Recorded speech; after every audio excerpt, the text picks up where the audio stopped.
We break down the chaos. Facts, not fluff. Truth, not spin.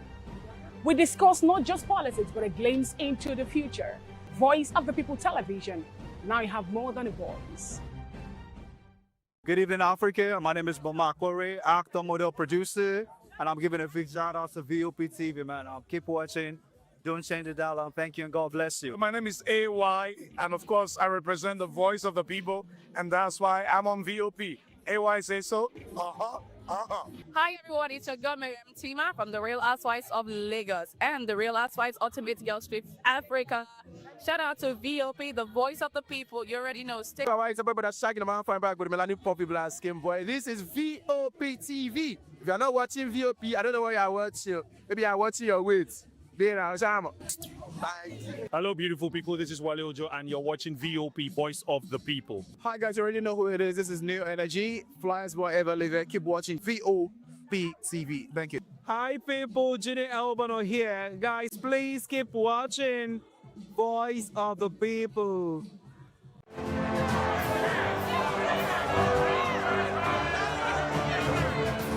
Do you want your voice to be heard? Do you know that you matter in the scheme of things? The People's Voice, the show where ordinary citizens take center stage as we discuss the biggest stories that affect you and I. With you in mind, we facilitate lively discussions, debates, and interviews on the topics that matter most to you and I. From social justice to economic empowerment, education to healthcare, governance, and more. Tackling tough topics and amplifying your voice. Join the conversation and make your voice count. The People's Voice. Make your voice count. The red carpets, awards, the razzmatazz, music, fashion, interviews, and more. Spotlight on Voice of the People Television. Let's feed you with all the juicy stories in the global entertainment space, bringing you the glitz and glamour as they hot. Stay tuned to Spotlight, 1 p.m. Monday to Friday. Spotlight on VOP TV. Entertainment like never before.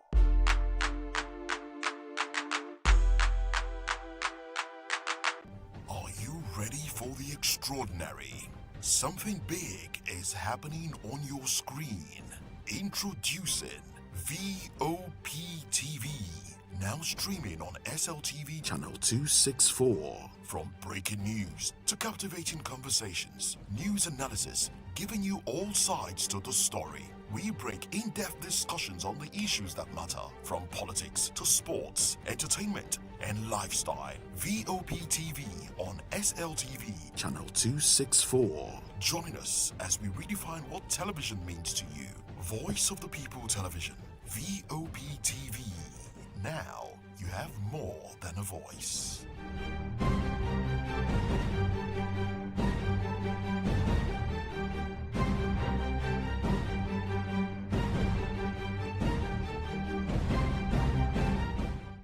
When I first heard VOP, I thought they were talking about me because I'm a voice-over personality. But no, this is Voice of the People TV, and you are riveted forever because this is the place to be.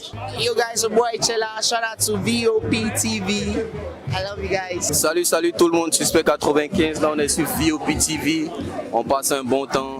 J'espère que vous kiffez. On est au Afrima. On est ensemble. VOP TV. Don't see me like a fool because I don't do giddy giddy giddy. VOP, you don't know somewhere from Ghana representing live and living color. Yeah, Beam Nation President. Outside with it. Bless up. Hello, this is Milo from Ivory Coast. Keep watch Voice of the People TV. Regardez la voix du peuple, la télévision de la voix du peuple. Que Dieu vous bénisse. À très bientôt. Love you so much. Hi guys, what's up? This is Gaze Baba. I am watching VOP TV. Usually you be told to not touch the dial, but I tell you to touch the dial and increase the volume. Like, keep it locked. It's Afro Gospel. Thank you. Hello, my name is Shego Aronzo. You're watching VOP. Don't change the dial. My Joe, fine girl. My Joe, fine babe. Yes, don't touch the dial. This is me, Dr. Adiwala Iba. Keep watching VOP.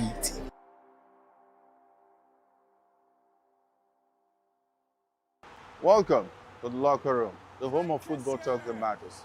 I am Jerry, Amaechi. Join us every weekday, Monday to Friday at 5. Welcome to the locker room, the home of football talk that matters. I am Jerry Amaechi.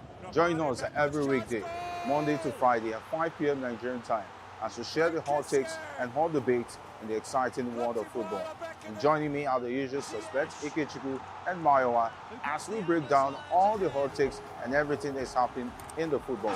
Don't just watch football, live it with us. Catch us on the locker room and Voice of the People television at 5 p.m. Nigerian time. And like I always say, if not 20 minutes, please discuss.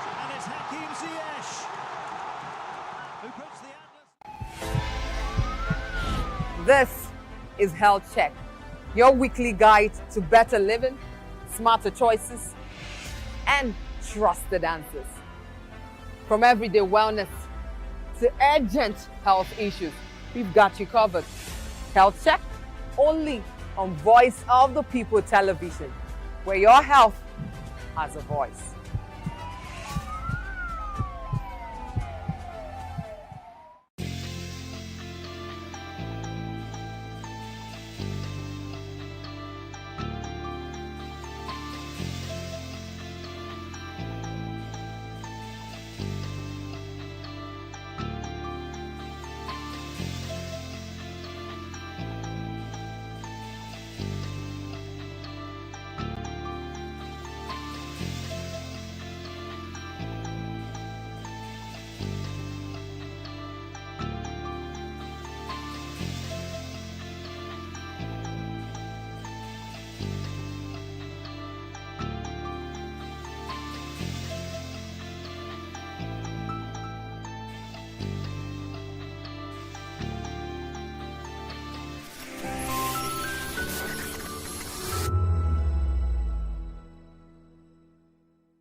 We encourage you to click on the like button and subscribe to our YouTube channel. We are Voice of the People TV. Also follow us on all our social media platforms. We are at VOPTV Live.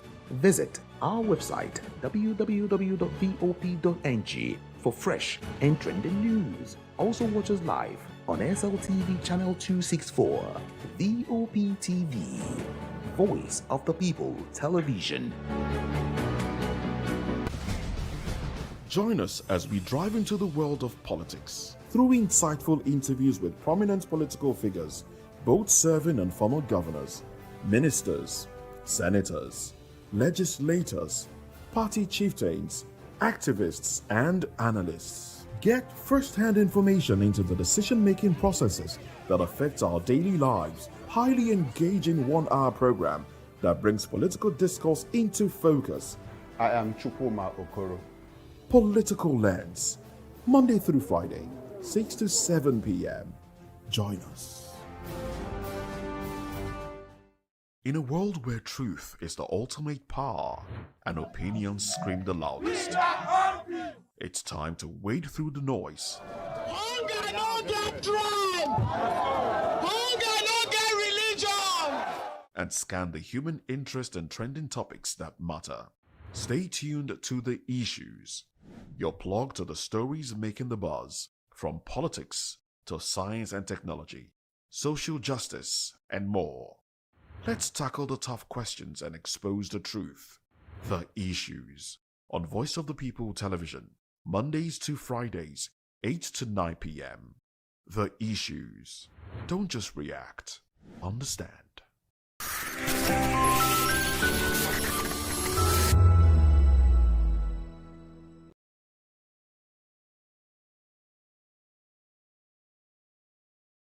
To know the happenings in the maritime sector, join us on the program Maritime Frontiers on VOP TV as we discuss key areas in the maritime sector, from aquaculture, maritime transportation, maritime labor regulation, oil and gas exploration, ferry and passenger insurance, marine pollution and prevention, port operations, and lots more. Maritime Frontiers, exploring Nigeria's blue economy. In a world where truth is the ultimate power and opinions scream the loudest, it's time to wade through the noise. Hunger no get drum! and scan the human interest and trending topics that matter.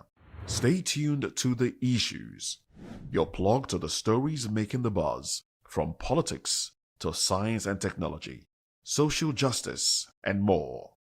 Let's tackle the tough questions and expose the truth. The Issues on Voice of the People Television, Mondays to Fridays, 8 to 9 p.m. The Issues. Don't just react, understand. Behind every broken desk lies a broken promise. Education shapes the nation.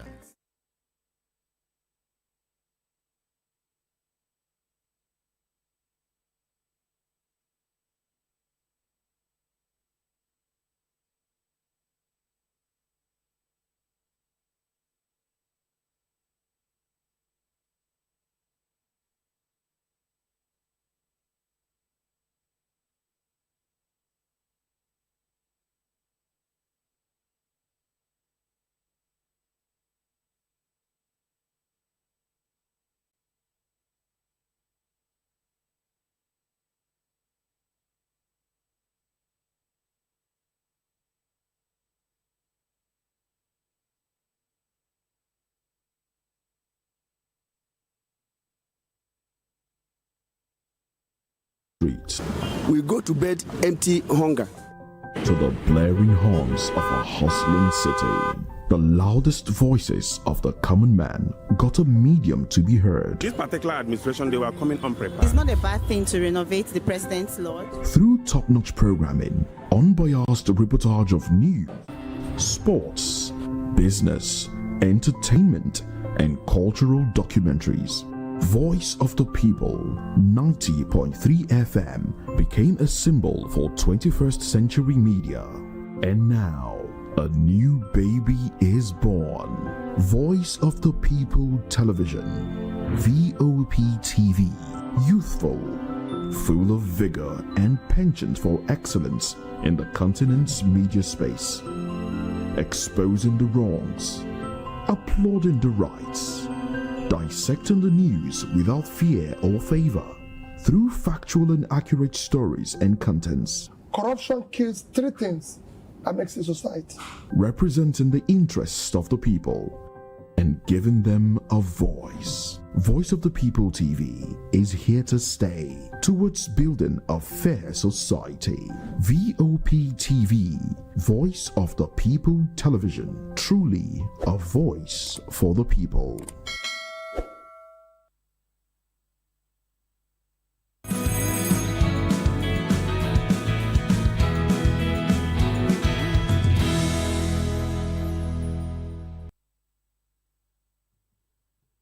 Hello and welcome to another episode of the Morning Buzz on Voice of the People Television. And today is not just any day, it is a special day to celebrate our women, to celebrate International Women's Day, which is going to be celebrated tomorrow, which is March 8th. But today on VOP TV, we're celebrating women. And of course, we hope that it's going to be a day where you will learn not just about what the challenges Nigerian women are facing, but also how to move us forward as women. I'm happy to be a woman, and I'm sure everyone listening is also, everyone who is a woman who is listening is also happy to be a woman. And my colleague here is smiling. I don't know why he's smiling. Anyways, I am Nenna Ndomdiocha, and once again, welcome to Morning Buzz. All right, so do you think I should not even smile? No, I should actually, especially when you said that if you're watching me, for everyone watching me, you understand? So I wanted to ask myself, so are you saying that you've actually turned everybody, all our viewers to, strictly women, but it's okay. Welcome on board. My name is Savior Udo, and happy International Women's Day. Happy International Women's Day. Thank you. And sincerely, we don't have a choice than to celebrate them, almost every day in the year, because they deserve that celebration. So congratulations to all the women out there. I just want to let you all know that we see you, we hear you, and you mean so much to us. Without you in the community, without you, we don't even have a home without you. We can't have a home without you. Nothing can be complete without you. So we actually want to say congratulations from us here to you out there. For all the wonderful women out there we just want to say congratulations to you and happy International Women's Day. Yes, sir, top on our radar this morning. We'll be taking it off from your side. Yes. Gender inequality persists as women face gaps in pay, power, and justice. Also, we'll also be talking about Rivers State opposition, which faces deadly intimidation ahead of election. These are the major topics of discussion for today. However, we also have other interesting trending stories. Before we proceed, we urge you to kindly click on the subscription button and subscribe to our YouTube channel on Voice of the People Television and on other social media platforms. We are at VOP TV Live. Also, visit our website, www.vop.ng, for fresh and trending news. As we always say, as Voice of the People Television, your opinion matters to us, and so we encourage you to call and, of course, share your thoughts and reactions via WhatsApp on 0904 473 2605, because here you have more than a voice.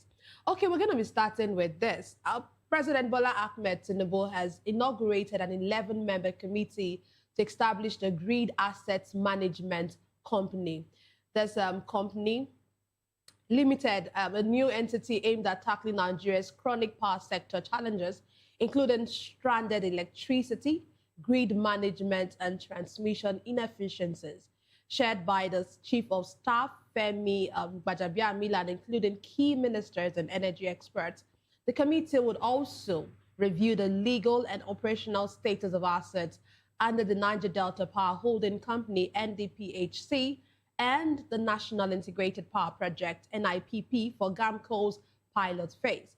While the administration presents this as a revolutionary step toward optimizing Nigeria's electricity, Nigerian electricity supply stakeholders have raised concerns over potential duplication of roles with existing agencies like the Transmission Company of Nigeria, TCN, and the Nigerian Integrated System Operator, sparking debate over whether GAMCO will genuinely fix the grid or just add another layer of bureaucracy. You know, it is actually very, I don't even know what to say, because really, yes, they might want, the federal government might want to try, they are trying to ensure that they fix this issue of power.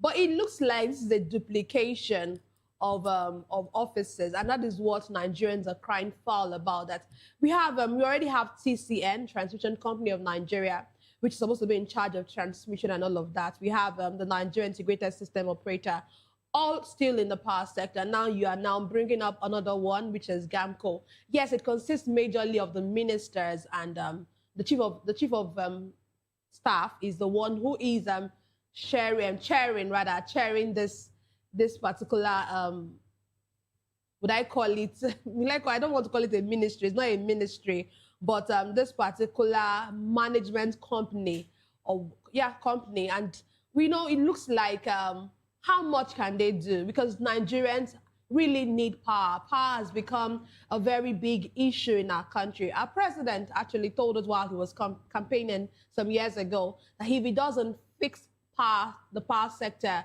before by the end of his first term, Nigerians should not vote him for second term. And it's already almost the end of his first tenure and his first term, and we've not seen any change. And it looks like it's even worse than it used to be.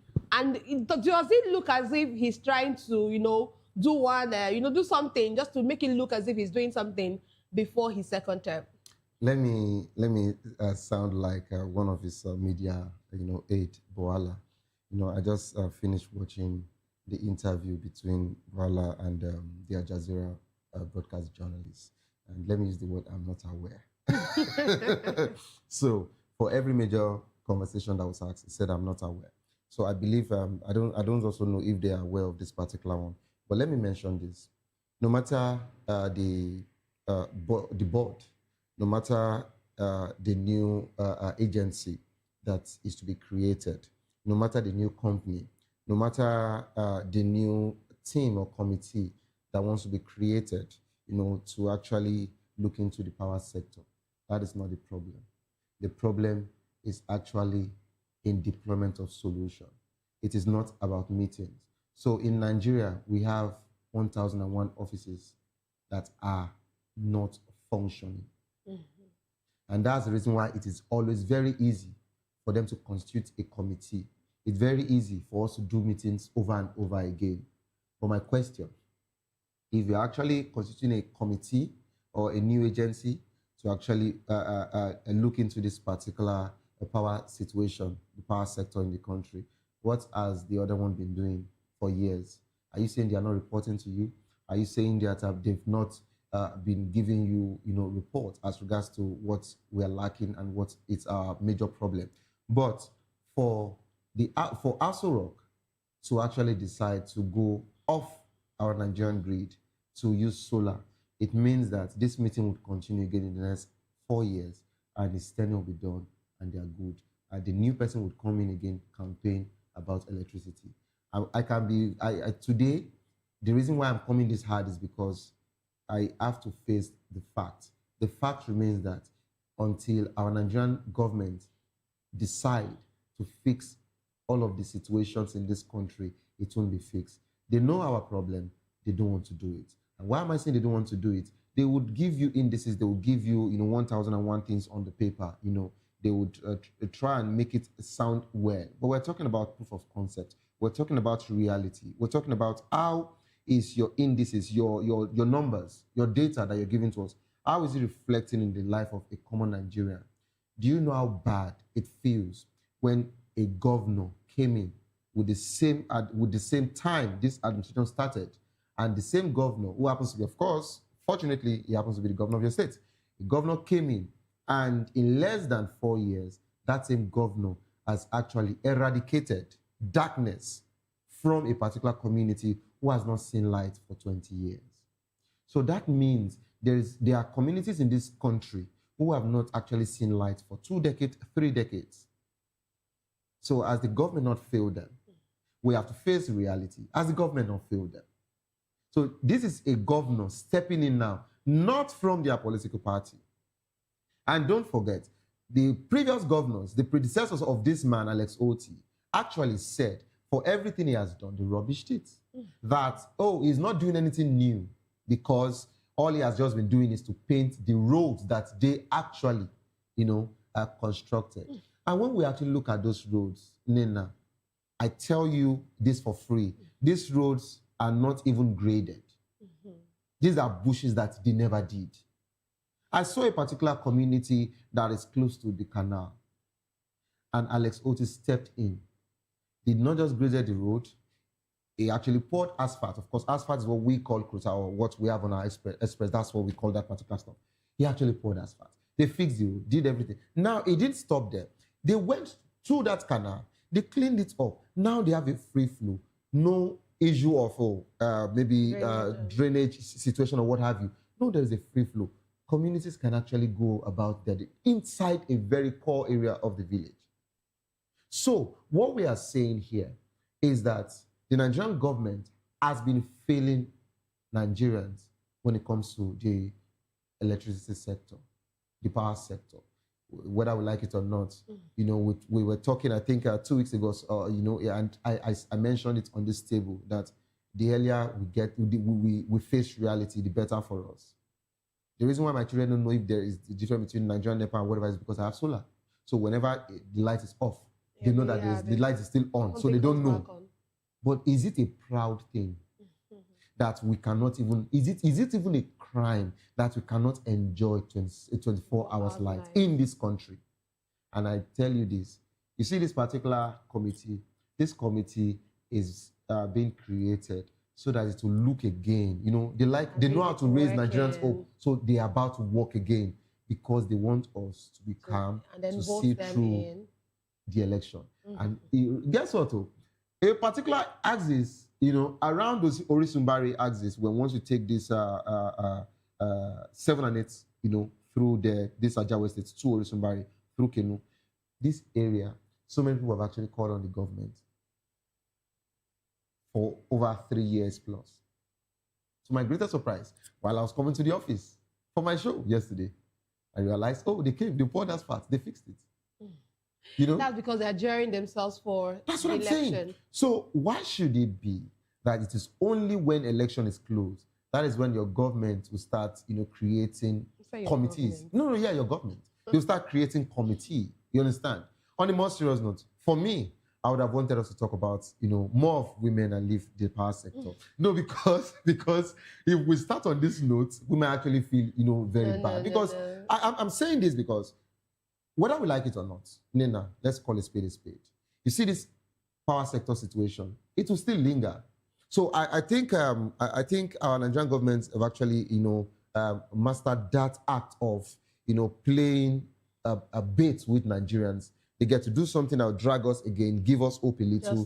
Just show us a little glimpse. Do you understand? And afterwards, they go off again.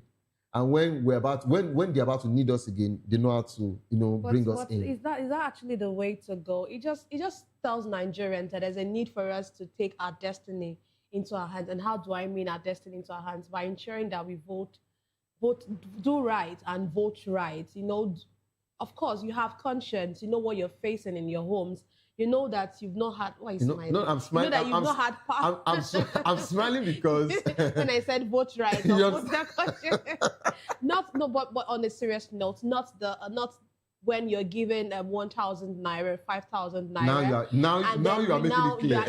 You now decide to vote who you're not supposed to vote for, because really, how long will our economy is even very bad. 5,000 naira would not even. No, why would you say our economy is bad? They just mentioned to us that our economy happens to be one of the best 5,000 naira will not cook a very wonderful, a very how would I put it, a delicious pot of soup. The information minister just mentioned yesterday that President Bola Ahmed Tinubu's reforms are yielding results. But we're not seeing it in the market, and Nigerians are not seeing it yet. And guess what? One of his other minister, Wale Edun, also mentioned that they disbursed transfer, or cash transfer rather, to 9 million poorest of the poorest. Till today, we've not actually seen anybody that actually came out to say, oh, so this is it. So that means they're working. So why are you saying that, their economy is not better? The economy is good. We have one of the best economy in the country. In short, US is actually competing with us. That's all I can say. And that's that for that. Let's move on to our greatest activists now. Human rights activists Amaechi Shore and wives of detained military officers staged a protest in Abuja demanding the authorities either charge the officers to court or release them. The families expressed anxiety over the prolonged detention, highlighting inconsistencies in the allegations, including shifting claims about missing funds and the nature of the alleged coup plot. They criticized the trial by media and called for transparency, justice, and access to their husbands. All right, and of course, this particular protest underscores growing public concerns over the handling of the cases with the detained officers, expected to face a court-martial. Analysts, of course, say the unfolding situation raises a question about accountability, transparency, and civil-military relations in Nigeria, making it a hot topic for debate on the state's approach to high-profile security cases. All right, basically, for this particular situation, we've actually mentioned it over and over again. No one is actually saying that the Nigerian government or, of course, investigation should not be carried out. But first, give access to the families so they can at least see their husbands. That's one. That's all they're saying. And secondly, I don't know why it takes time, for people to get dates of hearing in court. Our judicial system has gone to a point where we have so many, being remanded in prison. So many people who are actually, are locked up, and they've not even gotten a date yet. And we've actually seen over time different foundations go to, a prison and all of that to just check some of these people, and they ask just one question: what was your crime? Why? What brought you here? And all of that. And upon them explain themselves, they will still tell you that, oh, I've not even appeared in court yet. and all of that. So what they're actually saying is, if coup is not a good thing, so no, we're not here to praise or to even make a case for them. But what we're saying is, please, it is either you charge people to court, you understand, or you free them. So if you know you are carrying out investigation, by now the investigation should have actually been completed. And this is the reason why I want to relay this to other clients. If the FBI, the CIA, the SWAT, for example, NYPD, wants to arrest someone, that means they're already closing your file. You don't use the word they're opening it. So your file is already closed, meaning they are done with all of the investigations. So when they come, they get to arrest the person and they tell you whatsoever you say would or can be used against you in the court of law. Now, they are not saying it to them, but they would only use it as an addendum. You understand? In the court of law. So basically, when they arrest the person, they tell you your case file has been closed, meaning we're done with all of the case. So we're only taking you, charging you to court. When you get to court, you would actually see all of our investigations. That's when you know that they've done their due diligence. But in Nigeria, they rather go and arrest someone, bring you in, then they now tell you, write your statement too. Have you seen the situation? Now they'll tell the person, oh, you have to stay there for us to go and do more investigation.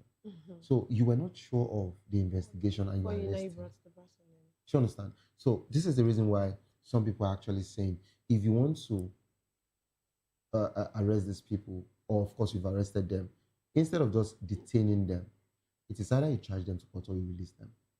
But it is not when you've actually arrested someone, you now say you want to start investigation. It doesn't speak well. And that's the reason why other financial agencies that were meant to give oversight function as regards to politicians, and of course, the EFCC, the ICPC, and all of them. So when they start a case, you would hear that after arresting someone or declaring someone wanted, for example, they would still come back and say, oh, until the court says the person is guilty, the person is free. Why did you say the person was wanted in the first place? Why did you actually say the person actually stole that amount of money if you're not sure? Found, yeah. Do you understand?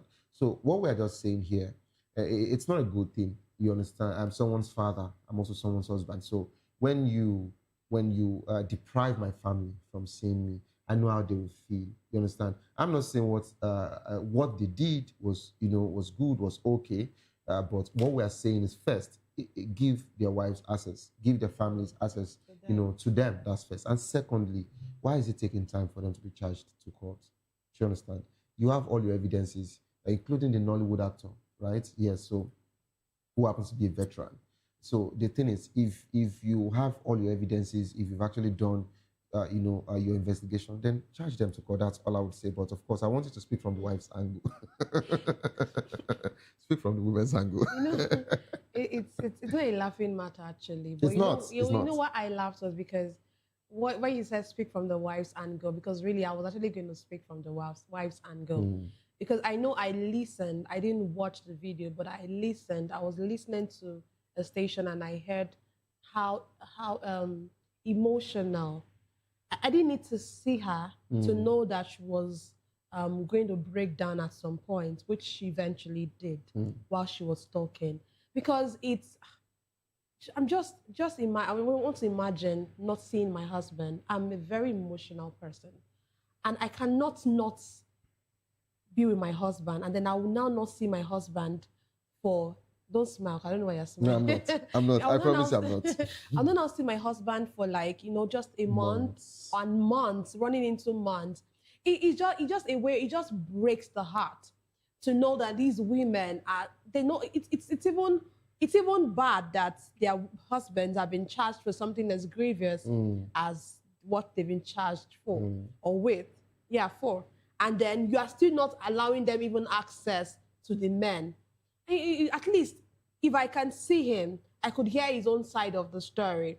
I could not just know that, okay, he's still alive. It could just give a glimpse of hope to these women. So like you said, there's a need for actions to be taken. If you're going to charge this men to court, if you're going to, do something, and the federal government should, not just the federal government or the military, should just do something, not just keep these men and then keep them away from their family and their children and you know, it's good that Showore is coming out to, you know, with these women. Showore is for everybody. Yes, you know, it just shows that he's the man for the people, and it's good that he's coming out with these women and to stand in solidarity with them, because this is not good for the optics at all. At all, it is not good. But on a more serious note, you know, I just feel it's quite a very sensitive case. You understand? So that's why we're trying to be careful, you know, because a coup plot is not a good thing, right? But majorly, let us call a spade a spade. It is either charge people to courts, you understand, or you free them, just like they've said, and that is how we would actually leave at that particular conversation. And of course, I move to the newspaper headlines right now. Okay, and we'll take a break now. When we return, we'll come back with our newspaper headlines. To stay with us.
Glad to have you back. You're still watching the Morning Buzz on Voice of the People television. We now move on to our newspaper review to see what is happening on the front pages of the newspaper this morning.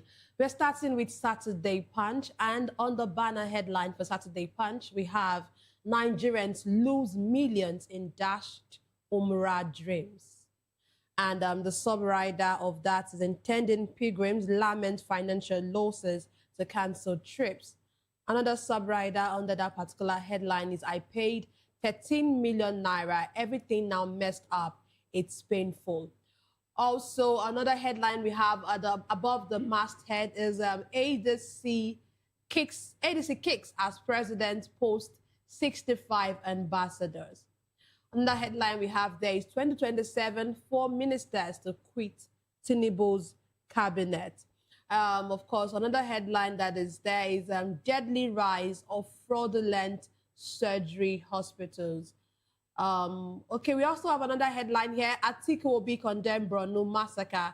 Terrorists vow to attack Abuja. And below the masthead, below we have petrol price to hit 1,050 naira. Also, another headline there is federal government sets up committee to fix power grid. All right, I will move straight to Guardian weekend. Food inflation fears resonate over Middle East crisis. All right, that's that story. U.S., Israel, Iran war could reverse Nigeria's inflation gains, expert says. Importers decry higher freight costs. Budget revenue gets boost as oil price soar. Right, and of course, we have how proliferation of non-viable airports drains public resource. All right, and of course we have Leah Sharibu forgotten in the wilderness. And this particular is coming from the Lagos State Commuters decries 13% BRT fare hike amid overcrowding delays, poor services. And of course, beneath there we have alleged 8.7 billion fraud. Malami's son operated Rian Hotel account, EFCC witness says. Tinubu condemns Boko Haram Borno as NAV airstrike kills 50 terrorists. Right, we have finally Tinubu releases ambassadorial posting. Right, we also have Nigerian oil grades hit $90 per barrel, push earnings to 186.3 billion daily. Right, a stranded power. Tinubu inaugurates committee on grid assets and management company. Right, you can actually look into the Guardian Weekend for more stories. We now move on to the Saturday Tribune. The banner headline there is annual call tells federal government and INEC the world is watching you over 2027 polls. And the subwriter we have there is vote buying culture cannot produce good leadership, and that's by Professor Adebanwi. And then Awolowo's legacies remain benchmark for good governance. That's said by our president, Tinubu. Okay, above the masthead, we have Tinubu inaugurates committee on GAMCO to unlock stranded power. You can find that on page 18 of the Saturday Tribune. And of course, one of the headlines above the masthead as well is, where is the signed Electoral Act 2026? Governor Makinde asked federal government. And of course, another headline we have there is Iran. Traders close shops in Kano over fear of attacks. And the rider there is Sokoto tightens security. Beneath the masthead there, we have 16 killed, several missing in fresh Benue attack. And yes, that's where we would actually call it a day when it comes to the headline review, the newspaper review. But we'll have to have a guest in the studio who would then be giving us a bit of insight on what the papers have for us today. We have, of course, in the studio, we have Dr. Peter Anosike. He is a philosopher, development economist, and best-selling author. He's also an erudite commentator on economy, finance, politics, and power. Glad to have you join us, Dr. Anosike. Okay, I don't know which of the headlines you want to pick out. Doctor has not even greeted you Happy International Women's Day, and you are starting with which of the headlines. Let Doctor answer you first. Doctor, please celebrate the women for us, please. Are they really doing enough? The women? Are we doing enough? Yes, Doctor. Are they really doing enough? Doctor, they are doing so much. Did you just ask that? Most of the corruption in Nigeria has women behind or behind it.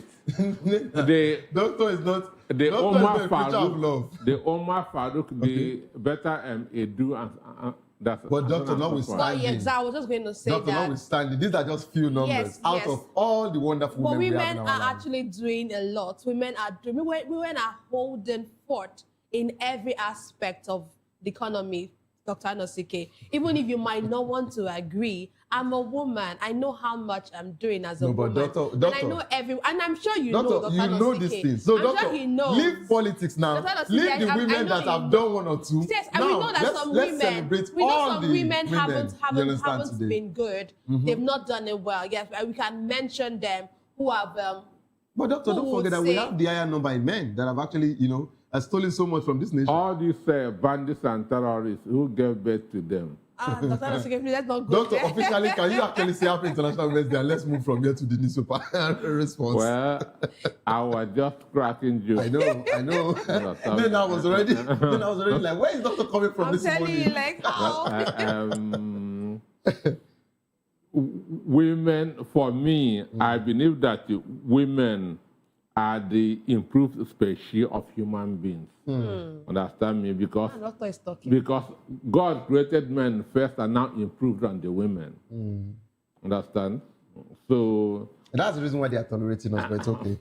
That's why we open cars doors for them. Understand me? And buy us roses. And if you don't open that car, if you don't open that door, it's another case for another day. Let's even leave it there. All right, so doctor, please, I'd like you to respond to any of the I want to talk about first the oil situation in Nigeria, because we are supposed to be having an oil boom. Understand me? The war in Iran supposed to be benefiting Nigerians, but right now things are becoming costlier. Or the fuel has now gone above 1,000 naira in most states in the country, and this is also has led to increase in transport fares, which means we are not supposed to be enjoying what we are. That's what God gave to us, because right now the crude Dangote, this ordinarily, the war in Iran is not supposed to affect us, because we have a refinery in Nigeria, we have a crude oil in Nigeria, but Dangote cannot even get up to 50,000 barrels. So he is doing most of the crude that Dangote is using is being imported, and that's why it is affecting us. Ordinarily, it is not supposed, because Nigeria is one of the biggest oil-producing nations in the world. Understand? But because we are not getting enough crude, Dangote is importing, and that's why we are also being impacted negatively. Okay, so I love that particular one when it comes to the oil sector. It's really a very serious concern for us. We're not saying that we're actually glad or we're happy as regards to what is going on in Iran, Israel, and of course our U.S. situation presently. But I am always wondering, whenever anything is happening in other climes, why is it always having a toll on Nigeria, even when it was meant to benefit us something, just like Doctor said. But Doctor, we just hope that everything will be better in this country, soon. But we would like to go straight to the main conversation this morning. And this morning we'll be taking it from your quarters. So I'd like you to take it up from here. Okay, we'll be looking at gender inequality persist as women face gaps in pay, power, and justice. We'll talk about this after the break. Stay with us.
From the views on the street, we go to bed empty hunger, to the blaring horns of a hustling city, the loudest voices of the common man got a medium to be heard. This particular administration, they were coming unprepared. It's not a bad thing to renovate the president's lodge. Through top-notch programming, unbiased reportage of news, sports, business, entertainment, and cultural documentaries, Voice of the People 90.3 FM became a symbol for 21st century media. And now, a new baby is born. Voice of the People Television, VOP TV, youthful, full of vigor and penchant for excellence in the continent's media space, exposing the wrongs, applauding the rights, dissecting the news without fear or favor, through factual and accurate stories and contents. Corruption kills three things that makes a society.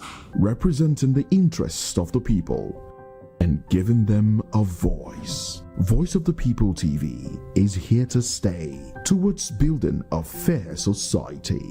VOP TV, Voice of the People Television, truly a voice for the people.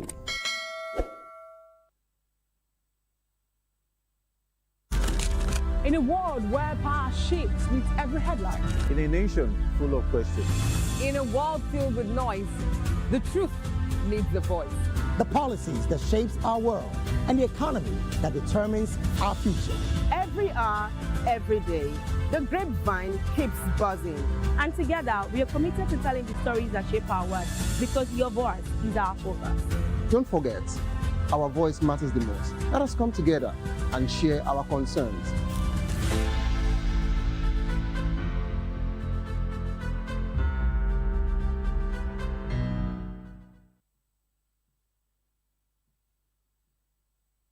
Are you ready for the extraordinary? Something big is happening on your screen. Introducing VOP TV.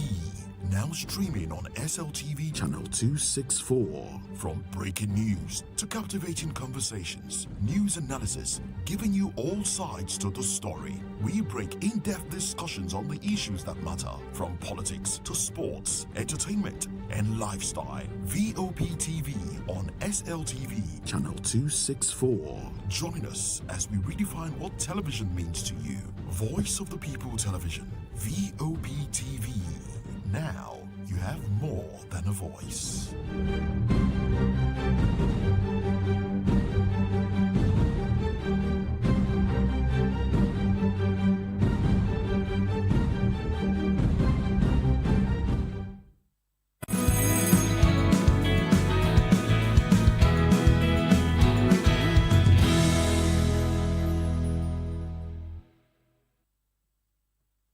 Glad to have you back. You're still watching Morning Buzz and Voice of the People Television.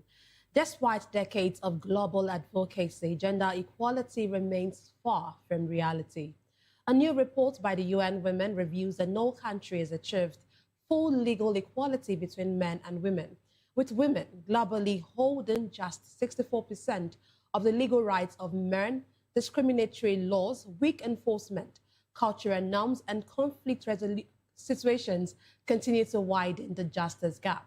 The report also warns that women's rights are facing growing threats due to democratic backsliding, economic pressures, and shrinking civic spaces. Beyond legal barriers, inequality is also reflected in health outcomes and economic opportunities. Over 700 women died every day in 2023 from preventable pregnancy and childbirth complications, while the gender pay gap persists globally, with women earning roughly 81 cents for every dollar earned by men, and career progression for men and women slowing significantly from their mid-30s. The issue becomes even more complex when viewed through the lens of conflicts, workplace discrimination, and political representation. Rising insecurity has increased gender-based violence, with 676 million women and girls living near deadly conflict zones in 2024, while workplace studies show men and women still face discrimination, safety concerns, and slower promotion rates. In Nigeria, the conversation is taking a political dimension with a proposed reserved seat for women bill sponsored by Benjamin Carlo, which seeks to increase female representation in government by creating additional legislative seats for women. Supporters say the bill could help correct Nigeria's extremely low female representation in politics, currently less than 5% in the National Assembly, while critics argue the broader challenge remains dismantling structural barriers that limit women's access to justice, leadership, and economic opportunity. We have to help us analyze the stories. We have our guest in the studio, Dr. Felicia Agobata. She is a STEM and gender equity advocate. and of course, a fellow of the Nigerian Society of Engineers. She's also the president of the Association of Professional Women Engineers of Nigeria, APWEN, and United Nations Institute for Training and Research Global Diplomacy Fellow. She's also passionate about women empowerment and girl-child education. Glad to have you join us, Mom. Good morning, thank you. Good morning. Also, we have Dr. Peter Anoseke here in the studio. He's a philosopher, development economist, and best-selling author. He's also an erudite commentator on economy, finance, politics, and power. Okay, let's come to you first, Dr. Agubata, because you're a woman and it is Women's Day. We're celebrating women. Yeah, it's tomorrow, but of course, at Voice of the People Television, we chose to celebrate today, since today is Saturday and it's our show. First, I want to ask you for the theme. Of course, the theme for this year's celebration for International Women's Day is rights, justice, action for women and for girls. And we have the campaign, which is hashtag, which is Give to Gain. For you, what does this, let's even start from there. What does this theme, what does International Women's Day mean for the Nigerian woman?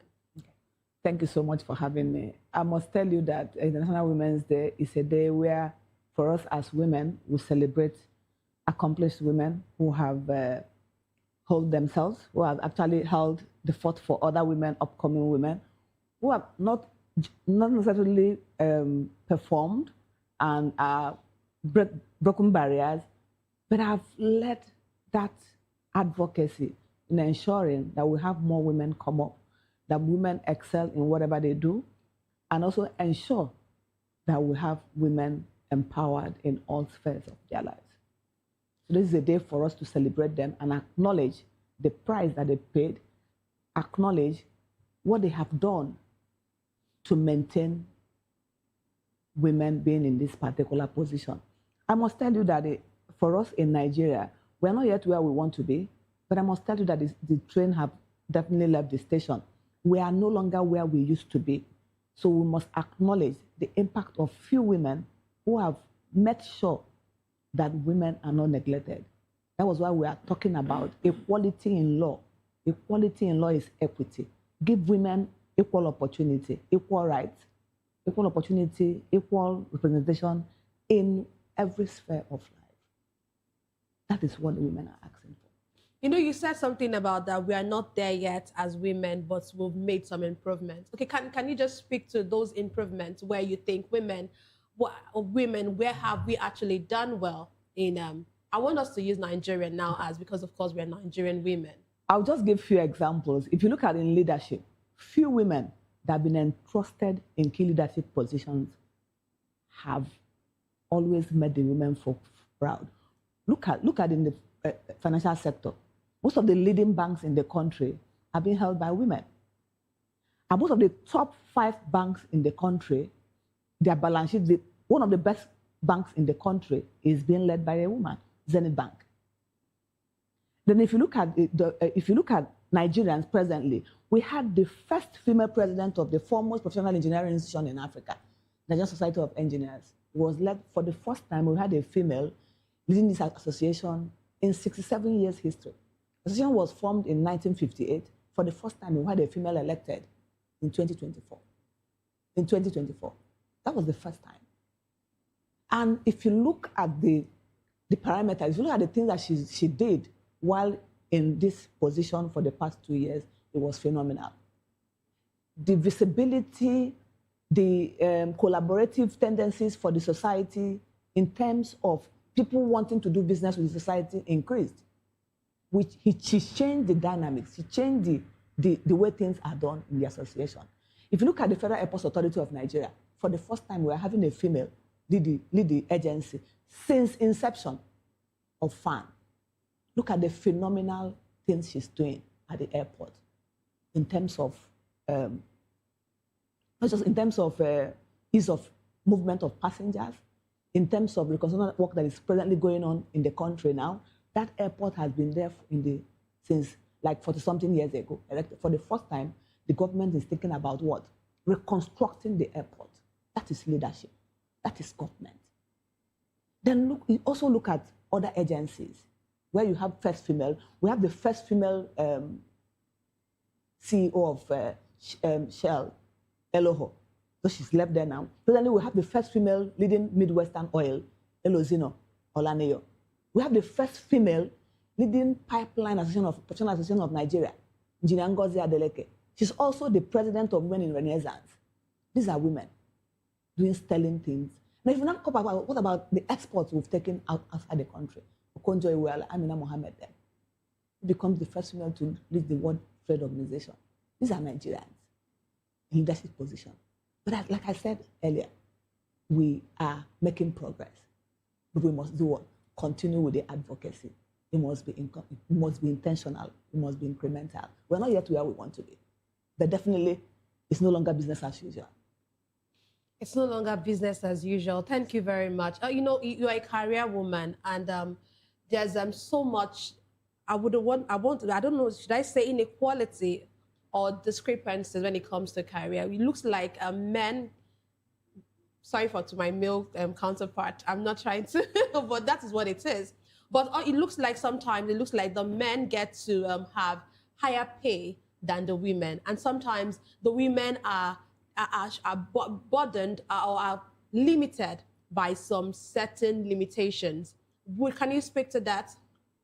Thank you so much. It's like I keep on telling, I was discussing with my friend today, I was like, if you look at what is happening in real life situations, the reason why most times you have pay disparity is because of lack of negotiation skills.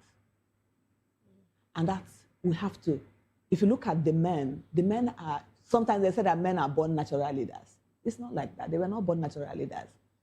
But there's what they call bravery deficit in women. That is why men are always assertive. We must be able to raise assertive women. We must be able to raise women who can sit down on the table and negotiate for themselves instead of allowing somebody to negotiate for you. That's why we have that discrepancy in pay rise. So we must advocate that with training, that we have more women learn the art of negotiation. Women are born to say, okay, when you born a girl child, you tell the girl child that the toys, what kind of toys do we buy for them? We buy for them plaiting or toys that when they're going to plait hair and then cook. But the men, you buy them rockets for them to innovate, for them to do what? To be assertive. But I must also tell you that we are beginning to raise assertive women. I will tell you the likes of Bumi Kuku, the MD of Federal Airport Authority of Nigeria, the likes of Adora Umoji. I'll tell you the likes of Ngozi Adeleke. These are women who can stand their ground. The women like Fumi Obuo, the first female president of Women in Energy Network. These are assertive women. These are women who can hold themselves, who can walk to the table. If there's no table for them, they will come with their table in the room. All right, Dr. Gwabata, you know, I love the fact that I usually enjoy when women talk, you know, so sincerely, I celebrate women a lot, and my colleague can actually, you know, attest to that particular one. So, you know, I was just there listening to you, and, you know, while you were just explaining so many things. But I think the only thing that actually caught the attention of our second guest, who happens to be your counterpart, you know, is that when you talked about women in power, that was when he had issues. And I think I was able to see that women actually are doing, you know, great. And I think you actually missed Madam Awoshika. You were meant to include her name, you know. So yes. I'm even going to be in a session where she's going to speak at the Women in Renaissance on Tuesday in Port Harcourt. Yes, so of course, we can't talk about anybody who don't have, you know, such names. But you know, I would like to ask you something before I come to Dr. Anosike, so would also respond to this. First, my colleague talked about how your gender, you know, should actually do sensitization, you know, for younger women to know how to negotiate. So you mentioned people who are already successful. Now, let us use ourselves, for example.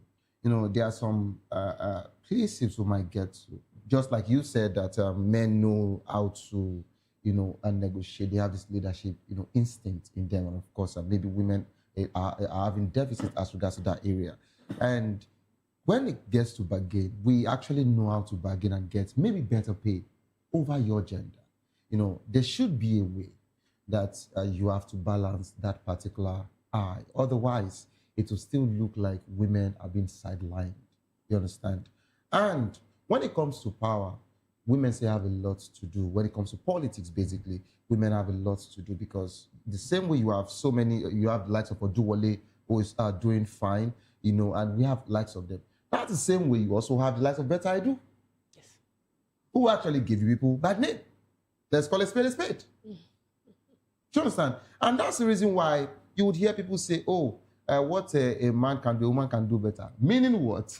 So when they get to power, are they actually true, you understand, to themselves? And what about their integrity? Because we have so many of them who are still actually facing several cases. But that's not the case now. This sensitization should go from the girl child up until, you know, an advanced age. But what really caught my attention is about the new report from the United Nations Women. They actually revealed that no country has actually achieved full legal equality between men and women, with women globally holding just 64% of legal rights of men. Of course, discriminatory law, you know, I think culture, you know, it's a cultural norms, you know, conflict situations, you know, all of this particular thing, you know, widens, you know, this justice gap. What can you say as regards to this, and how can your gender, you know, improve all of this? Okay. Before I answer the question, I want to first of all take us back to when you mentioned about issue about women giving women bad names.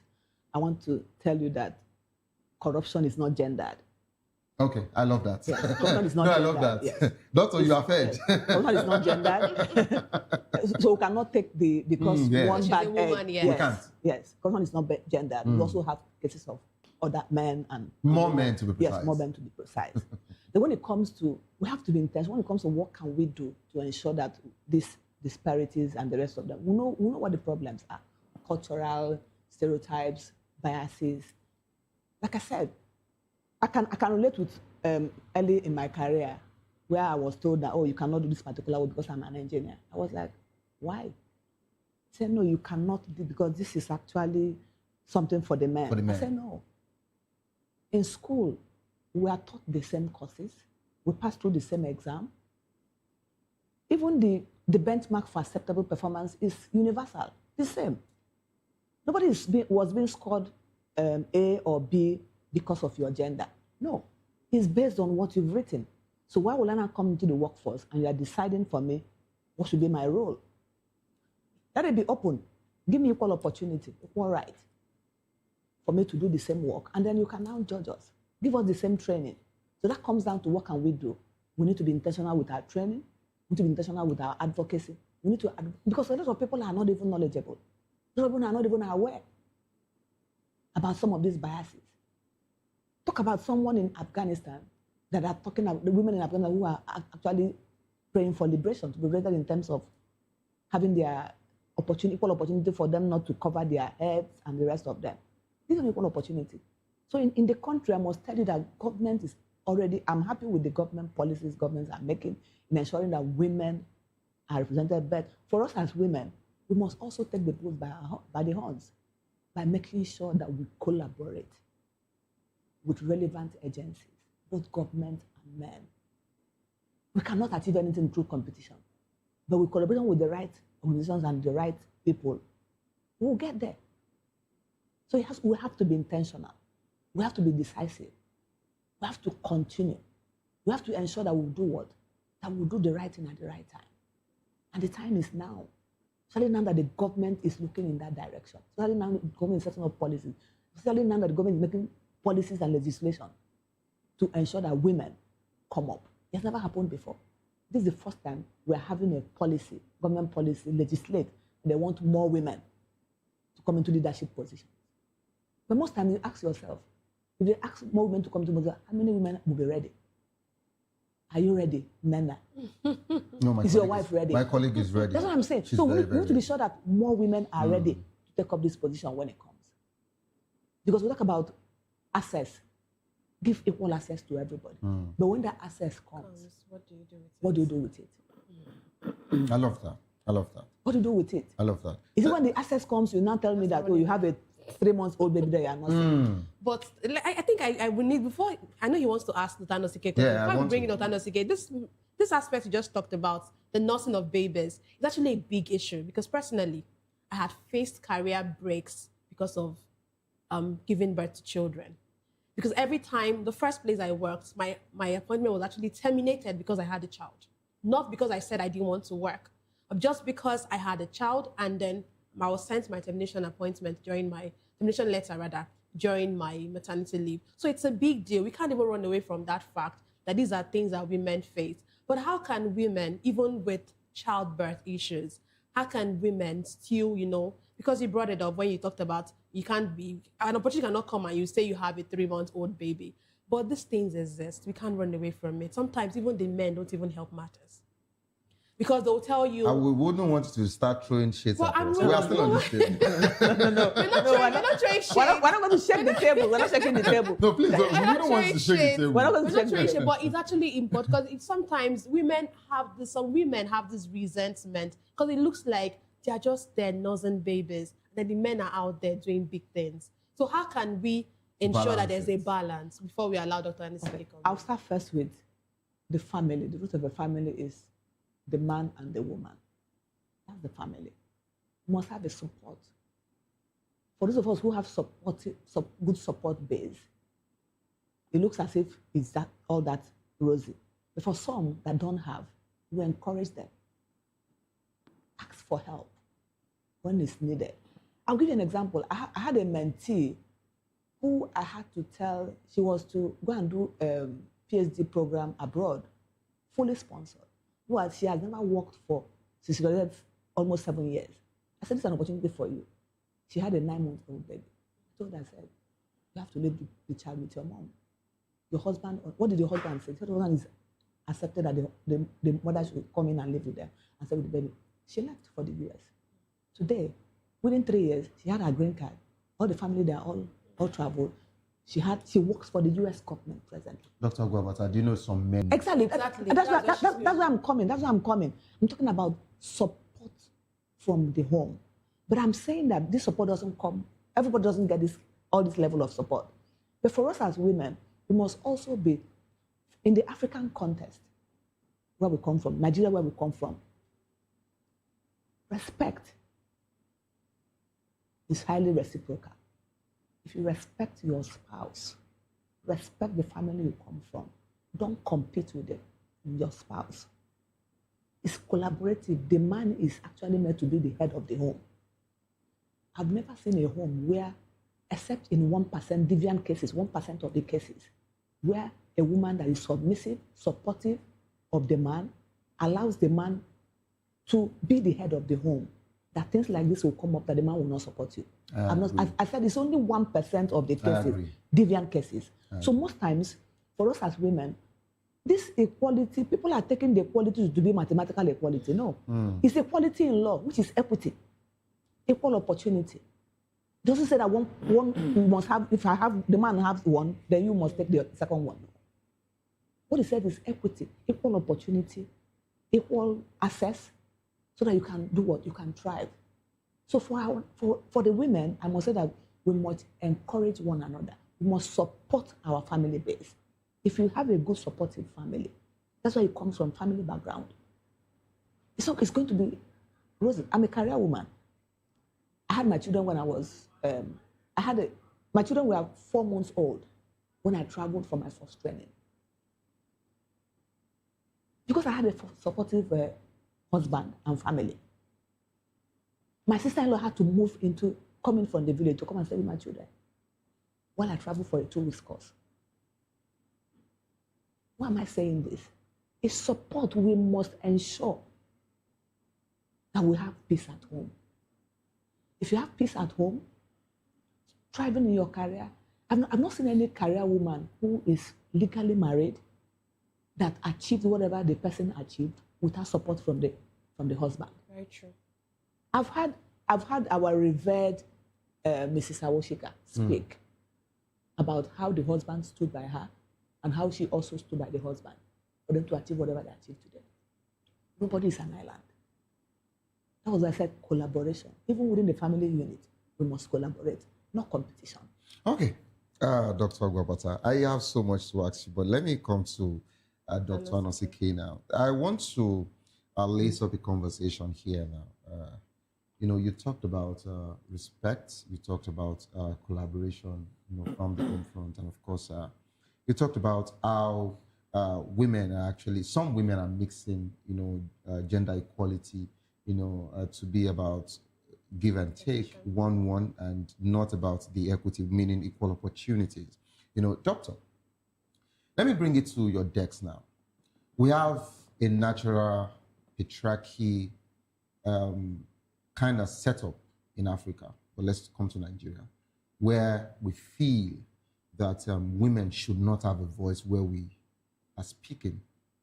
And we can actually see so many of these same situations play out in our National Assembly, doctor, where Natasha, over time, has been shut down while talking to the men.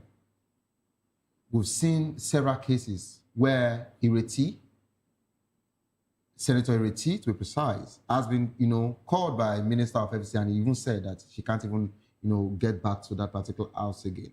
And these are just, to mention but a few, but they have quite a minute number of them in the house. And the way our culture has been structured, it is looking like the way we get to handle the situation with the women, we're not really giving them the opportunity to thrive. Doctor, how should we and how can we balance this whole situation? Well, culturally, societal-wise, anyway, I just wanted to provide more solutions. Well, for me, I've done research on men domination of women extensively.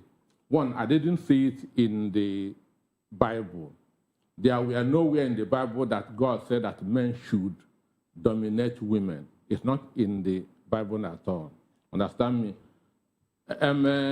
Where I saw something like that was in the industrial age, where because of the strenuous job, women were in the home and men were outside. Understand me? But this digital age, the economy is favoring more women than men. I hope you accept that. Sorry. This digital age, the economy is favoring more women than men. Yes. Women are even now occupying, are competing with men in the workspaces. What's the percentage? Women are competing. Which we love to see more. Exactly. And for instance, the general manager of this hotel is a woman. Yeah. The general manager of VOP TV is a woman. So we have started from here, but two things are holding women backwards. Their mindset. Understand me? Their mindset, they are misinterpreting this as submission. Mm. And again, the culture. Understand me? But the culture is not because of the men, because of the women. Women used to tell their daughters that your happiest day is the day of your marriage. Do you understand that? Mm. So instead of working on their brain, they'll be working on their body. You see it? I want to look nice for the man. Right from my primary school, that's when I begin to respect women. The most intelligent person, brilliant person when I was in the primary was one in Onwe, who is now a consultant that is in one of the hospitals. This little girl that will beat us in English. He went to University of Nigeria, Enugu Medical Campus, and he came out with a distinction. Today, she's a medical consultant. So from primary school, I begin to respect women. Right now, I'm writing a book, why women hate voting for fellow women in political offices. And for that, I interviewed a lot of women. And I also discovered that women are their own biggest enemy. Women don't love women. Understand me? Women don't love women. If you check a 2016 presidential election in the United States, women did not vote for Hillary Clinton. The same thing happened in 2024. Understand me? Women don't hate women. Women see their fellow women who want to step into, unquote, men's business as doing too much. And they are not always comfortable with it. There was one woman, I don't want to mention her name, she said that she sees herself as a woman in men's clothes. I said, I don't like that. You are a woman. You are succeeding as a woman. You are not in any man's skin.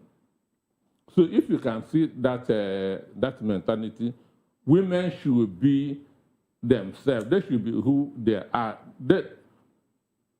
They have, for me, women are more gifted than men. Understand?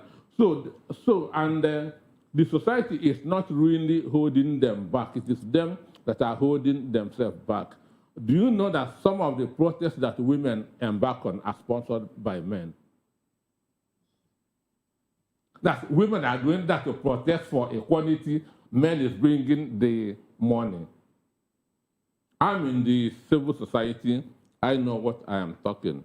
So the issue is that, one, the Beijing 30% affirmative action has not worked up to today. Why?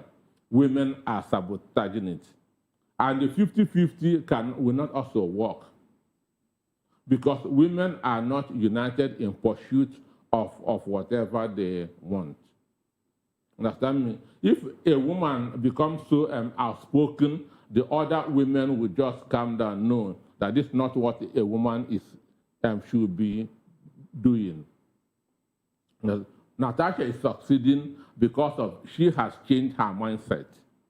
But doctor, you have not talked about how she's been treated in the House, in the Senate. You've not talked about how they also shut down Ireti. She came out to, if you know what she passed through before winning the election in Kogi Central, understand? The former governor Yahaya Bello did everything in that to stop her. Yeah. But it is her will that got her where she is. Understand me? And the men naturally don't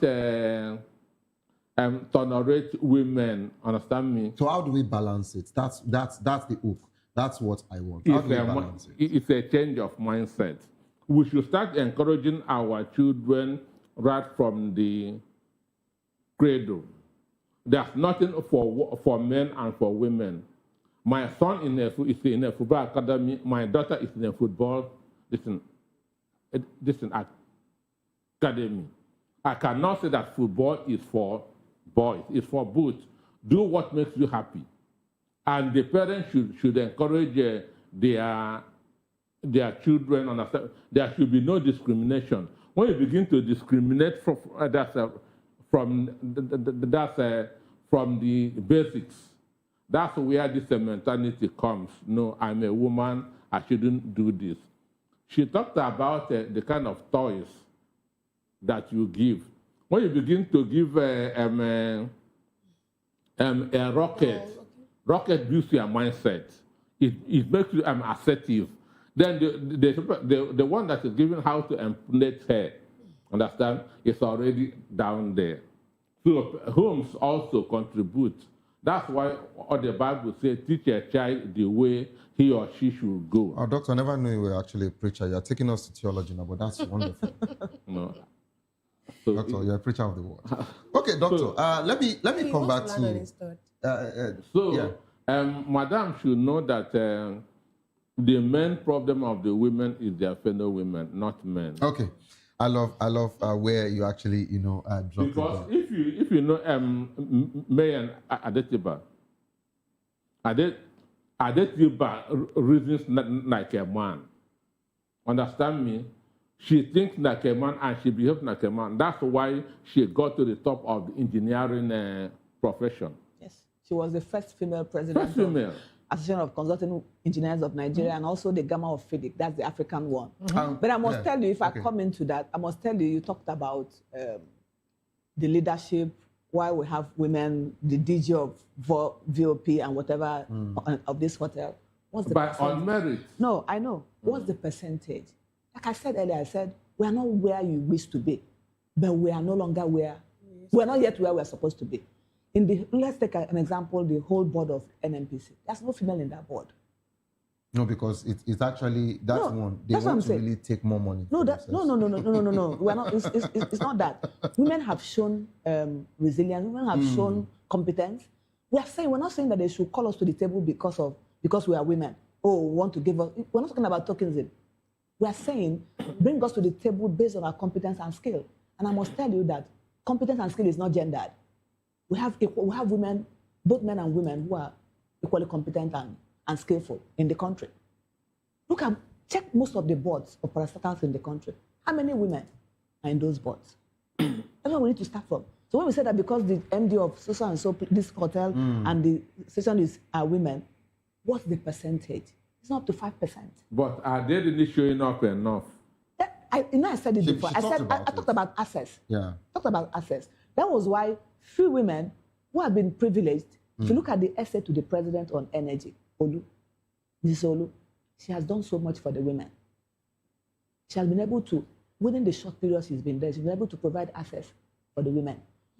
Presently, we have the first female, two women in the board of Aradel as non-executive directors, Engineer Nolia Pedeye and Mrs. Patricia Simon Hart.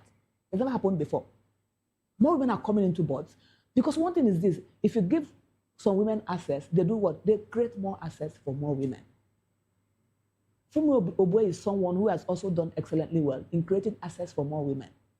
But what we're saying is, don't call us to the table because we are women or because we have good hair or what. No. That's preferential treatment. No. But we're saying, bring us to the table based on our competence and our skill. And most times, when you see skillful women, if there's no table, they'll come into the room with their own table and set the table based on their skills. And you must also agree with me that the few women who are in position of authority today have not disappointed. They have not, none of them have disappointed in terms of their courage, in terms of their delivery, in terms of, we just mentioned about Olu Oduwole, the excellent things she's doing. She was formerly in the Vice President's office. From there, she became a minister. That was an elevation. Look at the likes of people who are in the parliament. Abike Dabiri, yeah. From being a broadcaster today, she's leading. Look at the great things, stellar things she's doing. Look at people like Honorable Nkiru Onyejoka, who first moved this bill during the last assembly. But this assembly now, they are bringing the bill back. And it's getting the light of the day. So let's just give it to these women. We are saying we are not yet, we don't still have the numbers. We need more people. So we need to increase our advocacy. We need to collaborate with the men. Without collaboration with the men, we're not going to go anywhere. We need collaboration, not competition. I want you to give us clarity on something that is quite disturbing, which I think you actually touched a part, but it was just in passing.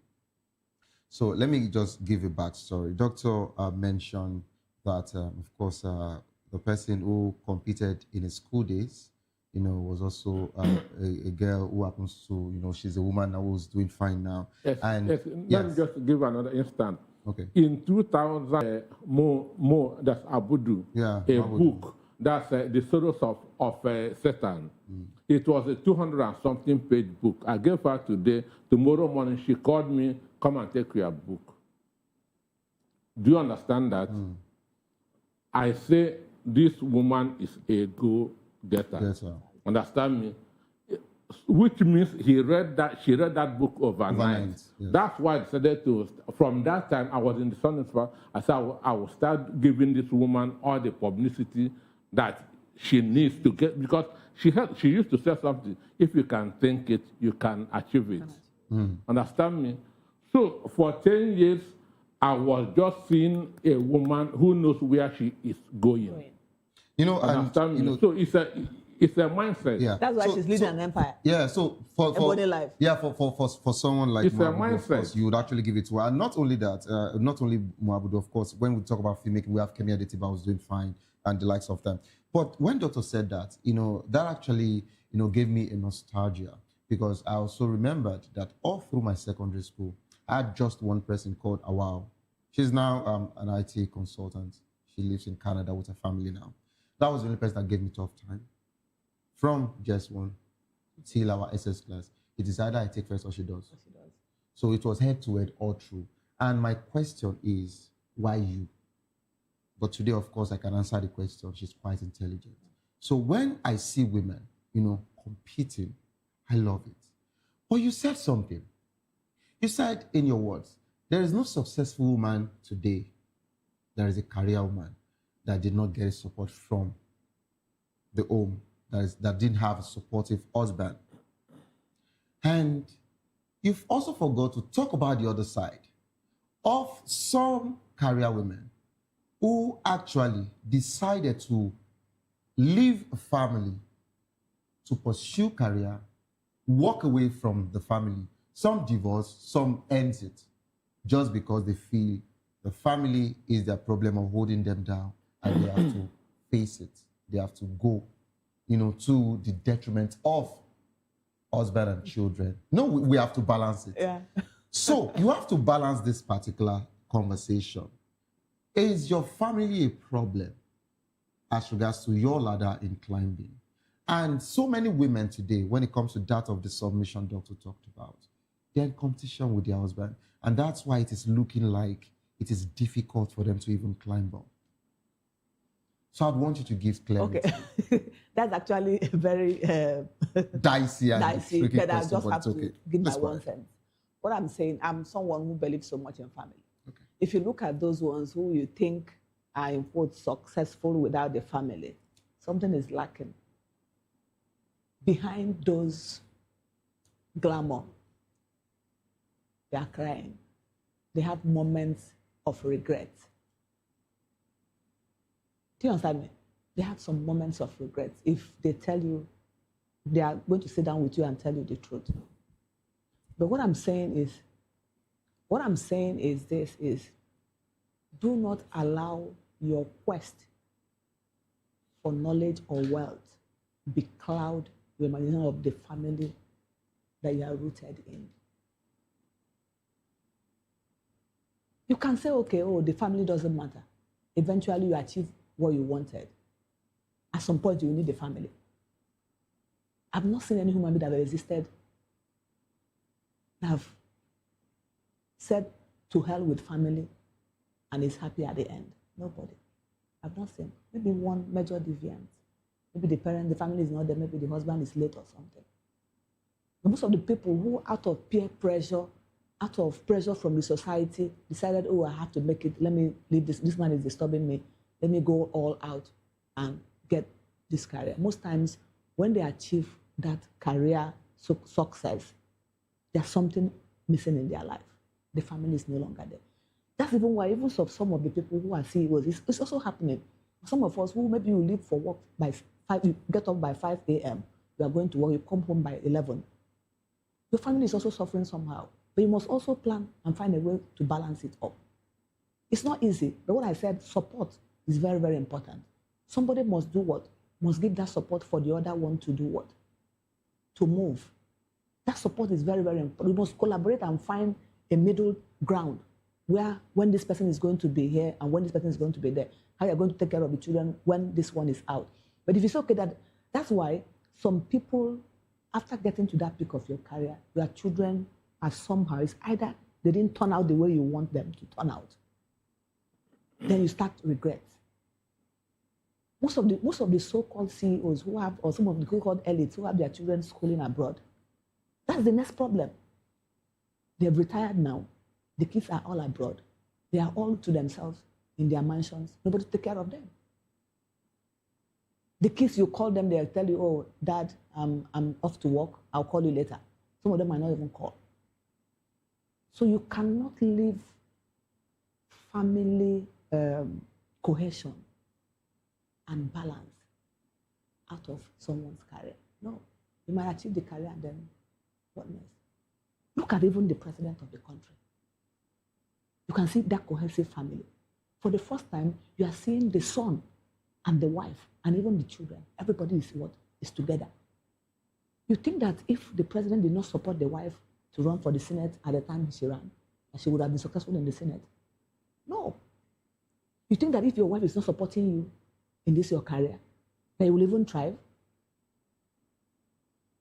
Because you're not going to have a coherent or cohesive, even for you to sit down here and conduct an interview, because you'll be thinking about the fight at home. You'll be thinking about your children, what are you going to do? But you are here relaxed, doing your job because you have what? You have a supportive family. And I must tell you, Doc, you must also say that, yes, if you don't have a supportive family, forget the noise. Forget what people show up on social media. Right? The reality is always waiting. All the time. So collaboration, I will always insist on collaboration, not competition. I've not seen any spouse, man or woman, who compete with each other and they become successful. No, you must collaborate. Something must give up. Oh, baby, just go for this. Okay, let me take this tax. Even when it comes to supporting, maybe taking house bills, paying bills, a lot of women have also learned to do what? To be supportive. Take some bills while the man will take the other bill. Don't leave everything to the man because the man is an African man, it's a Nigerian man. They said there must be the head. Sometimes the head is also crying. Sometimes the head is also having a lot of load on him. Families, we have extended family, we have your nuclear family. Not like we are trying to copy what's happening in the outside world, where they are only about their nuclear family. But for us here, your in-law, your children, your father's, your siblings, even your uncles, even your aunts, you're also their responsibility. If they have any need, they will all come to you. That is what we're talking about, the family. So when it comes to, we cannot overemphasize when it comes to family and what support that we will need. But there will always be measures, some deviances, whereby the woman have tried, the man have also tried, but it didn't work. No problem, and they are also successful. We also have some single women who are also successful and they are living their best of their lives and kept good families. Their children are all doing well. They raise their children very well. Maybe because the man, they couldn't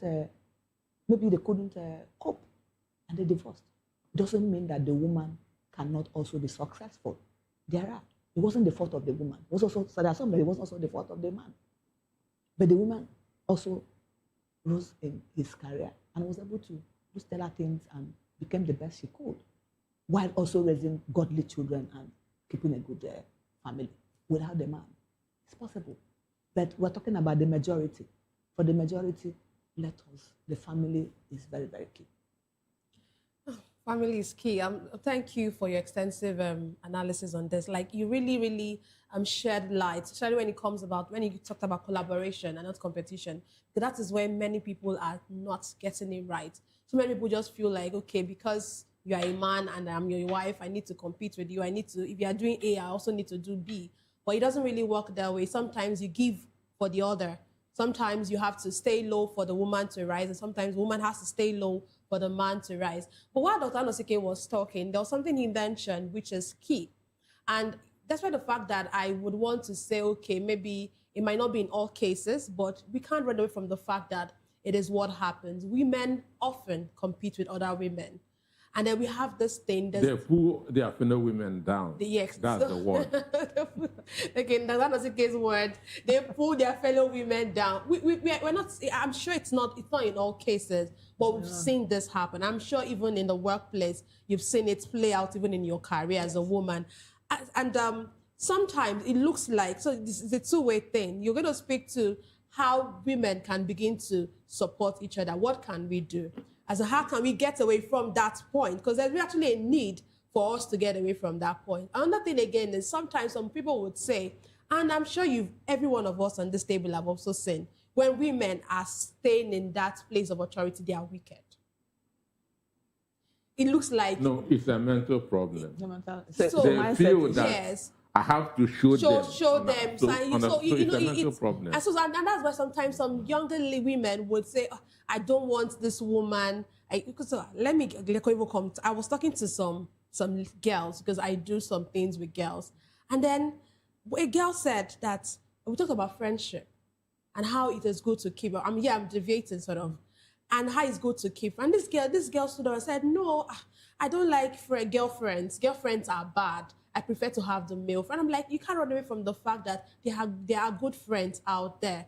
But that is what, from this young age, she already has this bias that girlfriends are bad. By the time she grows older and into the workplace, she will now begin to feel like she should support the male than the woman. So give her a vote. She will vote for. She will vote for the candidate. man than the. So, you know, that's the deficit we are talking about. It's not as if that, like, I will also repeat that both gender also have the good and the bad side of both genders. I'll also say even the men are also not supporting all the men. But I will tell you that the men are more forgiving than the women. You wrong a man over a bottle of beer, everything is forgotten. Dr. Agubata, you are going to another realm, but yes. I would allow you to go to that realm. Please go ahead. Everything, no. That's the thing. What is on the table is forgotten. Yes. But for the woman, it takes a lot. We are too emotional. Nina, can you hear? Yes, we are too emotional. Oh, because this person did this to you last year, you are still holding it even up to 2028. They'll still be remembering it. But the man will not remember what another man did to him maybe 2 days ago or last week. No, they're discussing, they are closing deals. They're thinking about what new things they are going to do. So that's why I'm saying that we must increase our advocacy of women empowering women. That is what International Women's Day is all about. Celebrate women, and then also advocate that more women should be up involved. Women, that's what I said, give to gain. The power of reciprocity in terms of empowerment. Excuse me, ma. Where are you in this, starting this your advocacy? For me, it should be right from the basics, from the secondary school. Yes. Okay. Because their mindset needs to be shaped. I was the 15th president of Association of Professional Women Engineers of Nigeria, 2018-2019. We did advocacy in STEM and that of. We started from the geopolitical zones of the country. For each of the geopolitical zones of the country, we use the concept of role models to tell the story to the girl child of who you should model your life after. People who speak their language. That program was called Invent It, Build It program. It was sponsored by NNPC at that time, led by Dr. Makante Baru. We were able to construct the first of its kind, a science laboratory in a primary school in Nigeria. That's where I started from, primary school. 2 primary schools in Nigeria have a science and technology lab, modern science and technology lab, the first in Africa. Sariki Amadu Primary School in Misau and Eware Primary School in Benin.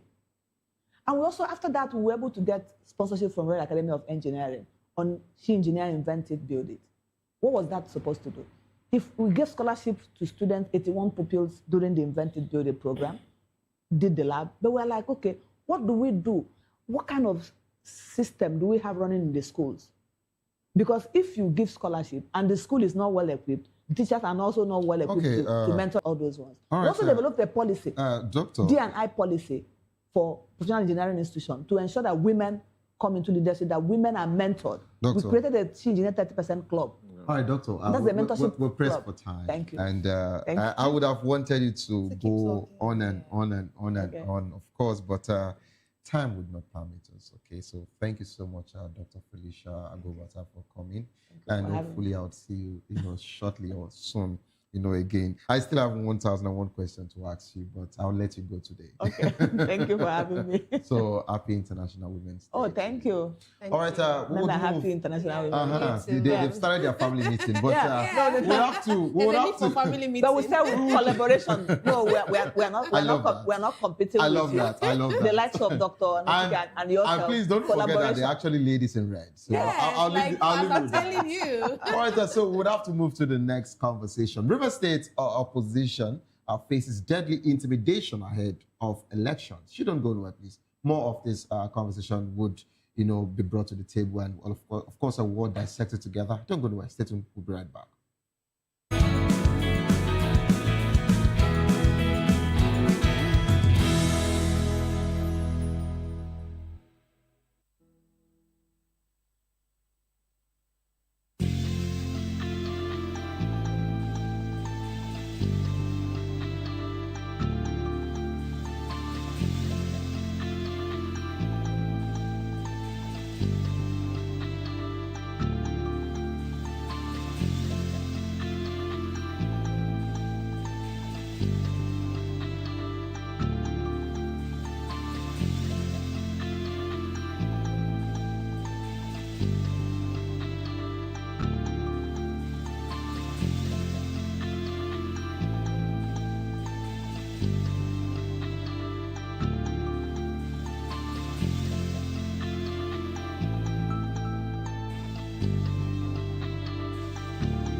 From the views on the street We go to bed empty hunger.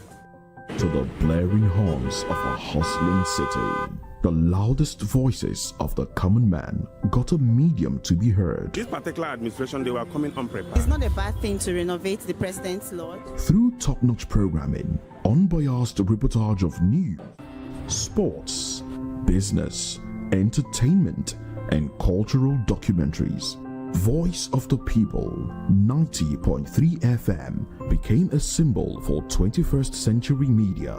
And now, a new baby is born. Voice of the People Television, VOP TV, youthful, full of vigor and penchant for excellence in the continent's media space, exposing the wrongs, applauding the rights, dissecting the news without fear or favor, through factual and accurate stories and contents, Corruption kills three things that makes a society. representing the interests of the people and giving them a voice. Voice of the People TV is here to stay towards building a fair society. VOP TV, Voice of the People Television, truly a voice for the people.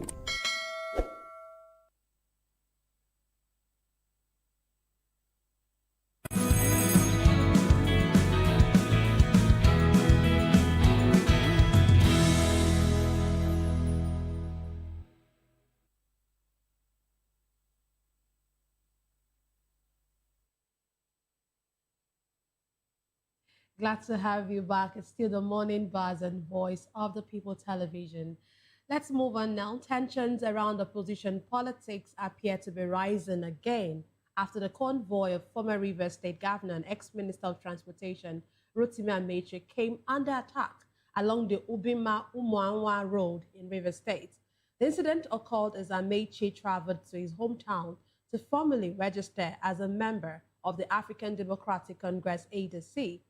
Earlier the same day, unknown persons reportedly set part of the ADC secretariat in Ubima ablaze and attacked a building belonging to Amaechi's family. Security operatives attached to the former minister reportedly repelled the gunmen during the attempted ambush.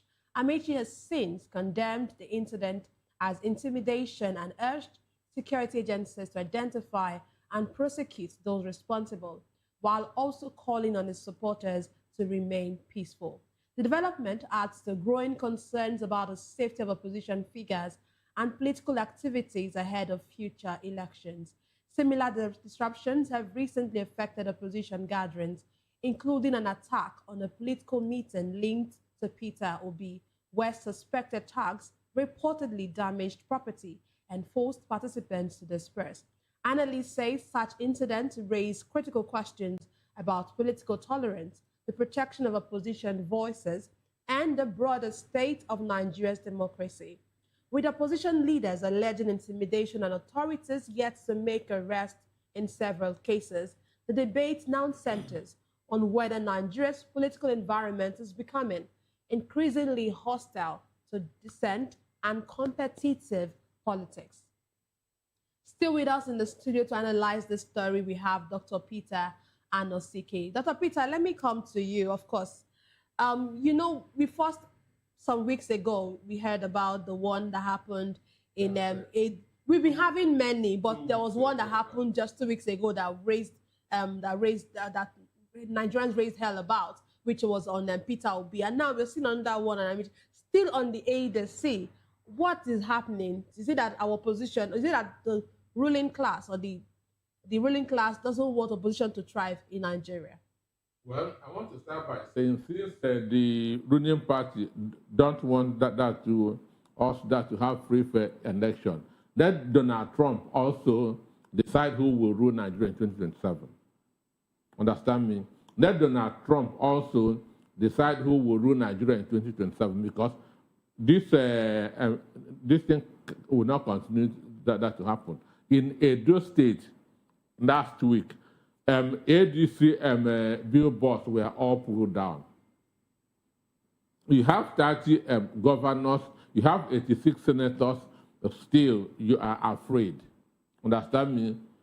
You have everything in your kitty, you are still don't want a level playing ground. Understand? Because they know that they have failed in delivering their promises to the people. Tinubu say, if I don't give you stable power and electricity, don't vote for me in my second term. And now, what are we seeing? Yesterday, I read that we now have just 3,900 megawatts for a country of more than 200 million people. And that he's setting up that's a committee for the national grid. National grid that's supposed to have been phased out. A grid that was built when the population of this country was 54 million. So this shows you that they don't know what they are doing. And the only way they can win a nation is through violence. And like Emeka Anyok told them, the world is watching closely what is happening in Nigeria. And all these things are being taken into cognizance. They must not feel that the world is not taking note. The world is taking note. And APC is jittery because they know that they cannot win in a free and fair election. So that's exactly what is happening. That's why they are burning the opposition's billboards, beating people, and even trying to assassinate that's opposition candidates. Doctor, let me comment from this particular angle. When we talk about Rotimi Amaechi, of course, I think the track record of Rivers State politics, has been like this over time. The same way Amaechi and his own successor, as at the time, Nyesom Wike, had issues. And of course, he also had issues with his own predecessor, Peter Odili, and the line goes like that. Don't you think that this is almost like a payback between Amaechi and Wike? Because I know Fubara is not involved in this particular, situation. But one thing I want to talk about Amaechi is quite controversial, which we all know, But when we talk about Rivers State politics is quite dicey because it is the more you see, the less you know. You understand that they play in that particular state. But is Amaechi now someone that you can really trust politically? This is not the issue of trusting anybody. This is the issue of attacking somebody's convoy. Understand me? Do you know what the intention? You want to kill him. You want to kill him. So this is not the issue of trust or no. The opposition party came out and they said this is just between them. Between what? These are between their parties. Because, of course, every political party or every opposition now, they have internal issues within themselves. The same way Monday, Webono said that it is the ADC, factions in ADC that wanted to kill P2B. So it is also factions in ADC that put their billboards. So they said. So for me, APC is afraid of free and fair election because they know that they have failed Nigerians. They are behind all these attacks. They are behind all these attacks. Understand? Because there's no way you can tell Amaechi not to go to Rivers State. Understand me? Okay, where has APC ever been attacked in this country? We were told that in Delta State, APC was attacked. So we're told. Didn't you see it in the news as well? I never read that. I'm using that word, never. Okay, I think that's the latest language now, because Boala also said he is not aware, of the killings in some, data that was released, he said he was not aware. So, but doctor, I understand the fact that this is about a threat to life. I understand this is about threat to life.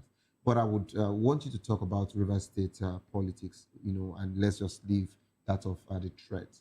Do you really think that River State can still be, will I say, collected back, from the APC with the way the situation is going in that state? One, Nyesom Wike is not popular. Nyesom Wike is notorious.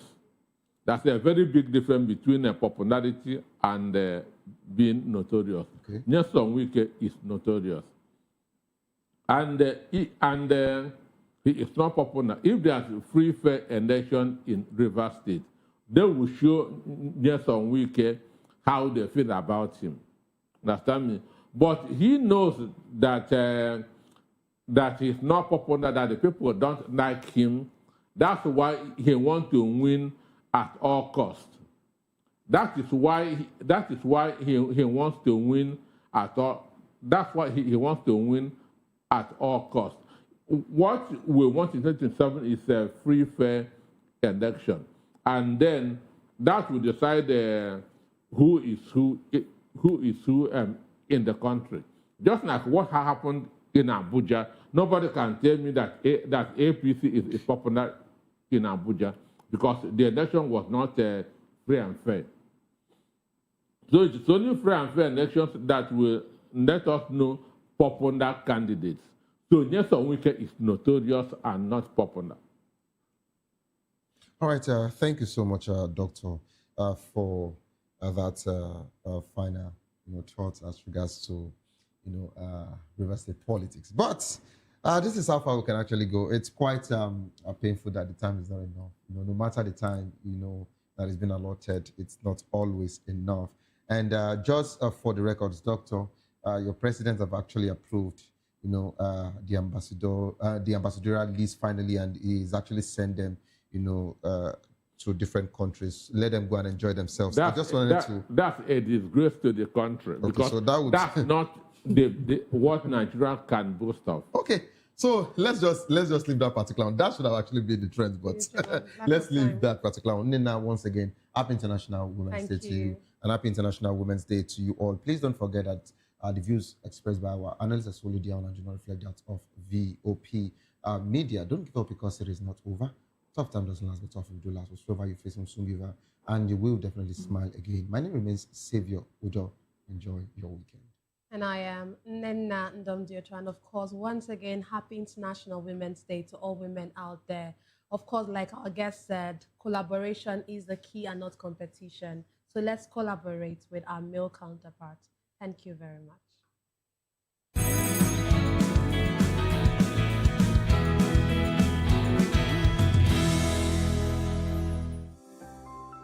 VOP TV.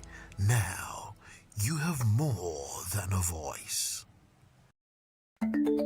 Africa is on the move, a continent of rising voices, untold stories, and powerful transformations. From the streets of Lagos to the heart of Nairobi, from the mines of Congo to the tech labs of Cape Town, the African story is being written every day. Bold, dynamic, unstoppable. This is African News on Voice of the People Television. We don't just bring you the news.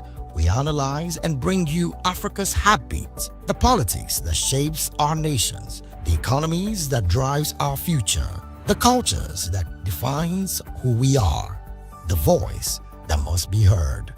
Africa News, Africa's voice, Africa's future. Where Africa speaks, the world listens.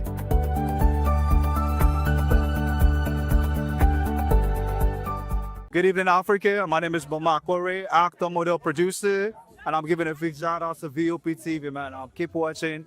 Don't change the dial. Thank you and God bless you. My name is AY, and of course, I represent the voice of the people, and that's why I'm on VOP. AY say so. Hi everyone, it's your girl Miriam Tima from the Real Housewives of Lagos and the Real Housewives Ultimate Girls Trip Africa. Shout out to VOP, the voice of the people. You already know. Stay tuned, keep watching. And don't forget, VOP is the best. All right, hello, it's about that shaking the man fine back with Melanie Poppy Blast Skin Boy. This is VOP TV. If you're not watching VOP, I don't know why you're watching. Maybe you're watching your weight. Hello, beautiful people. This is Wale Ojo, and you're watching VOP, Voice of the People. Hi, guys. You already know who it is. This is New Energy. Flyers wherever live. Keep watching VOP TV. Thank you. Hi, people. Ginny Albano here. Guys, please keep watching Voice of the People. My name is Tao Familoni, and here's to VOP TV. Keep watching. Stay tuned. Do not touch that dial. My name is Made Kuti and you're watching VOP TV. Keep watching. Welcome, my name is Zika Davis. Distinguished ladies and gentlemen, boys, viewers, everybody, boys and girls. This is VOP TV. Do you know what that means? Voice of the People TV. You don't have a voice, don't come here. You better make sure your voice is heard. We encourage you to click on the like button and subscribe to our YouTube channel. We are Voice of the People TV. Also follow us on all our social media platforms. We are at VOP TV Live. Visit our website www.vop.ng for fresh and trending news. Also watch us live on SLTV channel 264. VOP TV, Voice of the People Television. In a world where power shapes with every headline. In a nation full of questions. In a world filled with noise, the truth needs a voice. The policies that shapes our world and the economy that determines our future. Every hour, every day, the grapevine keeps buzzing. And together, we are committed to telling the stories that shape our world because your voice is our focus. Don't forget, our voice matters the most. Let us come together and share our concerns.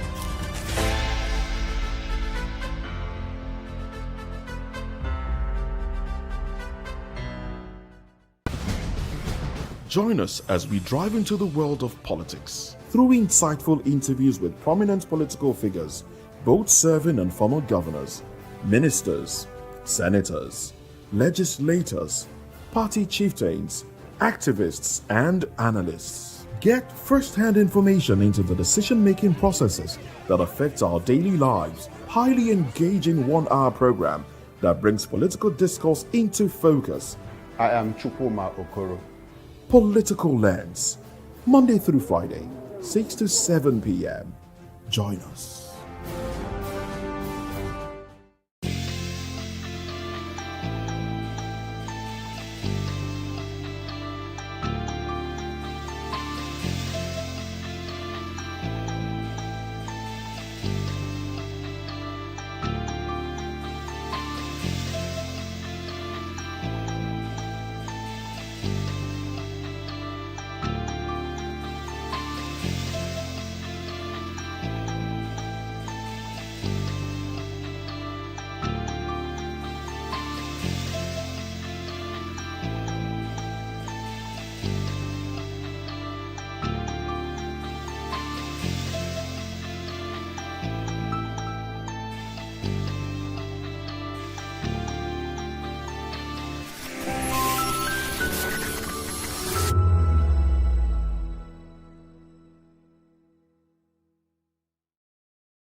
Do you want your voice to be heard?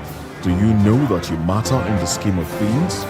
The People's Voice, the show where ordinary citizens take center stage as we discuss the biggest stories that affect you and I.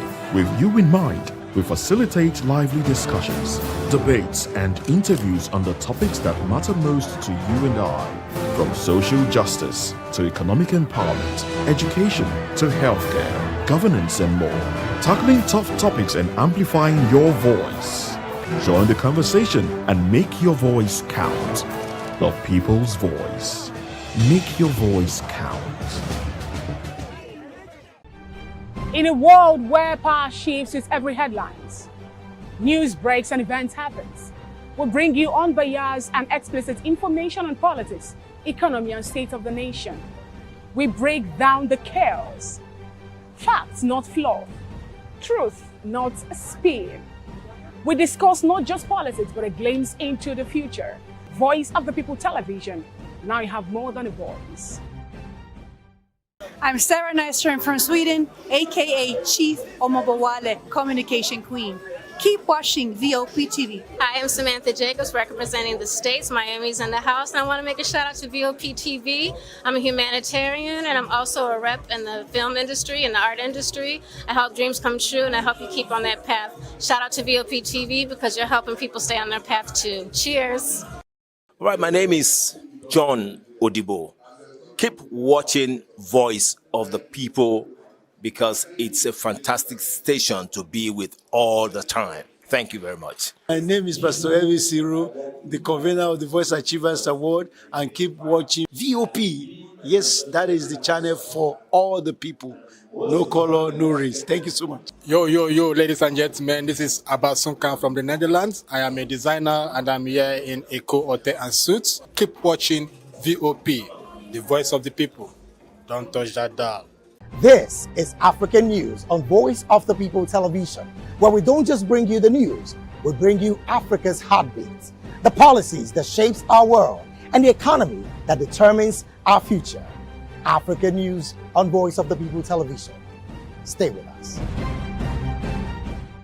Welcome to the locker room, the home of football talk that matters. I am Jerry Amaechi. Join us every weekday, Monday to Friday at 5 p.m. Nigerian time, as we share the hot takes and hot debates in the exciting world of football.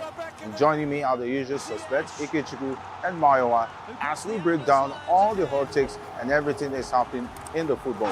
Don't just watch football, live it with us. Catch us on the locker room and Voice of the People Television at 5 p.m. Nigerian time. And like I always say, if not 20 minutes off, please discuss.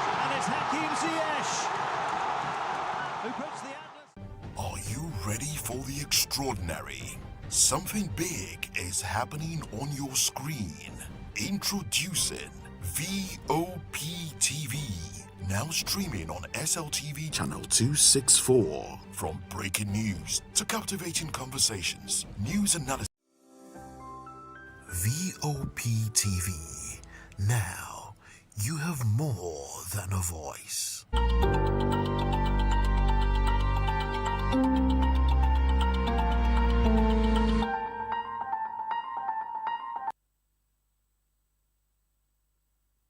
Welcome, guys. The show is hashtag right here on VOP TV.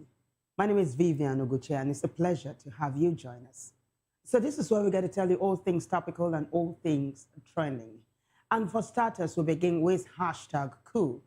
Remember how towards the end of last year, 2025, there were reports of an alleged coup. The federal government said nothing, the military brass said nothing, and in fact, they said it was just rumors. Until this year, when Nigerians were told that there was actually an attempt on the life of President Tinubu and, of course, some senior public officers like the Senate President, the Speaker of the House of Representatives, and some other members of President Tinubu's kitchen cabinet. So this is what's happening right now. This is fresh from the oven. The wives of the detained officers, those that the federal government or the army said are involved in plotting a coup against President Tinubu's administration, their wives today held a press conference and they got the support of activist and politician Omoyele Sowore. What are they demanding for? They're asking that their husbands, talking about the wives of the detained officers, that their husbands be either court-martialed or freed. And they're also asking for access to their husbands. So I take you now to X. We'll take a look at the very first post, and then we'll see how netizens are responding.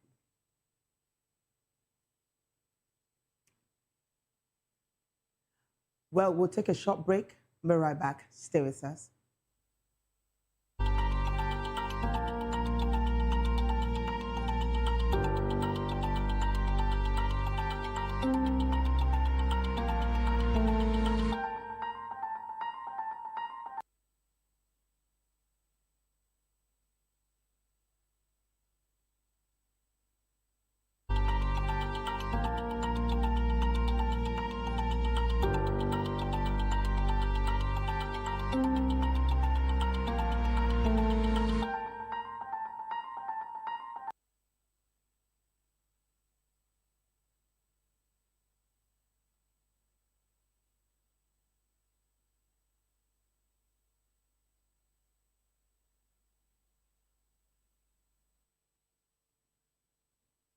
Welcome back. Shall we quickly pick up from where we stopped? I was going to tell you, how it's going down on X. Basically, show you as against tell you. So I have that post ready for you now. Let's take a look at it. Nigerian Affairs Journal says, grant us access to our husbands. Wives as military officers detained over a failed coup plot against President Tinubu appealed to the president during a press conference attended by Showore and Deji Adeyonju. Showore being the activist, Deji being his attorney. Now, it goes on to say they urge the government to either charge their husbands to court or release them if they have no evidence. Let's take a look at the next post. Nigerian Affairs Journal again says, what we have gathered from the families of the 120 detained military officers is that there is no evidence of any coup. It's just some high-level officials who are trying to buy the loyalty of President Tinubu and create a fear factor. That is how they control people in power. Showore said at the press conference called by the wives of military officers detained over a failed coup plot against President Tinubu. Guys, do you realize the enormity of what human rights activist Omoyele Showore has just said? He said, based on his own investigation, that there was no coup like the government has said there was. And he's saying that what happened was just some people wanting to buy President Tinubu's loyalty. That is a lot for you to wrap your head around. I can tell you that. I also bet you that this is not the end of the matter. Before we wrap it up, though, let's quickly take a look at how netizens are responding to this particular matter. Hashtag coup. So Great says, Showore was the first to declare that there was a coup, even before the military confirmed it. Goes on to say, I blame at official DSS and G for not picking him up, because it is even criminal for someone to try to cover up for coup plotters. Big Buster says, day by day, Showore has become, and they're using that word, it looks like they're not very happy with what Showore is doing. But Doorbreaker says this may be correct. Doorbreaker is saying Showore just might be correct on this one. I will take a look at the next reaction now. So Ibile says, wife of a military personnel, I guess, should know it's not the president that will charge them to court. It is the duty of the Nigerian army to court-martial them, not the president to charge them. So this particular hashtag is unraveling online, and if you want to check it out for yourself, you might. But just to give you some heads up, there are some uncharitable words that are being thrown around on that is particular thread. But as it unfolds, we will keep you posted. We take on now the next hashtag, which is one of the biggest stories unfolding in the country today. President Tinubu has approved the postings of ambassadors. The Senate actually approved the ambassadors designate last December. One of them was Reno Mockery. He has been posted to Mexico. And for some reason, it's just his posting that is creating some massive chatter online right now. So Bayo Nanuga's presidential spokesperson has the list or has the post. We'll take a look at it before we see how netizens are receiving this particular message. So this is Bayo Nanuga, OONCON, who says, President Bola Ahmed Tinubu has approved the postings of 31 career and 34 non-career ambassadors to various countries and the United Nations. The Senate confirmed the ambassadors designate last September. Now, take a look at number 8. You see Mr. Reno Mockery, Mexico City, Mexico. Take a note. Another thing for you to note is that Reno Mockery is a non-career ambassador, just like his pal. Should I say his pal? Yeah, talking about Fani Kayode. But hey, netizens are responding to this one. Let's take a look. So Adekule says, Reno Mockery to Mexico. What a perfect arrangement. If you know, you know. The next one. Spicy says, you called him a drug lord and he posted you to Mexico City, Mexico. The strategist has paid you back in your own coin. Enjoy the ride. And with the picture of that beautiful actress, holding that champagne bottle, in a toast. It's just amazing. Let's take a look at the next one. So Vader says, Una won't put Reno for cartel mouths. And Benga Giwa says, Ambassador at Reno mockery to Mexico. Congratulations. The next one. So Pragmatic DB says, generally fair posting. Reno to Mexico is good for Reno.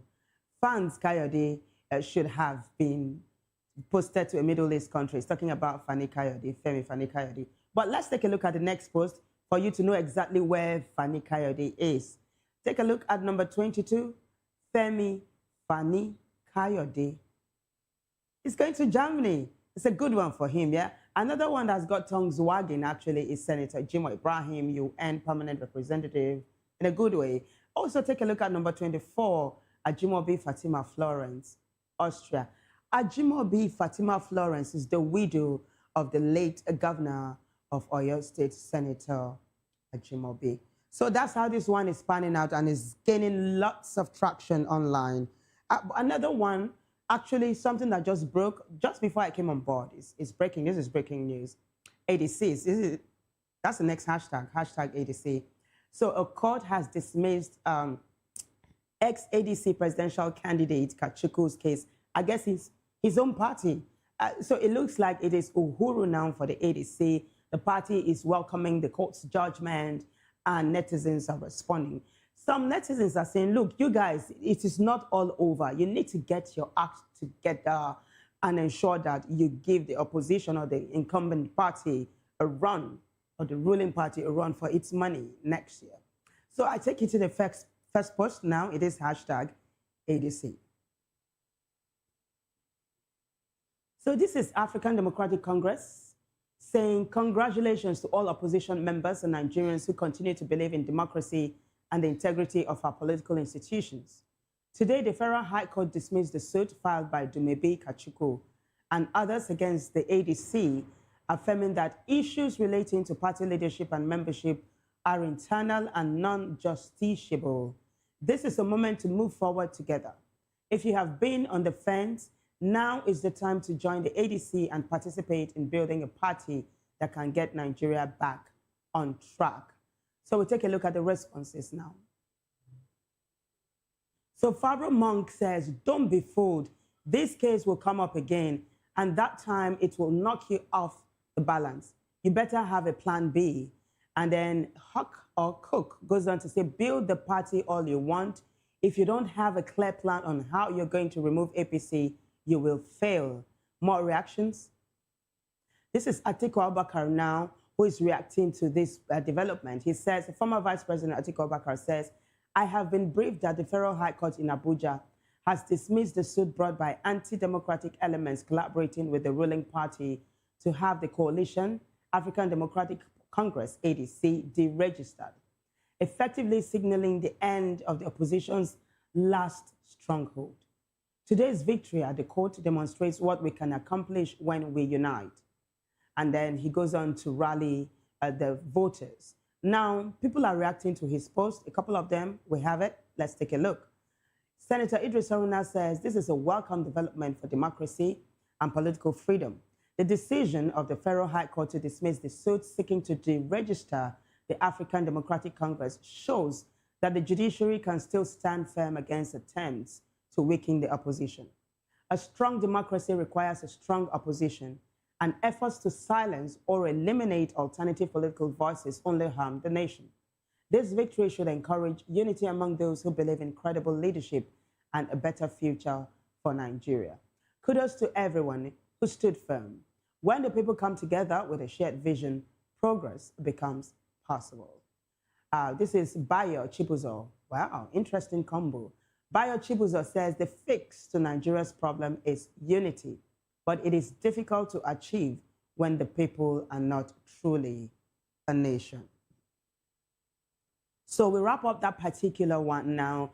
It looks like ADC is going to come to a round table, really, and to ensure that they get their acts together, like netizens are saying. This looks to be a lifeline to the opposition. We'll see how well they take it. Now, the next hashtag is totally different from politicking and all of that. This is hashtag Pete Edochie. Renowned veteran actor Pete Edochie is crying foul. He says that he spends over 40,000 naira. Let me repeat it. He says he spends over 40,000 naira every day just to have electricity. And some netizens are saying, is that not too much? How come? And all of that. So many questions. You're going to see how it's playing out online. But I've got the veteran himself. You're going to be listening to him in a short while. He was on a televised interview, so credit goes to AIT for that. So we'll take a look at the very first post that's going to, hook us up to the video. Nigeria Stories has it. Peter Edochie says, I am spending over 40,000 naira daily in Nigeria just to have electricity. Who is really fighting for the common man? Take a listen.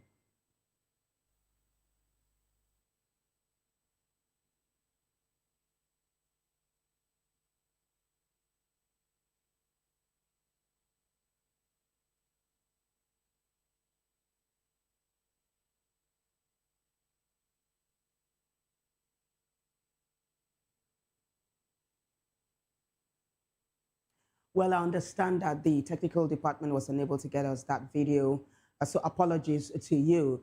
I would have loved for you to really listen to him explain himself and all. There's nothing like hearing it from the horse's mouth. But hey, that's the gist of the matter. He says he spends over 40,000 naira every day just to generate electricity. Now, netizens are responding. Let's take a look at their responses. So Mavi says, why don't you get a solar? Why don't you, say advocating for solar instead of wasting such amount on petroleum? I mean, that's a lot of money spent every single month. Well, if you listen to the video, he said 10,000 every day for the bill, electricity bill, and then over 30,000 every day to buy diesel to fill or to power the generating sets. That's what he said, basically.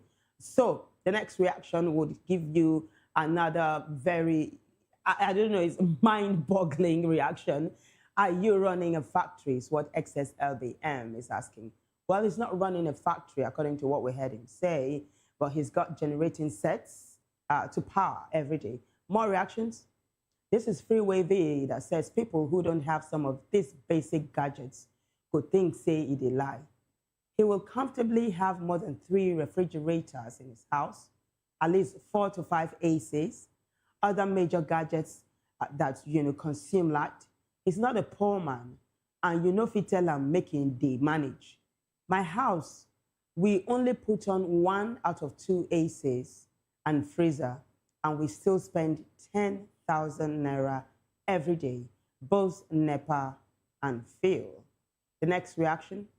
So this is Idil that says the power failure in Nigeria is intentional.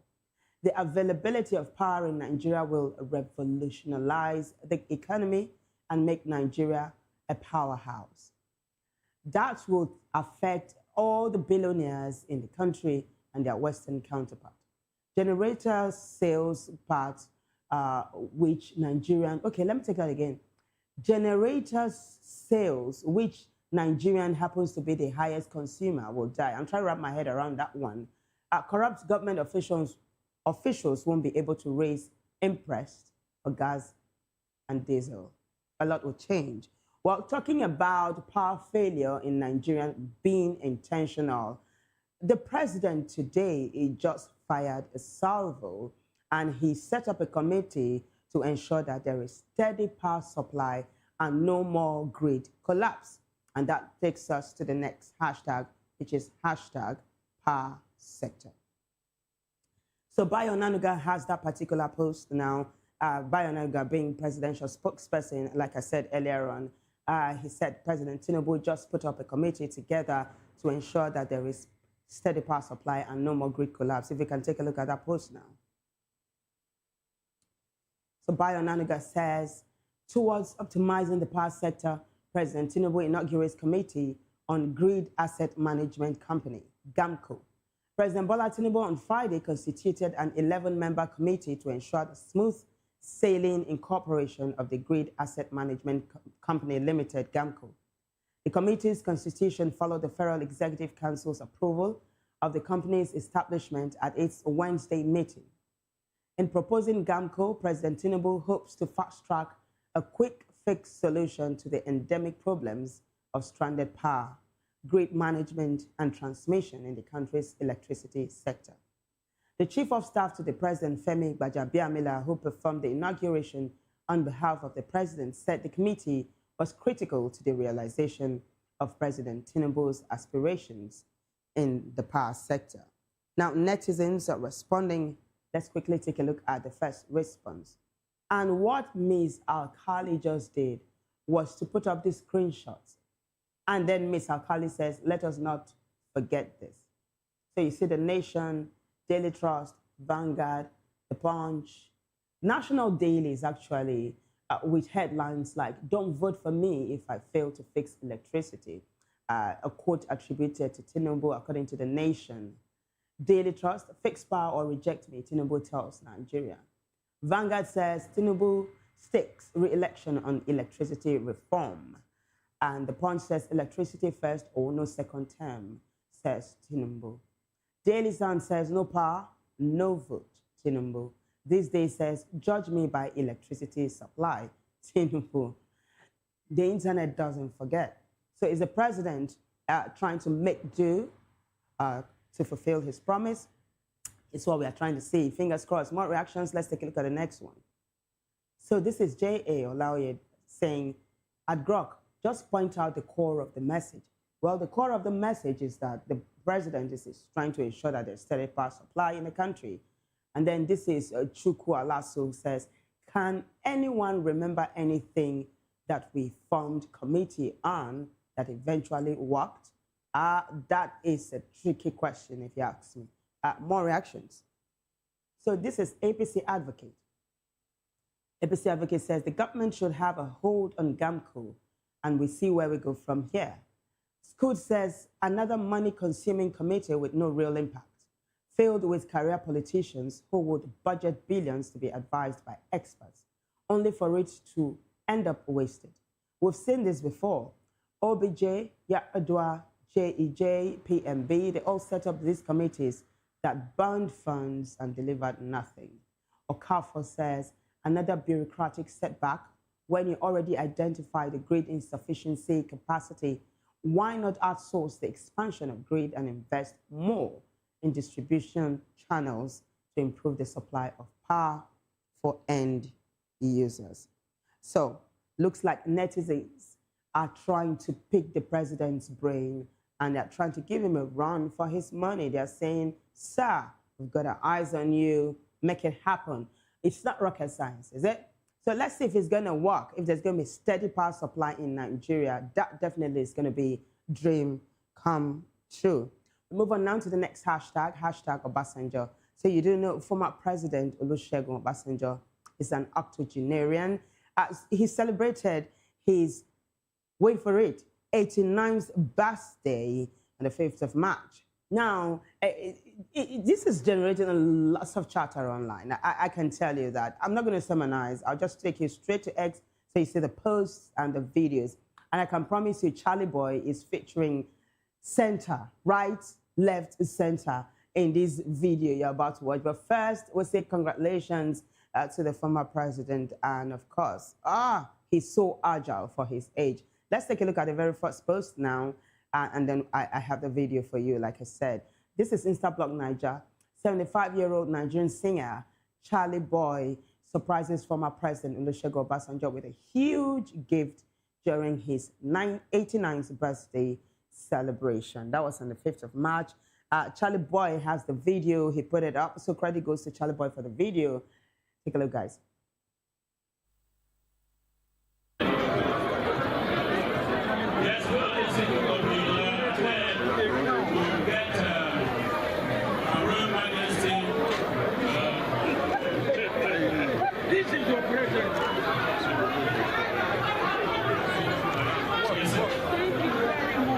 Your attention, please, ladies and gentlemen. Your attention, please.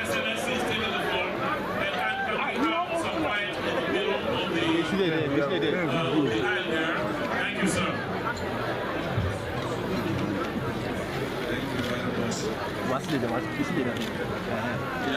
Excellency, the Bad Boy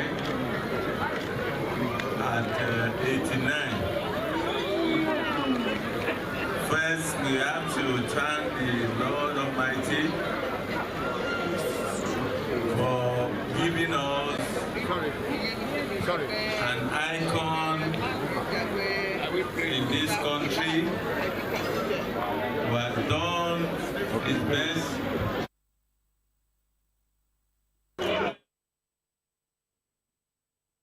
So it has Charlie Boy with a huge package there. It turns out that it's a throw pillow.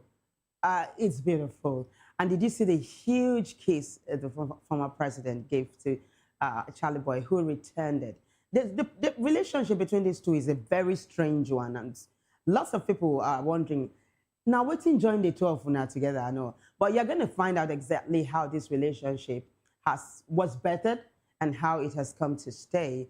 So we'll take a look at the responses now. Netizens are responding to this video and what transpired between the president and Charlie Boy.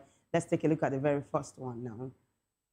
So this is Jones Clef saying, I love seeing aged men with sense. Happy birthday, sir. Crypto Wizard says, old people's friendship might exactly or actually just be the realest. Happy birthday, Olusegun Basanjo. Let me take that again.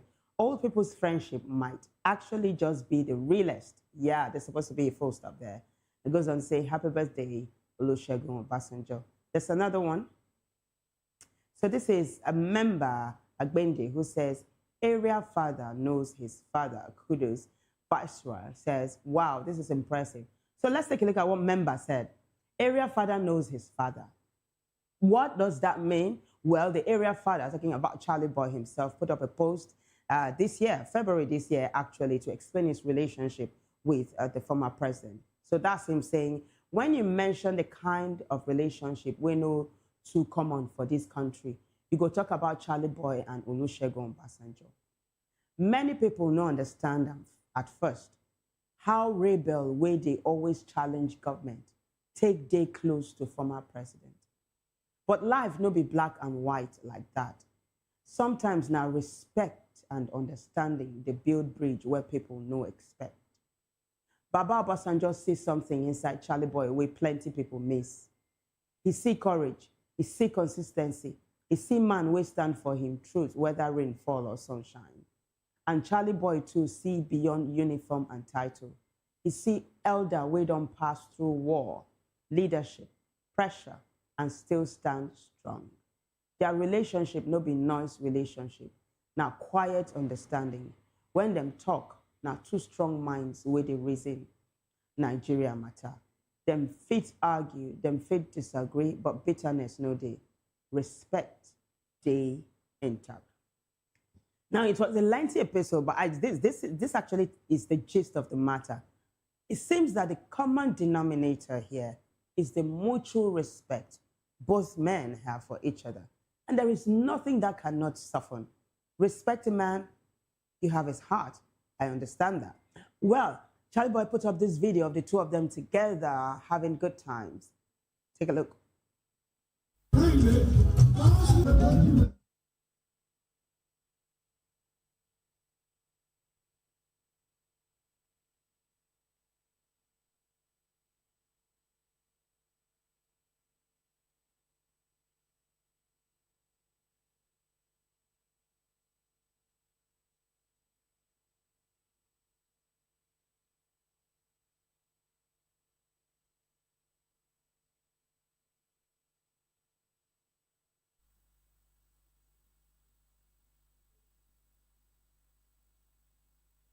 I adopted it. But just arrived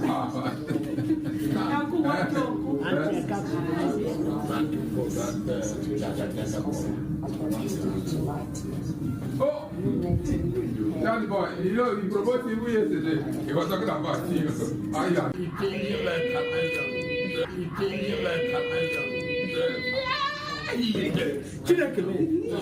Baba, don't come and disgrace me here. I beg. Let's live in class. Let's live in the I beg. Otherwise, when I start dancing, you won't be able to catch up. Bye-bye. So that was Charlie Boy just giving netizens a tip of the iceberg of how playful they both are whenever they're around each other and how deep their relationship ran. Now, he talked about, the basis of it earlier on, understanding mutual respect and the former president seeing something in him that others do not see. But what I want you to take a note at, or take note of, really, is how the former president is jumping at his age. Like I told you, he is an octogenarian. He's agile, and it's something lots of people are pointing out. And then he can dance. He always loves dancing. We saw him and Senator Florence Itagiwa not too long ago as she celebrated her birthday. By the way, she's one of the ambassadors that's been, whose posting has been approved. So congratulations to her. Take a look now at President Olusegun Obasanjo dancing with the legendary Ebenezer Obey. But before the video, I have a post now. Let's take a look at the post first, and then you watch how the president jumped on stage to dance to the music of his favorite singer. Africanism Culture says, at 89, Chief Olusegun Obasanjo is still full of energy. Baba jumped on stage to meet legendary Juju maestro, Chief Commander Ebenezer Obey, during his 89th birthday celebration at the Olusegun Obasanjo Presidential Library in Abeokuta. Take a look, guys.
We just took you straight to the bash that was very much attended by, the cream de la cream. I'm telling you, it was a good one, and it looks like the celebrant had a very, enjoyable and pleasant time himself. On that note, we'll say again, happy birthday to you, former President Olusegun Obasanjo. On that note, we move on to something else now. It is #Pella. You do know the online streamer, Nigerian, of course, who looks like he was inspired by American online streamer talking about iShowSpeed. Not so long ago, iShowSpeed was in Nigeria, and every day he kept on breaking the net, because of content after content, making headlines. Chief of them, I can say chief of them, right, was Pella trying to gain audience, but Speed refusing to grant him audience and all of that. It looked like Pella decided to have his own fame because he's already famous, but he decided to have his own fame written in the sands of time. So it looks like he's going to be touring the world, but first he's going to begin touring Nigeria. So Pella started his national tour in Edo State. We'll take a look at the very first post now and then have a number of videos for you. That is trending, and netizens are responding. So how are Nigerians taking Pella's national tour? Let's find out. Africa Fact Zone says Pella kicks off his Nigerian tour in Benin City. He is the first streamer to tour Nigeria. He has also made 2 viral successful trips to Ghana and Cote d'Ivoire. So there's a video. Take a listen.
I could read your mind right now, I would give anything to know what you're thinking, right?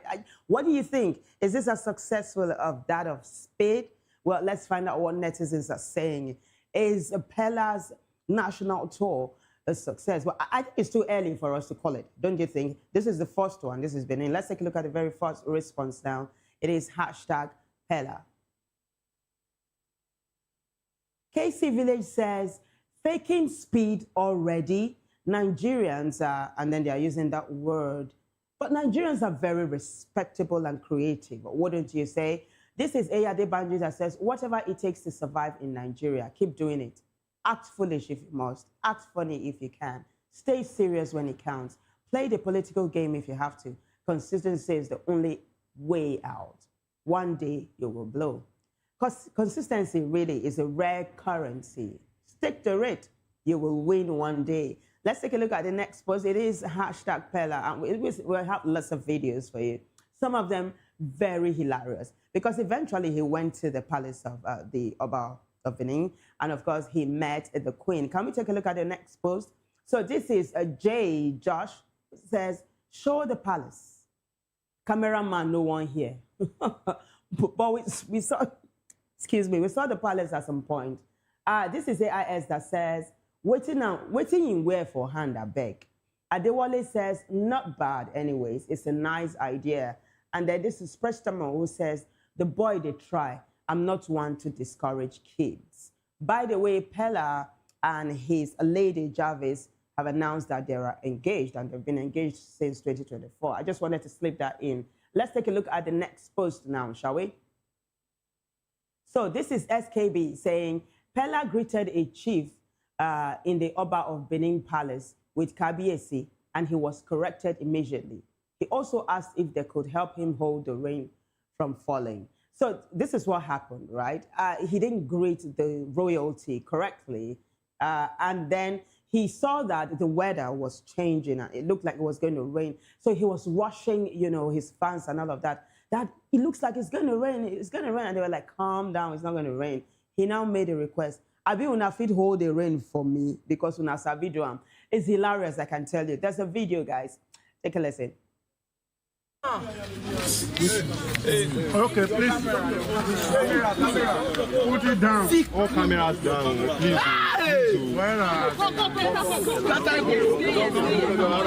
I'm your biggest fan, man. God bless you. God bless you. Get up. God bless you. You don't say God bless you. Oba talk to you. Let me just go. Calm down, nobody come.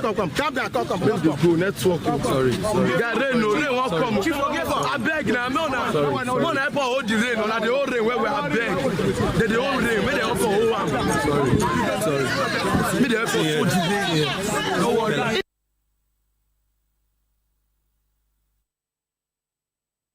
So you see, it's a huge drama playing out, but that's not all. You saw there was one. We gave you a sneak peek of another one. That's of him meeting one of the queens at the palace.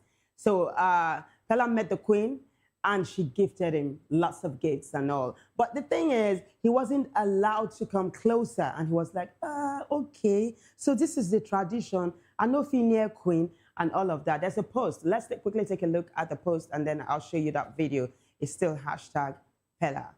So this is SKB saying Pella met the Queen of Benin, and she even asked him to follow back on Instagram. Due to tradition, he had to greet her from a distance. Take a look, guys. Okay, please. Put it down. All cameras down, please.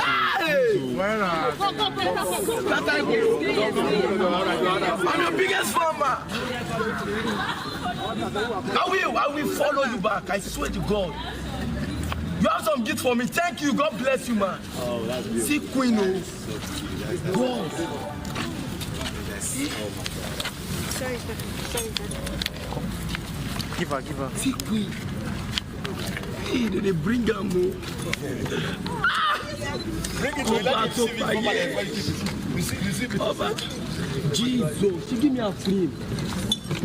How if Queen of Benin give Queen Ewari.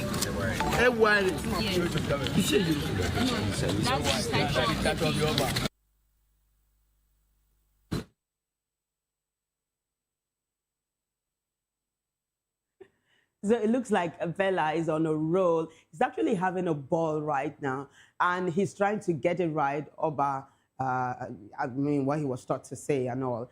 He's never ever going to make that mistake again and all. Know how to greet royalty. I'm sure when he gets to the nuts, he will know how to greet royalty because he's going to tour all the states of the Federation. And netizens are worried about his safety. Some are saying that has he not heard that there are kidnappings, that he should make sure that he's well protected. Others are saying kudos to Pella, that he never gives up. When he sets his mind on stuff, he does it. But others are saying he's not as tush as Speed was. But others are saying, go Pella, go, we're behind you. So it looks like he's going to be trending for a number of days. I don't know if he's going to tour Lagos. I'm trying to wrap my head around that one because he's based in Lagos. He began his tour in Edo State, Benin precisely. Is he going to tour Lagos? What are we going to see when Pella decides to tour Lagos? We'll keep our fingers crossed. When you check out some of the videos, you will see how he was given a bouquet of flowers and he was speechless. It was almost as if this was the first time someone gave him, flowers like that. Pink, cool-looking rose of flowers. Let me not just continue because it's a lot. I'll keep you posted as his tour unfolds. But on that note, I'd like to say thanks to everyone who helped the show go on flawlessly from Monday to Tuesday to Wednesday to Thursday, Friday. I appreciate it. Thank you so much, guys. Without you, this would not happen. But the bigger thanks goes to you for watching. I'll say, make sure you enjoy your weekend. When I come back on Monday, I'll be sure to ask you about that.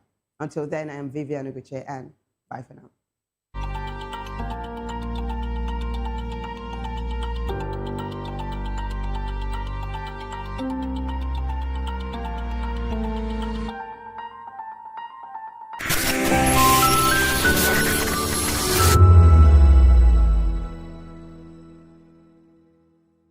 Hello there, my name is Damilola Ogunsi, also known as the Goldfish. Hi, my name is Chiki Bright Emmanuel. I'm an actor and a filmmaker. Hello, peeps. My name is Yomi E. Adejimo. Hi, everyone. I'm Paul Utomi. Hi, everyone. My name is Stacey Benjamin, and this is Voice of the People TV. I need you to keep it locked to VOP TV. See, are you looking for good entertainment? You want to get good movies, good music, politics, talk shows, sports and entertainment. You really want a channel that gives you everything you need without you having to run around. VOP is where you are. That's Voice of the People. If you're not listening to this, you're not one of us. And you deserve to be killed. Scrap chat. Don't be killed, but watch it. Or I'll find you. And I want you.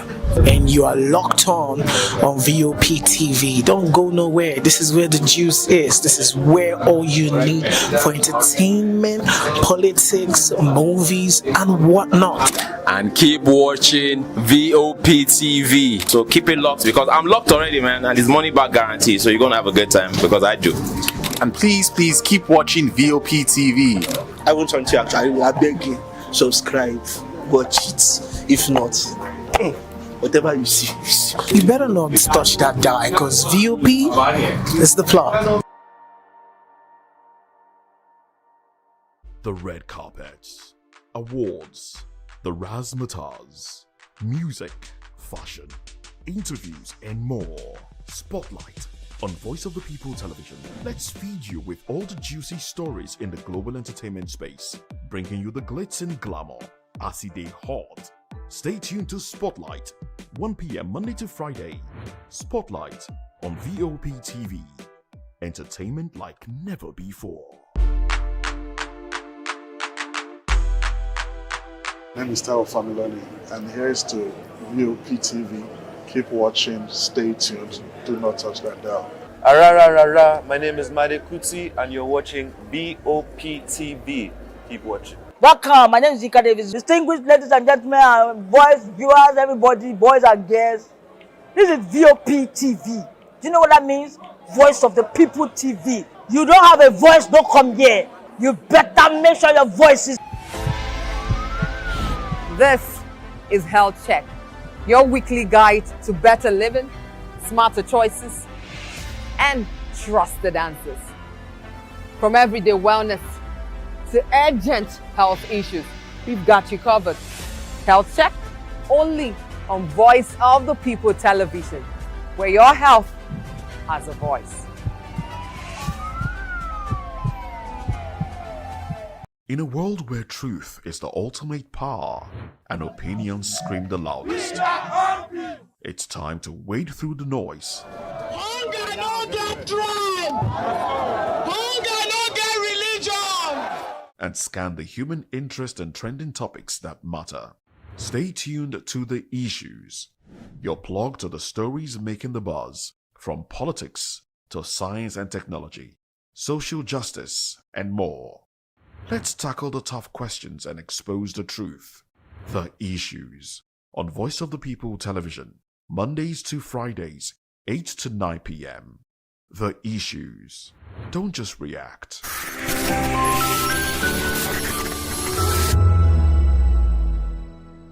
Shaka, who was born in 1787, died September 22nd, 1828.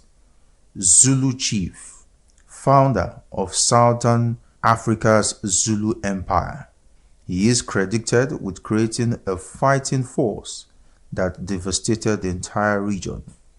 His life is the subject of numerous colorful and exaggerated stories, many of which are debated by historians.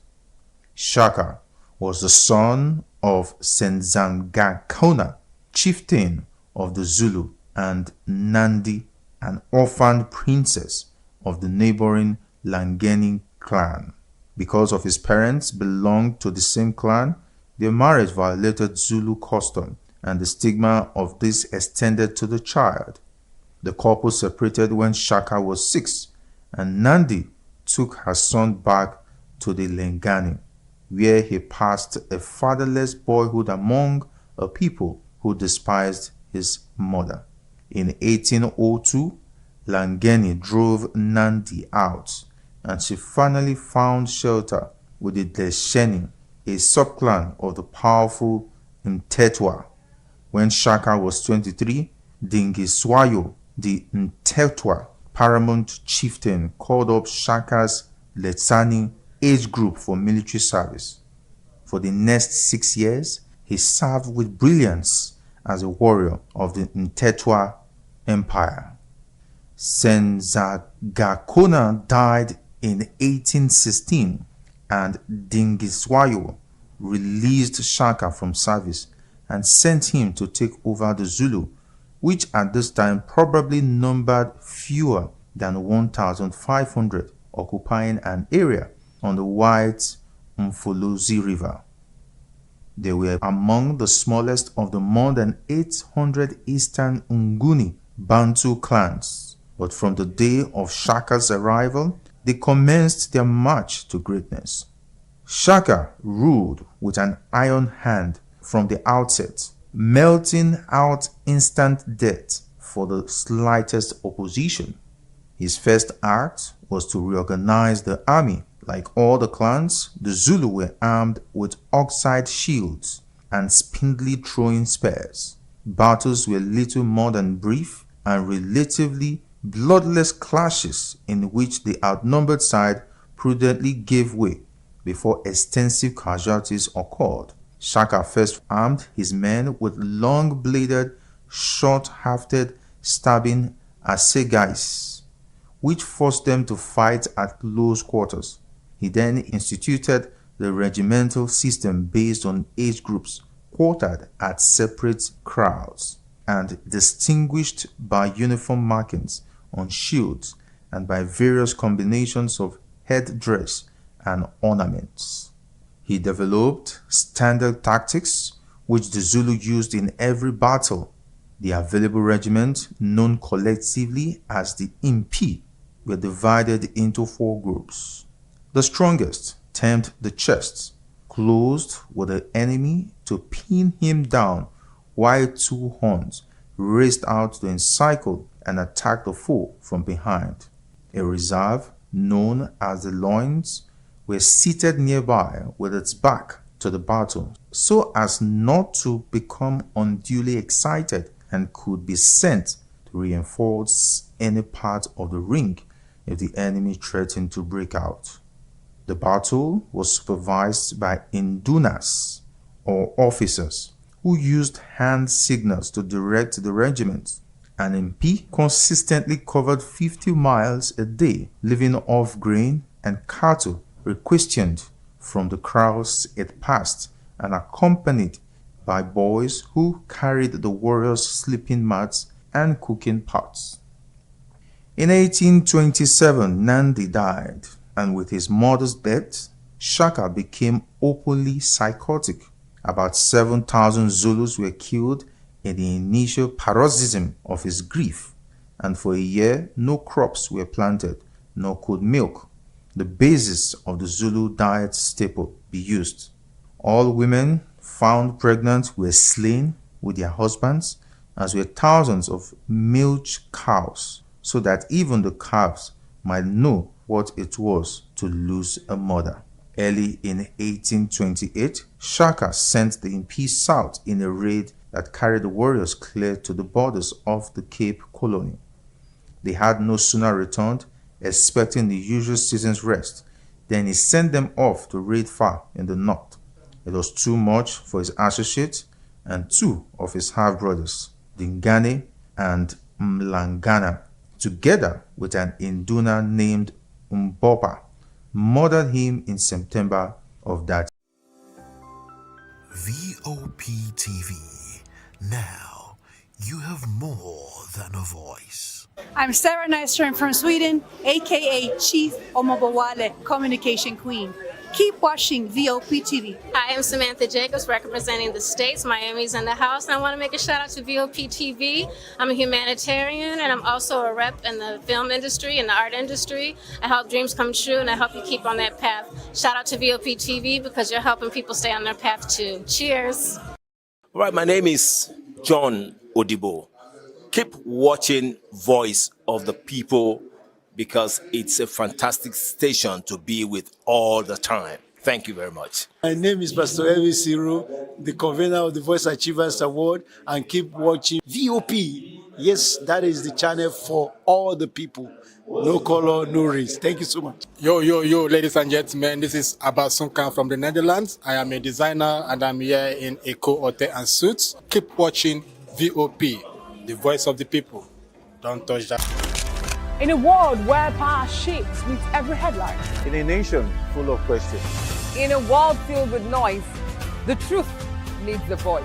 The policies that shapes our world and the economy that determines our future. Every hour, every day, the grapevine keeps buzzing. And together, we are committed to telling the stories that shape our world because your voice is our focus. Don't forget, our voice matters the most. Let us come together and share our concerns.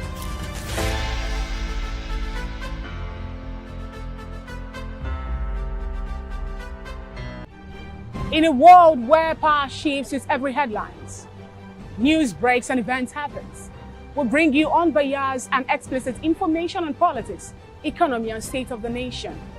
We break down the chaos. Facts, not fluff. Truth, not spin. We discuss not just politics, but a glimpse into the future. Voice of the People Television. Now you have more than a voice.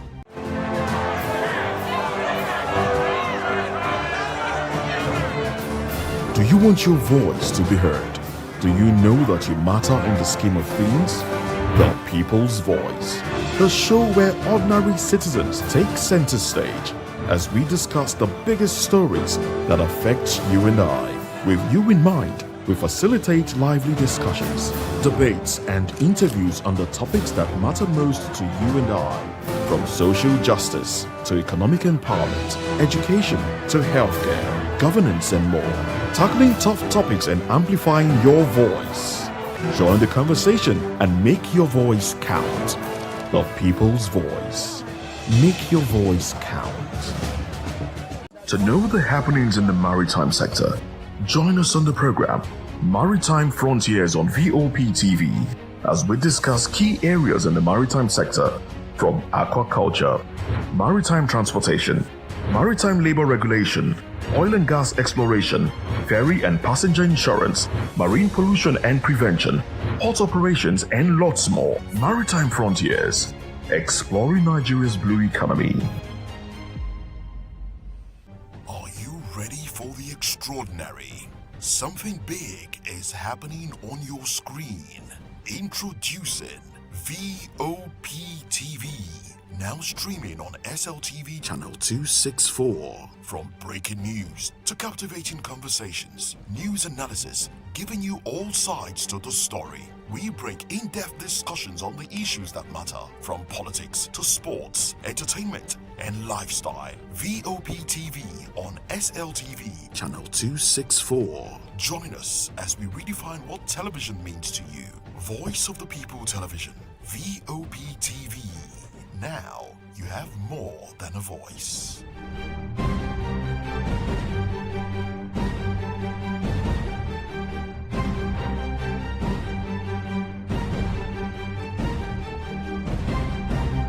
This is African News on Voice of the People Television, where we don't just bring you the news, we bring you Africa's heartbeat, the policies that shapes our world, and the economy that determines our future. African News on Voice of the People Television. Stay with us. This is Health Check, your weekly guide to better living, smarter choices, and trusted answers. From everyday wellness to urgent health issues, we've got you covered. Health Check, only on Voice of the People Television, where your health has a voice.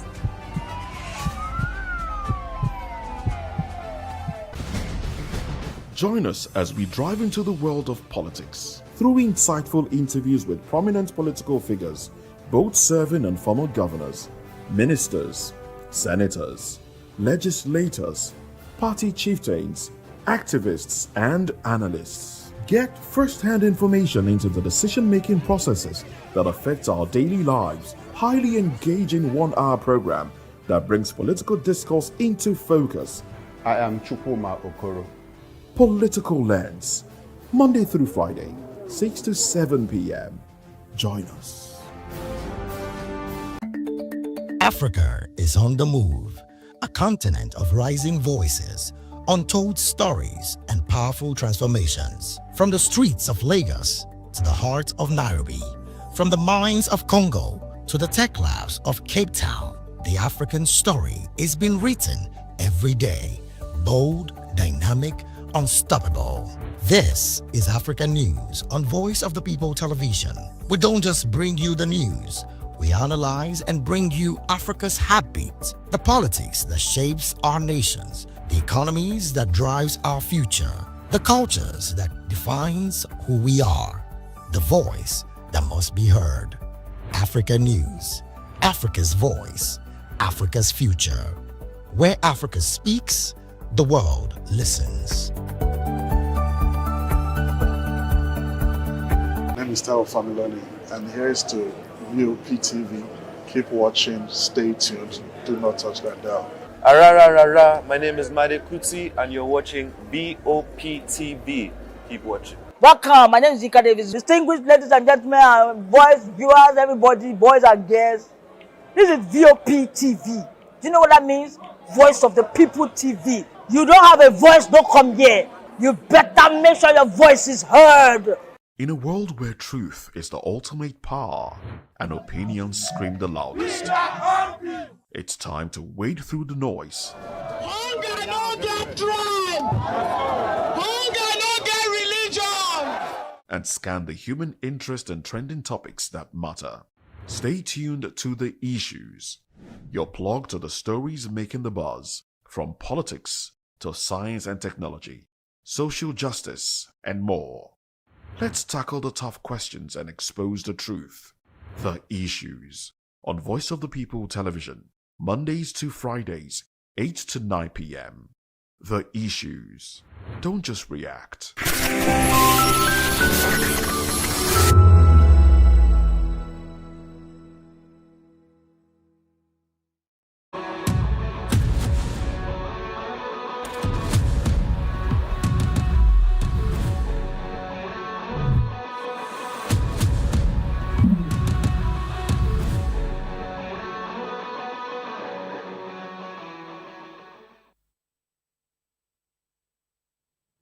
It's always very feeling nice to be on the show today to talk about the weekend kickoff. Good morning, Lagos, Nigeria. It's that Saturday sports time that we go around and give you everything happening in the world of football. We have a lot to talk about on the show today, and it'll be quite interesting. You don't want to miss because it's a lot. For Friday, Thursday, Wednesday, Tuesday, Monday, all of the days gone past, we saw different kind of, sporting activities. But this morning, we'll be looking into the football world.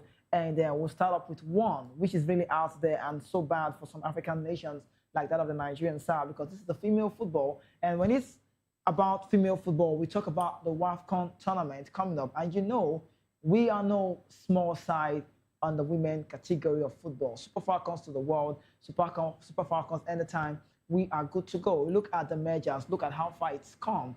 You would understand that we have the qualities, and if it happens tomorrow, hopefully we just then clinch it out very well because of how much we've come to go. But on the show today, we're talking about African Women Championship. It's now been scheduled. So you could say rescheduled by CAF till July, starts from July 16th and to August 2026. So it's no longer going to be the date that we know. It's a different version now. It's stated on the different version that it will be starting from July 16th. And this one, a lot of people are not happy about the news. And a lot of, the ladies are saying, why are we having this rescheduled? Some saying the media, logistics, the team, the travel, and all of these things that we are not cool with this. We should have just played this. Even I think Bajide, one of the Super Falcons players, came out to talk about it and saying, this is no good news. After all preparation, we have to now wait. This is March. So you have more months counting, and we have to wait how it goes. But right here on the show today, this morning, I have with me the guys here in the studio to talk this through with me. Big house, full house. We'll be dissecting all of this talk and then trying to make it sense in that stock. And also another big one again, we'll be letting you know on the show today, the FIFA verdict. We have the news, according to reports, that it's out there. We'll show you with the footage out there that there's a news where Nigeria's dream of making it to the biggest Monday in the world football is dented. And just maybe, who knows, we are out of this one. Why? Silence petition has been raised. And I recall the General Secretary of the NFF, Mohamed Sanusi, His Excellency, came out to tell us we have a good case, but it doesn't sound like we have a good case now because FIFA has taken charge of that very well. And hopefully we might be saying that, we might be saying possibly 95% sure on this because on the radar, we've seen their names on the fixture. And also we're looking to Victor Osimhen's saga. Osimhen is on the news. He might be making a move to Bayern Munich or Paris Saint-Germain. Who knows? We'll have to check that. And the top 4 relegation talk, the Premier League highly competitive, the battle from the relegation zone. We talk about that. The FA Cup game also played yesterday. Hopefully we could talk about that and let you know everything that'll be happening today. And there's a news about Barcelona, so Barca's, Balde and also just Conde, the story out of the game, talking about the Champions League coming up against Newcastle. But we start up with one, and that will be the WAFCON postponed for female football in African shores. Guys, welcome. Good morning. Great to have you guys join me this day. Yeah, good morning, Kizzy, and good morning to the guys. And of course, there's a lot, to talk about. Just like Kizzy has put on the intro, we saw what happened during the course of the week. Yeah, we're still in the week. It's still Saturday, and during the course of the week, shocking for Brazil. Rodrigo might be missing the World Cup. He's out with an ACL injury, and of course, Neymar is now being considered by Carlo Ancelotti. And of course, we also saw the Premier League. We saw games. Arsenal still looking like they want to hold on to the end. And of course, Tottenham, I don't know what's going on with Tottenham with their game on Thursday up against Crystal Palace, and they lost again. And it's looking like to do is to do, even though I know their logo means that today is to do. But this time around, Tudo is not getting it really right at the club. But then hopefully maybe they will bounce back, because it's going to be like a nasty thought for Tottenham to get relegated to the Championship. But of course, let's see how that is going to go. So It's good to be here to talk about all things football, and it's good to be here with you guys. Happy weekend. Absolutely. Good morning, guys. And of course, good morning to you, Kizzy. Right. And I mean, it's a very good day to talk football in the house. I mean, it's not every time I get to see, Afis and Jerry. So it's one of those days where you just want to have the most fun. So let's get it on. So let's get into it now. Yeah, it's great to be here. So much to talk about. And of course, the FA Cup this weekend. And the Premier League is beginning to take shape. Though Right. one man is not really happy. Talking about the Brighton coach, he said he almost thought it was a WWE game instead of a football match. On top of Ruguli's comments about how poor and how bad the Premier League has been, even to buttress Bosco's points. So it's been a topsy-turvy week. FIFA countdown to the World Cup. No razzmatazz like it used to be back in the days. I think back in the days, months before the World Cup, there's always this fun fair. Yeah, true. We used to have a lot of handbook. Back then, we used to go to the stands to buy the almanac of games, all the fixtures. We'll start marking them with history. Like that fun is no longer there. That excitement is no longer there. Maybe because we don't have the players like these days. We just have some few teams who have the great players. But back then, you have 5, 6, 7 teams having players to watch. Well, I understand the part, yes, along with throwback, taking it back to the World Cup this year. It's more like we're not having all of the, what's the word? It's the hype that we need, not just on the European scene, but right here in Nigeria. I understand what Jerry's saying. But guys, let's talk about the WAFCON postponement. Who saw this coming from CAF? They said unforeseen circumstances is the basic reason why this has happened. So who is seeing this coming? Because this one, for me, I don't really think I'm a fan of this news. Yeah, okay. Should I? We all saw this coming. I think on our previous program on Locker Room, with the news broke that Morocco has pulled out. Yeah. And CAF tried to do the PR, trying to cover it up, saying there was no truth about the story. Yeah. And we all know that the relationship between Legja and the CAF president, Patrice Motsepe, Legja is actually his vice. And the last executive meeting they had to discuss what happened at the final of the CAF Nations Cup did not really go down well with Legja. And Legja did not even turn up for the executive meeting, which was already a sign of danger. And of course, the Moroccan king has already given an order that since CAF could not protect our interests with the verdict they came out of which they demanded that the Nations Cup be handed over to them, which was never going to happen. So Patrice Motsepe's hands were tied. It was a very difficult situation for him. And we already know, unless we're not telling ourselves the truth, South Africa is going to host this AFCON. They've already started making plans on the ground.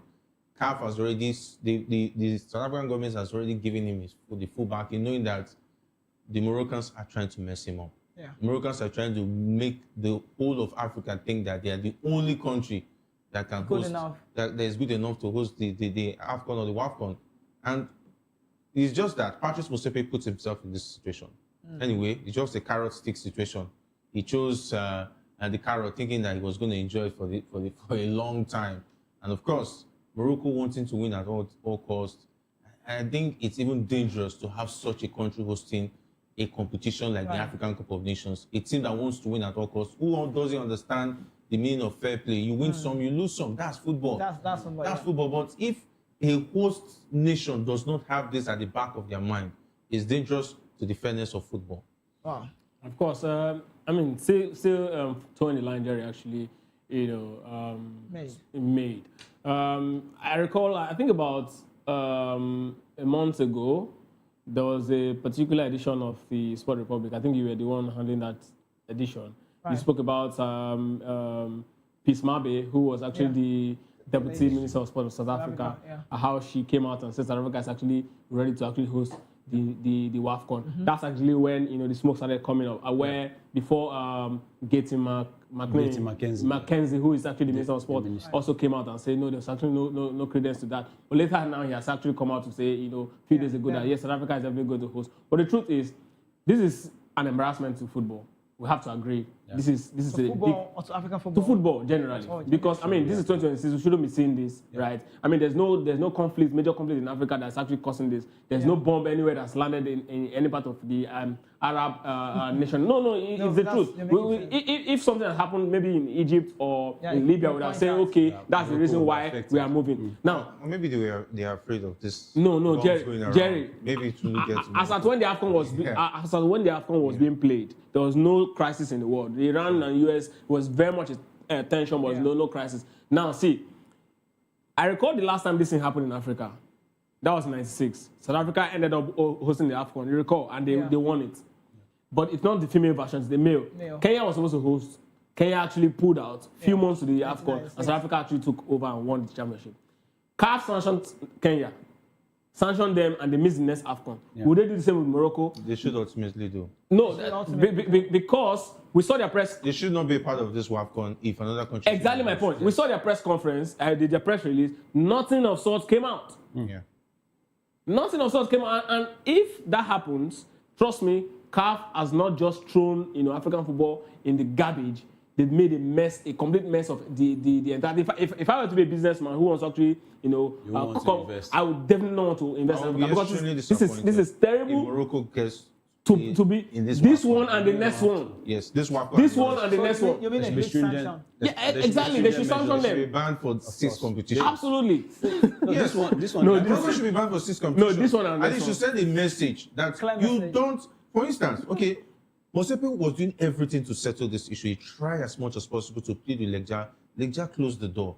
He did not even want any negotiation because the king was angry. Well, he said his word is law, forgetting about what it does to the image of the country. Exactly. Now you have beautiful stadiums. You are messing everything up because now people are not going to be bringing competitions to Morocco again, knowing that they don't keep to their word, which is really dangerous when it comes to business partnership. Yes, you may have all the money, but you can't play in all the stadiums. But Jerry, my analysis now is that there are talks that the Finalisma that was supposed to be held in Europe is going to be moved to Morocco because of the crisis. I don't know. I just hope that given this given this report, FIFA will understand that Morocco has shown that they are not a friendly nation when it comes to hosting. Yes. No, they can't cancel. Other countries can. South Africa can host it. I'm just saying that even if it gets to that point, that they have to cancel it, they will cancel it rather than them bringing it to Morocco. But I think for the the value of the game, the money that's going to be coming in, I think they still want to play it maybe in South Africa, or they can even take it elsewhere, right? But for now, Morocco should be taught a lesson. They're a spoiled child, and it's all CAF. CAF spoiled them. CAF made them feel like they are bigger than the entire Africa. And I think I'll just give a shout out to Pismabi. I mean, at the time she looked like a Fabrizio Romano, breaking a news that wasn't really official. And Gaty McKenzie came out to say that at least it might happen, but let's go to the official route. I think there was something in the something on the ground, and finally we are seeing it now. I'll just blame it on incompetence of Patrice Motsepe. I mean, you should make some laws, like very, very stringent. Even if they're helping you, there's a limit. If they're helping you. Yeah, even if they're helping you, there's a limit. You think they're helping him? Yeah, of course not. Yeah, it's like he sold his bet, just like Jerry would say, he sold his bet right to Morocco. Yes, they've been the one to step up to sort of rescue Africa in recent times and hosting. And of course, this is another call to other African nations. It's time to stand up and say that. So if it was a better structure, everything will not be going to Morocco. So are you trying to say the Moroccans are really expecting a lot from Motsepe and he has faulted? There'll be a time anybody can help, right? I will not be surprised. If you are helping and demanding, I won't be surprised. If you are helping and demanding, there has to be a limit. There'll be a point where I'll be like, okay, I can't give what I don't have. But he is making it look like since other African countries are not competent, let Morocco handle it. And he's now facing what they gave him. I mean, these guys are suffering from like hosting costs or something. They know that it's possible for them not to even win this WAFCON. See, they didn't win the last two. I will not be surprised there's a conversation where they're telling Motsepe, this particular WAFCON, we don't care how you do it.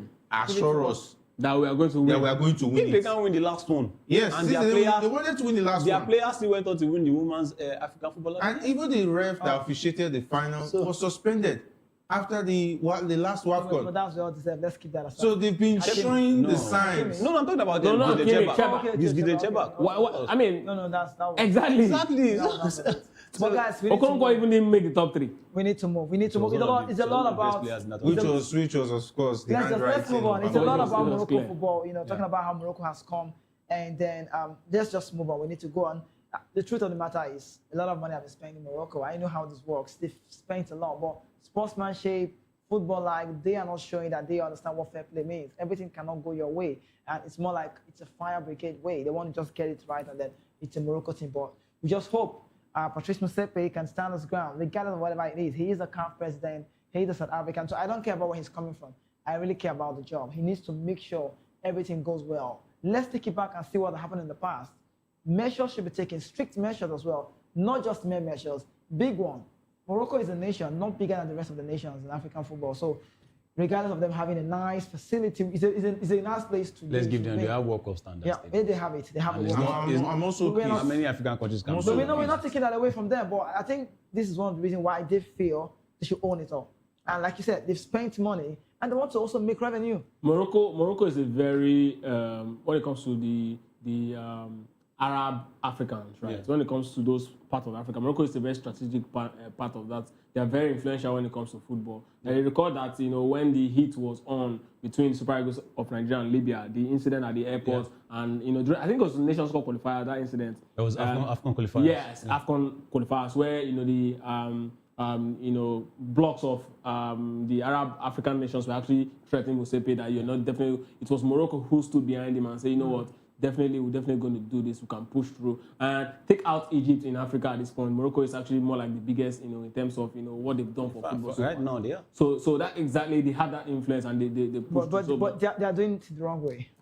Yeah, they are just a sport child. They just did it. But you guys should also look at the fact that the Super Falcons, for instance, had to leave their club sites. It's sad. Yeah. To come and play these two friendlies against Morocco, Cameroon, in anticipation that they were going to play the AFCON next month. So now what's going to happen to all the planning, all the funding, and denying them the chances of playing for their sites? I think Ghana had to go and play another tournament. I don't want to talk about the Wafubi that was cancelled and all of that. It was supposed to be so all of those expenses and so on and so who's going to refund? Okay, so who's going to refund? Let's talk about the World Cup coming up soon. The very big of its kind, the biggest Monday in the world of football. For the 8th format, for the 8th, you can say for the 8 teams, that very one. And then how would it go? African Charles 10, we're expecting 10 to be there. And if you ask me, I think it's done. We should have forgotten about this. But the verdict is out. We've seen the calendar. FIFA has brought out, this one is clear. And now we can say Congo will be playing against New Caledonia or possibly Jamaica, whoever comes out right in that very one. Look at Congo. There's nothing like pending. There's nothing like fine being faced. And a lot of sponsors you can see, you have on your screen, you can see for yourself. So the match schedule is out for World Cup 2026 playoff tournament is fixed. There's rest days just as it goes.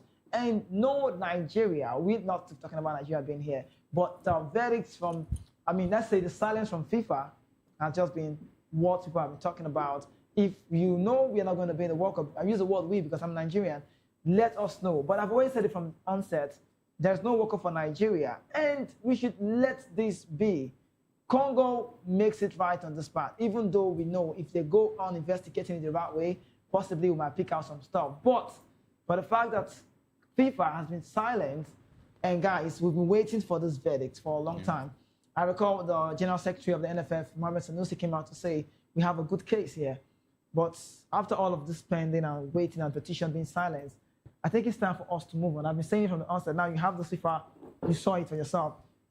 Why are we not forgetting about this? Why are we still waiting? It's done here. I think why most Nigerians are still waiting is because when you report something, you expect a response.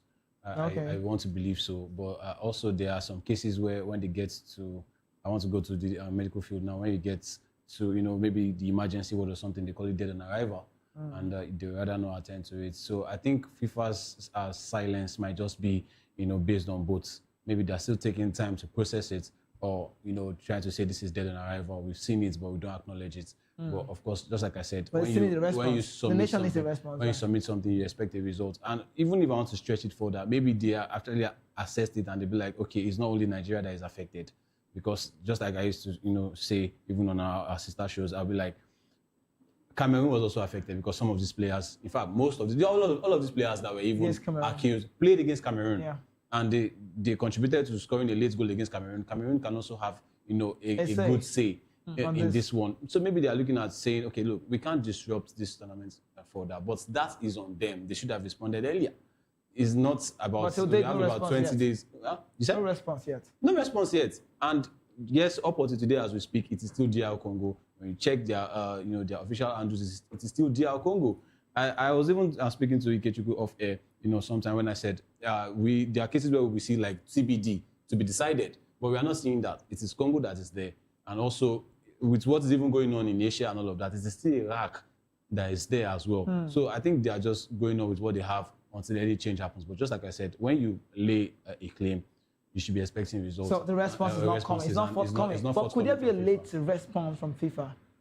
It's still very possible. I mean, it's just about switching whichever team they deem fits to qualify for the tournament if verdict eventually happens. But what I see here is actually just what you get to see in a regular fixture before the season opens, right? You get the fixture of the entire teams that, for example, Arsenal will be playing all through next season before season opens. So you definitely know that this is exactly how the games will be played.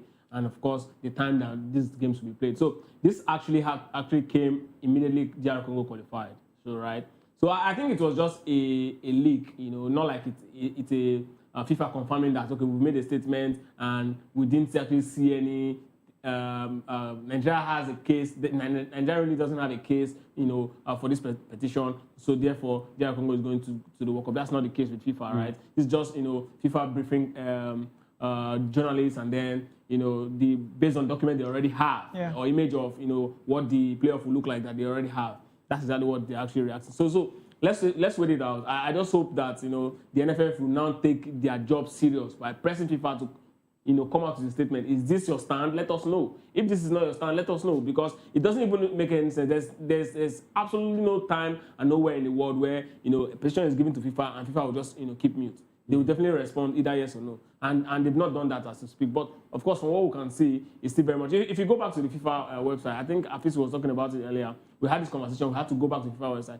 The image that you see here, the fixtures and the draws, everything is as old as what happened in November when it was official that they're actually going to go to the World Cup. So that's exactly what we are seeing here. So you sound like there could be a change anytime. You just sound. I just believe there's going to be a verdict. But if there's going to be a change. Okay. I want to put it on you, man. Let's assume the change comes. What team will benefit from this? Nigeria, Cameroon. Yeah, if you take a look at it, it's a very difficult situation for FIFA because when you want to make a decision that will alter a lot of things, because first of all, you're going to consider DR Congo. You have to look at the facts. And I've always said that FIFA doesn't work like Nigerian court system, or it doesn't work like the way things work in Nigeria. They do due diligence before taking decisions. And that is why most times when FIFA comes out with a decision, every party that is involved will feel that, yes, justice has been done. So because they will give you reasons why they've taken this decision. And I believe FIFA is already making sure that they are crossing their T's and dotting their I's as far as this is concerned. I understand the anticipation Nigerians are having towards having the verdict now. Unfortunately, Nigerians should know that FIFA time is not African time. They should be patient and wait. If FIFA comes up with a decision that DR Congo is going ahead, the verdict will be clear and explicit for everyone, even the layman, to understand the reason why DR Congo is going forward. Then if they now decide to give it to Nigeria, there will be a lot of explanations why Nigeria is the one they are picking to go ahead. So they are going to look at a lot of factors. Know how politics is going to come into play. Even NFF has even said it that when the news came up, we're already on air on Locker Room, was it on Wednesday? When the news popped up, I was going to take it as that FIFA has released their verdict. I was careful. I had to go through the report very well. To understand. Some junk, I don't call them journalists, some junk bloggers, junk banger boys on X already released that the verdict is out, that FIFA has already said DR Congo is going. So the information flew everywhere. I think even the DR Congo country citizens are already celebrating that DR Congo is going. But unfortunately, that's not the truth. So people have just used this opportunity to get clicks and more attention and so on and so forth. So we just have to be patient. But if eventually it's DR Congo, I think Nigerians shouldn't be disappointed because the players, the team failed to do their job. I also want to mention something on the timing. I mean, if FIFA wants to, actually make a result or a response. We know that they don't rush with what they do, but we need time into this thing. You can't do this 10 days. And this is March. You can't do this 10 days or 5 days before the tournament starts. The logistics, the lodging, let's say a country that's already there, and you're now saying they are not going to participate anymore. And there are visas and all of that. So I think it's best you explain it to them. And also, just like Jerry said, I agree with him, like the countries that are, like going, like if they want to release a response, we should know that this is why you are releasing that, Of course, they will definitely do that. They will because explain more. if they give it to Nigeria, trust me, FIFA doesn't want to do anything that will come with a backlash. So, but the Cameroonians, you expect a backlash from the Cameroonians because these players, like I said, also played against them. So we're still waiting. No, for the Cameroon case, I think FIFA is just going to rule based on for future. And for future, when they take on for future, it's usually the last. But that will not be enough. No, that will be good. If Cameroon want to make a case, every other team will make a case. But I think that is why. So that's why they'll have to stick. I think that is why FIFA is actually not. I think Nigeria knows. I think that's why FIFA is not going to lose the case. So that's why it's not. Yes, no. If the last team gets to I know. FIFA used for future, they will not. You might report. Yes, you might be the one that reported, but FIFA would actually go deeper. But we've not seen a case whereby we've seen this kind of scenario before. Yeah. It was given to the next side. Yes, that's how it works. That's not for future. The side I was playing. I'm trying to remember the Asian country recently happened. Malaysia had an incident too. I don't want to go into that Malaysia one because that's one we know we talked about it. It is forgery. It is forgery. No, it was forgery. It's not about eligibility cases and okay, this is a different. This is a law. This is a law that DR Congo, you have a law that this player or this athlete must refuse to the other country and claim yours before that game. Even the one, I think the one that is closest to this one was the Emilio Nsue one for Equatorial Guinea. That he didn't get to play for Spain. He only played for the age grade. He didn't play for the national team. And he didn't do his documentation properly. No. Then for Equatorial Guinea. No, I think that was what was going on. This is a law. No. It's a law. And for me, I think it operates exclusively from FIFA's own. It also affects the verdict. Because you're if you're going to take a verdict, whether it was forgery or eligibility, that means they will look at there should be a forfeiture there. This one is going to be deeper. I'm seeing Nigerians coming out to say, okay, you should give it to the last team they played. FIFA is not going to do that. That's why Jerry said we just highlighted the Malaysia case and you said it's not the same. That's what should be done. Even when Emilio Nsue is just one player. Let's talk about countries. When Emilio Nsue's case happened, right, they took off everything. Like, they didn't take off his goals from the AFCON, but they took off his performances. I mean, his appearances for Equatorial Guinea and all of that. There were some games that they banned and they banned results. I think they are going to go deep.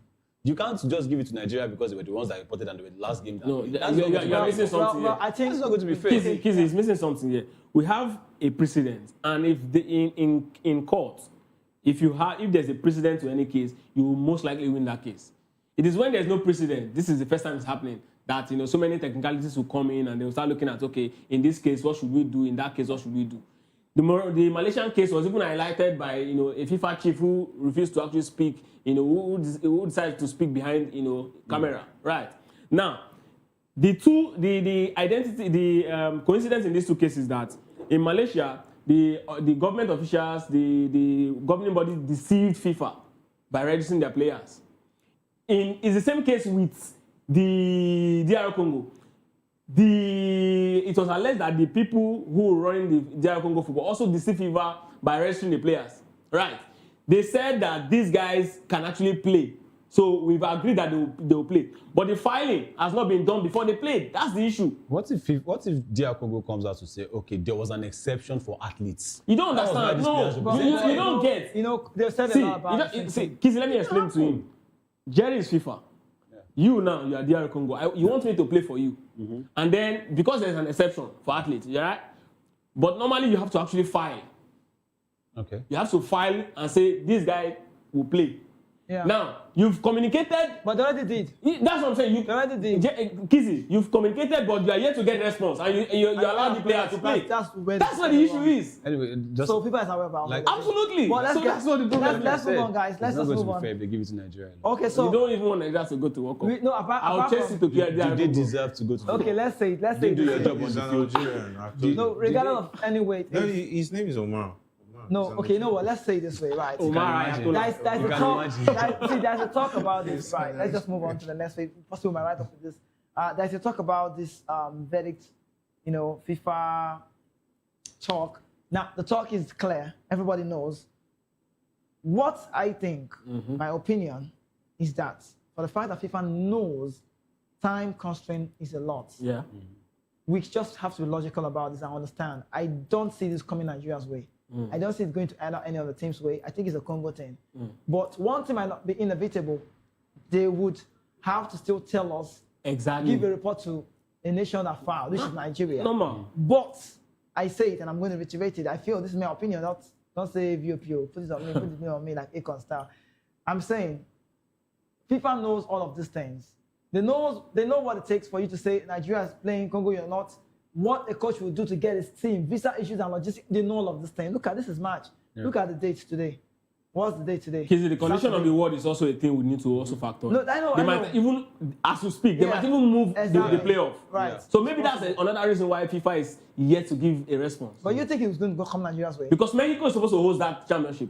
Yeah. And as we speak, Mexico is also not safe. But I think they've given the verdict that they are going to host it. No, they have drug issue. No, but they have given, I know. They changed one of the venues. You understand? So these are the things. It might even affect the tournament. I think the point is we are not happy because FIFA is not saying anything. Exactly. So everybody's waiting to know. But guys, we need to go now. Let's talk about the Premier League, the top four. The relegation battle is also there. Let's quickly look into this very one. We saw that very crucial draw. Nottingham Forest, got the better of.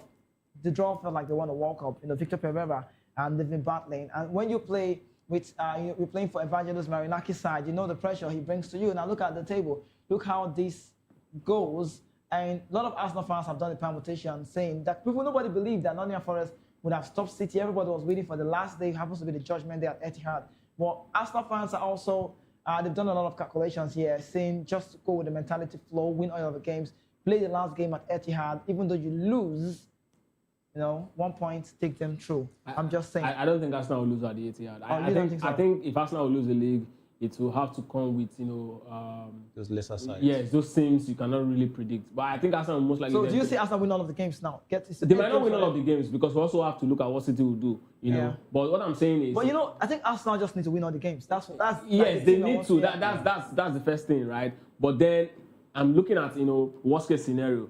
If Arsenal will lose this league. As far as it stands now, it's not going to be at the Etihad. Arsenal will most likely, the least they'll get out of the Etihad is a draw. But where Arsenal will, or where Arsenal might lose the league at the end of the day, is going to be against those unsuspected teams, and it really can actually happen, right? Yeah. But apart from that, I think the league is still very much just to keep. And of course, for the top four, I think it's already sealed at this point. So Liverpool doesn't look like a team that is ready to play Champions League football next season. Maybe they can, do Europa. Is Man United sure? Man United, certainly Man United will go make it to UEFA Champions Chelsea? And this is what they have a very good drive to say at the beginning of the season. Manchester United will start. No, we said it here. I told Jerry. I told you that Man United will finish ahead of Liverpool. I told you. When? In the beginning of the season. Jerry. No. Jerry. Easy. I think you might say that because maybe you were on. Jerry told me. Jerry was sitting here on lockdown. Jerry said, "I put it to you on this altar." It is that. He might have said that out of excitement, just to make us laugh at the joke over it. No. Because I know with more seriousness. Did I not say it? No, nobody. But we said that Man United side was going to make the top four. As the beginning of the season, that Manchester United said it was a dicey situation. It's because coming from what Amorim did last season, everybody was like, let's just see what's going to happen with this Man United. Let's hope that Amorim was going to have a better season. Yeah. But what do you expect from a team not playing European football? Just one game. It's normal for Liverpool. Yeah, they have enough time. From the onset, I said, they cannot win the Premier League. But they should make top four. That's what you play for. No, Champions League is not for them this season. No, I'm just talking about this season.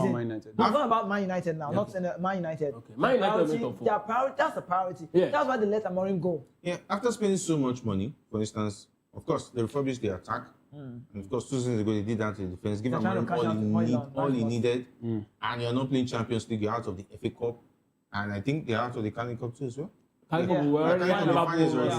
they're not playing for anything. The only thing they are playing for this season is Enough time top to 4 in the rest. Premier League. So they have enough time to rest. Nothing is bothering them. No But we must give them distractions. some credit. But they're not the only ones that spend. But Arsenal is playing a competition. City is playing a competition. Even Aston Villa is also playing, three competition at this point. Yeah, they're playing all competitions. So Even Chelsea. If the players tire out like Arsenal, everyone will understand that the stress of playing so many. What about Chelsea? Same thing with Chelsea. Chelsea is supposed to Chelsea make it to Chelsea will make it. Oh, Chelsea may not make it. Okay, let's get to top 4. Let's get to top 4. Let's wrap up with this. We need to go. My top 4 definitely. I think it's going to be between Aston Villa and Chelsea. But as it stands, I think Aston Villa's got better fixture. First of all, it's going to be top 5. Is that fixture? Okay, let's 5 teams. We know it's top 5, but top 4 is just like the number one. Top 5 how? For Champions League? Yeah, it's 5 teams. Yeah, we know 5 teams going to the Champions League. Yeah, it's 5 teams because of the semi-finals. So that's hope for Chelsea then. Yeah. Yes, of course. There's hope for Chelsea. No, Liverpool cannot. Even if he stops, it's Liverpool. I think it's going to be between Aston Villa and Liverpool. At least there will be sentiment. All right, guys, we need to go. Thank you so much. Liverpool is going to make the top 5. We need to go. We need to go. Our time is up. Yes, it was a great show. We needed to just do this with you on the show. Please, Ikechukwu, Jerry, thank you so much for making the show what one moment. You guys really did so well on the show today. And the fifth shows also. FA Cup continues today. Please make sure you see some of those games. But for Liverpool fan, Jerry, the Liverpool fan, they are going to make it. But we say at the end of the day, Watford will make it. But everybody knows 2 teams obviously are in the race for the Premier League, and it's either going Arsenal's way or possibly Man City's way, and that's how it is. But thank you so much for being on the show. This is the weekend kickoff that comes your way every weekend. Just like after the Friday, you have the Saturday, and then 11 a.m. Nigerian time. We'll do this again hopefully next week when we return on the show. Please have yourself a very great morning time. This afternoon, we'll say good afternoon. Thank you so much. Stay.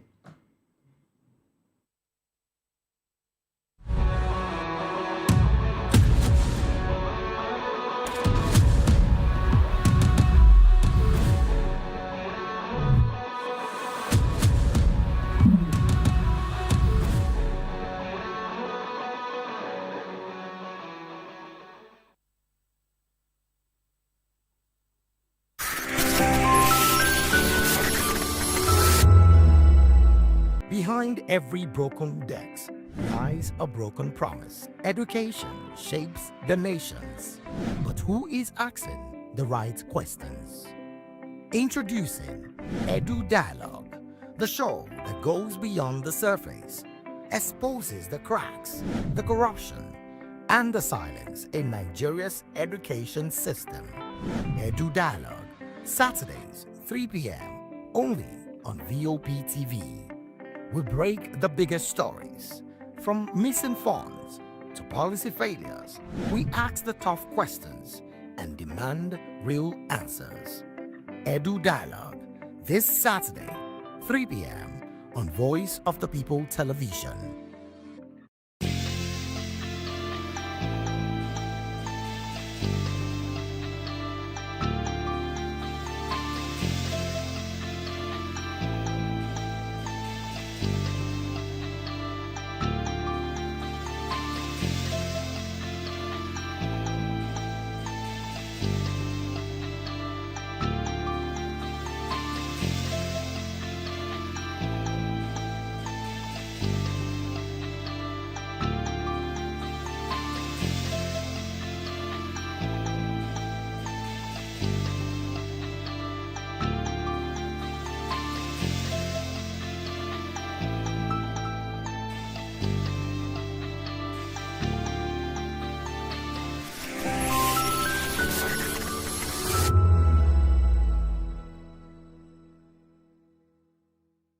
We encourage you to click on the like button and subscribe to our YouTube channel. We are Voice of the People TV. Also follow us on all our social media platforms. We are at VOP TV Live. Visit our website www.vop.ng for fresh and trending news. Also watch us live on SLTV channel 264. VOP TV, Voice of the People Television. Join us as we drive into the world of politics through insightful interviews with prominent political figures, both serving and former governors, ministers, senators, legislators, party chieftains, activists, and analysts. Get first-hand information into the decision-making processes that affect our daily lives. Highly engaging 1-hour program that brings political discourse into focus. I am Chukwuma Okoro. Political Lens, Monday through Friday, 6 to 7 p.m. Join us. VOP TV. Now, you have more than a voice. Welcome to Iliagbadami. I didn't exactly talk. I never got to say sorry for your loss.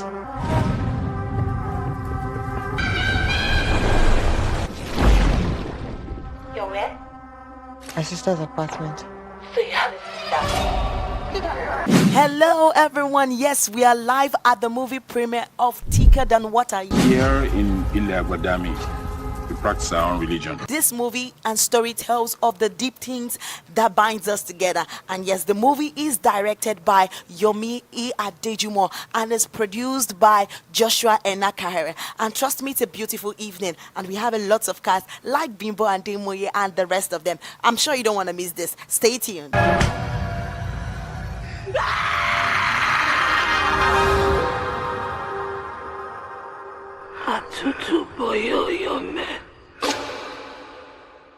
So how are you feeling this episode? And I'm feeling good. I'm good, I'm excited, I'm happy. I'm doing good. I'm feeling good. It's cool.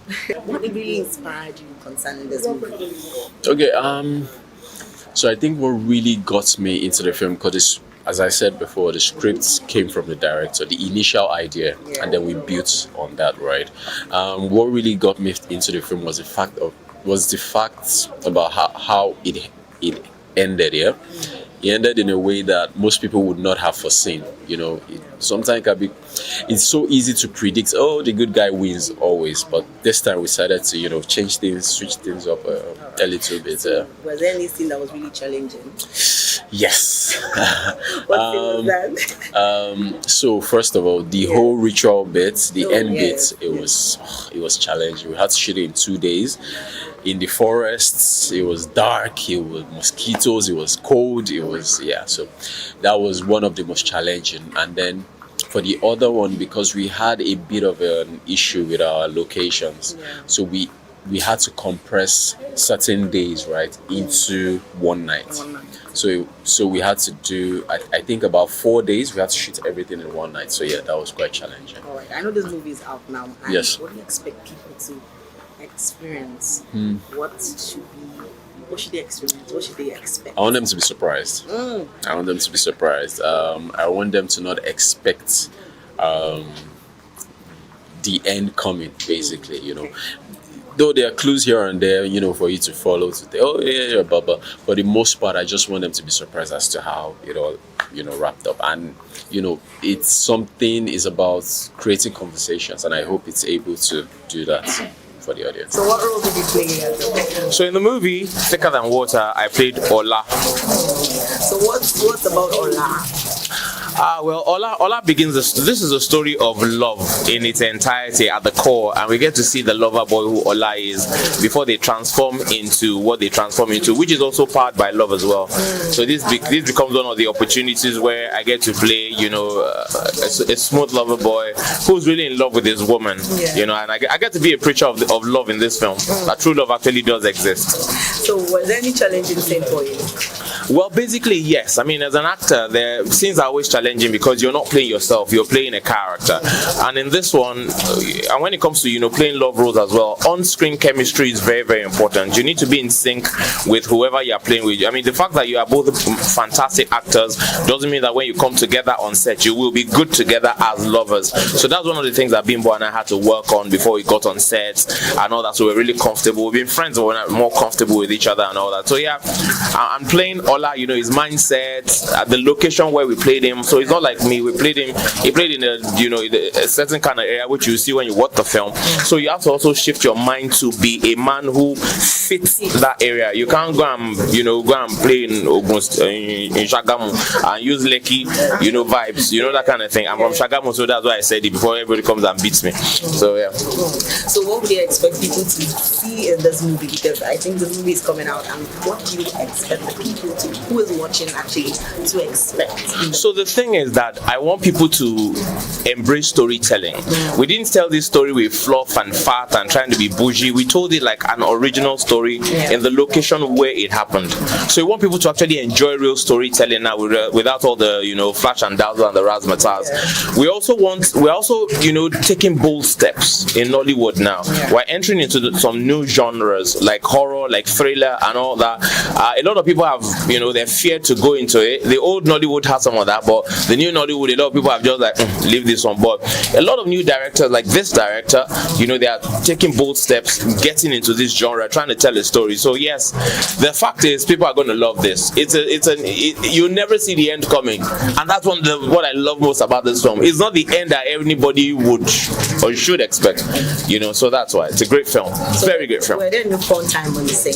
Oh, there was a fun time in all the scenes. We on set, right? Yeah. We wanted to tell a story. Yeah. We weren't competing with each other. We just wanted to tell an authentic story. So every actor embraced their own characters, and we thoroughly enjoyed it. The director made it super easy.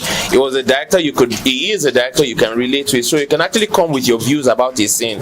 Nah, so I think and he goes, okay, this one, okay, let's do it this way. And so I think every actor, and I'm sure the crew members, everybody left happy, feeling heard, and feeling like they contributed to the film, because when you come with your ideas are not tossed out the window. So yeah, it was a good one. I work with this director anytime. Ticket on Water, I played Bassey, and you know that kind of guy that sees impending danger about to happen, and he takes it upon himself, to sensitize people about it. Even when people are adamant about it, he still doesn't give up, and he just keeps trying to use every possible means he or she could lay his hands on to send the message across. That is the character of Bassey in the Kick to Ticket on Water. What was the most challenging thing for you?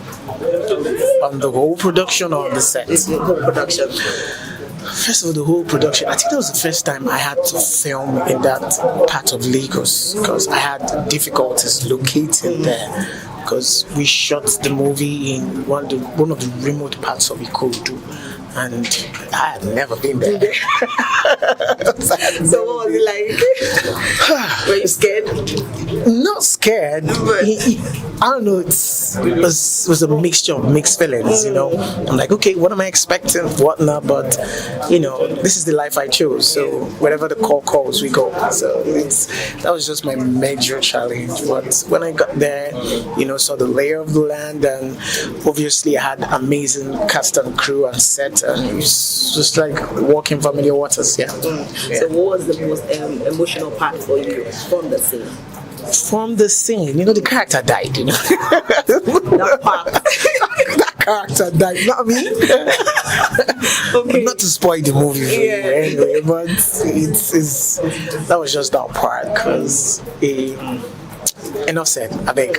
Was there any fun moment for you? Yes, lots of it. Lots of it, from the cast, the crew. When the director yells "cut." Yes. Gerald, just leads you can't really explain it. You can't really put it into words. But those were my fun moments. I actually live for such moments. We, as actors, when the director says action, we are alive. Doing what we have to do. But when the director yells "cut," just this, gotta double down a little bit. So what would you say to people that haven't actually watched this movie and they want to watch? So what would you say to them? First of all, I don't know why you have not seen this movie. I'm telling you. Really, kindly explain to me, like I'm a 5-year-old, why you've not seen Ticket on Water. Take the mic to them. Give them the mic. I'll give it. But you need to watch. It's a beautiful. How am I going to explain this? Like, think about your favorite, smoothie. Just think about it, and just imagine yourself, after a very long hot day, you're sipping it in. That's Ticket on Water. Enough said. I liked it. It was enjoyable, fun to watch, a bit of intrigue, mystery, and the end was a bit surprising. Was it emotional for you? I wouldn't say emotional, but I liked the way it ended. Thicker Than Water is a thick film. It's emotionally thick. Let me put it that way. It's something that you watch and it puts you the edge of your seat while you're watching it. At the same time, it also brings about your understanding of culture, because I saw a lot of culture themes that were expressed in the film, and which is a very good thing for us as African storytellers. We are looking for how to tell authentic stories about our culture and our environment, and that is one of the things that you get to find in Thicker Than Water. And also the realities about life. You know, sometimes you think that life will go in a certain way, but there are some things you have to take in, like sibling rivalry. Some siblings never get to settle eventually. So looking at the film, I just realized that these guys are actually correct. And sometimes it doesn't even end well. Evil technically seems to win, but ultimately good wins anyway. So with the genre of this movie, how do you see the movies in the future? Say that again. With the way this movie actually went, the way the shooting, the scenes, how do you see the movies in the future? You mean African movies, Nigeria? Well, African movies. Yeah, this is a glimmer of hope for us. Like I've always said, Nemsia Studios, Joshua Inakahire, the Covered Company Studios, these guys are people that believe not just in quality, not just in quantity, but in quality. And so this gives us the signal towards the future that we should expect more quality productions like this and authentic stories like this one. So it's a very good sign for us. Yeah. So were there any challenging scene that you actually saw? Challenging. I wouldn't say there was any challenging scene. I would say, of course, in everything we do in life, there's always this room for improvement, and like we say, we keep on getting better. Even in Hollywood, I watched some Hollywood film. I'm like, maybe this would have gone this way, but that doesn't still take away the fact that it was a fantastic story that was told properly, and so there's still room for improvement. So the next one we're going to do, we're definitely going to do it much better than the last one. Like we say in the industry, we say you're always as good as your last project. Yeah. So a lot of people have actually not watched this movie. So what would you say to them? To those that have not seen this film, I will say to you, what are you waiting for? Like what are you waiting for? Go and see the film, and when you see the film, come online like we do, and let's share, let's have conversations around it and what you enjoyed about it. Yeah. First, I love the name because there's been like this conversations recently, like on social media, around like how you have that whole like half saying about blood is thicker than water, but like you don't understand like the full saying. So just even coming and seeing a movie with that title, where it's like you can actually build something with someone other than family, because like you forget the second part of that saying, which I don't remember word for word, but like that brought to mind for me is the bond that they had to the point where they went and basically ruined other people's lives because like they had formed a bond. And they wanted to carry that on. So I thought that was like an interesting concept for the movie. What particular scene would you say that was very interesting for you? I don't have one scene that was like interesting, because they were all like interesting scenes. But if there was one that like maybe had me go, I wasn't expecting that, I guess would be the fact that she didn't quite see through the guy, to be honest. Because like, yes, he was like there with her and everything, but at the end of the day, he was kind of sus and he was a stranger to her. But I guess that's coming from someone like me who maybe I watch movies a lot, and it's like I can see through this person and that person, and like at the very least I would suspect you. So it was the one thing I was like, maybe girl, you should have probably like paid a bit more attention to this guy. But yeah, everything else was interesting. So as an actor in the movie Thicker Than Water, what would you say? It's thicker than water. Please tell us. Tell us what is thicker than water. Blood is thicker than water. Well, I mean, the movie is really good, to be honest.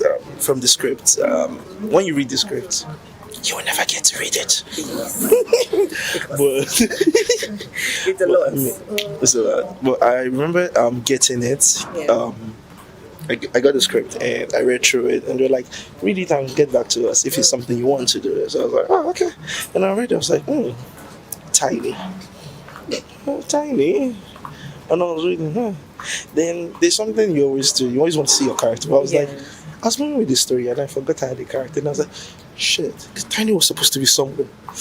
Oh yeah, it was in that scene. Move on. How was it like acting that particular scene? That particular... Jesus. Which one?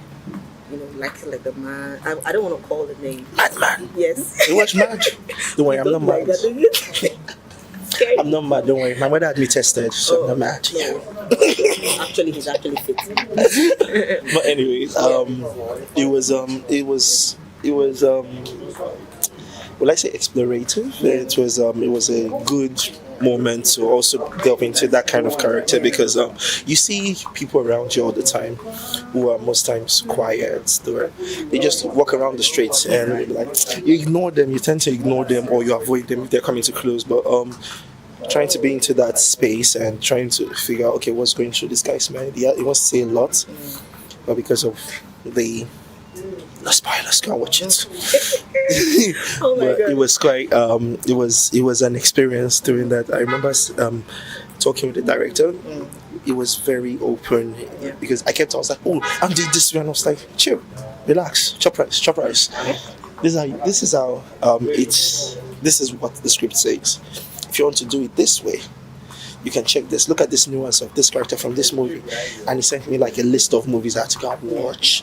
And I watched them and I was like, so I built my character based on this, then added my own thing to it. And we had Tiny. Tiny was born. So were there any fun moments?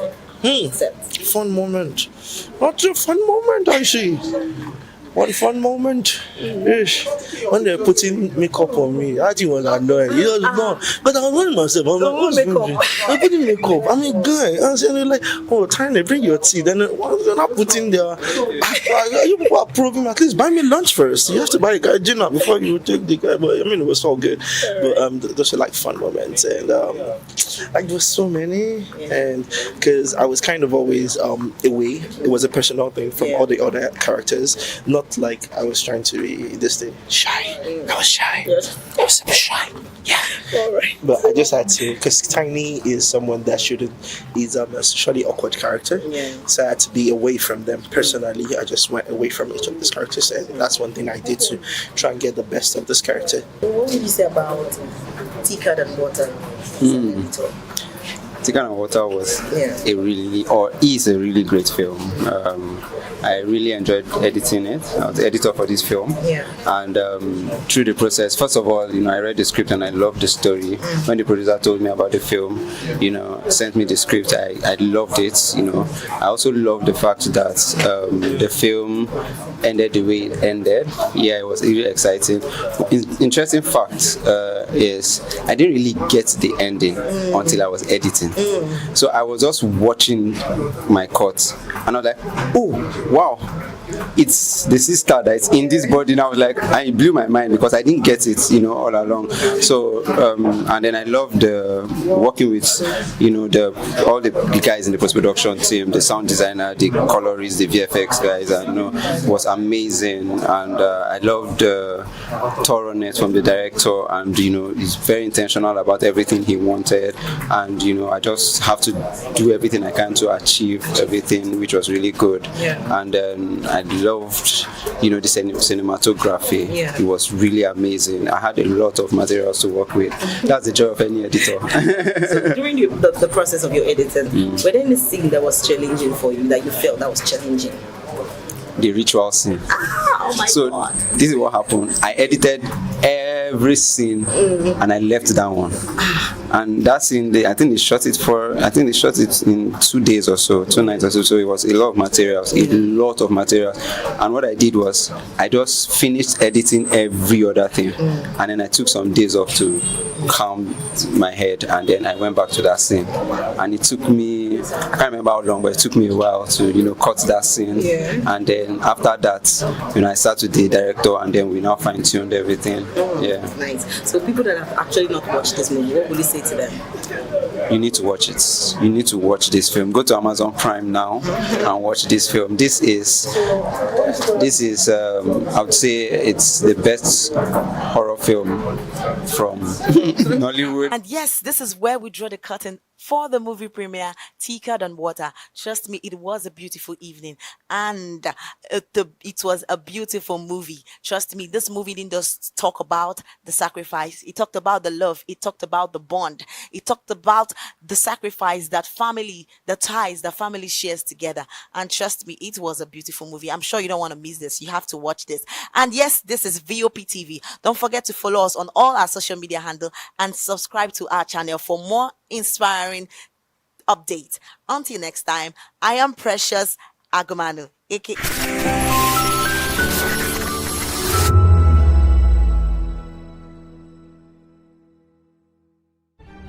In a world where power shifts with every headlines, news breaks and events happens, we bring you unbiased and explicit information on politics, economy and state of the nation. We break down the chaos. Facts, not fluff. Truth, not spin. We discuss not just politics, but a glimpse into the future. Voice of the People Television. Now you have more than a voice. This is African News on Voice of the People Television, where we don't just bring you the news, we bring you Africa's heartbeats, the policies that shapes our world, and the economy that determines our future. African News on Voice of the People Television. Stay with us.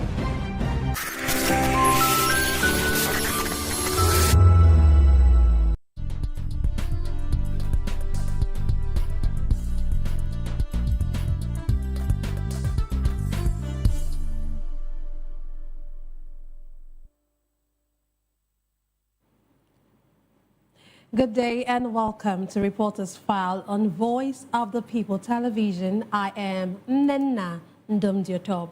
We bring you major stories from across the country through the eyes of our correspondents on the field.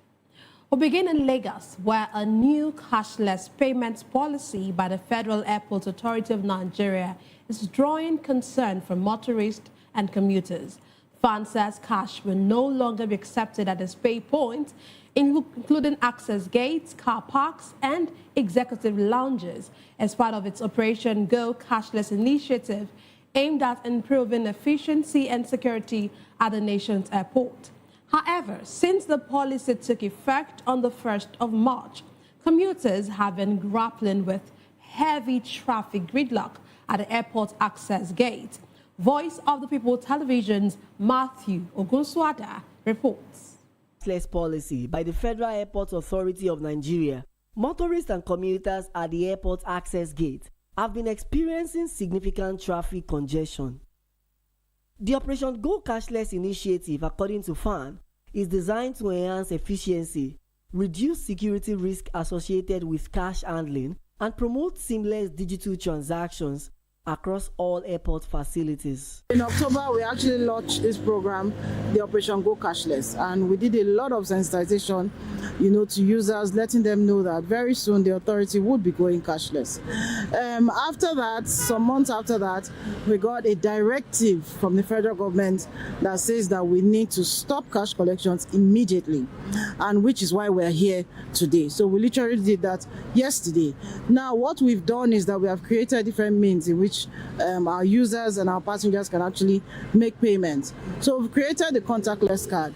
The idea behind that card is that it's a closed loop card, which means I fund it with my own money, right? And then I get to the toll gate, and then I just tap on the POS machine and I go.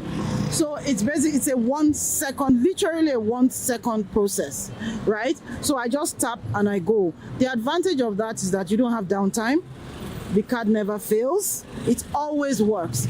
Now, despite that, the card, because we also understand that we need to have different modes of payment for our users, we also have our e-tags.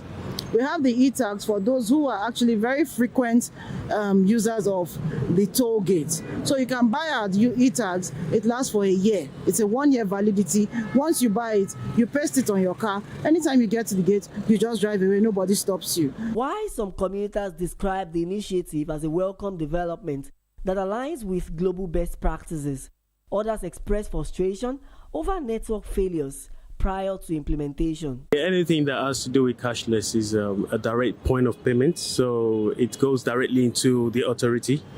I think it's an improvement over the one-on-one kind of payments, so I think it has lots of advantages than disadvantages. During this man, MFL, former central bank governor, they implement it. People suffer for it, and now they brought it back here in Tollgate, whereby commercial vehicles and the private owners will be suffering for it. It's not supposed to be so. Why can't they allow it and go back to the normal old one that we are doing, so that we make the smooth movement of motorists around the Tollgate? Because the Tollgate this area is too narrow for people to be coming, causing inconvenience and all that this thing. Responding to the concerns, the Director of Commercial and Business Development assured that FAN authorities have been deployed across strategic points to manage traffic flow and assist motorists experiencing difficulties with the digital payment system. Now we understand that there's been a whole lot of traffic which has caused frustration. The other thing we've done is we've come up with different onboarding areas where people can actually go to get themselves onboarded. People are taking them through and educating them on how they can get their cards. And we've also deployed over 100 of our staff. So they're walking through the whole lines, they're collecting payments, they're guiding people through, so that by the time you get to the gate, you're not just coming to make your payment there. You get to the gate, you just tap and you go. While authorities insist the new cashless policy system will help improve service delivery in the long run, many commuters say that long-term intervention is needed in order to prevent gridlock along the airport road. Matthew Ogunswada, reporting for Voice of the People Television. In Edo State, Governor Monday Okpebholo has joined civil society organizations protesting what they describe as unfair electricity billing by the Benin Electricity Distribution Company, BEDC. The governor met the protesters at the National Museum in Benin City, following a 2-week ultimatum issued to the Electricity Distribution Company over alleged excessive charges. He later invited representatives of the civil society groups to the government house for discussions with BEDC management aimed at resolving the dispute. Correspondent Rhoda Johnny tells us more. The organizations protesting alleged unfair billing by the Benin Electricity Distribution Company were on Monday intercepted by the Edo State Governor Monday Okpebholo. The CSOs had gathered at the National Museum along Ring Road when Governor Okpebholo arrived. He expressed agreement with their concerns, describing the billing practices as unfair, and promised to call on BEDC management, asking the CSOs to provide 5 representatives to meet him at the government house on Tuesday, 3rd March, to discuss and resolve the issues. This is Edo people across the states, and we are set for a protest, a massive protest. Kulu Kulu! Against Benin Electricity Distribution Company, BEDC, because they have engaged in a series of oppressive tendencies against the Edo people. We pay for light and they give us darkness. As a matter of fact, today, BEDC enjoys estimated bills. Even if you are not in your house for 1 month, for 2 months, BEDC will bring bill for you, Your Excellency. BEDC has been doing all of these things, and we say we are tired. The reason why we are out today, we wanted to evaporate from this place and condense in BEDC office and occupy that office, so that while Edo people are losing their thousands, BEDC will be losing their billions. We are all youth.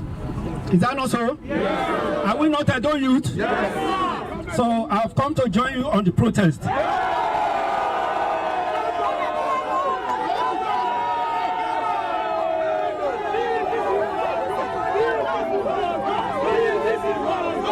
The only way we can fight them is to bring stakeholders into this business of distribution.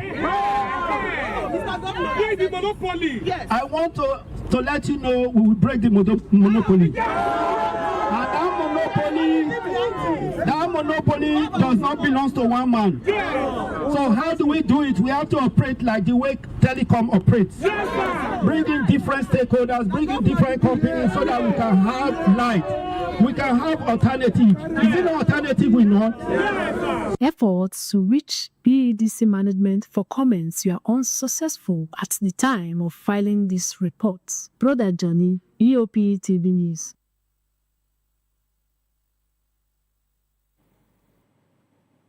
In a major breakthrough against human trafficking, the National Agency for the Prohibition of Trafficking in Persons, NAPTIP, has secured the conviction of a high-profile couple in Ondo State. The couple was sentenced to 14 years in prison for operating an illegal baby factory, bringing an end to an 11-year legal battle. NAPTIP officials described the judgment as a landmark victory in the fight against human trafficking in Nigeria. Our correspondent, Onyeka Ogolo, reports. It was a long road to justice for victims of Ogundeji Happiness Ayodele and Prince Ogundeji Abiodun. On Thursday, February 26, 2026, the Federal High Court in Akure brought the 11-year trial to a definite close. The couple operated what disguised as a popular care home in Ilu Titon, but investigations by NAPTIP revealed a baby factory where underaged pregnant girls were detained against their will.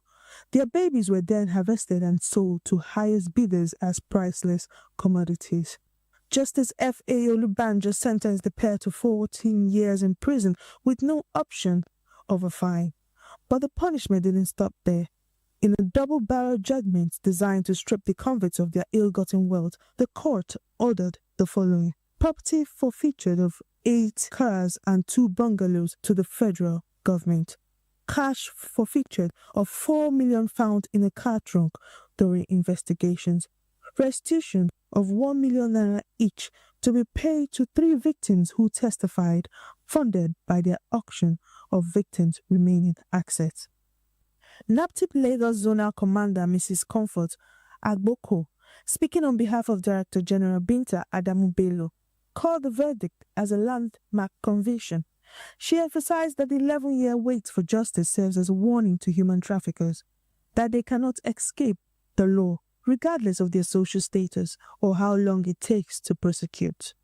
The case was referred to NAPTIP by the Nigerian Immigration Service in January 2014 in accordance with existing interagency collaboration between the 2 agencies of government. Preliminary investigation revealed that the 2 convicts operated the baby factory at their country home, number 10, Sarajo Street, Ilututun in Okutipupa local government area, where underage pregnant girls were brought in, detained against their will, purposely awaiting delivery of their babies to be sold to customers. In the course of the investigation, a search was conducted in the house and numerous items were uncovered, which included hospital cars, 8 cars with their keys, 2 bungalows, 4 million naira cash in the trunk of one of the cars, a poultry farm, various domestic animals, amongst others. A court order was obtained on the 12th day of May 2014 from the Federal High Court, Akure, to seal and attach, and seize the properties of the defendants found within the premises. The case was originally referred to NAPTIP by the Nigerian Immigration Service in 2024. Officials say the verdict marks a major victory in the ongoing fight to smoke out traffickers regardless of their social status.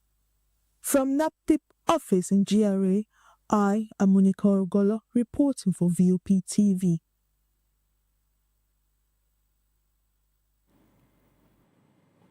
The Corps Marshal of the Federal Road Safety Corps, Shehu Mohammed, has declared an end to complacency within the organization as part of efforts to strengthen professionalism and service delivery. Speaking at a strategic management briefing in Abuja, the Corps Marshal urged officers to uphold discipline, ethical enforcement, and respect for the public. He emphasized that institutional integrity remains the strongest asset of the Corps and called on senior officers to lead by example. Correspondent Abigail Oga reports. Pressing officers and marshals during the meeting, the Corps Marshal, who was represented by Commandant Marshal Inspectorate Training School, Owa Alioro, Delta State, said every command must reflect operational excellence, strict discipline, ethical enforcement, and absolute respect for members of the public. He charged senior officers to lead from the front and set uncompromising standards of professionalism and accountability, adding that institutional integrity remains the Corps' strongest asset. In the address of the Corps Marshal that I delivered this morning, one of the efforts we are going to use is what we are witnessing today to curb all these excesses, particularly on the part of our operatives. That's why we decided, the Corps Marshal directed that all of them must come together so that we interface with them, so that we let them know that FRSC was not only created to enforce traffic law, but we are created to serve people with respect and dignity. It is deliberate moment for reflection, correction, and also rededication to our duty. It is the response of FRSC management that recently the management have been receiving series of operational reports from our field command. And this report tends to portray a trend that is not acceptable to our management. Commander, who spoke to VOP TV crew in Abuja, said commanding officers have been instructed to institutionalize renewed performance benchmarks and enforce strict adherence to the Corps Code of Conduct at all levels. He added that the meeting is to improving supervisory accountability, standardizing enforcement protocols, and embedding a citizen-centered approach in daily operations. The Corps Marshal is very clear. His message is unambiguous, and the directive is also very clear. We in the field commands, we are going to imbibe this wholeheartedly. We are also going to ensure that the directives and the guidance that has been given by the representative Corps Marshal will be implemented to its logical end. And like he said, discipline is something that we cherish so much, and we cannot afford to take this opportunity for granted. The Corps Marshal, however, warned that personnel found culpable of misconduct, abuse of authority, or actions capable of bringing the Corps into disrepute will face firm and immediate disciplinary measures in line with established regulations. I am Abigail Oga, reporting for VOP TV in Abuja. Following the swearing-in of the new Inspector General of Police, Nigerians have been sharing their expectations about the future of policing in the country. Voice of the People television correspondents took to the streets to gather public opinion. Oyidamola Olukuton reports from Lagos. Dizu as a substantive Inspector General of Police. According to a statement issued after Monday's council meeting, the ratification finalizes his appointment and signals the beginning of a new leadership phase within the Nigerian police force. Presidential spokesperson Bayo Ononuga disclosed that the confirmation paves the way for Dizu's swearing-in ceremony, which is scheduled to be conducted by President Bola Ahmed Tinubu on Wednesday. The appointment comes at a time when expectations remain high for reforms within the police force, particularly in areas of professionalism, accountability, and public trust. I think that's a good development because We need to strengthen our security agents in this country. But the first thing I want him to look into is to increase the salary of police officers. Because when the police officers are paid well, you'll be able to function more effectively and also provides logistics to be able to tackle crime in the country. To tackle insecurity, around here because of all these streets and this thing, because it's not safe the way it is. When we put our confidence in the Lord, God can do all things. Thank God, we can do nothing. So we need our leader to make sure to have the fear of God, and then the nation can be better. Olatiju Dizi is expected to assume full leadership of the Nigerian police force as he will be sworn in on Wednesday. And Nigerians are full of expectation of how this is going to change the whole narrative regarding police and the security issue in our country, Nigeria. I am Oyindamola Olukuto, reporting for Voice of the People TV. And from Edo State, Rhoda Johnny reports.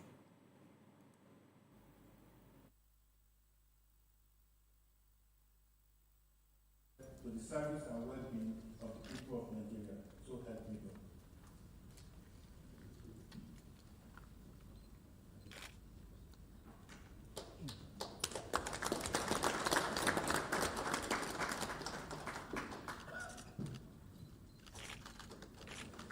Bringing law and order to the table. Like I mentioned earlier, I have made up my mind to ensure that my officers get to know that we are working for the people of the Federal Republic of Nigeria, and the citizens of the country are our bosses. The committee was set up early this morning to look into the issue of state police from the angle of the Nigerian police. We don't want it to seem as if others are taking decision and we, the most important people concerned, did not do anything. We want to ensure that the best thing is done. State police has come to stay, and the police should be able to contribute their own part in making it succeed. The police are not afraid. Our jobs are not being taken. It's just an issue of partnership.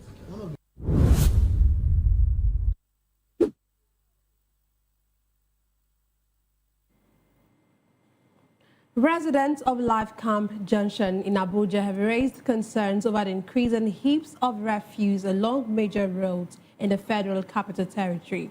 They also decried the delay in evacuation by the FCT Waste Management Authority and the indiscriminate dumping of waste, as well as open grazing within part of the city. Correspondent Ferdinand Igba has the details. Expressed their hopes following the swearing-in of the new Inspector General of Police, Tonji Desu. The event comes amid calls for more effective policing and improved security across the states. Many locals highlighted the need for reduced crime, proactive law enforcement, and proper management of police finances, hoping that the new leadership will tackle long-standing security challenges. I'm happy for his appointment. We know he performed well in his previous postings, where he was in Kwara and then when he... Businessman and resident, while speaking, said the resident can avoid littering and dispose waste properly and think they really need to be enlightened more on the dangers of improper waste disposal. They added that some people even dispose waste in the gutters, and especially when it rains, there should be a form of community cleanup and awareness program in every area to ensure people know the dangers of indiscriminate refuse dump. Honestly, it's not good for our health, because it's very bad. It's very harmful to our health. People are selling food here. People survive here. The dust alone is something else. And this is a life camp where ministers live. Almost that's the center of road where people pass every day. People go out day by day for their living. It's not good. Government should come and take action in respect of this, because a single person cannot do it alone. Let them come and take action, because they know what to do better. Others who spoke urged FCT management to be prompt in evacuating waste to remove heaps of refuse all over the state. He also urged the government to improve on its waste management infrastructure and services. I have been one of these voices advocating for a stop to public refuse dumps within the city centers. Like you can see, this is like a junction in the popular Lifecam junction where the old road leading from the fish market merged to this new one recently constructed by the FCT minister. Now, if you see, this refuse is high. Behind, just by the refuse, you see where people sell food. You see another open park, like a car park, and people move around this place always like it's busy 24/7, and this is hazardous to health. If you ask me, I would say that we need to do something quickly. I will not call on the government to come and do something. I'll call on Nigerians to come out and do something. It's Nigerians that are trashing here. The quick questions people ask is, yes, government do not make provisions for where to trash, but none of us trash in our rooms. We keep our surroundings clean. So why can't we keep public spaces clean as well? So it's not the responsibility of just the government, it's the responsibility of all of us living within Abuja and living in Nigeria to make sure that our environments are clean. The FCT is not open for open grazing, but shockingly, the reverse is the case. There is no part of Abuja that you pass today and you don't see cattle roaming the streets of Abuja. At the point you even need to stop for, like if you are driving, you need to stop for the cows to pass before you pass as a citizen. As at the time of filing this report, efforts to reach out to the FCT waste management was unsuccessful as dumps are being scattered all over the area. I am Ferdinand Igba, reporting for Voice of the People TV in Abuja. In a bid to tackle unemployment and strengthen food security, the federal government has launched a 6-week poultry farming training program for 100 Nigerian youth. The initiative, introduced by the Federal Ministry of Education, aims to equip young people with practical agricultural skills and promote self-reliance. Correspondent Abigail Oga reports.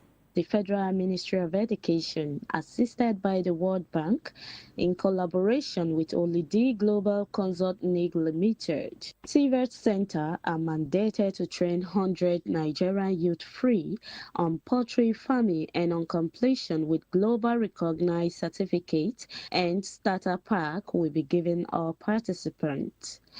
An initiative designed to boost food security, tackle unemployment, and empower young people with practical skills for self-reliance. According to one of the facilitators, they have trained them and is to provide life-changing opportunities for Nigerian youth, create wealth and capacity building, set Nigerian youth up for global recognition, certification and market value, and transform artisans in various sectors. So far so good. We're able to bring communities together in this locality to teach them about poultry production, how they can actually start their own farming.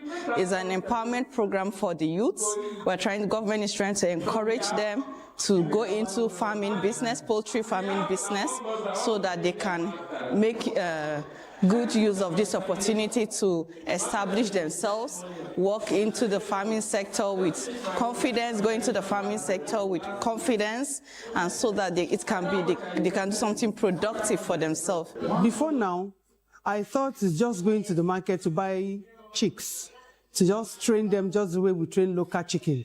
I never knew that there is a way you train them specially to give you a positive result. So now from this place, I'm able to understand that the way we train local chicken is not the same thing we train the other agricultural one. Though the local chicken can be trained just like the way our forefathers, sometimes they allow them to feed themselves, but this one, we're taught from stage 1 till the end, where I will have to take care of them properly. Hygiene is important, vaccine is important, and then their vitamins is important. That I am not supposed to just train them anyhow. I have to take very, very good care of them to give me a very, very positive harvest. I started our TVS training program on the 15th of January, which I've learned basically the ethics and way in which a poultry can be managed or run. Teach the various way on how to start our poultry chicken, which is the brooding, down to when it has matured. He also made mention of the feeds, how to calculate, and how to, give daily rations to chicken. I am Abigail Olga, reporting for VOP TV in Abuja. We now move on to Edo State, where the All Progressive Congress has held its state congress, reaffirming its leadership during a peaceful exercise in Benin City. Delegates from across the state gathered at the Victor Waifo Creative Hub, where members of the State Working Committee were returned unopposed. A development party leaders say reflects unity within the party. Rhoda Johnny reports.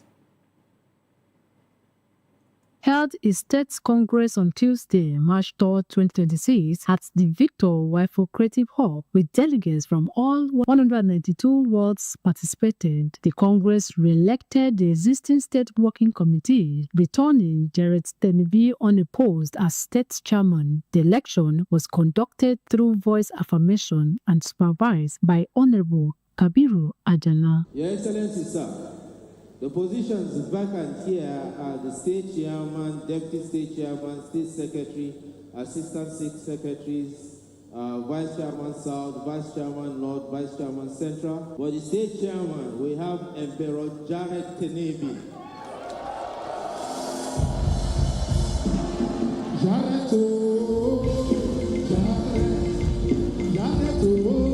Jared Tenebi. Today marked the beginning of a new chapter, one that has already become a model and reference point for other states across the Federation. We have been handed the baton of leadership, and the race ahead is marathon that will span the next 4 years. This critical phase coincides with the implementation of Governor Monday Okpewolo's Shine Agenda, a transformational blueprint aimed at repositioning Edo State for sustainable development. Let me join the APC family in Edo State in the decision you have just taken to reaffirm and elect a brand new digital, rugged, determined, irrepressible state chairman, Emperor Jared Tenebe, and to all of you who have traveled across the 192 wards and the 18 local governments of Edo State, I want to appreciate each and every one of you for your sense of commitment to party unity. What has just happened here now, we may take it for granted. When we reflect on what has happened in some states these past 2 weeks, you will appreciate what you have just accomplished seamlessly. The exercise was peaceful and orderly, providing an opportunity for leadership renewal, with party officials addressing delegates and engaging in discussions throughout the event. Rhoda Johnny, VOP TV News. Still in Edo State, Governor Monday Okpewolo has unveiled plans to transform Ramat Park in Benin City into a major tourist attraction. The governor made the announcement during an inspection of ongoing infrastructure projects, saying the initiative is part of efforts to improve urban development and create a modern recreation center for residents and visitors. Correspondent Rhoda Johnny again tells us more.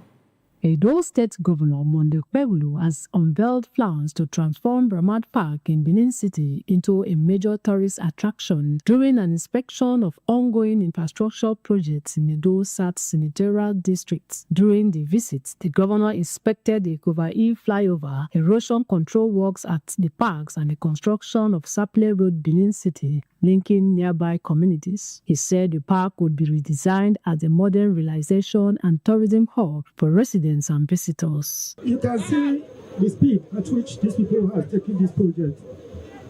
By the time we are done with this place will look like Dubai.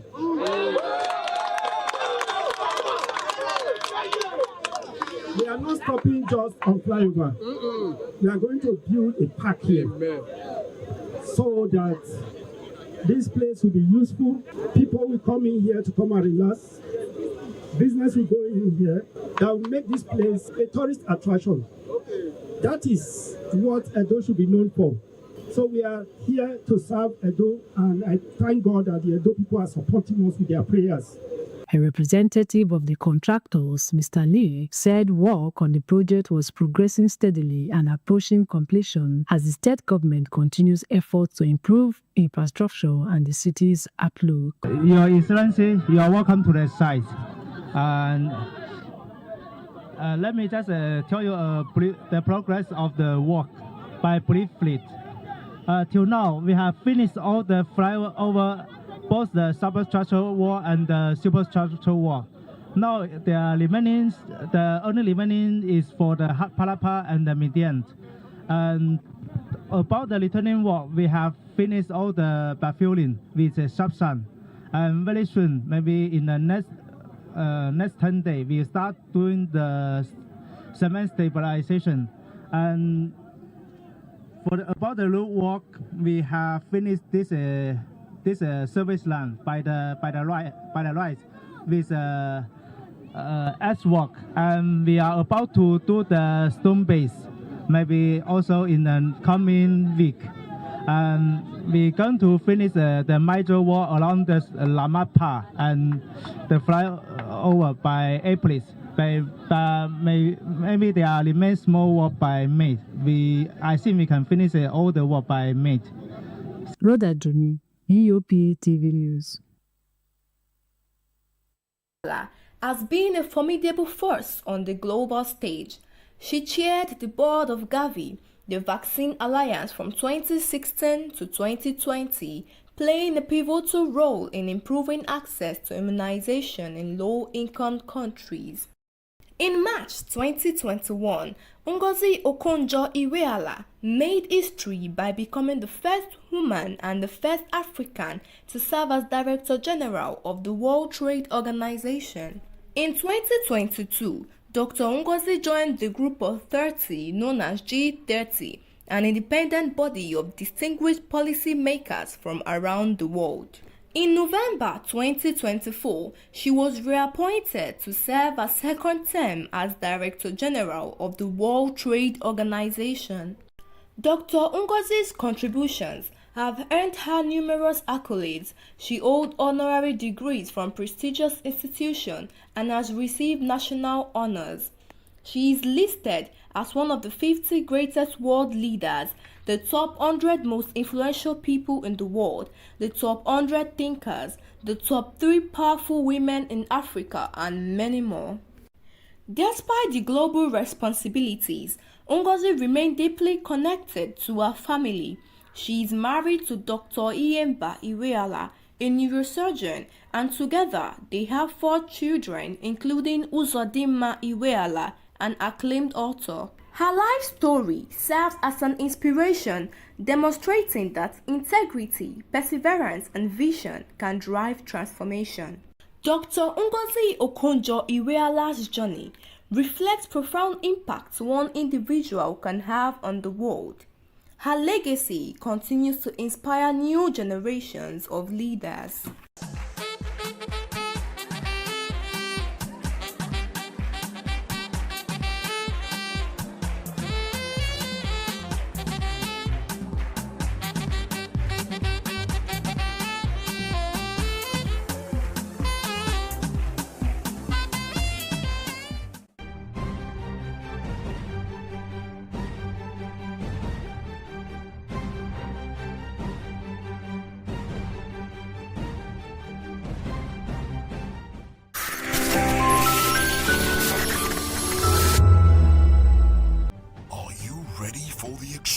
Jerry. Something big is happening on your screen.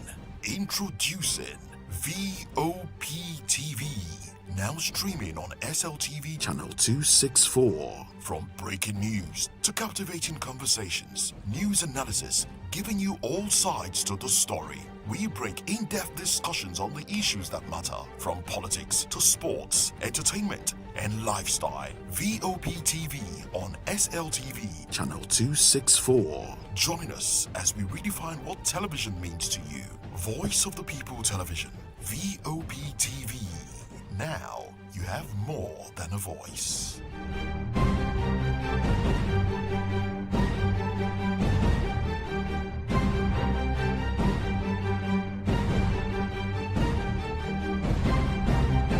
Welcome to the locker room, the home of football talk that matters. I am Jerry Apelon.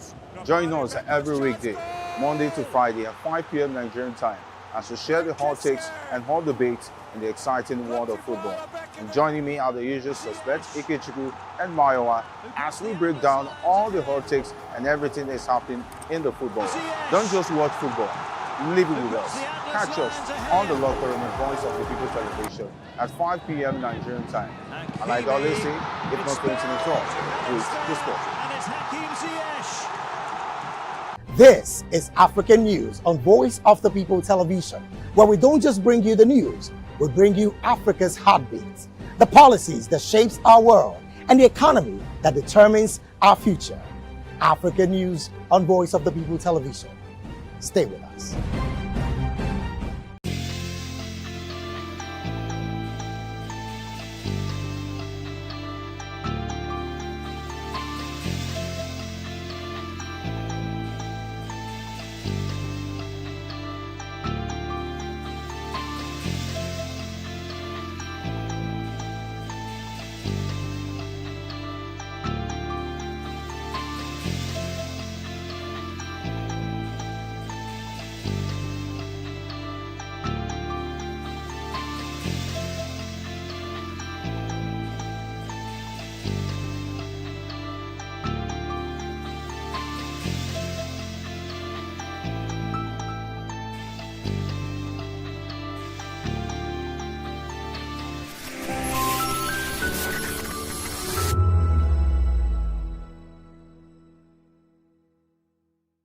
We encourage you to click on the like button and subscribe to our YouTube channel. We are Voice of the People TV. Also follow us on all our social media platforms. We are at VOP TV Live. Visit our website www.vop.ng for fresh and trending news. Also watch us live on SLTV channel 264. VOP TV, Voice of the People Television. Join us as we drive into the world of politics through insightful interviews with prominent political figures, both serving and former governors, ministers, senators, legislators, party chieftains, activists, and analysts. Get first-hand information into the decision-making processes that affect our daily lives. Highly engaging one-hour program that brings political discourse into focus. I am Chukwuma Okoro. Political Lens, Monday through Friday, 6 to 7 p.m. Join us. VOP TV. Now, you have more than a voice. Gathered as the 56th convocation ceremony of the University of Lagos are graduates and academics from various faculties. Addressing the graduates, the Vice-Chancellor, Professor Folashade Ogonshola, outlines the moral values expected of them as they step into the wider society, charging them to remain worthy ambassadors of the institutions. I welcome you all to the 56th convocation ceremonies of the University of Lagos. Today represents a day of reward for hard work for our graduates. It signals the commencement of recognition for diligence and dedication in pursuit of excellence. I congratulate all our graduating students, their families, friends, and loved ones who have supported them throughout their academic journey. We commenced the convocation with the Juma service at the University Mosque on Friday, January 16. On Monday, Mr. Otto, the founder of Slum to School Africa, delivered the convocation lecture titled Maximizing Nigeria's Demographic Dividend Through Urgent Education Reform for Global Competitiveness in the 21st Century. It was a thought-provoking lecture and chancellor of this university. Later that day, we attended the exhibition of works and innovations of staff and students and unveiled the University of Lagos Multimedia Library Studio, a state-of-the-art studio supported by the World Bank Center of Excellence, which will give our staff and students the opportunity to create television-style programs, high-quality live streams, academic lectures, and e-learning materials, amongst others. Among the graduates was Voice of the People television reporter and presenter Matthew Ogunswada, who emerged as the best graduating student in the Department of Mass Communication with a distinction. He urged young people not to give up on their dreams regardless of life's challenges. For me, graduating with a distinction from the Department of Mass Communication is only possible by the grace of God. When I look back at my journey as an orphan and as one that has been truly helped by God, by the church community, the Celestial Church of Christ, my lecturers and everyone, I am thrilled to motivate everyone not to give up on their goals. It is important that you pursue your goals, irrespective of what you are going through, irrespective of your ambition. I made the determination to come for a second degree after getting my first degree from the National Open University of Nigeria, and this is me graduating with a distinction. So I want to thank God. I want to also encourage people never to lose hope, to keep investing in a higher qualification, to keep investing in professional qualification, and not give up. Reading pays, study pays, and school is not a scam. Other graduates expressed excitement over the ceremony, describing it as a moment of fulfillment, while also celebrating Matthew's resilience and inspiring journey. I feel very excited for some graduating today, and I'm so happy about Matthew Ogunswada, first class graduate. He's been very dedicated, very hardworking, he's proactive, he's always ready to learn, he's always ready to teach. So we're not even surprised that he came out top. So I'm happy for him, and I wish him the very best. Super happy to be graduating today. It's an example of, and it actually portrays my focus and determination to be here. And Matthew, of course, yes, he deserves it. This guy is always, let me put it this way, that you can jacking, and he's really determined. Even when he has to work, he knows how to juggle it, and no one affects the other. I'm super proud of you, bro. Beyond the academic honors and celebration lies a powerful message of resilience, perseverance, and hope. That with faith, determination, and hard work, dreams shall remain valid.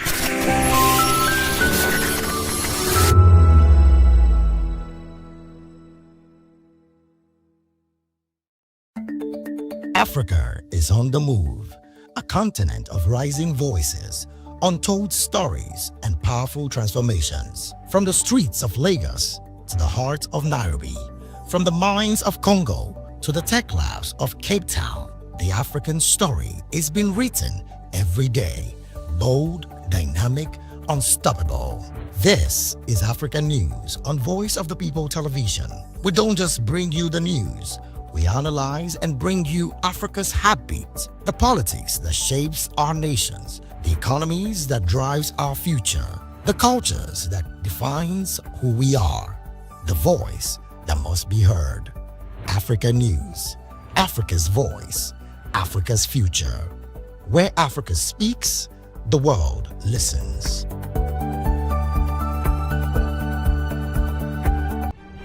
In a world where power shifts with every headlines, news breaks and events happens, we bring you unbiased and explicit information on politics, economy, and state of the nation. We break down the chaos.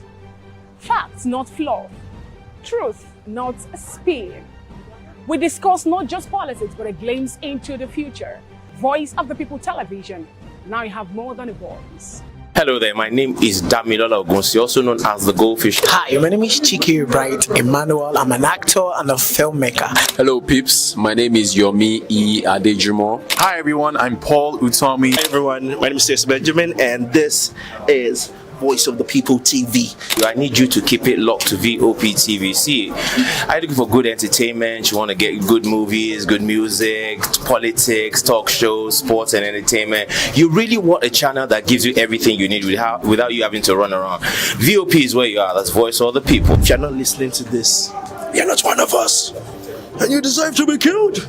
Scrap chat. Don't be killed, but watch it. Or I'll find you. And I want you.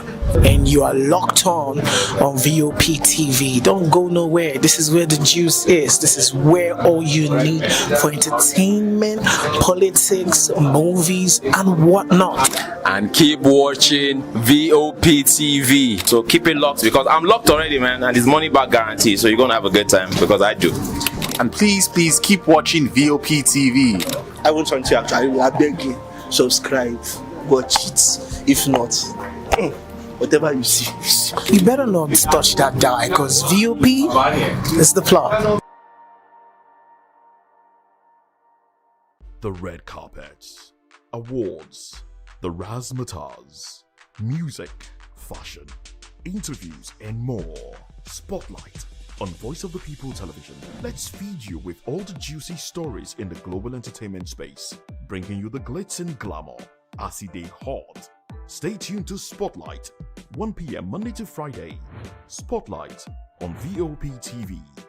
Entertainment like never before. To know the happenings in the maritime sector, join us on the program Maritime Frontiers on VOP TV as we discuss key areas in the maritime sector from aquaculture, maritime transportation, maritime labor regulation, oil and gas exploration, ferry and passenger insurance, marine pollution and prevention, port operations, and lots more. Maritime Frontiers, exploring Nigeria's blue economy. Are you ready for the extraordinary? Something big is happening on your screen. Introducing VOP TV. Now streaming on SLTV channel 264. From breaking news to captivating conversations, news analysis, giving you all sides to the story. We bring in-depth discussions on the issues that matter, from politics to sports, entertainment, and lifestyle. VOP TV on SLTV channel 264. Full of questions. In a world filled with noise, the truth needs a voice. The policies that shapes our world and the economy that determines our future. Every hour, every day, the grapevine keeps buzzing. And together, we are committed to telling the stories that shape our world because your voice is our focus. Don't forget, our voice matters the most. Let us come together and share our concerns.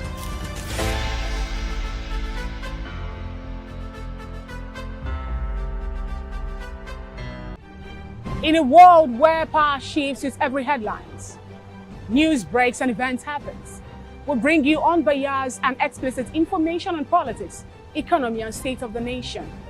We break down the chaos. Facts, not fluff. Truth, not spin. We discuss not just politics, but a glimpse into the future. Voice of the People television. Now you have more than a voice. Good evening, Africa. My name is Amaechi, actor, model, producer, and I'm giving a big shout out to VOP TV, man. Keep watching. Don't change the dial. Thank you and God bless you. My name is AY, and of course, I represent the voice of the people, and that's why I'm on VOP. AY say so. Hi everyone, it's your girl Miriam Tima from the Real Housewives of Lagos and the Real Housewives Ultimate Girls Trip Africa. Shout out to VOP, the voice of the people. You already know. Stay tuned, keep watching. And don't forget, VOP is the best. Alright, hello, it's about that shaking the man fine back with Melanie Poppy Black Skin Boy. This is VOP TV. If you're not watching VOP, I don't know what you're watching. Maybe you're watching your weight. Hello, beautiful people. This is Wale Ojo, and you're watching VOP, Voice of the People. Hi, guys. You already know who it is. This is New Energy. Flyers, whatever, live it. Keep watching VOP TV. Thank you. Hi, people. Ginny Albano here. Guys, please keep watching Voice of the People.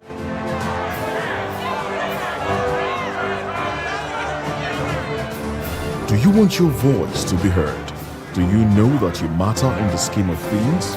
The People's Voice, the show where ordinary citizens take center stage as we discuss the biggest stories that affect you and I.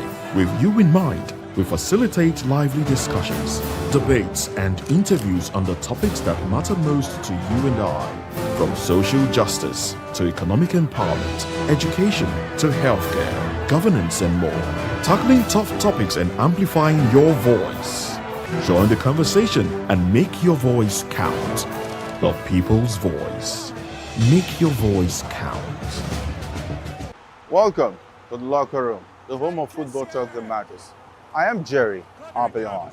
Join us every weekday, Monday to Friday at 5 p.m. Nigerian time, as we share the hot takes and hot debates in the exciting world of football. And joining me are the usual suspects, Ikechukwu and Mayowa, as we break down all the hot takes and everything that's happening in the football. Don't just watch football, live it with us. Catch us on the locker room and Voice of the People television at 5 p.m. Nigerian time. And like I always say, if not 20 minutes off, please discuss. This is African News on Voice of the People television, where we don't just bring you the news, we bring you Africa's heartbeats, the policies that shapes our world, and the economy that determines our future. African News on Voice of the People television. Stay with us. We encourage you to click on the like button and subscribe to our YouTube channel. We are Voice of the People TV. Also follow us on all our social media platforms. We are at VOP TV Live. Visit our website www.vop.ng for fresh and trending news. Also watch us live on SLTV channel 264. VOP TV, Voice of the People Television. Join us as we drive into the world of politics through insightful interviews with prominent political figures, both serving and former governors, ministers, senators, legislators, party chieftains, activists, and analysts. Get first-hand information into the decision-making processes that affect our daily lives. Highly engaging one-hour program that brings political discourse into focus. I am Chukwuma Okoro. Political Lens, Monday through Friday, 6 to 7 p.m. Join us.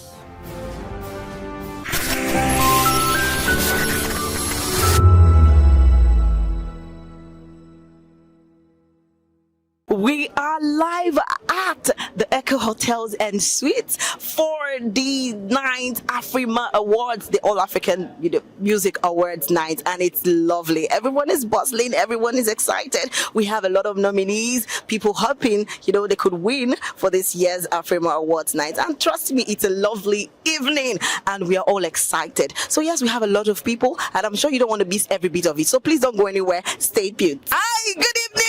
Hi guys, it's your boy Chela. It's your boy Chela. Your boy Chela, you get the vibe. Chela, you know that song? I feel good. So good.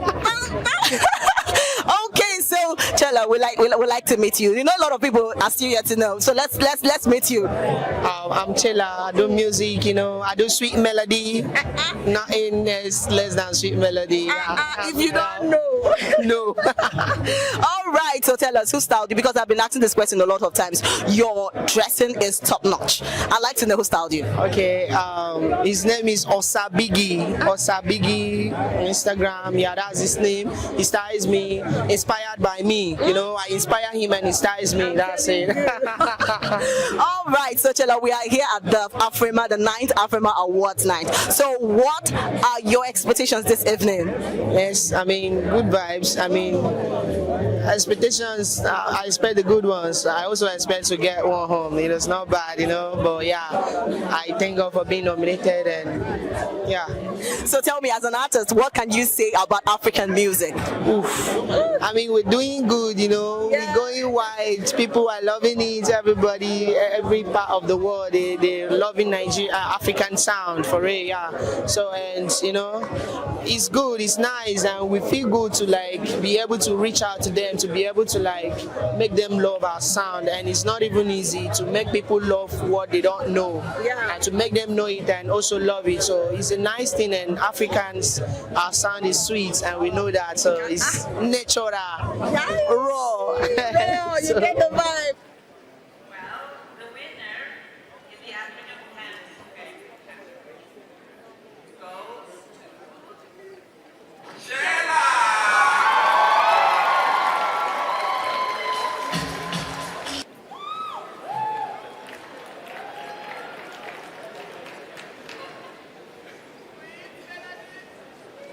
Sweet melody. I love you guys so much. I don't know what to say. This is my first time of collecting, So I'm gonna say thank you to my fans. Thank you, Jesus Christ. Thank you, my family, for their prayers. Thank you, my team. Thank you, Chucky. Thank you, G-Sticks is my producer, and all my teams. I love you guys so much. Thank you. Hi, good evening. Yes, my dear. How do you feel? Feeling great, feeling good. 2026, you know? You get it. Well, So you know that song? I feel good. Da da da da da da da. So good. Pam pam.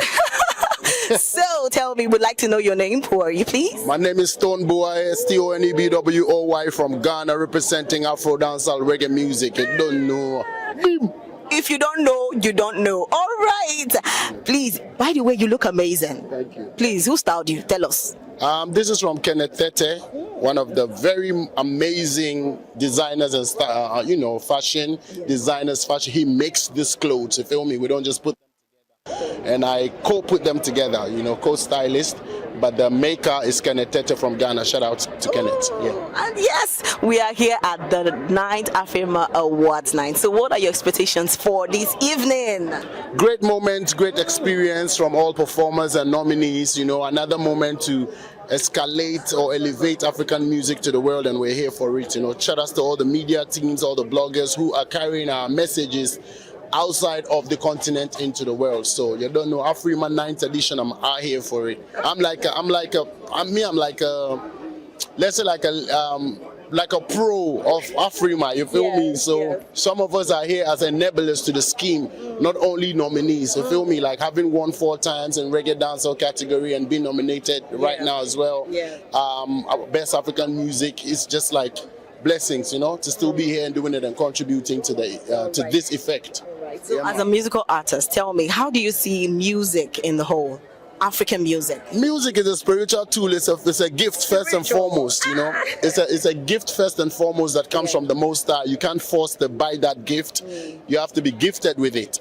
Others may learn, others may get influenced, but we can see the differences with those who are purported with a gift to share. Basically, you're just speaking the heart and minds and emotions of people. You know what I'm saying? So that's the duty of musicians. Then African music definitely carries African soul, African spirit, African power, African stories, African energy, African vibes, African sound, African melodies. The list goes on and on and on. So that's what it is. To the world we go, Africa. So tell me, what is Stoneboy after Afrima? Because we'd like to know what's your next move. Stoneboy after Afrima, it's going to be songs, it's going to be visuals, it's going to be appearances, it's going to be continuous representation of African music in its diversified aspect. As long as I'm concerned, I represent for Afro beats, reggae, and dancehall. I still keep blending it, Afro dancehall. So we're going to give more and more and more of such and such. I'm just going to continue to contribute my quota to the whole, ecosystem of African music. So that's going to be it for Stoneboy. All right, I would like to ask this last question, and it has to be, if you're not doing music, what else would you be doing? I'll be contributing to humanity same way, to the service of humanity, either ways. Hi, good evening. Good evening, good evening. I'm so excited to see you. I can never tell back. You get the vibe? All right, so please, can we meet you? It's Gaze Baba, Afro Gospel, Cultural Architects. Never forget the name. Yes! So tell me, we are here at the Afrima Awards night. So what are your expectations this evening? Victory. Victory is sure. So tell us, we've had a lot of music, gospel music especially. So how do you see this event has a lot, to pull out? So how do you see music generally? Is it evolving in the future? How do you see music right now? I mean, music is moving, music is evolving. You're seeing it. You saw it with what we did with No Turning Back. Bring something like really old, bring it into this generation and make it connect with children as young as 2, as 1, are chanting the chorus, chanting the hook. We're grateful to God for that, and we're not going to stop. We're not going to stop. So I would like to ask this question: what really inspired? Because I listened to your songs and they are really thrilling. Like I know that these songs, we are old songs, we do bring back those days, we sing those days. So what really inspired you bringing those kind of songs into this generation? It wasn't like, it's not like a strategy. Yes. Yeah, it's just, I sang the song, a producer friend of mine was beside me, heard it, was like, let's do this. I'm like, okay, cool, let's do it. We get into the studio and God makes a miracle happen. Right. All right, thank you so much. Hi, good evening. Good evening, good evening. How do you feel this evening? Tell me. I did fine. I'm in Lagos, I enjoy. So Lagos is giving you the vibes? Lagos is the best. Foods, music, women, Nigeria is the best. So tell me, you know the song, I feel good. So good. Bam, bam. Oh, that's the vibe. James Brown. Yes. So please tell me, can we meet you? We'd like to know your name. My name is Suspect 95. I come from Ivory Coast. It's my first nomination tonight to Afrima, and I hope I win. Oh, that's okay. That's the luck. He hopes he wins. And yes, so we are here live at the 9th Afrima Awards night. So what are your expectations this evening? I'm here to enjoy. I'm here to link up with other artists from all this country, Nigeria, South Africa, Tanzania. I enjoy, and I'm very proud to be there. I don't have any expectation. If I win, I win. If I don't win, I don't win. So tell me, how do you see Nigerian African music on the large? Nigerian music is African music. African music is, for me, is the best kind of music because our culture is in our music. Our language, our dialects, our dances. For me, African music is the best music in the world. So you've been to Lagos right now. How has Lagos been treating you? Again? How has Lagos been treating you? Like, how do you feel around Lagos?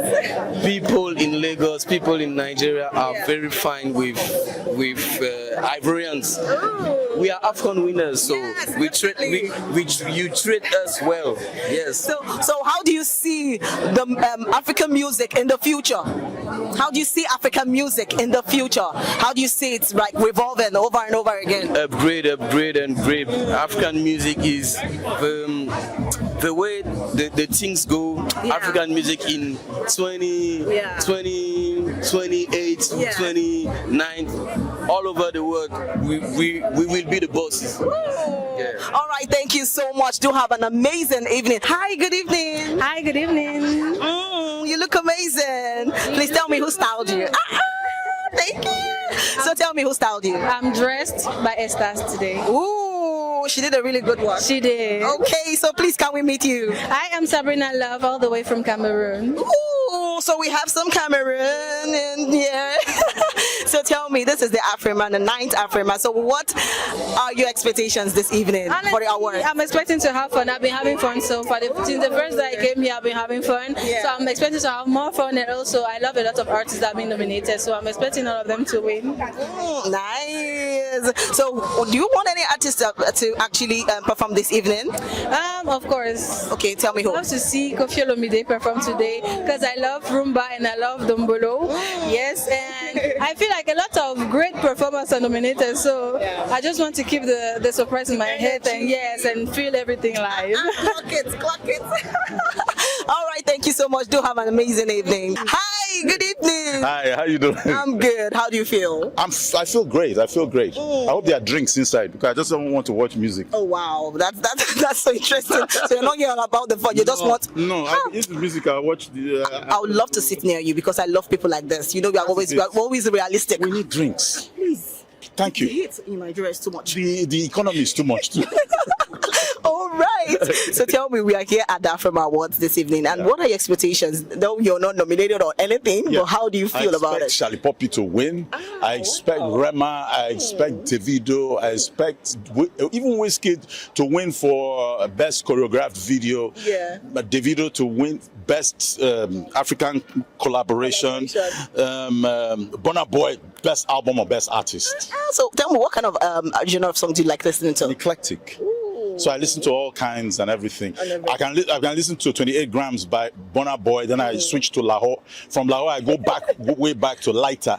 Then I go to Olamide. I know new Olamide songs, old Olamide songs. I just jump around like that. Then suddenly I just nuke everything and go back to something. So tell me, the way you've narrated everything now, can you sing? No, I can't sing, but I can rap. Ooh, you can rap. But don't rap yet, so just calm down. No, I rap for money, not free. Wow, I get it. So tell me, how do you see African music in general? African music is a phenomenon. It's a culture now. It started, naysayers were saying, what are these Africans doing? Now they want to collaborate with us. I recently heard a song by Burna Boy and Mick Jagger from the Rolling Stones. Yeah. I'm like, can you imagine that? And that song, what was that song? It's Empty Chairs. That's the name of the song.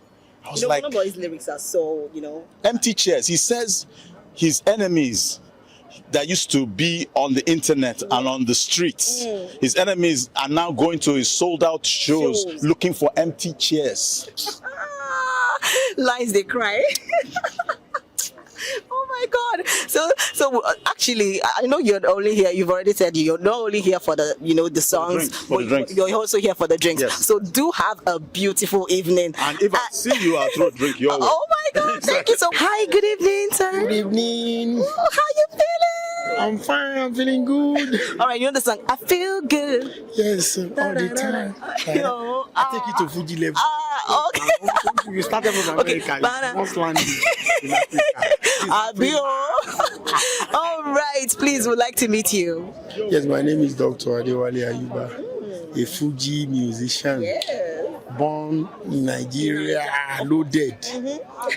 Yes. Sir. All right, so we are here at the Afrima Awards evening, and it's the 9th, So what are your expectations for this evening? What do you expect this evening?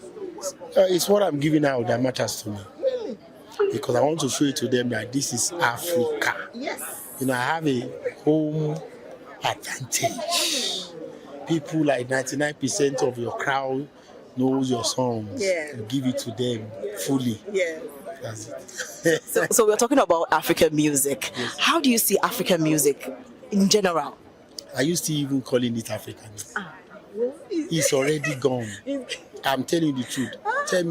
I'm telling you, if you see 10 producers, they want to, 9 out of them want to work for African singer. That's true. Because that is where that's the new door that God just opened now. Yes. For African music. I'm telling you. And we are gifted. When you are talking about good rhythm, nice, melodious song, it's from Africa. I won't lie to you. Even the African singer, the African American in America, they are the best. Am I lying? How come Africa is part of them? Yes.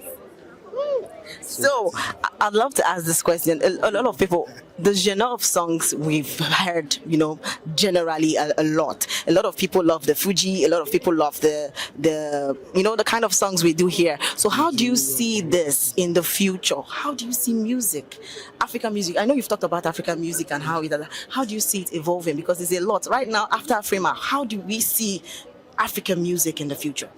You see, this is like 10 years or how long? Afrima. This is 9. Can you imagine? You can see that they are growing. Yes. And you know that even in all over the world, you can see that a lot of producers, a lot of DJs, they will be blasting African music like no before. Yeah. So it shows that the doors is already open. You understand? So, and I know that we just need to, we African singers, we have to be very careful. at least be original. You understand? You have to compose a song that will be there for life, not just like a candle that burns and come down. And that is my own. We should seize this opportunity to make it better. Right. So if you're not doing, I would love to ask the question, if you're not doing music, what else would you be doing? That would be teaching. Teacher. So why do you choose teaching? Jesus Christ is a teacher now. So you want to follow his ways. That's nice. All right. That's beautiful. Thank you so much. And do have a lovely evening. Hi, good evening. Hello, Nigeria. Hello, Nigeria. I'm coming from Ivory Coast. So you know Nigeria, Ivory Coast is the same country. So tell me, before going into what I want to ask you, how has Nigeria been treating you so good? No, Nigeria is incredible. I like the place, I like the people, and Afrima is very excellent. Meeting people, having some fun. Okay. Yeah. So tell me, can we meet you please? Your name? My name is Milo. I'm from Cote d'Ivoire. I'm a gospel singer. I sing for Jesus. Oh yes, we rep in Jesus actually. We rep Jesus. All right, so we are here at the 9th Afrima Awards event. So what are your expectations for this evening? Oh, I think it will be a great moment. Oh. Great moment for Africa. People coming from everywhere. Yeah. So I'm happy to see everybody, and we will praise the Lord. I will sing Jesus tonight. So I think it will be a good time. So how do you see African music, gospel music in all aspect? How do you see gospel music in the future? Right now with this event going on, how do you see gospel music moving forward? Yeah, me, I really know French gospel music. Yeah. And it's like we are going upper and upper and upper. Yeah. And this kind of event is to show what we can do. So I'm really happy to be nominated. And we know that next year, we will have a lot of gospel francophone people who will come in Lagos to sing the gospel. Okay, so thank you so much and do have a lovely and beautiful evening. Hi, good evening. Hi, good evening. How do you feel? I feel excited. I feel good.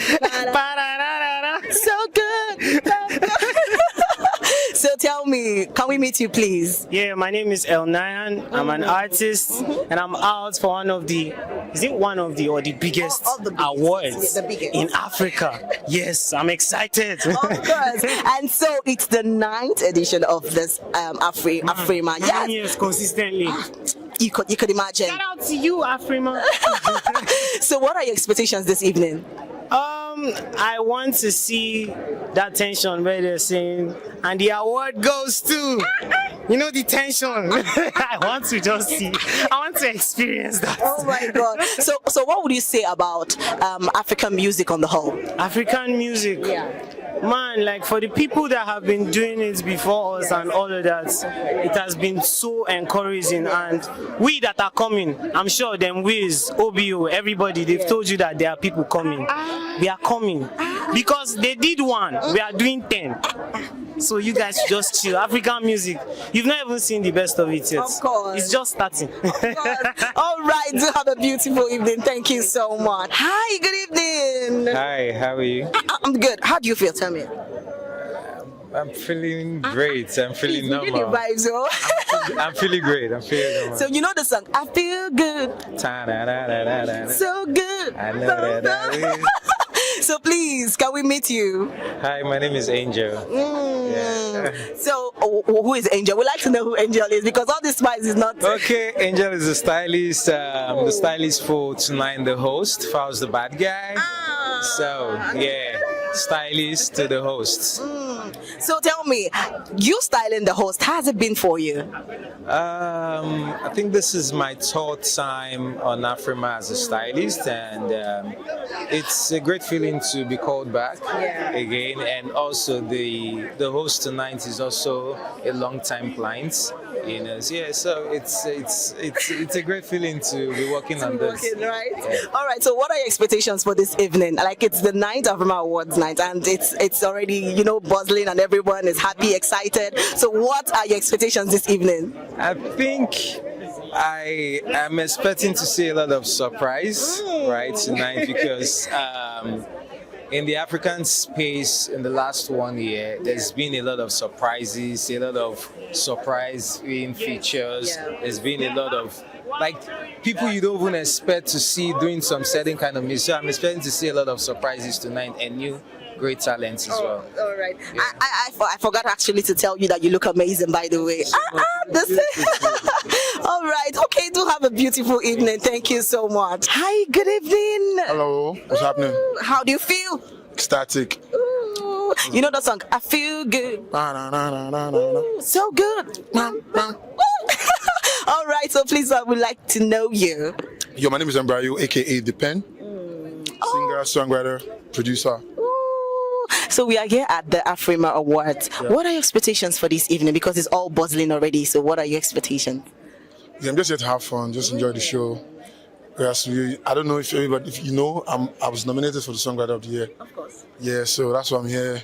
Hopefully we take that home. All right, and that's why I asked, how do you feel about this? Your expectations for this exactly? I just want to have fun. There are not really any crazy expectations so far. You don't want to have the victory? Definitely, everybody wants to win. I want to win, though. Yeah. All right. So, can you tell us about music? How do you see music generally right now? African music, basically. Okay. We're at a place where the world is not watching us right now, and it's the best time to be alive. Yeah.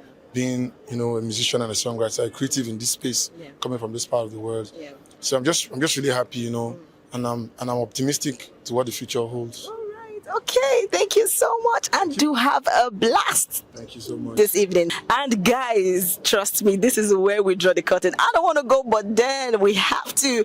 But trust me, the 9th Afrima Awards was just excellent. It was phenomenal, and I actually enjoyed myself, and I hope you did too, because everything was just good. And I know that you won't miss our next time on the Spotlight Show. And don't forget to follow us on all our social media handle at VOP TV Live, and don't forget to follow us, please. And don't forget, my name is Precious Agumanu, aka Call Me Prezi. This is Spotlight. Damilola Ogunsi, also known as the Goldfish. Hi, my name is Chiki Bright Emmanuel. I'm an actor and a filmmaker. Hello, peeps. My name is Yomi E. Adejumo. Hi, everyone. I'm Paul Utomi. Hi, everyone. My name is Stacey Benjamin, and this is Voice of the People TV. I need you to keep it locked to VOP TV. See, are you looking for good entertainment? You want to get good movies, good music, politics, talk shows, sports and entertainment. You really want a channel that gives you everything you need without you having to run around. VOP is where you are. That's Voice of the People. If you're not listening to this, you're not one of us, and you deserve to be killed. Scrap chat. Don't be killed, but watch it, or I'll find you, and I want you. And you are locked on VOP TV. Don't go nowhere. This is where the juice is. This is where all you need for entertainment, politics, movies, and whatnot. And keep watching VOP TV. So keep it locked, because I'm locked already, man, and it's money back guarantee. So you're gonna have a good time, because I do. And please keep watching VOP TV. I won't want to actually, I beg you, subscribe, watch it. If not, whatever you see. You better not touch that dial, because VOP is the plot.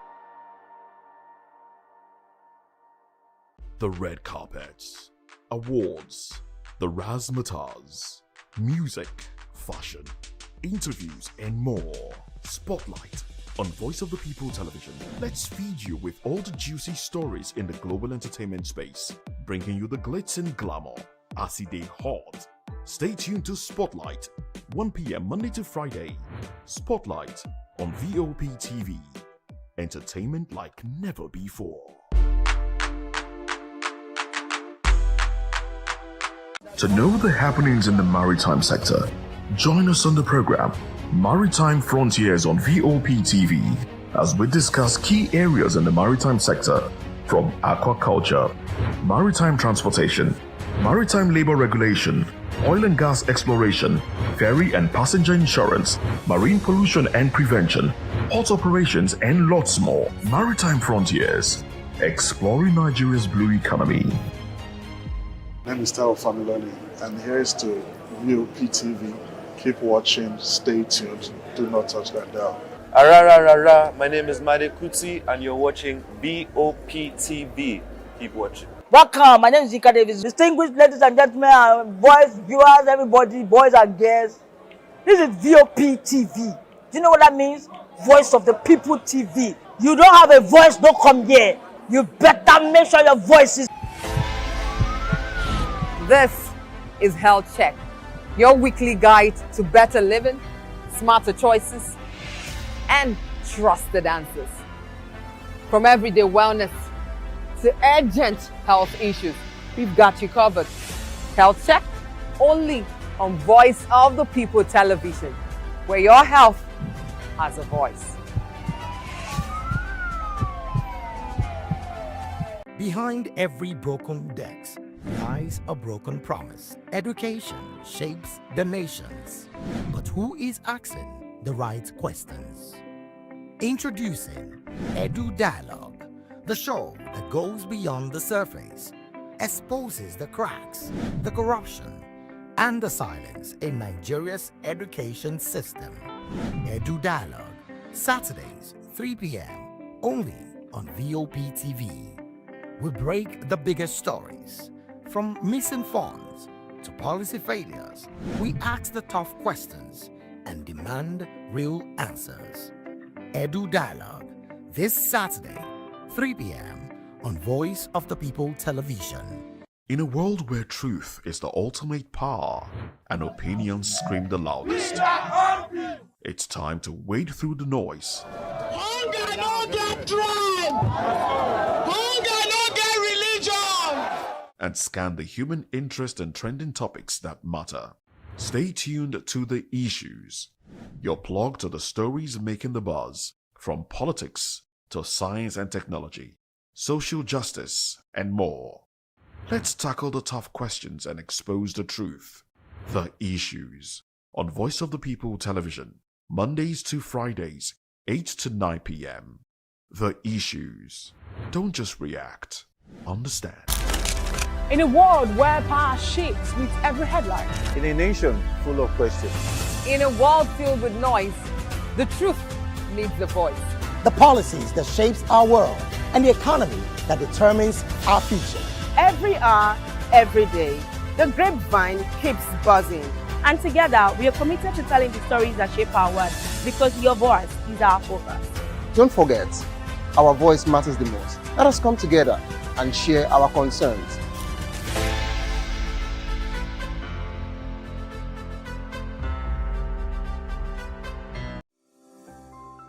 VOP TV. Now, you have more than a voice.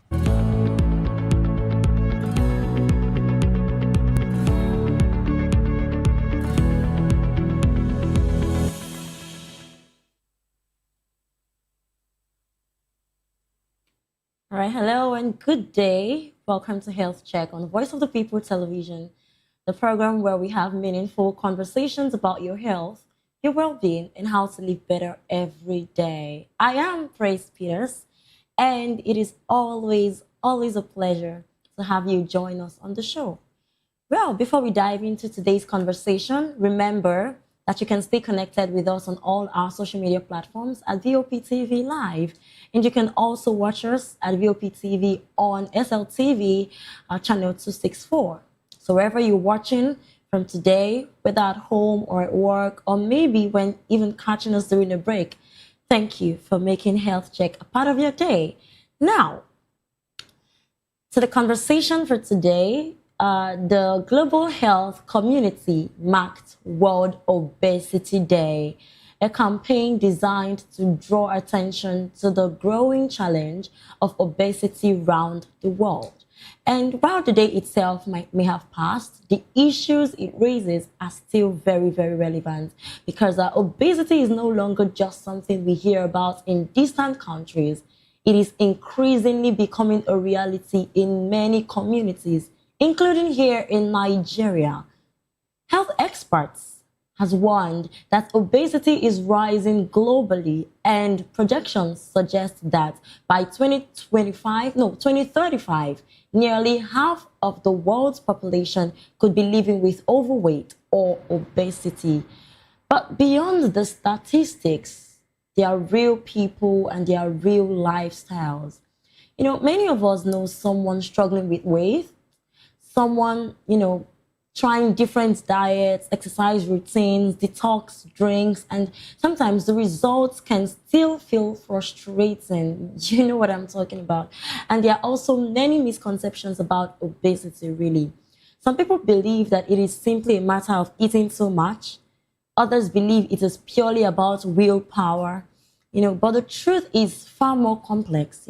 Our food environment, our work routines, our stress levels, sleep patterns, and even the way our cities are designed can influence our weight and overall health.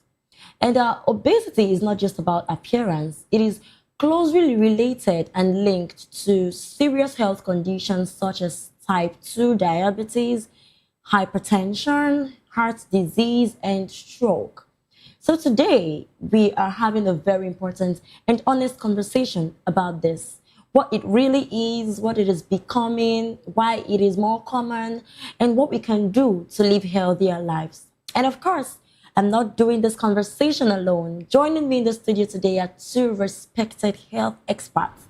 First, we have Dr. Adedayo Adegite, an endocrinologist who specializes in hormone-related conditions, including obesity and metabolic disorders.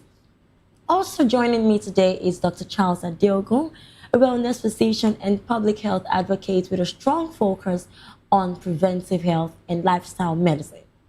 Thank you so very much, doctors, for joining this conversation today. Thank you. You're welcome, Dr. Charles. Thank you. How's your week been? How's the profession been? How's everything been? It's been great. Thank you. How's yours Amazing. been? Fantastic. Fantastic. How have you been, Dr. Dayo? It's good to see you. Awesome. Thank you. Amazing. All right, so let's just delve into the conversation for today. So I'll start with Dr. Adedayo. Let me begin with you. When people hear the word obesity, many people simply think it means someone who has gained a whole lot of weight. I don't know how true that is, but I want you to speak from the medical standpoint, right? So medically speaking, what exactly qualifies as obesity? Well, simply put, obesity is excess adipose tissue that is sufficient enough to impact an individual's health adversely. And so as against what we used to think, that obesity is about willpower, that those who are obese is because they are sloth, they're lazy, they don't have eat enough, too much, they don't eat too much. gluttons. It's much more than that. So now, recently, obesity has been classified as a disease, not just a lifestyle problem, it's a disease. And with focus now on how to treat the patients better, because if you think it's just a lifestyle problem or a cosmetic problem, then all of the things or changes that we are seeing now wouldn't have come to the fore. So obesity now is referred to as a chronic, that means lifelong, relapsing neuroendocrine and metabolic disease. So it's something that is lifelong and it's also something that is relapsing. That's why you see that people lose weight, they gain it, struggling with the weight. So all of those elements are very, very important when you want to define obesity. So again, it's classified, different kind of classifications. There's one from the Edmonton Obesity Association where they classify into 5 categories. The category 0 for those who are just obese or overweight without any subclinical symptom or any problem. Then grade 1 or stage 1 is when individuals who are overweight or obese, but then they have some subclinical symptoms, or maybe they have impaired glucose tolerance. And then why stage 2 are those who already have established risk factors. Maybe they develop hypertension or they develop type 2 diabetes or fatty liver and all of that. Stage 3 is when there are also established complications. Maybe the individual now has heart problems, stroke, and heart failure. While stage 4 is severe, progression in this spectrum. Wow, this is a whole lot. So we have the mindset. I'm speaking for the majority of Nigerians that obesity is just a casual description. But from what you're saying, it's actually a medical condition. Absolutely. Well, sometimes in our society, when someone gains weight, people will say things like, oh, you are well fed. What are you eating? You look good. You know, they say it like an evidence of good living, right? Meanwhile, our bodies might be screaming. So at what point should we differentiate between a normal weight gain and an obesity case? You know, to know when it is a health concern or not. At what point? I mean, so we usually use BMI. However, body mass index. Body mass index. All right. Which classify the normal BMI is between 19 and 24.9. So the way it's calculated is that you use your weight over height squared. That means the weight of the individual in kilogram over the height of the individual in square. But the problem with BMI is that if you have long bones, long bone contain a lot of, it gives you a lot of weight. So you can have a falsely elevated value, which somebody who is not, who does not have obesity could be wrongly classified as having such. But there are also those who may have apparently normal BMI who are actually have obese, because obesity, remember, is about visceral fat. It's against just subcutaneous fat. So there are people who are fat inside, but they are thin outwardly. Do you understand? There's a concept like that, where they are fat inside, but they are thin. When you look at them, they don't look fat, but inside there's huge fat parts around their liver. Yeah, absolutely. Around the organs in the body, there's a huge parts of fats, and it is these huge parts of fat that contributes or actually causes what we call insulin resistance, or almost all the problems that are attributed to obesity are caused by these fats.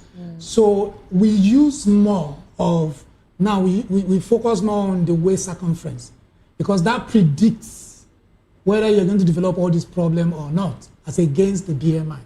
So the waist circumference that is used, unfortunately in Africa, because we don't have consensus about what values should be used. There have been different studies saying different things. But for the Europeans, they have a number. So any waist circumference above 94 in men, that's 94 centimeter, predicts development of insulin resistance. And of course, that makes you at the risk of all of these complications. Then any value above 80 centimeter in women also, we would say it okay. But if you want to use the BMI strictly, once your BMI is above 25 and above, up to about 30, you are overweight. Then from 25 to 29.9, that means you are overweight. Then from 30 and above, you are obese. Now that obesity now has classification. There is stage 1, which is from 30 to 34.9. Then from 35 to 39.9, that's stage 3. Then anything above 40 and above, they will say the individual has stage 3, or what we call morbid obesity. Wow. But again, like I said, BMI is no more a very sensitive instrument for predicting all of these problems. So we focus more on the waist circumference. It's a tool. And then, of course, this is evolving. Beyond your waist circumference now, there are certain instruments now that you can use to determine the amount of fats that is inside our body. There are different instruments, radiological instruments now that are used to actually quantify the amount of fats. So if you also have access to all of these tools, they can be also very useful in predicting whether you're going to develop problem or not. Because remember, it's not just about the fact that the individual is overweight or obese. It is, remember the definition. Definition of obesity is excess adipose tissue that is sufficient enough to adversely affect your health. So if it's not affecting your health adversely, maybe it's not a problem enough. Wow. Okay, I can see how much you are specialized in this. Okay, let me go over to Dr. Charles. So, Dr. Charles, when someone develops obesity, what actually happens inside the body, and why is it that, when someone has obesity, they tend to, have other related conditions like hypertension, all of that. So Why does obesity as a whole affect the entirety of the body? What really happens? Just like the doctor has explained, obesity is a disease condition and it affects the organs, and in fact it has a systemic consequence overall. The visceral fat that doctor has talked about is fat infiltrating into vital body organs and affecting the functions of this organ. We have something called fatty liver, which is attributed to alcohol in some people, chronic alcohol use, or sometimes people with high body mass index or people who are obese on the big side. Typically, obesity has been linked or has been associated with a lot of medical conditions that are very important that we highlight. First is hypertension, because people that are obese, most likely factors that are responsible for that, genetics, their lifestyle, the kind of diet, high calorie diet, high fat diet and all that. Some of the saturated fats that a lot of people consume, some of them are very unhealthy. They lead to clogging up of arteries. They lead to circulatory problems. Excuse me. Sorry. Circulatory problems, peripheral vascular disease, increases the risk of strokes, increases the risk of blood clot formation, because a lot of people who are actually obese, they also have mobility problems. Yeah, they don't seem to know how to carry themselves. Even aside that, like the knees are the weight-bearing parts of the body, they have a strong association with arthritis because of inflammation going on there, and that affects their mobility. And when you are sedentary, the likelihood of you forming blood clots increases, and that increases your chances of cardiovascular events, thromboembolic events, what we call deep vein thrombosis, leading to pulmonary embolism. All these are potentially fatal conditions. So that is why anybody who is obese has a constellation of illnesses that can, show up in them. And there's also a very strong association of cancers with obesity. There are some cancers that obesity ranks very high as one of the risk factors that are associated with such cancers, like endometrial cancer, like even breast cancer, colorectal cancer. They are all linked to people who are on the big side, who are really very obese. So it's very important that we know that it can affect virtually every part of the body, the circulatory system, cardiovascular system, even sleep apnea. A lot of people, because they are obese, some research has shown now that if you have neck circumference of greater than 17 cm, you're at an increased risk of sleep apnea, obstructive sleep apnea. And sleep apnea is that condition whereby when a person is asleep, he has periods of cessation of breathing due to obstruction of the airway. And of course, a lot of people who are overweight or obese, they snore a lot, and that is because of airway obstruction. Wow. They have a lot of fat around their neck area, compressing on the airway and causing obstruction. And it is not just the obstruction, reduced oxygenation, leading to increased risk of cardiac failure and even hypertension. So all these things are, you can see that they are all interlinked, and you find out that anybody who is obese is having multiple illnesses, comorbidities, things that, that greatly affects their health adversely. And at the end of the day, by the time you are dealing with this and that and this, you have so many drugs to take, you have so many treatments to go through, and it may even be more difficult to manage compliance, because it's not very easy to take medications. Exactly. So you can imagine you having to take multiple medications because of multiple conditions that you're dealing with simultaneously. Yeah. So all those eventually would lead to complicated cases. So that's why most times, regardless of whatever condition a person is managing, if the person has obesity can complicate virtually anything. So even when they go for a surgery, the rate of healing or recovery can be affected. The skin, they can have flabby skin, loss of collagen, wrinkles, early wrinkling, and cellulites, and all these things, stretch marks, striae, and all that. All those things go a long way to affect the quality of the skin and healing processing of the skin. So at the end of the day, you find out that people that are obese, they have a lot to deal with. So most of the time when we see an obese person, the counseling that comes is First and foremost, you need to do something about it. Know that it is affecting your health adversely, as the doctor has said. Secondly, you need to start active exercising. Then you face your diets, because it's all about your input also. You can't do anything about your genetics, but the ones you can do something about, you try to enforce that and you know, do as much as you can. Portion control, being intentional about your diet, cutting out processed food, reducing high calorie food, reducing high sugar content foods, cutting out of alcohol, you know, reducing sedentary lifestyle.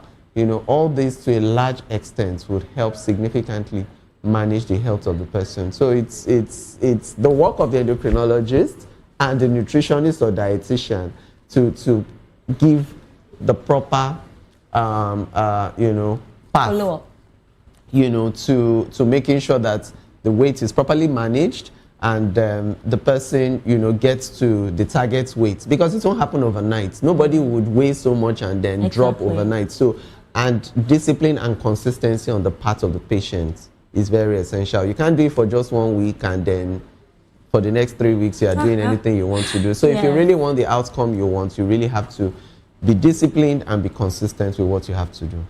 But you know, one funny thing, doctors, is that when people start to intentionally lose weight, you hear people talking, are you okay? Are you sick? Do you have a condition? And people start to, you know, label you trying to come to a lesser weight as sickness itself. And we need to really trace that misconception. Yeah, that's a misconception, really, because most of the time a lot of people perceive you and they have different impressions about you at different times. But what should count is... They start giving unsolicited, you know, comments. But that like, is we why... prefer you the other way. But that is why... it could now influence the person's decision. I think that is why it's important that you don't take advice from people that are not medical professionals. Exactly. Because this is your health. So people's perception of you or whatever they feel about how you look or how about whatever your physique looks like does not really count. So far your health practitioner has given you a clean bill of health that you're doing well, or knows your story, knows where you're coming from, and knows where you are currently on your journey, and is sure that that is a path you need to toe. You don't need any explanation to give to anybody. So it's just for your own well-being and for your ultimate good. Right. All right, Dr. Zayo, let's talk about modern lifestyle. You know, you talked about that earlier.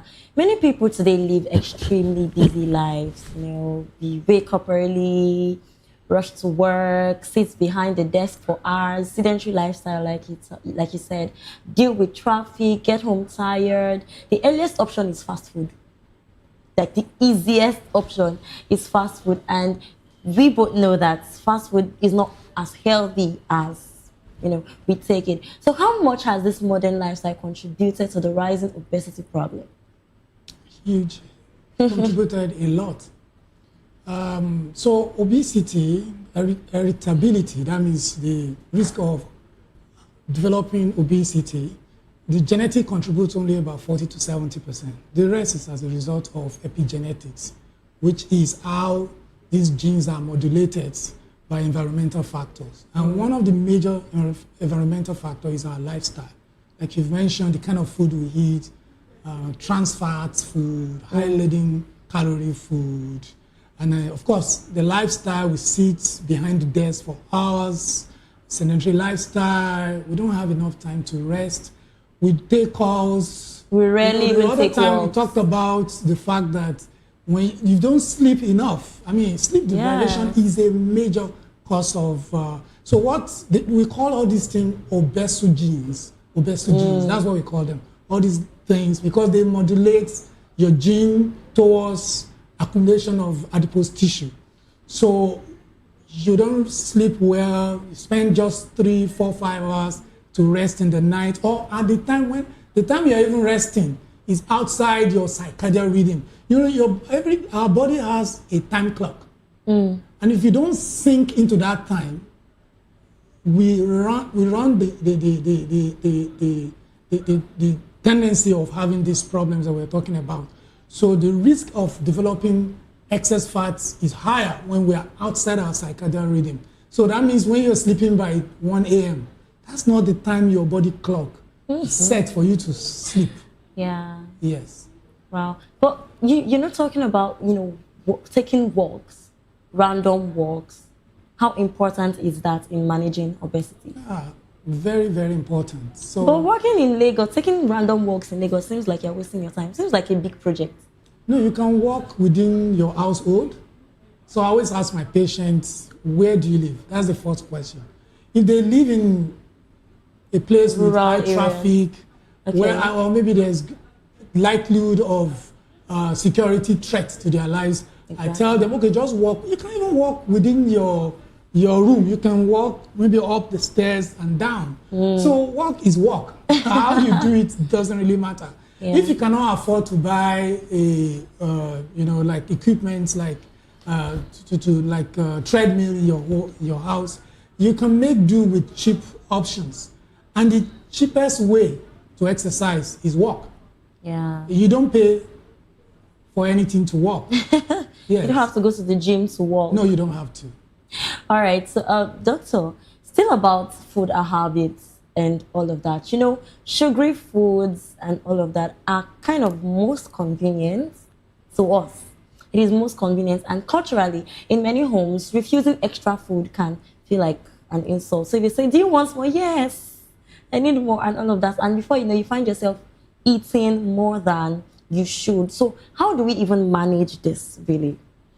Well, I think it has to do with, people's, the tendency to overeat, the kind of appetite, the family structure. Like you said, a child who is refusing to eat, some parents may not like that. And they tell you, do you want to waste my food? I spent a lot of money. I spent so much time preparing this meal. But we should try to understand that overeating is really detrimental to our health, because malnutrition is actually divided into undernutrition and overnutrition. So you can actually be overnourished. A lot of people, when we hear malnutrition, we just think of people who have kwashiorkor, people who are so slim and lean, emaciated and all that. But the truth is, malnutrition also refers to people who are overnourished, of which obesity falls in that group as well. It's also very necessary that we know that our habits and the people we look up to and our so-called models too can influence our decisions on our lifestyle and our diet. Because you find out that a lot of people who are athletic or into the sports also play around with steroids for performance. And this can also bring about obesity, because you being on steroids also makes you blow up and you can become overweight. And people that take contraceptives too, there are certain forms of contraception that would also increase your weight, that you would just observe that you're adding weight significantly, by virtue of the contraception you're on. And a lot of people that are also dealing with certain conditions like depression. Certain antidepressants have also been linked to obesity. Really? Yeah, so you notice that the more you're taking it, you're just adding weight, and you can't explain where that is coming from. Good. Yeah, and people will be like, yeah, you must be so relaxed, or maybe you're not experiencing you're not experiencing any form of stress or pressure and everything. But a lot of things may be going wrong. So we need to really know the kind of things that we introduce into our body, and then we really need to be aware of the choices that we make and the people that young people make their role models. Because a lot of people, when they see somebody that they like, maybe a star or a well-known person, you just want to try to look like them, you want to have their kind of muscles, you want to just toe that path. And at the end of the day, you know that before you can achieve that, you probably need to do some metabolic alteration. There's something that you have to put into your body that would give you that effect. And some of these things may be actually adverse, as a consequence. So it's very important that young people are properly guided, and a lot of older people too, they make sure that you don't need to force your kids to eat huge chunks of food when they tell you that they are okay. When they tell you that they are okay, believe them. If they need to eat more later, they would ask for more. Exactly. And you give them, rather than you just overfeeding, overstretching and some people things. are always like, oh, now that we saw an extra meal, why not take it? There are some things that will not. But I'm sure you've also noticed on social media sometimes when they show some videos where you find out that somebody is putting up snacks or having a school pack, making up a school pack for a child, and you wonder all the kind of things that they would put up for the little boy who is just going to be away for how many hours, and you're putting all that, and you expect him to eat all that and still be concentrating in school and be functional in school, and he comes back home to a bigger meal. More. Yeah, so you know, sometimes some of the parenting styles too play a huge role in all this. Yeah, so we should do better, because if we really want the best for these kids, we should start you know, mentoring them properly and giving them the right advice, you know, right from their young ages. The right portions. Yeah. Yeah. All right, Dr. Dayo, you talked about earlier how that obesity is linked to some other diseases, right? Many other chronic diseases. So can you please explain the link between obesity and conditions like type 2 diabetes and hypertension? Thank you. Obesity is by far the greatest association with diabetes, or the greatest risk factor for type 2 diabetes. Wow. And those who are obese, of course, remember that the problem is with the visceral fat. So this visceral fat produces some toxic chemicals. And these toxic chemicals are poisonous to receptors, to insulin receptors. So they make it difficult for insulin to act at its receptor. Basically, that's what we call insulin resistant. So because there is a resistance at the molecular level, so insulin is not acting. So what the body does now is to compensate by producing more insulin from the pancreas. So you find more and more insulin being produced in order to overcome the resistance. So people who are obese have what we call insulin resistance, and when you check the insulin level in their body, they have supra-physiological level of insulin. That means the level of insulin in their body is higher than a normal person. Do you understand? Yeah. So as a matter of fact, that's one way to know whether somebody has insulin resistance. You can check actually the insulin level and see whether the level is higher than normal. So, and what happens is that because the insulin is not acting, it's as good as if insulin is not available. Do you understand? It's like you have money, but you can't use it. So it's as good as it's not available. Do you remember when the federal government said that the old notes, when there was a change in the old notes, whatever, even if you have billions of naira kept somewhere, it's useless. As long as it's the old notes, you can't use it. Yes, exactly. Yes. So maybe you just picture it in your mind that exactly what is happening here. Wow. And because of that, you remember the insulin's function is to ensure that glucose enter into the tissue. So then their blood sugar level goes up and they have all the symptoms of type 2 diabetes. Now, for the same reason, because insulin level is high, insulin itself can contribute also to even excess fat. So it's like a vicious cycle. And it also encourages salt and water retention in the body. And because salt and water is retained in the body, they are likely to develop hypertension. So as many as about 2/3 of people who have type 2 diabetes also will have hypertension. So there's a very close link between these two. Of course, there are so many other factors. There are so many, we call them pro-inflammatory markers that are released when people have insulin resistance. All of these also makes the arterioles, those are tiny vessels at the distant level, to get tinier, and and because of that, these people will develop also hypertension. And of course, when you have type 2 diabetes, insulin resistant, hypertension, you can predict all the other sequelae of obesity. Wow. So basically, that very strong link between these two conditions. Now, I'm very curious. Does obesity affect the mental well-being of the person? Like, are there psychological factors or social factors associated with obesity? Yeah, people who are obese tend to have poor self-esteem. Thank you. Yeah, they tend to have, that's why the narrative is changing now. In those days, we used to blame people and say, hey, poor you're lazy, you're eating too much. I know so many people who are obese who don't eat a lot.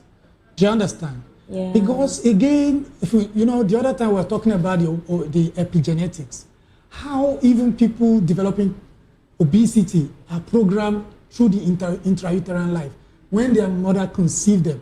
Mothers who are obese, mothers who have gestational diabetes, or a child who has stressful condition during pregnancy. For example, who has what we call intrauterine growth retardation, or if there are any adverse problem during pregnancy, they are more likely to to be obese later in life.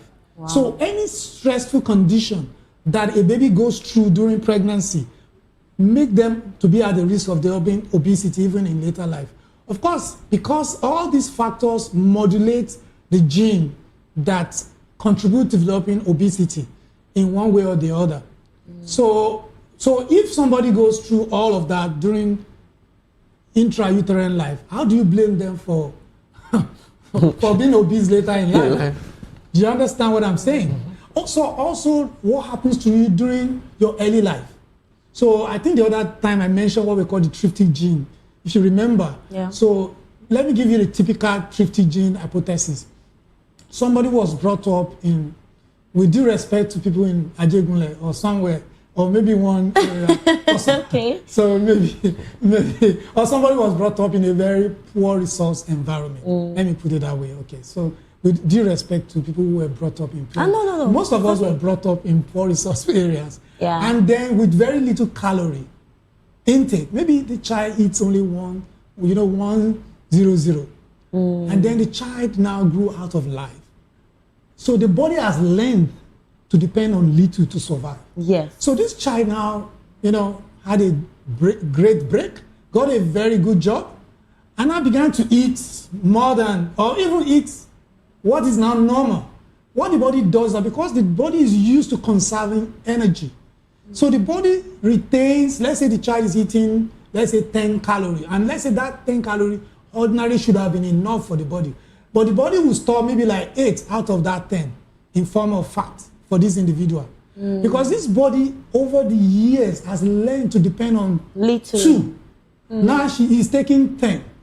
Even though 10 will be normal for somebody else, but for him, 10 is too much. Because that's what your body has adapted Yeah, so we to. call it thrifty gene hypothesis. So the epigenetics that I was talking about, how these things shape how people develop obesity. So you can't blame that kind of person for eating too much. Because he's actually eating normal food. But he realizes that I'm eating little, I'm not even eating as much as dog, but why am I getting too much weight?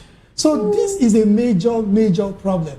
It's actually a major problem because, I don't know, okay, you're more into public health, right? But I want us to have a conversation now.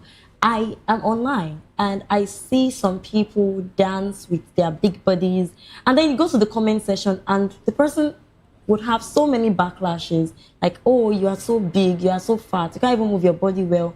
And there is a stigma that is attached to these assumptions that, oh, you eat too much, you do this. So I really think that people should understand that it's not about food.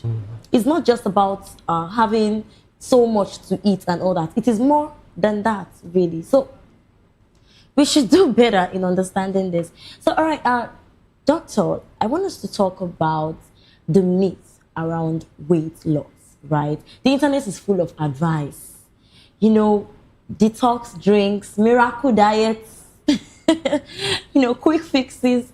So I really want to know from your point of view, do they really work? All of these? Well, for me, when questions like this arise, the answer remains the same.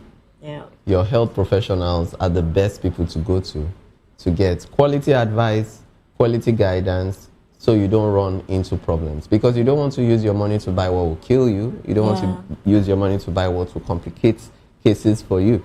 Because basically, we all know that if you want to lose weight, your weight loss program has to do with your diet, has to do with your exercises, has to do with lifestyle modifications. If you would need any form of medications or treatments, then it is the health professional that should work, to give you that prescription. So it's the health professional who has different methods, different medications, different classes of drugs that they can introduce you to, or a diet plan, a proper diet plan that is scientifically or evidence-based, that we know that, okay, when we place you on this kind of diet, you're probably going to lose significant weight, or we'll make sure that we space out your diets, the portions and all that, and the number of calories you should get per meal. That can only be done by a professional. But if you go for quick fixes that promises you 20 kg loss in 1 week, it's not going to be feasible. I actually want you to talk about the practical steps, the little baby steps that we can take towards achieving the management of obesity and all that? Because it could be overwhelming for some people. Like, where do I start and all of that? So what practical steps, what should they start doing to enable this? So the first thing you need to start doing is, it has to do with your inputs. So what are you putting into your body? Your diet is a key aspect. So you need to monitor your portion control. You need to monitor the calories that you feed on, the sugar contents of your diet. Also, your exercises. You need to stay active. You can't be sedentary and you say you want to lose weight. So you need to move. You need to move. You need to stay active. Every 2 or 3 hours, you need to move around. Use the staircase. Use the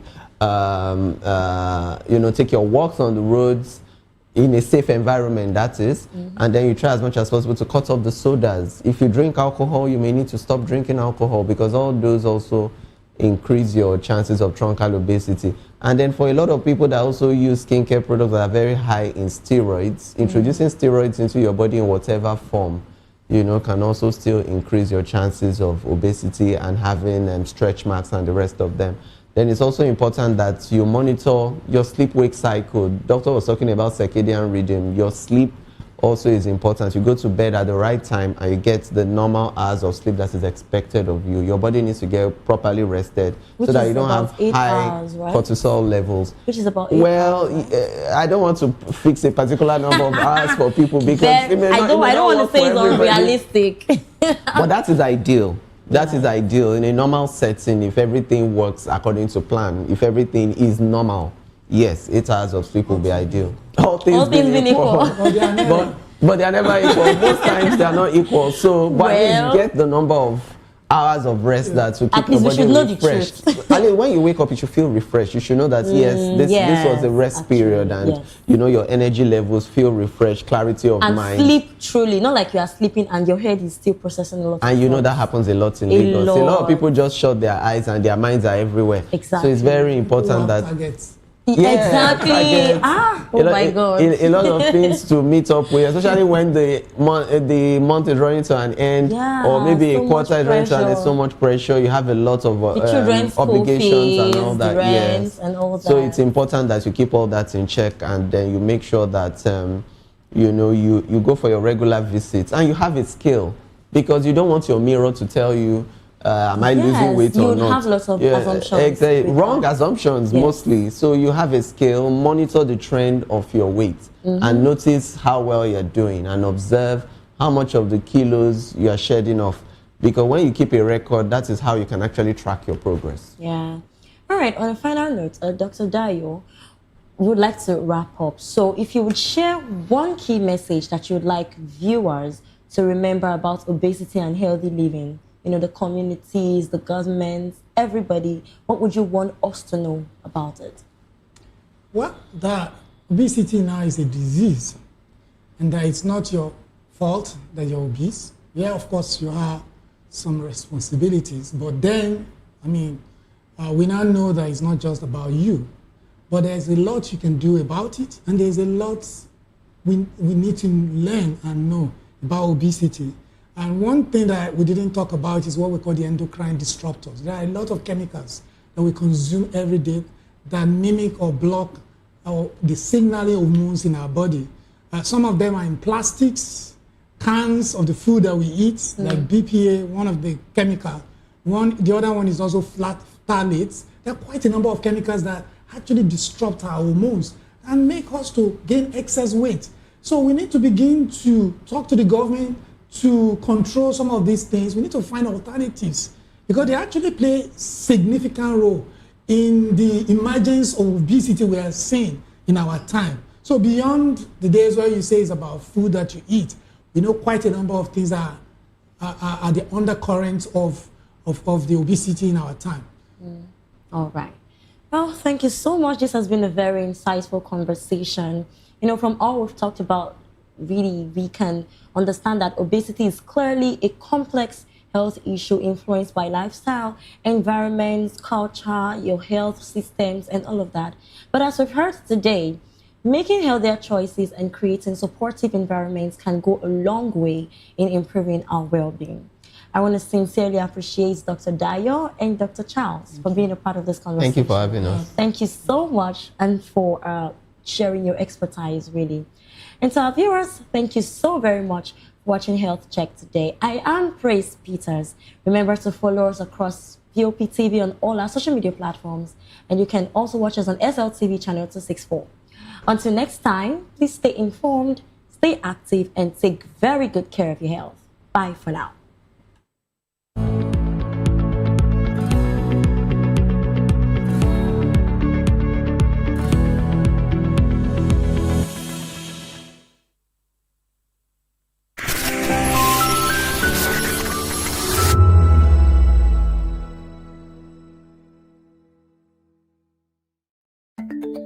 Africa is on the move, a continent of rising voices, untold stories, and powerful transformations. From the streets of Lagos to the heart of Nairobi, from the mines of Congo to the tech labs of Cape Town, the African story is being written every day.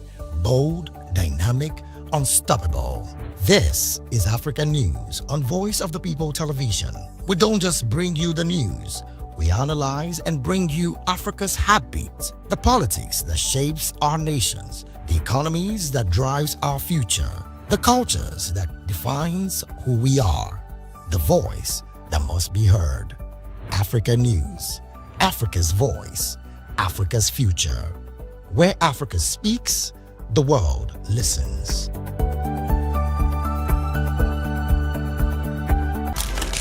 In a world where power shifts with every headline. In a nation full of questions. In a world filled with noise, the truth needs a voice. The policies that shapes our world and the economy that determines our future. Every hour, every day, the grapevine keeps buzzing. And together, we are committed to telling the stories that shape our world, because your voice is our focus. Don't forget, our voice matters the most. Let us come together and share our concerns.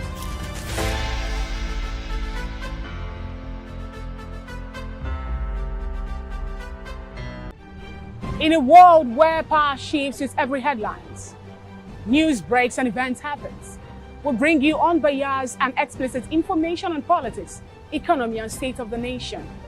We break down the chaos. Facts, not fluff. Truth, not spin. We discuss not just politics, but a glimpse into the future. Voice of the People Television. Now you have more than a voice. Hello there, my name is Damilola Ogunsi, also known as the Goldfish. Hi, my name is Chiki Bright Emmanuel. I'm an actor and a filmmaker. Hello peeps, my name is Yomi E. Adejumo. Hi everyone, I'm Paul Utomi. Hi everyone, my name is Stacey Benjamin, and this is Voice of the People TV. I need you to keep it locked to VOP TV. See, are you looking for good entertainment? You want to get good movies, good music, politics, talk shows, sports and entertainment. You really want a channel that gives you everything you need without you having to run around. VOP is where you are. That's Voice of the People. If you're not listening to this, you're not one of us, and you deserve to be killed. Scrap chat. Don't be killed, but watch it, or I'll find you, and I want you. And you are locked on VOP TV. Don't go nowhere. This is where the juice is. This is where all you need for entertainment, politics, movies, and whatnot. And keep watching VOP TV. So keep it locked, because I'm locked already, man, and it's money back guarantee. So you're gonna have a good time, because I do. And please keep watching VOP TV.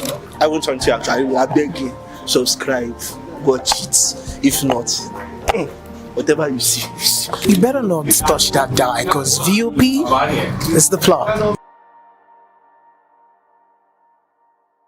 The red carpets, awards, the razzmatazz, music, fashion, interviews, and more. Spotlight on Voice of the People Television. Let's feed you with all the juicy stories in the global entertainment space, bringing you the glitz and glamour as it is hot. Stay tuned to Spotlight, 1 p.m. Monday to Friday. Spotlight on VOP TV. Entertainment like never before. Are you ready for the extraordinary? Something big is happening on your screen. Introducing VOP TV, now streaming on SLTV channel 264. From breaking news to captivating conversations, news analysis, giving you all sides to the story. We break in-depth discussions on the issues that matter, from politics to sports, entertainment, and lifestyle. VOP TV on SLTV channel 264. Join us as we redefine what television means to you. Voice of the People Television, VOP TV. Now you have more than a voice.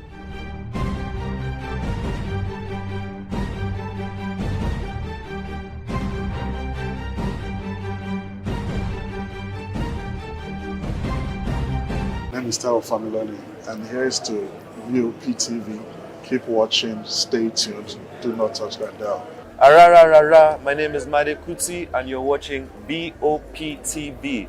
Keep watching. Welcome, my name is Zika Davis. Distinguished ladies and gentlemen, boys, viewers, everybody, boys and girls. This is VOP TV. Do you know what that means? Voice of the People TV. You don't have a voice, don't come here. You better make sure your voice is... This is Health Check, your weekly guide to better living, smarter choices, and trusted answers. From everyday wellness to urgent health issues, we've got you covered. Health Check, only on Voice of the People Television, where your health has a voice.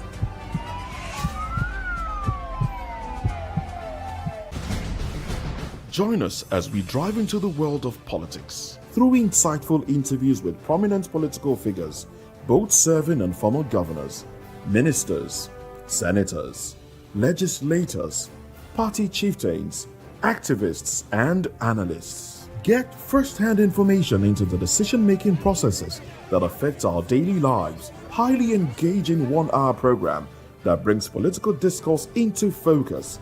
I am Chukwuma Okoro. Political Lens, Monday through Friday, 6 to 7 p.m. Join us. In a world where truth is the ultimate power and opinions scream the loudest, it's time to wade through the noise. Hunger no get tribe.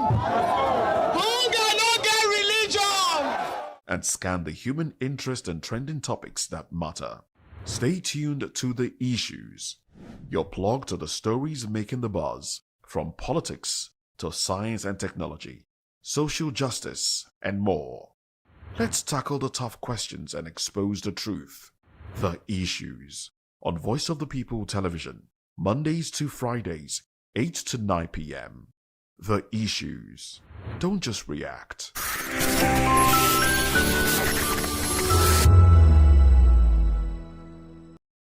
Odumegwu Ojukwu, born November 4th, 1933 in Zungeru, Nigeria, died November 26, 2011 in London, England.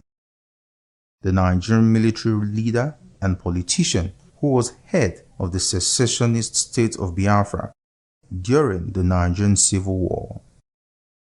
Ojukwu was the son of a successful Igbo businessman. After graduating from the University of Oxford in 1955, he returned to Nigeria to serve as an administrative officer. After 2 years, however, he joined the army and was rapidly promoted thereafter. In January 1966, a group of largely Igbo junior army officers overthrew Nigeria's civil government, but they were forced to hand power to the highest ranking military officer, Major General T.U. Johnson Aguiyi Ronson, also an Igbo. He appointed Lieutenant Colonel Ojukwu as military governor of the mostly Igbo Eastern region. However, Hausa and Yoruba army officers from the northern and western regions feared a government dominated by the Igbo, and in July 1966, northern officers staged a successful counter-coup in which Lieutenant Colonel, later General Yakubu Gowon, was installed as the new head of state. Under Gowon's rule, Ojukwu retained his command of the eastern region. Meanwhile, the rising tide of feeling against the Igbo in the northern region led to a large-scale massacre of Igbos by Northerners in May to September 1966. Ojukwu responded in March to April 1967 by separating the Eastern Regional Government Administration and revenues from those of the federal government. Mounting secessionist pressures from his fellow Igbo finally compelled Ojukwu on May 30th, 1967 to declare the Eastern Region an independent sovereign state as the Republic of Biafra. Federal troops soon afterward invaded Biafra. The Civil War broke out in July 1967. Ojukwu led Biafra's unsuccessful struggle to survive as an independent state throughout the Civil War, and on the eve of Biafra's surrender in 1970, he fled to Cote d'Ivoire, where he was granted asylum. Ojukwu remained in exile until 1982, when he was pardoned and returned to Nigeria. He joined the National Party of Nigeria (NPN) in January 1983 and subsequently attempted to re-enter politics. His bid for the Senate representing the state of Anambra was unsuccessful. He was detained for 10 months following a coup that brought Muhammadu Buhari to power at the end of 1983.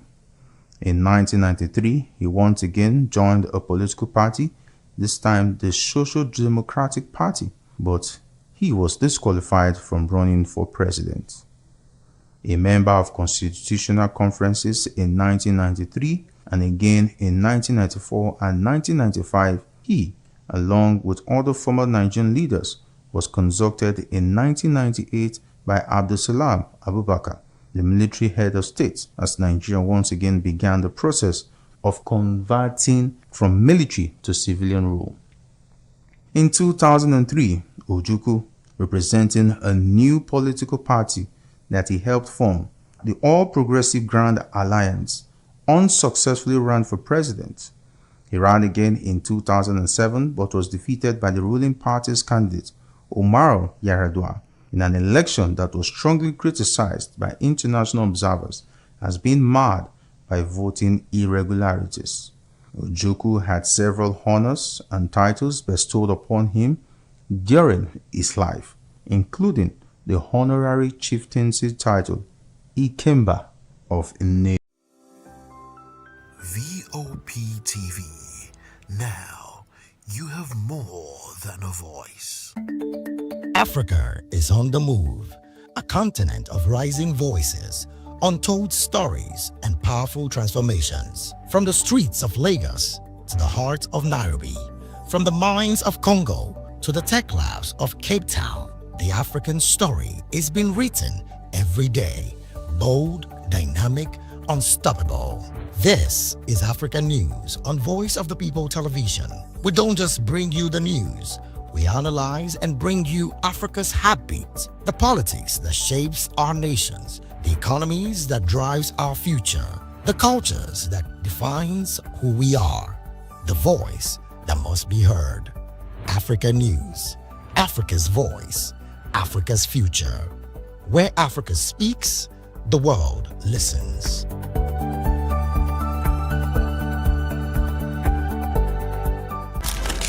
In a world where power shifts with every headline. In a nation full of questions. In a world filled with noise, the truth needs a voice. The policies that shapes our world and the economy that determines our future. Every hour, every day, the grapevine keeps buzzing. And together, we are committed to telling the stories that shape our world, because your voice is our focus. Don't forget, our voice matters the most. Let us come together and share our concerns.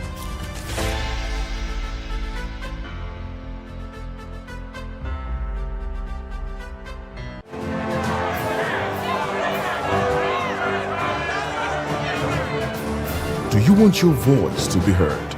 Do you know that you matter in the scheme of things? The People's Voice, the show where ordinary citizens take center stage as we discuss the biggest stories that affect you and I. With you in mind, we facilitate lively discussions, debates, and interviews on the topics that matter most to you and I. From social justice to economic empowerment, education to healthcare, governance, and more. Tackling tough topics and amplifying your voice. Join the conversation and make your voice count. The people's voice. Make your voice count. The red carpets, awards, the razzmatazz, music, fashion, interviews, and more. Spotlight on Voice of the People Television. Let's feed you with all the juicy stories in the global entertainment space, bringing you the glitz and glamour as it is hot. Stay tuned to Spotlight, 1 p.m. Monday to Friday. Spotlight on VOP TV.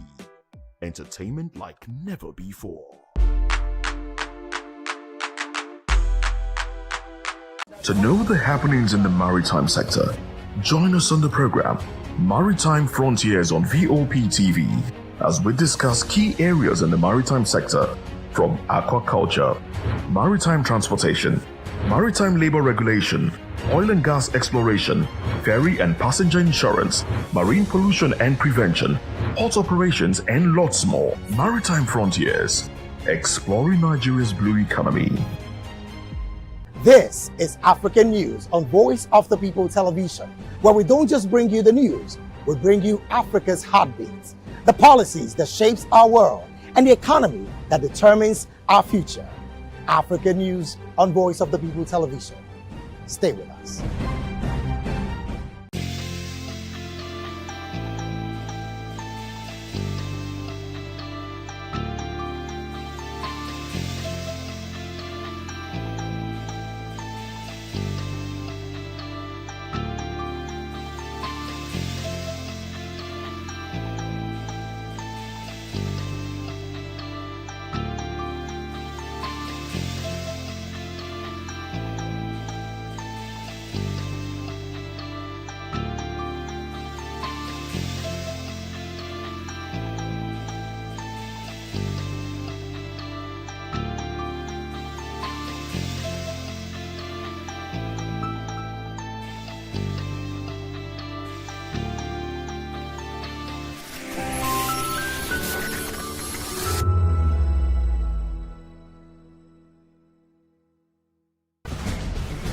Join us as we drive into the world of politics through insightful interviews with prominent political figures, both serving and former governors, ministers, senators, legislators, party chieftains, activists, and analysts. Get first-hand information into the decision-making processes that affect our daily lives. Highly engaging one-hour program that brings political discourse into focus. I am Chukwuma Okoro. Political Lens, Monday through Friday, 6 to 7 p.m. Join us.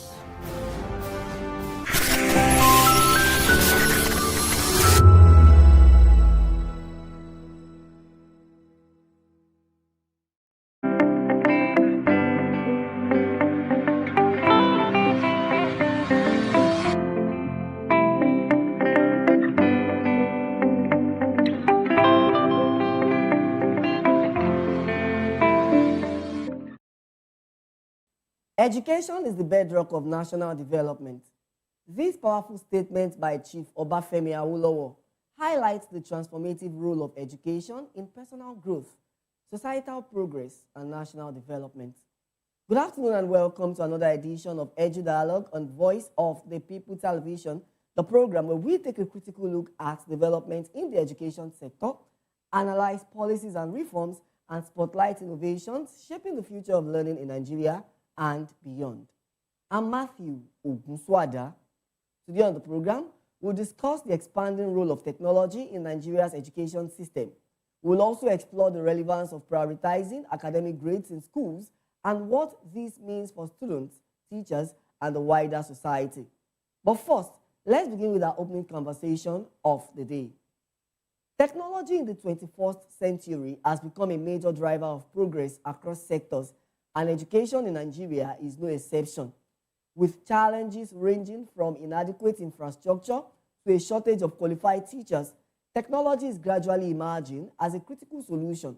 It is not just about improving access to learning, but also reshaping how education is delivered across the country. In rural and underserved communities where schools are limited, mobile phones, online platform, and even radio and television lessons are expanding access to education. This became particularly evident during the COVID-19 pandemic when nationwide school closures forced learning to move beyond the traditional classroom. Additionally, e-learning platforms such as ULesson and Coursera are providing students with access to video lectures, study materials, and assessments from anywhere. These platforms are helping to bridge the gap between learners and quality educational content regardless of location. Inside classrooms, digital tools including projectors, smart boards, and educational software are making lessons more interactive and engaging. This multimedia approach supports different learning styles and encourages collaboration and creativity among students. However, experts say that if Nigeria hopes to compete in the global digital AI revolution, technology education must be treated as strategic infrastructure. Now, joining me to discuss this is Tani Momo Gamaliel. Tani Momo Gamaliel is a corporate trainer, is a business coach and a brand strategist, and also the Chief Operating Officer of Press PNG. Good afternoon, Gamaliel, and thank you so much for joining me on the program. Thank you for having me. Good afternoon, and good afternoon to our viewers. Good afternoon. All right, virtually joining me is Olushola Amuson.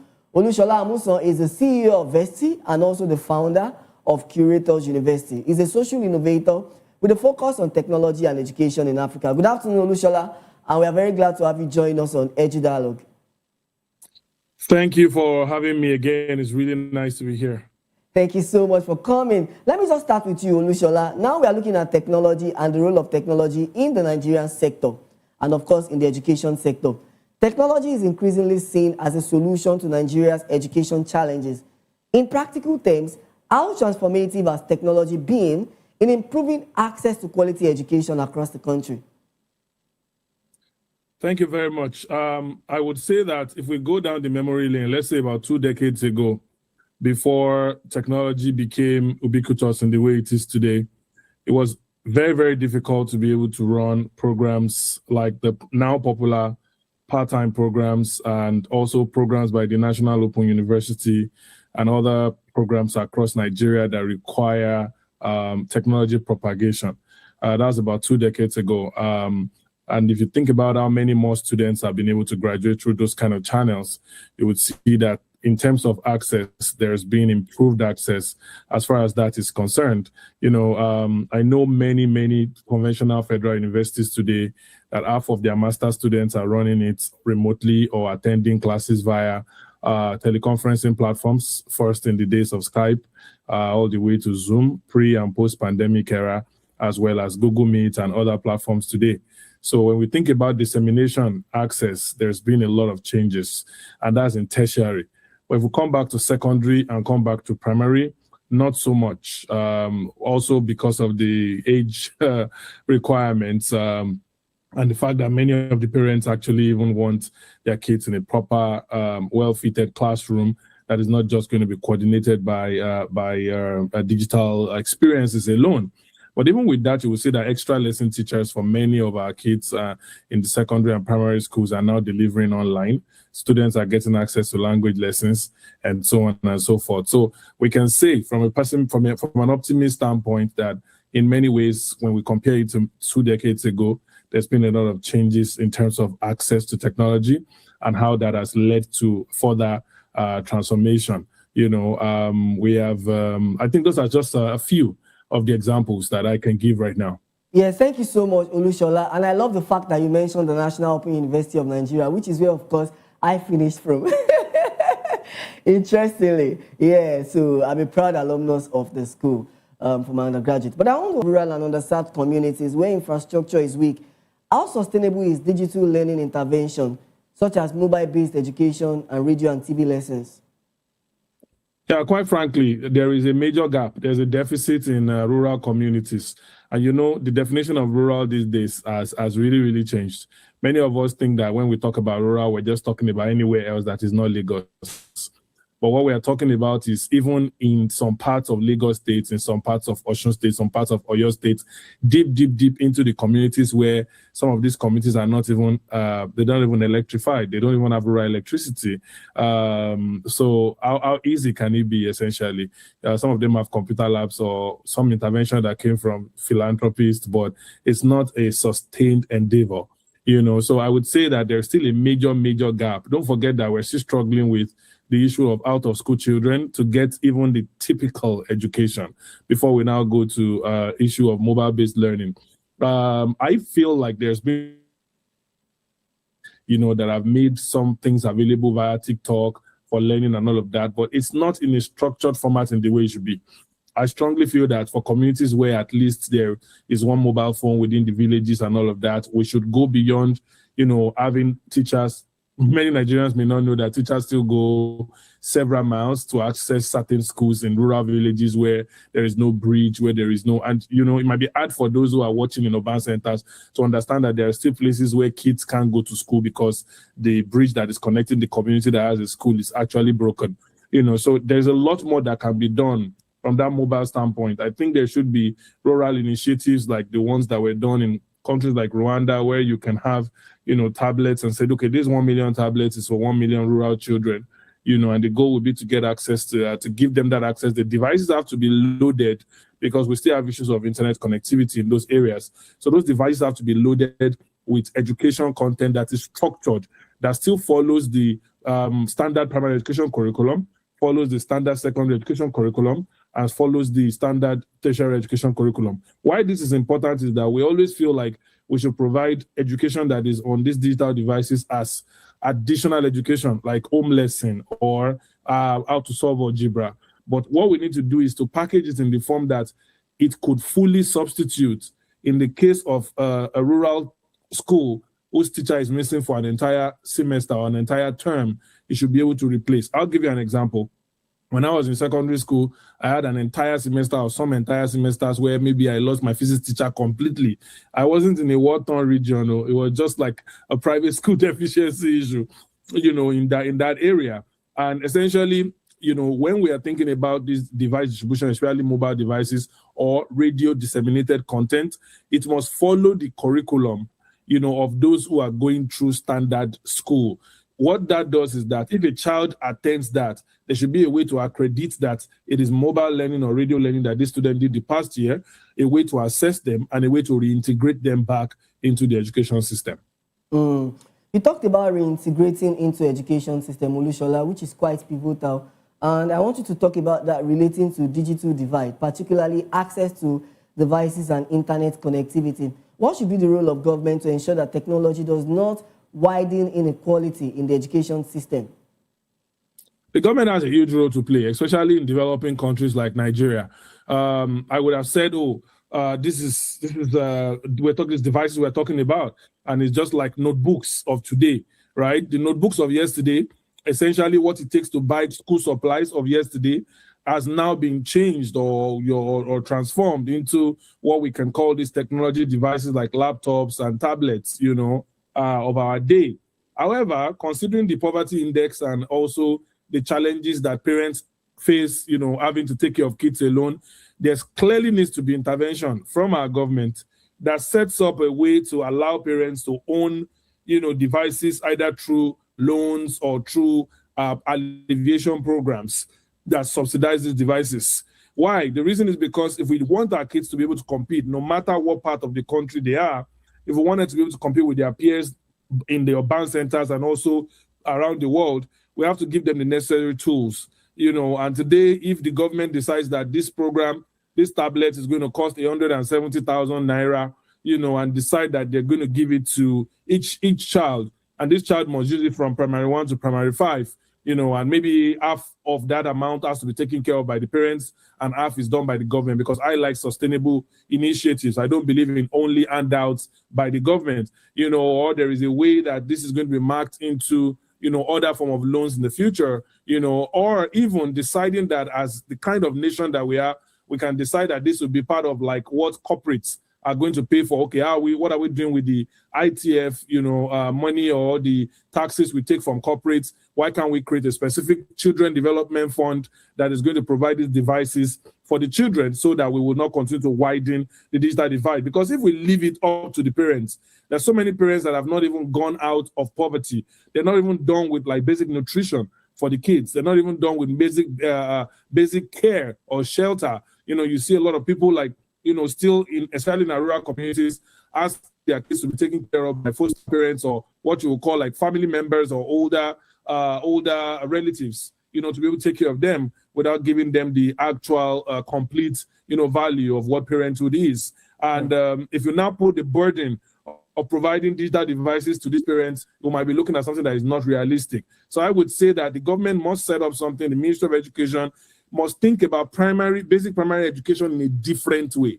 Basic primary education won't just be about access for all, which is extremely important, but it will be about quality access for all. And what is quality if technology devices are not incorporated? The role of the government and, of course, the role of private individuals. I'll still come to you regarding the role of the private individual.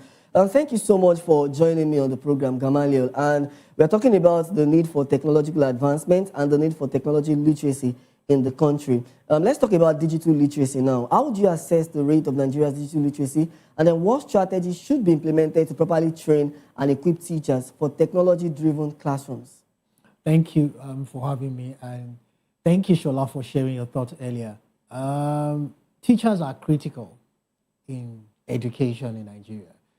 And what you don't have, you can give. Question is, how many teachers even have access to internet? Because if as a teacher I do not have access to internet, question is, how will you be able to transmit that to your student? So we have a lot of teachers who even communicate in vernacular with their students. That is even a challenge. And of course, what goes into a mind comes out in a life. We see dropout rates, we see standard of education. Out of school children. So you see the gap between public and private schools. So first is to declare a state of emergency and say that for teachers, you need to step up your game. Every teacher should at least have a digital certification. And like Olushola said, we need to democratize access to certain things. In advanced countries of the world, data, or as it is, has become a fundamental human right. We still struggle with 4G, 5G. In China, there is 9G. Some places have 10G. So teachers need to step up their game with regards to digital literacy. Number two is, you mentioned in your introductory remarks about contemporary modes of learning, white marker boards, interactive. So those things are, if you go to a school in remote areas, do they have that thing? No, they do not have. So we also need to start training and root sealing the teachers for the future or the workplace of the future. Okay, so you talked about training and talking about platforms. I want you to talk about platforms that help education. And of course, in Nigeria right now, we have platforms like ULesson, we have platforms like Coursera, where people can actually go online. In fact, YouTube is also a platform. And of course, PressPNG is also a platform that can be used to expand access to digital content. So how effective are these platforms in bridging the quality gap between public and private education? And what should be the role? Okay, thank you. Up until now, ULesson, Coursera provides what we term elite education to certain class of people. But that is not enough because of what importance is education without access. And access is funding, which is where PressPay comes in to provide funding. We bridge the funding gap because 20 million out-of-school children beyond socioeconomic factors is access to funding. I lost my father some years ago, and at the point when I lost him, the family was in crisis. I missed my admission that year. Wow. Question is, how many students missed their admissions that year and could not pick up? So we provide funding via several models, as it were. So technology is good, but access to funding, permit my choice of word, is gooder. So when we have platforms like Udemy, Coursera, YouTube even, that provide learning, the most important part is access to funding, which is where PressPay plays. So talking about access to funding, how is this funding available for students? Okay, hypothetical situation. You are a proud alumnus of National Open University. Of course. So you want to go for your MBA at the Lagos Business School. Pan-Atlantic University. Pan-Atlantic University, and your school fees is ₦1 million. What we do is you save up just 40% of that amount in your wallet with us. We add the remaining 60% and credit the PAU directly. What that does is it takes some pressure off you. Number two, it reduces diversion, because you might say, ₦1 million, let me go and buy an iPhone 17 or Pro Max. Pro Max. So that gives you some breathing space. Now, what we now do is to spread the repayment over a period of 3 months.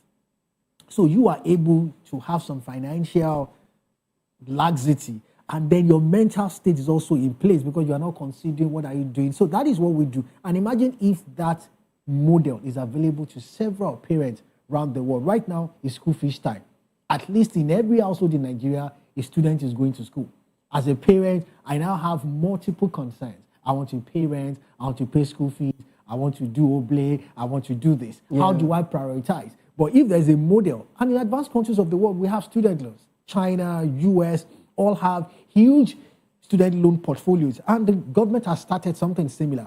But for us as a private sector player, that is the model of engagement. How do you even prioritize modeling? How do you use technology to prioritize model? How do you use technology to prioritize your scale of preference? Knowing fully well that you're a student, you want to participate in course assessment, you want to participate in course material, you want to go for lectures, you want to also be involved in other socio-political activities on campus, because we have student union, we have different organizations you can belong to on campus, you have debate societies, you have press club, and other things. How do you use technology to prioritize and bridge that curriculum development? Okay, thank you. Technology is an enabler.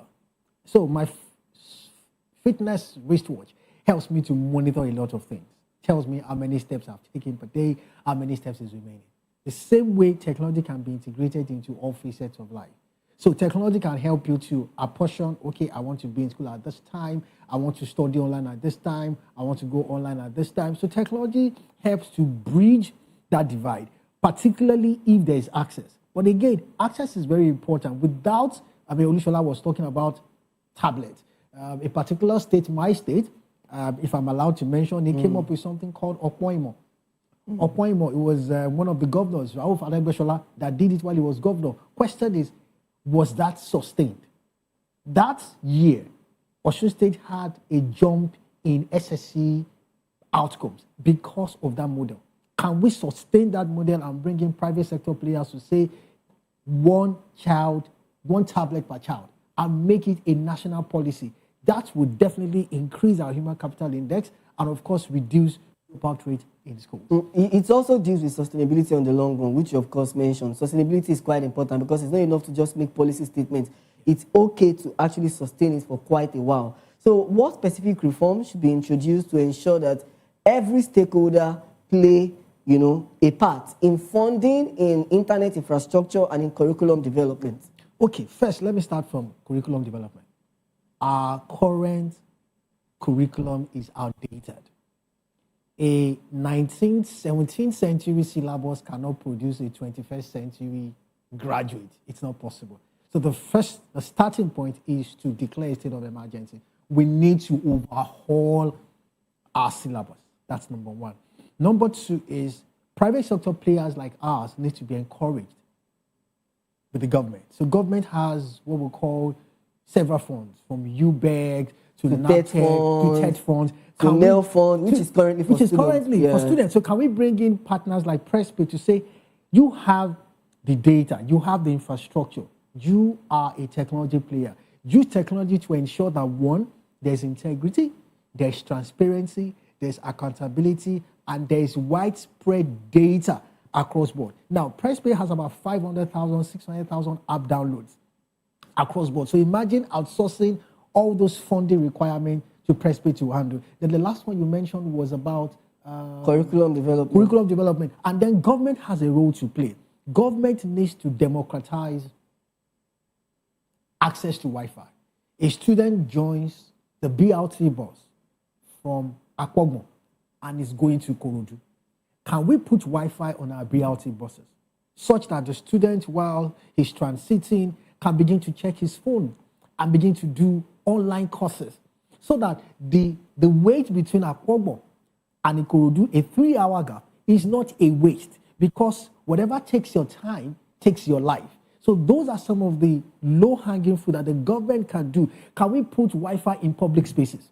So Saturday, when I leave my house to go to Indubisi Park to go and play as a student, beyond just recreational activities, can I also stay there and learn? Because I do not have Wi-Fi in my house. Can we put Wi-Fi in public spaces? This will be a radical turning point for education in Nigeria. Thank you so much for that. Let me just come to you, Lushola, before we wrap up this specific conversation and, of course, go to the next conversation. I know you are, of course, an AI scholar. Of course, you advocate for artificial intelligence a lot and technological advancements. If Nigeria wants to participate meaningfully in the AI revolution, what reforms should be introduced at the primary level, at the secondary level, and tertiary education level? And I want you to also speak about the Curators University, which is, of course, one of the first African AI university in the world. So I thoroughly believe that we have a duty, a responsibility, as the builders of tomorrow. So anyone who is working at the ministry, working in curriculum development, consultants. We forget that government actually hires a lot of consultants for these initiatives. Non-profit and civil society, are all partners. They're called stakeholders in curriculum design. So whenever we're talking about curriculum design, we can't even point at the government alone. We have to point at school owners, association of proprietors, even in private schools and so on. So it's a joint collective effort. I think, direct to your question, that we have to realize that artificial intelligence is not just something that is optional. So we must decide that AI for everyone should be like in our fundamental. The way we used to have computer studies, like we should actually have AI studies. And if we don't want to create that as separately, we can make sure that it's a center of our computer science curriculum. The reason why it should actually be almost set apart, if you ask me, is that whatever you look at, whatever you name, whatever you put resources towards is really what you end up focusing on at the end of the day. So I believe at the primary, secondary, and tertiary level, artificial intelligence should be taken very seriously. Like there should be period for AI studies, like 1 hour a day, 1 hour, in 2 days, whichever way they're defining the periods, So, and whenever the next curriculum conference or curriculum confab or summit is holding, and there are stakeholders listening to me right now, whenever that schedule is, make sure we advocate for AI to be in our curriculum from the primary school level. A kid that is of primary 2 or primary 3, what they will call 3rd or 4th grade here in America, should already begin to try out robotics. And some schools in, urban areas that already do all of these things, they're taking on Montessori methods. They're taking on, very high digital skills programs because their labs are well equipped. The names of some of these primary and secondary schools. I don't want to mention them, but they're too expensive and not available for the common man. And as a result, you can't say the knowledge of that kind of thing is already mainstream. So to make it mainstream, a regular public secondary school in Yaba, a regular public primary school in Fagboesa in Oshogbo, a normal secondary school in Oluyole Ibadan should actually have a period for AI. And how you would do that is you would actually need to retrain, and that's talking about overhauling, retrain many of the teachers, a lot of train the trainer programs. So I'm going to really enjoy if there's a program manager covering for education at Microsoft, Google, AWS, Oracle, or any of the multinationals, or even some of the foundations that may be watching me, Oando Foundation, MTN Foundation, all of the CSR arms of the banks. Whenever you want to do training programs for rural teachers or for people generally, consider rural teachers, because you're literally doing a trainer that will cascade the efforts to several children who you may never meet on this side of eternity. So there's a lot of impact around there. So first we must do it at the policy level. If we don't do it at the policy level, all those efforts will become touch and go. But when you do it at the policy level and you legislate it, that for the next 30 years of Nigeria's competitiveness, we put down this law or this pronouncement by the federal government or by the presidency. Any fantastic initiative that the president comes up with today is not just the idea of the president. It's probably the idea of the PA to the minister, who is going to submit to the minister, and the minister will submit to the Federal Executive Council, and it becomes something that the presidency is interested in, right? So hopefully this kind of things can go on. I'll give you an example. Yesterday, I saw that Singapore announced that they will be training 100,000 workers within their economy. It's not a highly populated country. So 100,000 people in Singapore, essentially, I don't know what the ratio is, but that could be about 10 to 15 million people in Nigeria. So we must make out like a decision to say we want to reskill 15 million people in the age of AI so that they can be ready. And this is everything from physical AI to actual software, the soft part of AI. So we're talking not just how to prompt ChatGPT or how to prompt Claude AI, but also other things like how to actually build, humanoid robots, understanding robotics and so many other things like that from a very young age. It starts by asking year one students or primary one students or kindergarten students to arrange Legos together rather than just playing ball on the field and all of that, which sports is really important as well. But at the time, to ensure that our competitiveness is possible, we have to do it with a very holistic, very generalistic, and take that across the country and make sure that we're really preparing people. And that's the kind of vision we're driving with Curators University. With our dual degree program, if you're doing mathematics, your degree is going to be maths with AI. If you're doing physics, it will be physics with AI. If you're doing computer science, it will be computer science with AI specialization. If you're doing literature, it will be literature with artificial intelligence.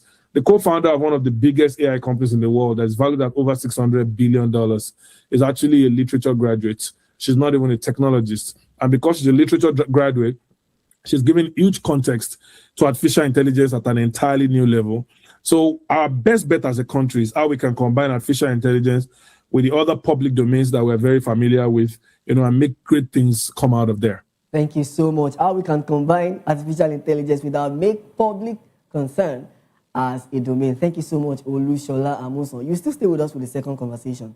You're still watching Edu Dialogue on Voice of the People Television. When we return, we'll explore the relevance of prioritizing academic grades in schools and what this means for students, teachers, and the wider society. Please stay with us. We'll be right back.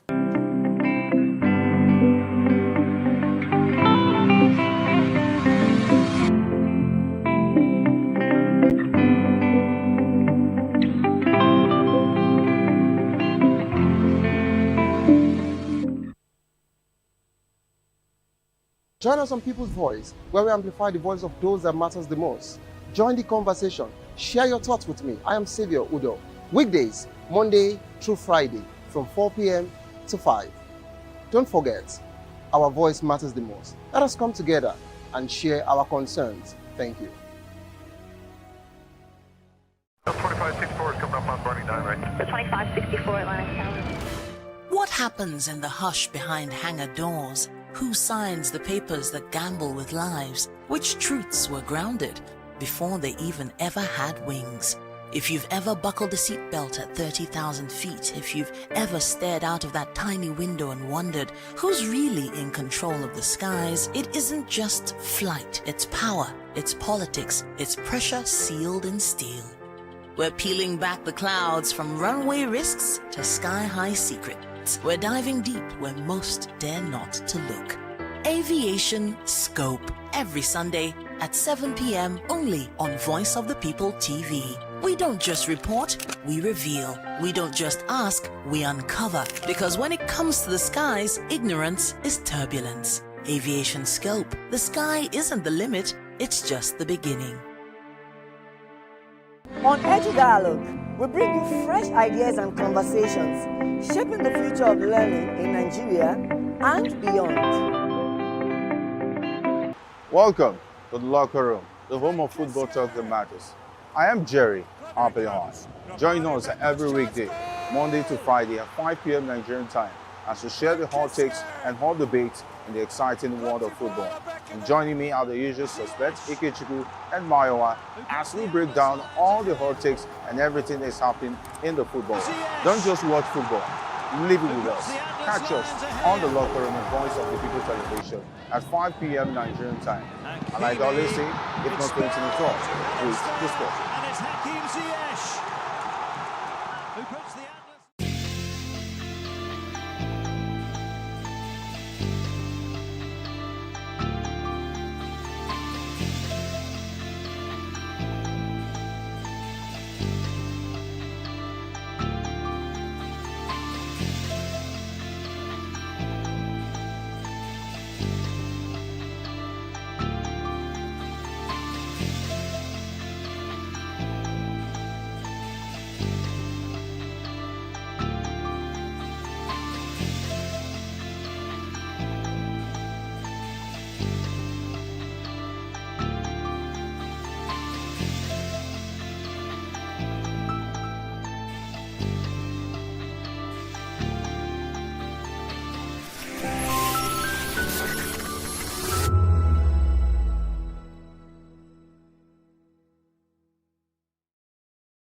You blessed the boy.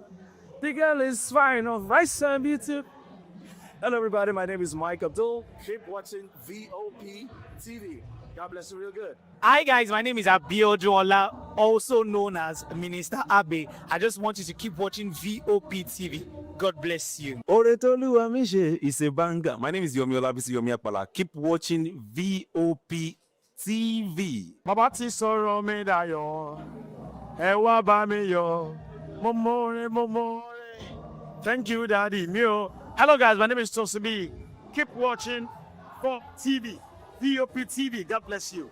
Mo gbé ọ̀gá o, mo gbé ọ̀gá o, olódodo lọ́nà gbogbo. Mo gbé ọ̀gá o. Hello, people of God. This is your favorite girl, Mosu Exalta. Keep watching VOP TV, and you will be blessed. Love you. Etobi gan, Etobi Olua. Hello, everyone. My name is T Praise, and I'm here telling you, keep watching VOP TV. Don't change that dial. We are here. Jesus is here. Glory. How glory. Irú yìí ò sí Yakawe. Sure, don't mind my voice. I've gone so many places today. Girl, feel. Okay, oh la la. Okay, wait. Hello, Lagos, Nigerians. My name is Minister K Wonder. Please keep watching VOP TV. Don't touch that out.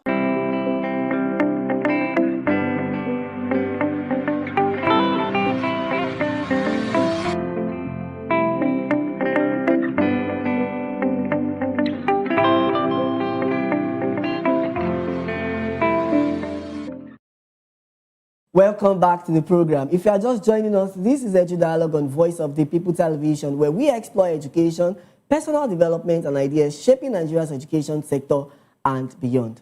Now to our second conversation. The University of Ibadan has asked no fewer than 226 undergraduate students to withdraw from the institution following poor academic performance. According to a statement approved by the University Senate, students with a cumulative grade point average below 1.0 have been advised to withdraw and will no longer have access to the school portal for registration. The affected students cut across faculties and levels, ranging from 100 to 500 levels. The Faculty of Science recorded the highest number with 79 students asked to withdraw, followed by the Faculty of Technology with 45 students, and the Faculty of Agriculture with 35 students. Both the College of Medicine and the Faculty of Education have 18 students each on the list, while the Faculty of Renewable Natural Resources has 10. The withdrawal of poorly performing students is a regular occurrence at the university, with 408 students asked to withdraw in 2018. And of course, to still discuss this with me, I still have Tani Momo Gamaliel, and of course, Olushola Amuso. Let me begin with you, Gamaliel. Now, what are the major factors contributing to poor academic performance among students in Nigerian universities? Thank you. So it's a worrisome trend, and I am bothered that we have these huge number of students asked to withdraw. So for me, it comes down to three things. Number one could be financial stress. Number two could be the mode of teaching itself. Number three could be poor academic background. And I'll quickly break it down. A child who is hungry will not be able to concentrate in class. And the first casualty will be his academic performance. Number two is the mode of learning. When I was in school, most of us never liked our math teacher because the fear of the math teacher is the beginning of wisdom. So that in itself might likely affect outcomes. And then number three is the background. I mean, if you trace back these children to their primary school or the secondary school, what kind of background did they have? So all of these things might have necessitated the dip in grade. So there's no smoke without a fire. We need to investigate why those things happen. I'm particularly worried because 79 in science, in technology. So imagine those people, and Albert Einstein just dropped out.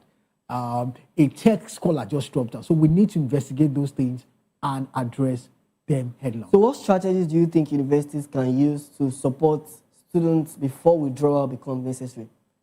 Okay, so first off, we also need to leverage technology. This didn't just happen at the drop of a hat. can we integrate technology into our learning system such that at the dashboard, I can know how and where I am failing as a student? And that will also serve as a pointer to ways I should improve on. If I have low grades in maths in semester 1, in physics in semester 2, the LMS brings it up and there will be corrective measures. So it can be that, well, it might not be able to happen now. We might have extra classes for these students who have concerns in these areas. That's number one. Number two is the school also needs to leverage technology for extra classes. So beyond the regular 8 to 5 classes, can we have a learning device or a laboratory in school where students can go and do catch-up? So all of these are ways that the school can help to reduce dropout rate. Olushola, you've heard about the story about UI asking a lot of students to withdraw. Tell us about the role of faculty mentoring and then students counseling. How do you think it affects retention and academic success?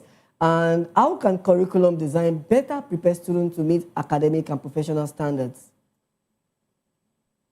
Well, thank you very much. I'm sure that UI Zone is just the one that we know and we have on the identified. spotlight, yeah. There are other schools going on in the country. So I don't want this to be about UI alone. But first thing we need to ask ourselves is there proof that any of those students were taken to counseling? Is there proof that any of those ones were offered performance improvement programs? Is there any proof that they were given the ability to take some of those courses again during the summer? Sometimes when we argue that private universities have a way of making their students all come out in flying colors, it's because before you can have a carryover, they would make sure that you have an opportunity to retake the program. They would counsel you, find out what might be wrong, and so on. I mean, I went to school with people that were very disturbed because they had financial issues or family issues or just actually had mental issues. So there are challenges like this that can only be identified through faculty mentoring. Many of our universities are understaffed, so we're actually even sharing lecturers, doing multiple things, overstretched most of the time. Because of one of the reasons, because of the I, as the faculty advisor, may not actually be doing their job because they already have 3 more courses they are teaching rather than doing faculty advisor work.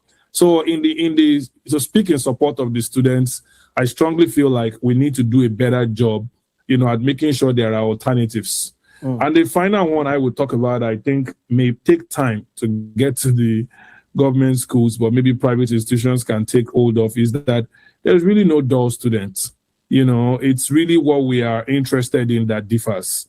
Some of these students have chosen those courses out of no volition of theirs, because it was chosen for them by JAMB, and some of them have gotten into those schools just because their parents really wanted them to go into a degree program. So what has happened to our technical education programs, our vocational skill programs, which are all education, as it were, as well.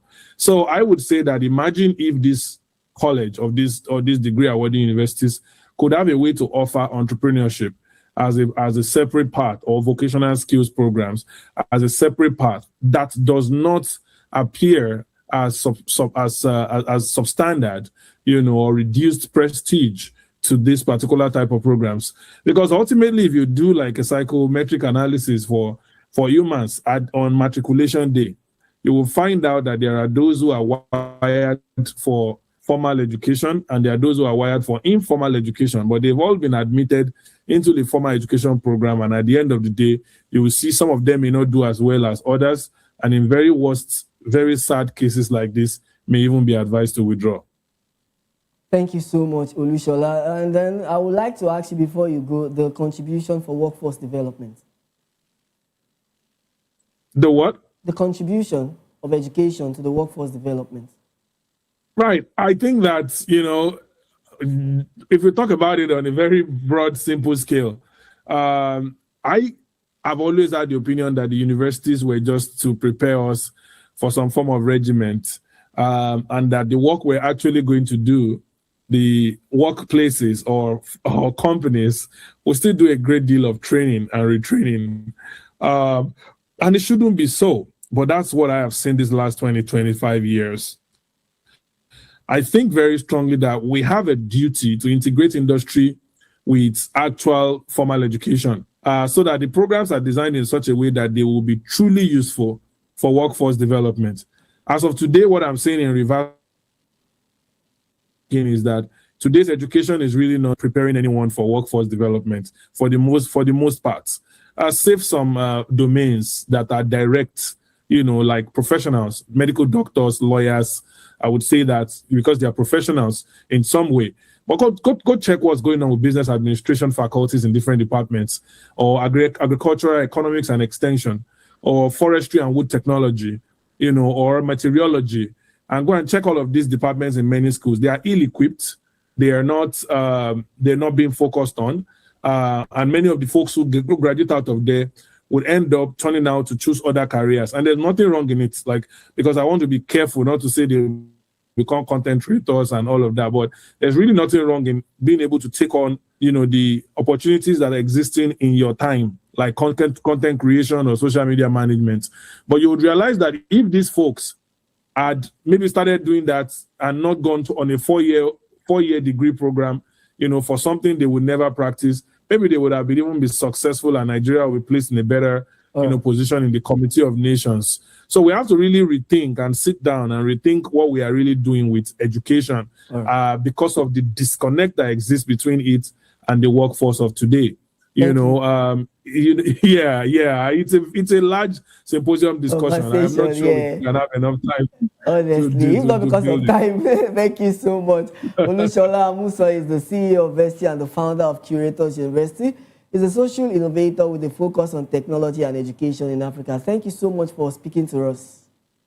My pleasure. Thank you so much. All right. Stanley Momo Gamaliel is a corporate trainer. He's a business coach and a brand strategist and the chief operating officer of Presby. Thank you so much for coming on the program. Thank you for having me. And we look forward to having you some other time. Absolutely. Thank you. All right, you're still watching Edu Dialogue on Voice of the People Television. We'll take another quick break and return with top stories in Nigeria's education sector. Do join us again.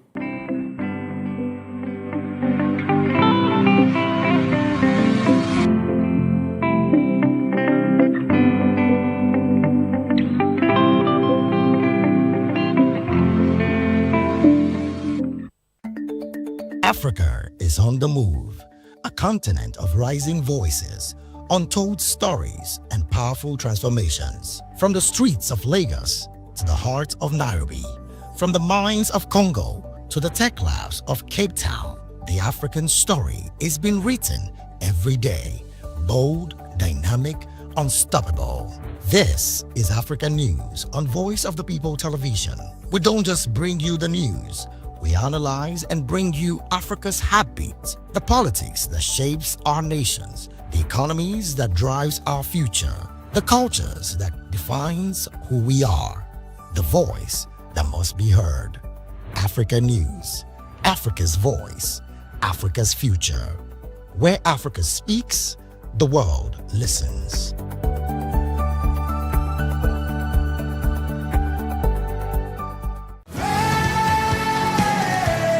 Ever wonder what inspires your favorite gospel artists? Explore and discover the rich heritage of continental gospel music and how this transformative journey has evolved and shaped cultures around the world. As we dig deep into archival treasures, feel the energy in our praise jam, Gospel Fusion on Voice of the People Television. Tune in this Sunday, 3 to 4 p.m. and be part of a transformative experience that uplifts and inspires. Join us as we explore the transformative power of gospel music and its ability to uplift spirits and unite hearts. Tune in this Sunday, 3 to 4 p.m. on Voice of the People Television. Gospel Fusion. Let's fuse our hearts in praise and joy.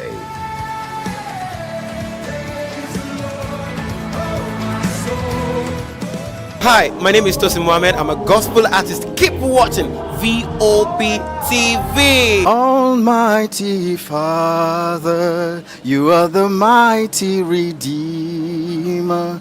We've come to worship at your feet, oh Lord. This is Ayotunde Adejimo, chilling with you on the Voice of the People TV. Don't touch that remote. You are where God wants you to be. listening to the Voice of the People TV. The Bible says we should give thanks in all circumstances. And all circumstances include the good times and the bad, the high times and the low, the times when everything look as if they are going well, and those times when Enugbe, the ground is dry like the sand in the desert. Those times when you feel like giving up, you should give thanks still. My name is Jeff Melu, and I'm a gospel poet. And you should keep watching VOP TV. Don't touch that dial. Yes, sir. Kábíyèsí Olúọ̀run, we were born to give you twale, to give you a shame. People of God, you are watching Voice of the People TV, and my name is Flo Rocker. I encourage you to listen to things of the gospel. You know, we live in a very perilous times where there are some things you watch on television, you will lose faith, you will lose God. Keep your eyes on Voice of the People TV and remain blessed. Flo Rocker says so. Kuzoshi. My name is Tao Familoni, and here's to VOP TV. Keep watching, stay tuned, do not touch that dial. Arararara, my name is Made Kuti, and you're watching VOP TV. Keep watching. Welcome, my name is Zika Davis. Distinguished ladies and gentlemen, boys, viewers, everybody, boys and girls. This is VOP TV. Do you know what that means? Voice of the People TV. You don't have a voice, don't come here. You better make sure your voice is heard.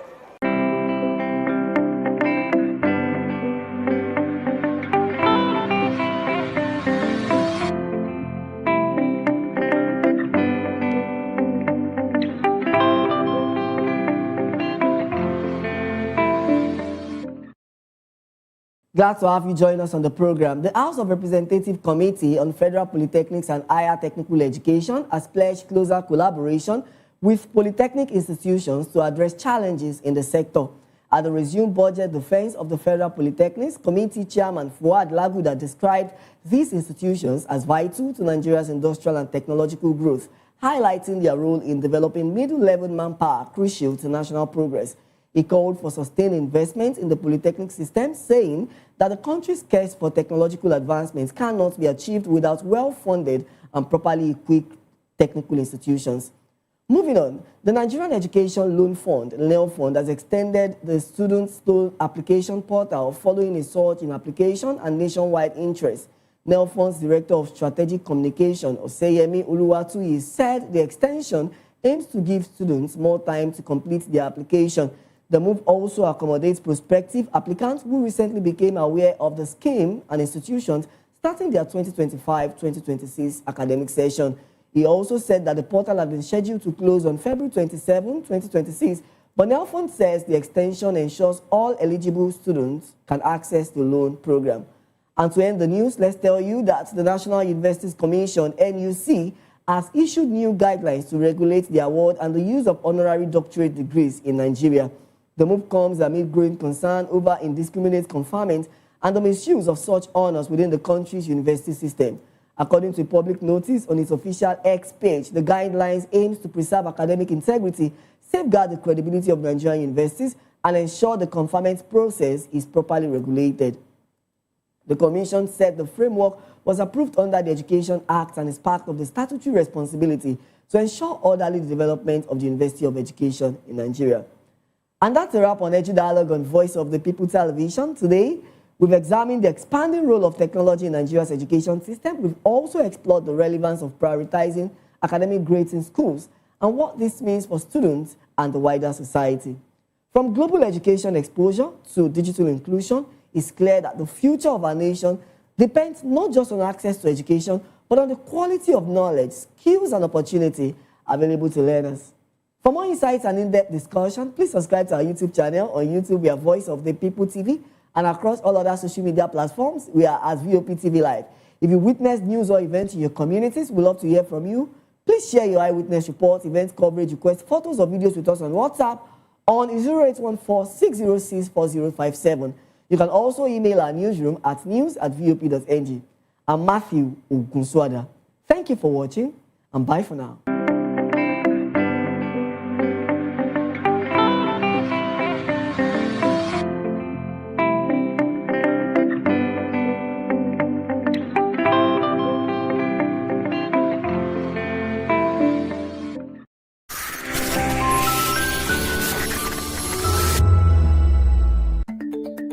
Africa is on the move, a continent of rising voices, untold stories, and powerful transformations. From the streets of Lagos to the heart of Nairobi, from the mines of Congo to the tech labs of Cape Town, the African story is being written every day.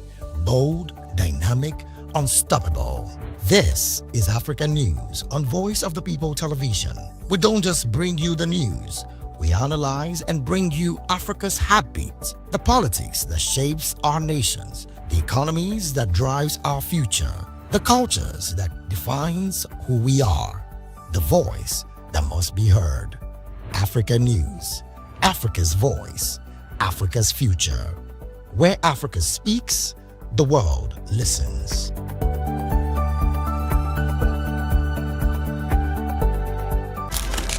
In a world where power shapes with every headline. In a nation full of questions.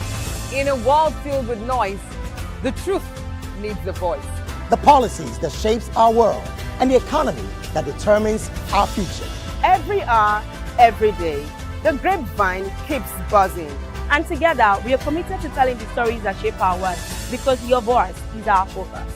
Don't forget, our voice matters the most. Let us come together and share our concerns.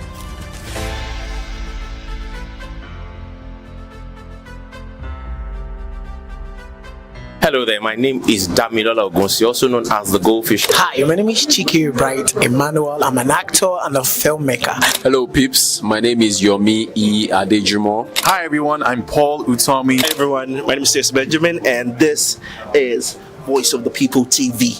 I need you to keep it locked to VOP TV. See, are you looking for good entertainment? You want to get good movies, good music, politics, talk shows, sports and entertainment. You really want a channel that gives you everything you need without you having to run around. VOP is where you are. That's Voice of the People. If you're not listening to this, you're not one of us.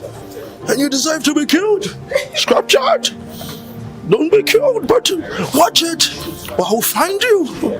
And I want you. And you are locked on VOP TV. Don't go nowhere. This is where the juice is. This is where all you need for entertainment, politics, movies, and whatnot. And keep watching VOP TV. So keep it locked, because I'm locked already, man, and it's money back guarantee. So you're gonna have a good time, because I do. And please keep watching VOP TV. I won't want to actually, I beg you, subscribe, watch it. If not, whatever you see. You better not touch that die, because VOP is the plot. The red carpets, awards, the razzmatazz, music, fashion, interviews, and more. Spotlight on Voice of the People Television. Let's feed you with all the juicy stories in the global entertainment space, bringing you the glitz and glamour as it is hot. Stay tuned to Spotlight, 1 p.m. Monday to Friday. Spotlight on VOP TV. Entertainment like never before. To know the happenings in the maritime sector, join us on the program Maritime Frontiers on VOP TV as we discuss key areas in the maritime sector, from aquaculture, maritime transportation, maritime labor regulation, oil and gas exploration, ferry and passenger insurance, marine pollution and prevention, port operations, and lots more. Maritime Frontiers, exploring Nigeria's blue economy. Are you ready for the extraordinary? Something big is happening on your screen. Introducing VOP TV. Now streaming on SLTV channel 264. From breaking news to captivating conversations, news analysis, giving you all sides to the story. We bring in-depth discussions on the issues that matter, from politics to sports, entertainment, and lifestyle. VOP TV on SLTV channel 264. Join us as we redefine what television means to you. Voice of the People Television, VOP TV. Now you have more than a voice.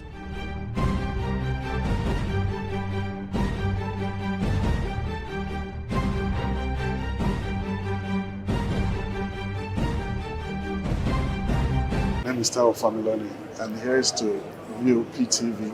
Keep watching, stay tuned. Do not touch that dial. Arararara, my name is Made Kuti and you're watching BOP TV. Keep watching. Welcome, my name is Zika Davis. Distinguished ladies and gentlemen, boys, viewers, everybody, boys and girls. This is VOP TV. Do you know what that means? Voice of the People TV. You don't have a voice, don't come here.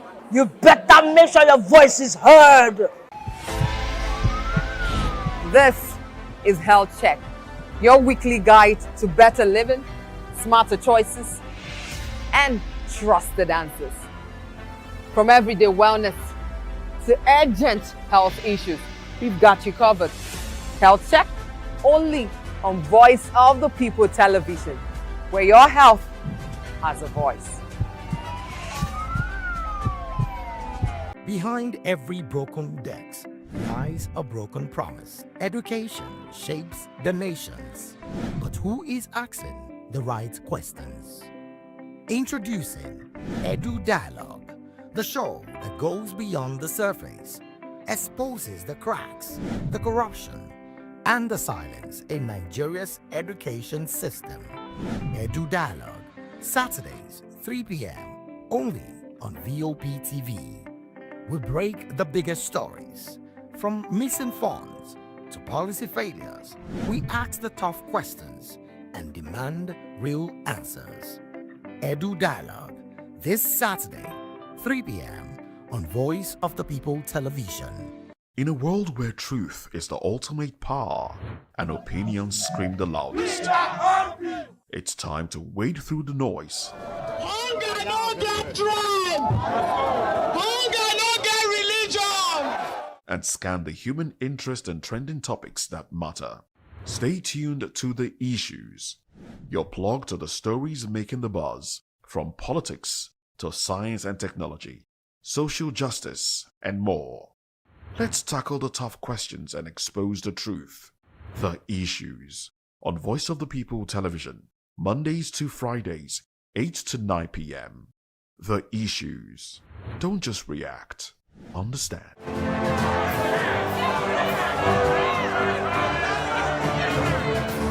Do you want your voice to be heard? Do you know that you matter in the scheme of things?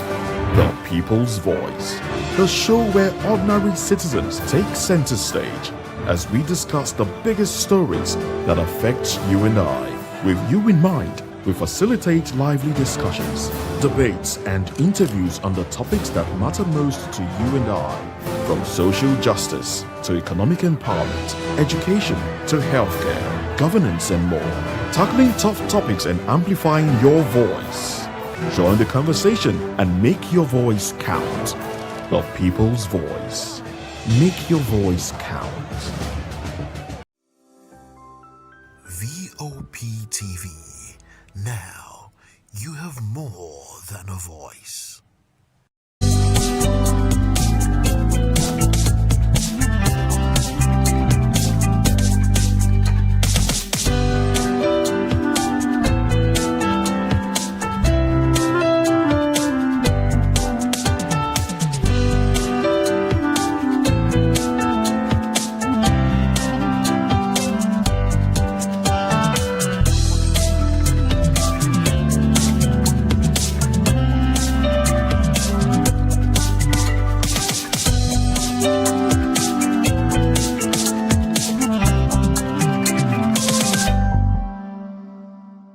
Welcome to the amazing market today, and I'm your host Oyindamala Olukuta. And today we're at the vibrant, bustling Ilekpo market. I want to tag a food market because trust me, but it's not just food, they have clothing as well. So it's not just food alone. But today we'll be taking you to the food segment because right here we know they are known for their freshly farm produce, where you have anything called farm produce from the soil to the store. So who doesn't want to eat fresh food? So if you're looking for fresh food in Lagos, you might want to come to Ilekpo. And it's not just farm produce. They have bag of rices, tomato, oil, spices, so many other things. So today, we're going to be taking you on an amazing journey for you to see how things are, the prices, things that are available, things that are not, things that are scarce. I'm sure you want to know things that you could get when you come to the market. So why not go with me? Let's go into the market. Ẹ káàsán ma. Ẹ káàsán. Orúkọ yín àti ìpàtẹ́ǹtà. My name is Mrs. Oyero Abosede. I'm selling foodstuffs. Okay, so how is market, ma? So thank God. How has it been? The prices of commodity, has it been fair? Or is it rising or is it reducing presently in the market? I think it's still moderate now than last year. Oh, okay. So can you scan us through the prices of things presently compared to last year? Like rice now. Last year, rice was 100,000. But now, rice is 68,000. Okay. Vegetable oil last year is 100 plus. But now, it's around 70,000. 75,000. Okay. What of beans? Gari, last year, Gari was 70,000 for bag. But this year, Gari is 45,000. Okay. Beans last year, around 100 plus. This year, beans is 80,000 for bag. Okay. So we can say that the prices of things are reduced compared to last year. But it didn't come down to the whole price. No. It didn't come down to the whole price. So is there a possibility that this thing will still reduce further or is unstable presently? I can't say about that. Unless the government help us. Maybe they should finance the farmers. So that it's not going to be everything they be import in. If they empower our farmers here, all the goods will come down. Although governments have been doing some empowering, but presently we know we had a crisis in Benue State. Do you think that also affects goods in the market presently? Yes, that one will also affect goods because we are selling the old goods before that flood happened. After selling all these old goods, by buying another goods now, by that flood that happened in Benue, it may affect because they bring a lot of food from that side too, so it may affect. So government should look for solution about that flood. It destroy farmers, it destroy all their stocks, it destroy it a lot. And looking at the fact that cost of transportation, how much has it affected the price of things that you're selling? It affects it. The price of transportation didn't come down. It didn't come down because of the increment in fuel. So it didn't come down. Okay. Is there anything you would like to say to the government out there before we wrap up today? Government should help us. We market women. They should give us money to sell market. Because we are patronizing all these microfinance banks. And the interest they are collecting from us is too much. So if government can empower market women with interest-free loan, it will reduce the cost of market also. It will help us and it will also reduce the price of market. Because if we collect loan, we are going to calculate it on the goods we sell. So that's what government can do for we market women. Okay, thank you very much. And they should not be demolish our market all the time. This also affects our market. It affects our prices because when they demolish, they rebuild to buy another shop. It affects us also, and it destabilizes our market, destabilizes our work. So they should help us. Okay, ma. Thank you very much. It was welcome. nice talking to you. You're welcome. Have a nice day. And you too. Thank you. Amen. My sister, what I go reach you to share. My pledge, what I go reach you to share. Me, I'm ready to say. Good afternoon, ma. Ẹ káàsán, ma. You're welcome, ma. Your name and what you sell, ma? My name is Aborobo Legbegbe Ilepo Market. Okay. That's my nickname. What do you sell, ma? I'm into imported fruits. Apple, pear, grapes, blueberry, and so on. Okay, ma. So how is market now, ma? Market is not friendly, but we are managing it. At least we go shop. Is it expensive or reduced in price? It's expensive. It's adding money. If you buy market today, reach it here tomorrow, you meet another price. But nothing we do. We sell what we buy. Okay, so like how much is carton of apple presently? The small green one. The smallest one now is 45,000. For a carton? 45. And if you're buying like a bigger size, how much is a carton of that? No reduction. Not like this one now, 60,000. 60,000 per carton.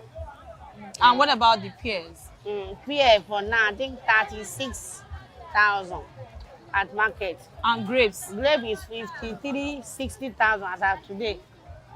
But the one I bought yesterday, 53,000.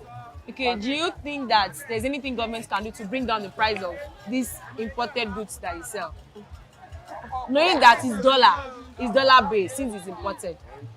So what's it? But for now, I think the dollar price don't drop. Yes. But the market no drop. Some go say exchange dollar, the port charges or whatever. But anyhow, whatever we buy, now we go sell. So far you come inside market, you go other place, see say now the same price. You go follow me back, and me too. I believe in fresh market, so you go follow me back. Thank you very much. You are welcome. Good afternoon, ma. Good afternoon. Your name and what you sell? My name is Mrs. Idara. I'm at Sileko Market selling provisions like sugar, salt, mentioned cereal, and so on and so forth. Oh, that's nice. So how is market? We bless God though, because things have been coming down gradually, little by little, for now. So you're telling us that the price has reduced compared to before? Yes, like sugar now, Dangote sugar. How much is the bag now? Now is 58,000 something now. And before it used to be like how much? We are buying it 80,000, 81, 82, but now it's coming down gradually. And flour, we are buying 60 before, 62, now it's 56 something. So we want to see it coming down than 78 and 56. Okay, because it didn't go back to the old price that it used to be, but it has reduced to the high rates that we were buying it before now. Okay, that's actually good. So if you look at the measured cereal that you sell, how is it? Oh, very nice. People are coming because the measurement is like it papers the roll, the one that is in refill. We are having customers every day and they are buying. They love it. Even when they come, we give them tests. They will shring it, so they love it. They keep on coming, buying, coming. Okay, can you run us through the price? Like how much do you sell? What measurement do you use for the measured cereal? Paint. Okay, so you use paint, half paint, and cups. Yes. Okay, so like how much is the paint of oats? Oats, we are selling 6,000 now. Okay, what about cornflakes? Cornflakes, we sell 5,000. Wow, that's cheaper compared to, because a refill pack now is even more than 5,000 naira. We add the nylon money too. Oh my goodness, that's amazing. So now I'm aware. Okay, so if you look at you have milk, you have a baking product. So how is baking things? You mentioned flour before. Yes, so when we look at, you mentioned sugar as well. When we look at the things for baking, like the condensed milk, the baking powder, baking soda, yeast, how is it? It's going on fine. People are coming because the price is gradually coming down, slowly. Okay, can you compare your sales now to before? I mean before things went up. Can you compare your sales? Like, do you sell more now or do you sell more when things were cheaper? No, we sell more now because when the thing was right, people that did buns pop up, they run because they can't afford to buy a paint of flour 5,000 for 4.8. But now they are coming back gradually. And also the sugar, the price is coming. Before we are selling 8.5, now we are selling 5.7, 5.8. It depends, sharp. But now they are coming because the price is coming down gradually. Okay, thank you very much, ma. So, but do you think that there's anything government can do to help your business at the moment? What they can do is to give us loan. If they can loan us, they have many varieties of loaning because we that we are here, we can't. What should I don't have access to it. We don't have access to it because we don't know anybody. But if they come from their offices, they should come. Okay, like a grassroots kind of loan where they come to you, how much you will loan. Yes. But are you not particular about interest? No, if it is personal, the private loan, their interest is too high. Okay. By giving people, no, they will not come to us. We are not benefiting anything from government. As we are now in this market, we are paying tax, we are paying for installation every year. But they should come and meet us by themselves, not by sending, go and do this. All those they sending us, they are not coming to us. They are coming to the people that they knew. They should come to us by themselves. They should come so that we have a business to do with them. We can gain from I like them. that. I love you. The fact that you're business oriented. That's actually a very good one. Thank you very much, man. It was nice meeting you. Yeah, you can. Good afternoon, ma. Afternoon, my love. What's your name, ma? My name is Mrs. Stephen Ode. Okay, so what do you sell? I deal with tomato. So how much is the price of tomato in market? One crate of tomato is 45.50. Wow. Before we used to buy is something that we used to buy 7,000, 6,000 is to up to 45,000. Like this one now, everybody have run for it because it's too costly. That Malam tomato. Now we divert ourselves to Oloko. They call this one Oloko. This is Yoruba own. But before we used to buy it 3,000, 2,500. But now it's 9,000, 10,000, 11,000 for small baskets. Can't you see what is going on? We all are suffering. This government should put eye on what is going so that they will help the poor, the needy ones. That is the needy ones. He was under the rain, under the sun. We are hustling to make sure that our family, all that we will live fine. But still, nothing is coming out of it. Please, so you people should tell them to assist us. Okay, in what way do you think the government can help out in today's current situation? They have a lot to do because they are the problem that we are having. Assuming that I can remember when I was small, government used to fix the price, the market price. That sometimes they will enter and say, how much is bag of rice? Government will say no. Okay, that's market regulation, for price regulation. Oh, okay. You feel that would really help? That will really help now. If you see, you interview people, how much is this thing? They say, no, this amount is too much. If that, like, before now, we are buying this thing now, 3,000, 2,500. Now it's 9,000. Is there any market regulation? There's no market regulation on it. So everybody is just doing whatever he or she like because they feel, whether we like it or not, they are the importers. Anything they say, we will buy. Okay. Thank you very much. Thank you very That's much. actually very amazing. Thank you. Good afternoon, ma.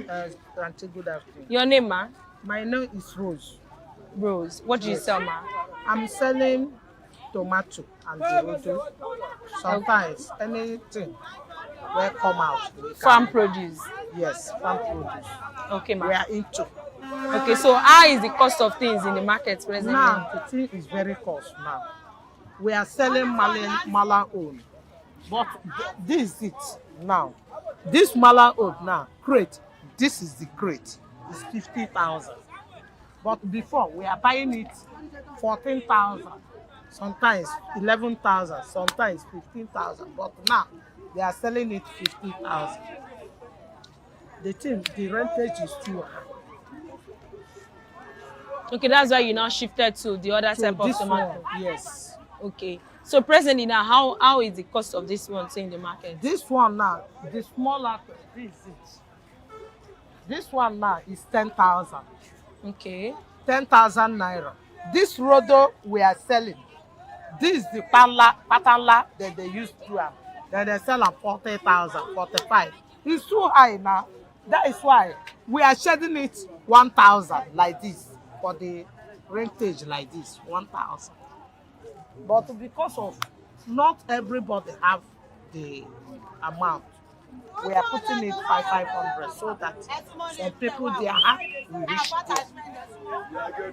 Okay, so what do you think the government can do to help the market? The thing that I want government to do for us is to lower the price of the fuel so that then go see transport to shift all those things into market.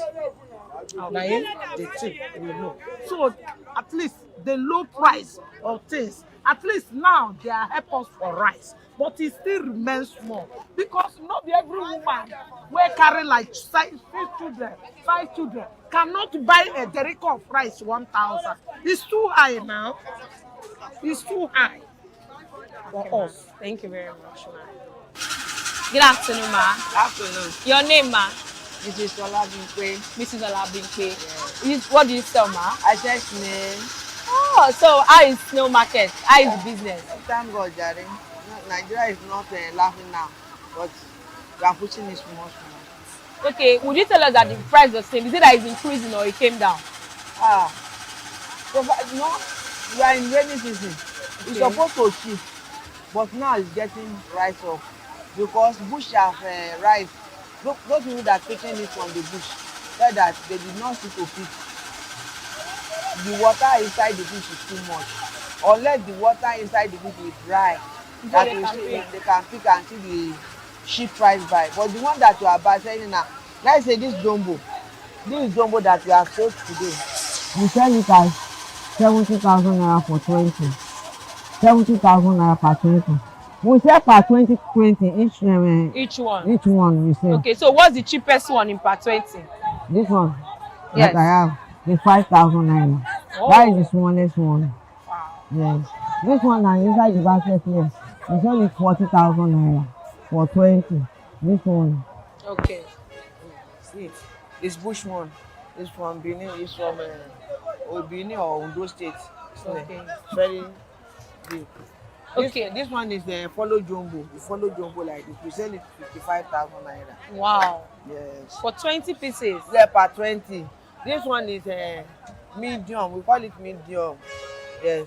We sold that one at 25,000 naira per 20. This one is 15,000 naira per 20. That is it. Okay, so what do you think the government can do to help your business at this time? What government can do for us is to give us loan.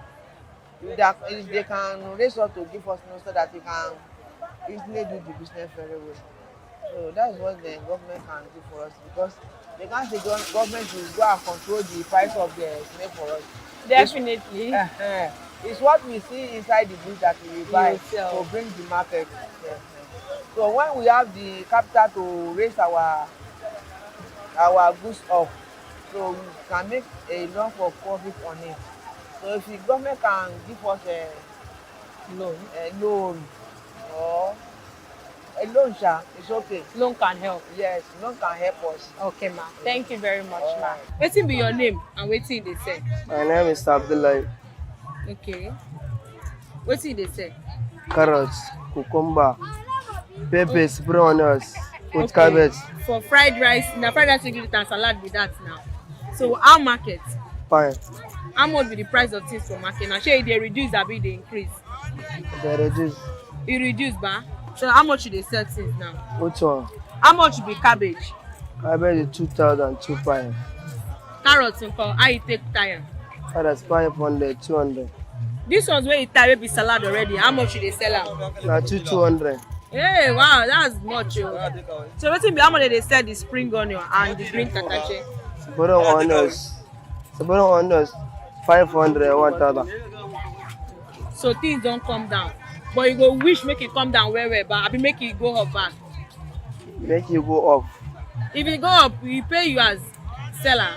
No, I no pay you. But when you come down, it go pay you to make your own profit back. Yes.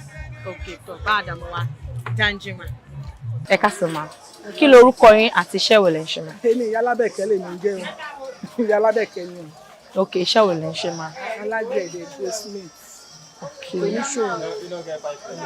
Ẹ jẹ́ ká sọ̀rọ̀ nípa rírọ àgbẹ̀dẹ yẹn. Báwo ni iṣẹ́ alágbẹ̀dẹ ṣe rí lọ́wọ́lọ́wọ́ báyìí? Táwọn bí nǹkan ṣe ń lọ lórílẹ̀-èdè, ṣáwọn èèyàn ṣì ń ṣe iṣẹ́? Àwọn tó ń jẹ́ kébí pa wá kọ̀ọ̀kan kúkú ṣì ń gbé wá, ṣùgbọ́n àrẹ náà mò ń ṣe. Àwọn tó ń jẹ́ kébí pa wá ṣì ń gbé wá, bó ti yẹ pẹ́ńkẹ́lẹ́ wọ́n ṣàṣì ń gbé wá. Bọ́n rí góòlù gbé wá mọ́ bí ti tẹ́lẹ̀tẹ́lẹ̀, ẹ ṣàṣì ń gba pẹ́ńkẹ́lẹ́ tá à ń bá wọn fọ̀, tá à ń rówó fi jẹun díẹ̀díẹ̀. Òun náà ni mò ń ṣe lọ́wọ́. Ẹbí téèyàn bá fẹ́ fọ bóyá bí set of gold, bí rèé lò ní. Òun set of gold.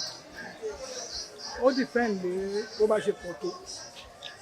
Owó yìí ṣe máa pọ̀ tó. Ká sọ pé ẹ̀gbà ọrùn, ọwọ́ àti etí àti òrùka. Ṣé mọ̀ pé 9 carat wà, 6 carat wà, 18 wà, 14 wà. So ó tún ní ṣe pẹ̀lú iye tó máa jẹ́. Hey! So the richer your gold is, the richer your money will be. Yes. Ah, that's amazing. Bẹ́ẹ̀ mi ò mọ eléyìí tẹ́lẹ̀ nípa iṣẹ́ alágbẹ̀dẹ, ó jẹ́ ohun tó dára. Ẹ ní pé ẹ̀ ń ṣòwò náà, irú òwò lẹ̀ ń ṣe mọ́. Gbogbo náà lẹ ti rí tá a ti ń bá wa ṣe yìí náà, bí ọṣẹ, bí provision, ṣàǹtàlẹ̀ yẹ̀yẹ̀ and doses. Báwo ni provision ṣe rí lọ́wọ́lọ́wọ́ báyìí? Wọ́n díẹ̀ àwọn distributor wa lójókòó yìí. Tá bá ní pé ká wo bí price àwọn kan, kí ni èlò ni bí price àwọn kan lọ́jà lọ́wọ́lọ́wọ́ báyìí? Nǹkan tó wẹ̀ cheap tó 1,000 ní provision díẹ̀díẹ̀. So tí wọ́n bá fẹ́ ra mílìkì àti mílò nísìn. Owó ìpè wá ní 7,000 lọ́wọ́ ẹ̀rọ àwọn ọba. Ó dà kí lẹ́yìn wa lérò pé ìjọba lè ṣe fún wa lọ́wọ́lọ́wọ́ báyìí tó lè mú ọjà kí owó ẹ̀ kó lọlẹ̀, kí àwọn ọlọ́jà lè máa rọ́jà tà, kí àwọn tó ń ra gan wọ́n lè rówó mú wá sọ́jà láti ra ọjà. Ìjọba ò lè ṣe nǹkan, Ọlọ́run ló lè ṣe. Ọlọ́run kan bọ̀, Ọlọ́run bá wa tún ṣe.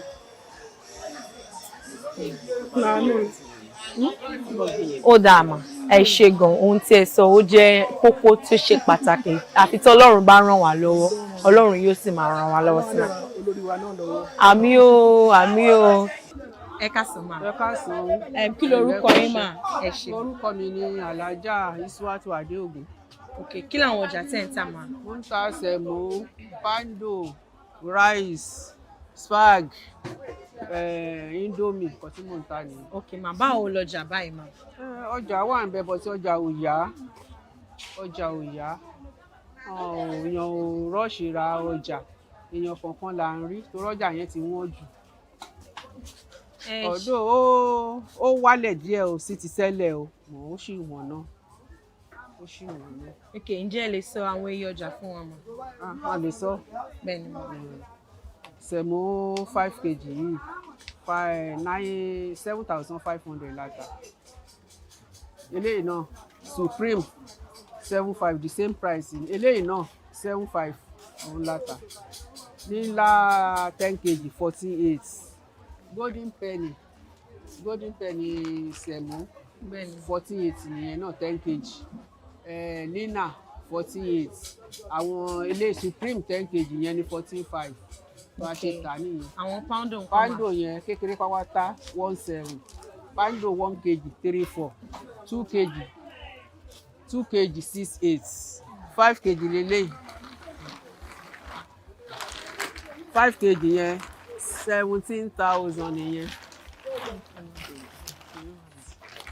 17,000 ní ilé. Spag 19,000 ní páàkì. Ní páàkì. Ní páàkì. Ìṣe kan náà ni golden penny àti Dangote. Kò sí Dangote, golden penny náà ni oríṣi míì ló tún wà. Okay, àwọn Supreme relay Supreme 19,000 ìyẹn náà. Bí rice nǹkan èlò ni àpò rice. Àpò rice wẹ̀wẹ̀ 60,000 nìyẹn. Ńlá nǹkan mà? Ńlá 82. Okay. Ẹ ṣé gan ni mà. Kí wá nìkan tẹ́lẹ̀ rò pé ìjọba lè ṣe láti lè mú àwọn nǹkan wálẹ̀ ní ọjà káwọn èèyàn lè wá máa rajà? Kíjọba bá wa iṣẹ́ náà ní kí gbogbo nǹkan kó wálẹ̀, kí dọ́là kó wálẹ̀, tí dọ́là bá ti wálẹ̀ gbogbo nǹkan á wálẹ̀, epo náà kàn jẹ́ kó wálẹ̀, nǹkan lè ṣe nìyẹn. Dọ́là epo kó wálẹ̀. Ó dà mà, ẹ ṣé gan ni mà, ajá máa wá mà. Àmín o. Good afternoon ma, ẹ káàsán ma. Good afternoon, ẹ káàsán, báwo ni o? Adúpẹ́ fọlọ́ ma, orúkọ yín ma àti nǹkan tẹ̀ ń tà. Orúkọ mi ni Alhaja Sherifat Abímbọ́lá Ṣóhùn. Biscuit, sweets oríṣiríṣi là ń tà. Ọjà ọmọdé nìyẹn. Ìyá ìwé ni mí. Ìyá oníjẹkújẹ, ìjẹkújẹ ọmọdé ni mò ń tà torí mo nífẹ̀ẹ́ ọmọdé púpọ̀ jù. Báwo wá lọjà mà? À ń dúpẹ́ lọ́dọ̀ Ọlọ́run. Olúwa ṣeun. Ṣùgbọ́n ọjà ò dàbí ti tẹ́lẹ̀ nítorí pé gbogbo nǹkan ló ti wọ́n. Bisikíìtì 50 naira tẹ́lẹ̀ báyìí bó ṣe tóbi tó ní. Ní ìsìn 100 naira, 200, 400. Àwọn òbí á ní ṣé bí panu lásán ni bó la ṣe máa ra bisikíìtì 400. Kán àmọ́ bó ṣe jẹ́ o bá a ṣe ń tà ní ìsìn nìyẹn. Tẹ́lẹ̀ tẹ́ bá fẹ́ ra bisikíìtì tẹ́ bá ti mú bíi 500, 1 million. Ilé máa kún ọ̀nà máa kún ni. Ní ìsìn téèyàn bá fẹ́ rajà báyìí tí ò bá di owó gidi dání kò ṣe èèyàn lè ra quantity téèyàn ń ra tẹ́lẹ̀ mọ́. Kí lẹ wá lérò pé ìjọba lè ṣe fún wa lórí ọ̀rọ̀ ọjà? Ìjọba náà kì í kúkú ṣe gbogbo ẹ̀ náà lè fi ṣẹjọ́ wọn. Bí gbogbo nǹkan ṣe ń wọ́n tó ń wọ́n ni gbogbo raw materials gbogbo ẹ̀ náà ló wọ́n. A dẹ̀ mọ̀ pé ọ̀pọ̀lọpọ̀ àwọn raw materials yìí náà wọ́n import ẹ̀ ni. A sì mọ̀ pé owó ti wọ́n. Ẹ̀bẹ̀ náà lábẹ́ wọn kán ṣàánú wa, kán bá wa mú owó àwọn nǹkan, kán bá wa mú wálẹ̀. Ẹ mọ̀ pé ní ìsìn tẹ́lẹ̀ iná NEPA ó regular. So cost of production ó máa low. Sísìn tó yẹ pé dísù dẹ̀ wọ́n. So a lè sọ pé ìjọba náà ni àwọn tó ń ṣe náà a lè sọ pé ẹ̀bi wọn ni. Kì í ṣẹ̀bi tiwọn náà, kì í dẹ̀ ṣẹ̀bi àwọn aráàlú náà tá à ń sọ pé kán ṣàánú wa kán bá wa mú owó nǹkan wálẹ̀. Tówó nǹkan bá wálẹ̀, àwa gan tà, àwa gan rí géènì sínú ẹni tó ń rà dùn, àwa náà tá ń ta inú wa dùn. Ọlọ́run máa bá wa nínú jẹ́ o. Ọ̀dà ẹ ṣé gan ni mà. Fún ohun tí ẹ sọ nísìn, ó ti ṣàfihàn wípé ó wà lọ́wọ́ ará ilé, ó wà lọ́wọ́ àlejò kí nǹkan lè rọrùn. Torí tá bá wo cost of production, á jẹ́ kí nǹkan lọ sókè. Tí ìjọba bá lè bá wa mú kan wálẹ̀, tí àwọn èèyàn náà lè ṣe iṣẹ́ àṣekára láti mú owó wọlé, á jẹ́ ìrọ̀rùn fún gbogbo wa. So Ọlọ́run lórílẹ̀-èdè á máa ràn wá lọ́wọ́ máa. Ó dà máa ẹ ṣé gan-an. Ọlọ́run bá wa ràn ìjọba lọ́wọ́, á ràn àwọn aráàlú náà lọ́wọ́. Torí ìgbà míì báyìí àwọn èèyàn gan, àwọn aráàlú gan, wọn ò tí ì ní gbọ́ kúkú òjò, wọ́n á ti domi agbada nù. Bẹ́ẹ̀ ọjà fẹ́ wọ́n ọjà, wọ́n á ti mówó, wọ́n á ti fi lé ọjà tiwa ẹ̀ kó ṣe fowó lé o. Bó ṣe wà yìí tá a bá fi 50 naira lé pálí bisikíìtì kan, wọn ò ní rà torí wípé tí wọ́n bá tà àti mọye tán fẹ́ fi pa tó kò lè pè fún wọn. Ṣùgbọ́n àwọn ọjà míì wà tó yẹ pé kọ́ máa ti gbọ́ pé kìnìkan owó àti ga ìsì tún bá àwọn náà wí because tán bá tà níye tí ó bá dé tẹ́lẹ̀ tán bá fẹ́ lọ rà míì bó wọ́n ti fẹ́ rówó tán fẹ́ fi kún láti fi rà míì. Kọ́lọ́run kó ràn gbogbo wa lọ́wọ́ àtijọba àtàráàlú, Kọ́lọ́run kó ràn wá lọ́wọ́ o. Kọ́lọ́run kó bùkún fún orílẹ̀-èdè torí orílẹ̀-èdè yìí dáa púpọ̀ jù. Orílẹ̀-èdè tó ń ṣàn fún wàrà àti oyin ni. Téèyàn bá dé orílẹ̀-èdè míì yóò mọ̀ pé Ọlọ́run bùkún fún orílẹ̀-èdè yìí. Ṣùgbọ́n tó Kọ́lọ́run kó wà pẹ̀lú gbogbo wa. Kọ́lọ́run kó ràn wá lọ́wọ́. Àmín alájà, ẹ ṣé gan ni ma. Ajá máa wà. Whether you are a market regular or a weekend shopper, Ile-Epo Market remains a go-to for your fresh farm produce, for your baking, for your tin sachets, anything at all that you want to buy, just to stock your house, either for the week, either for just a meal, or for the month. You can now actually come here, and it's actually a place where you can do your negotiations with the farm produce. And also, the sachets and the canned ones are actually wholesale, so you get to buy at a very much cheaper and affordable price. And today, this is all we have for you on Market Today, and I remain Oyindamola Olukuta. And we'll be seeing you same time, same station next week. Don't touch the dial.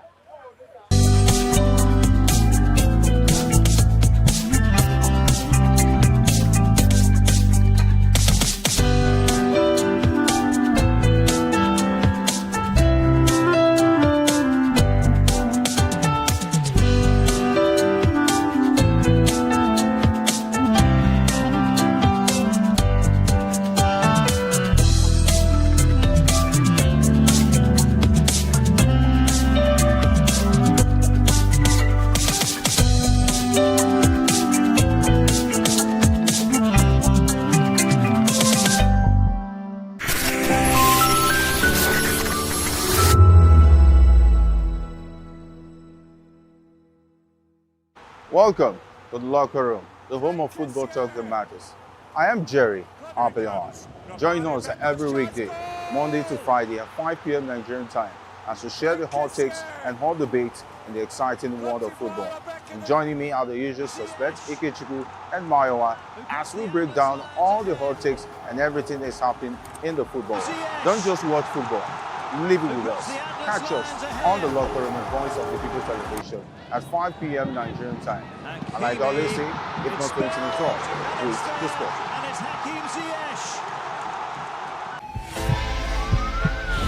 This is Health Check, your weekly guide to better living, smarter choices, and trusted answers.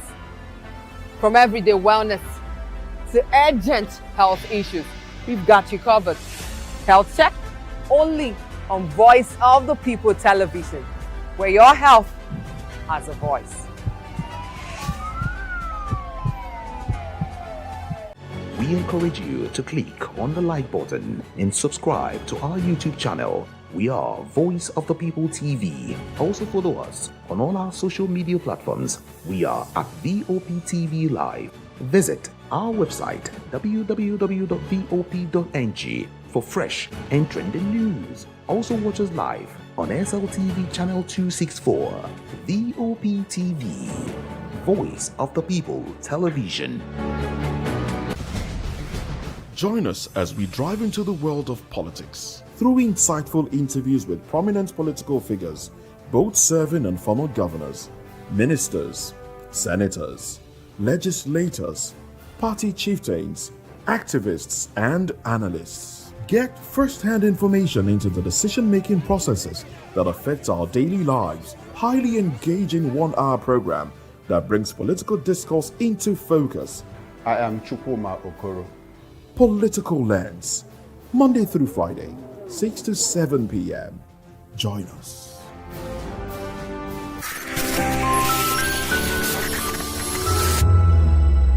We are live at the Echo Hotels and Suites for the 9th Afrima Awards, the All African Music Awards night, and it's lovely. Everyone is bustling, everyone is excited. We have a lot of nominees, people hoping, they could win for this year's Afrima Awards night. And trust me, it's a lovely evening, and we are all excited. So yes, we have a lot of people, and I'm sure you don't want to miss every bit of it. So please don't go anywhere. Stay tuned. Hi, good evening. Hi, how are you? I'm good. I'm good. How do you feel? I feel so good. Yeah, it's amazing. But you know the song, I feel good. Okay, I think I forgot it, but I remember it. Oh, okay, that's cool. So please, we'd like to meet you. Who are you? Yeah. My name is Imo. I do amapiano all the way from South Africa. Yeah. We have the South African, the vibes from South Africa. You know that dance? How do they do it? Like, Which one? There are a lot of dance moves. So we have a lot of them, right? Yeah. So yes, we are here at the Afrima Awards night. So what are you a performer? Sorry. Yeah. I'm performing. Ooh, nice. So how do you feel about that? Yeah, it's the first time, obviously, so I'm kind of nervous, but we're gonna get through that. Yeah. So yeah. I'm just so excited to be here. Yeah. It's a dream come true. Wow. So what are your expectations for this evening? Just good vibes. Hopefully, we win something because we nominated also. So yeah, let's hope for the best. Oh my God! So you just are you also want to also have fun about for the African? Yeah. All right, so tell me, how do you see music in Africa now? You're a South African, and how do you see music generally, African music? Yeah. I think right now it's taking over globally. It used to be a thing of a country has its own sound. Yes. Yeah. So now I think amapiano and Afrobeat has united the Africans, the musicians. So. Yeah, I think it's doing very well right now, and it's globally now taking over. So, hey. We're coming there. Yeah. All right. Thank you so much, and do have a beautiful evening. Good evening. Good evening. How are you? I'm good. How do you feel? I feel good, but everything's humid. Jesus. My God. Still air. All right. So please, can we meet you? Shagwaran is the name. Simple. Actor. Nothing more. So we are here at the Afrima Awards. So what are your expectations this evening? I just want to have a lovely evening, enjoy myself, have fun. I was in the music scene before, then I left and started acting, but I still monitor the music industry, and so. Wow, so being in the music, how do you see African music in general? Great, we've done so well, taking it to the next level. The whole world is all about Africa. It's good. When we started, nobody even gave us that thought. Nobody even thought we were going together. But I'm so proud of the boys right now. So proud of them. So the nominees, what are your, what do you wish them this evening? Because All the best of luck. Everybody's a winner. I mean, getting to the level of being nominated means it's important. So tell me, what kind of genre of songs you like to listen to? I like Afropop, I like hip hop, and I love ballads. Ooh, nice. All right. I like it cool. The blues. All right. Thank you so much. Hello. Good evening. Good evening. How are you? I'm good. How do you feel? Great.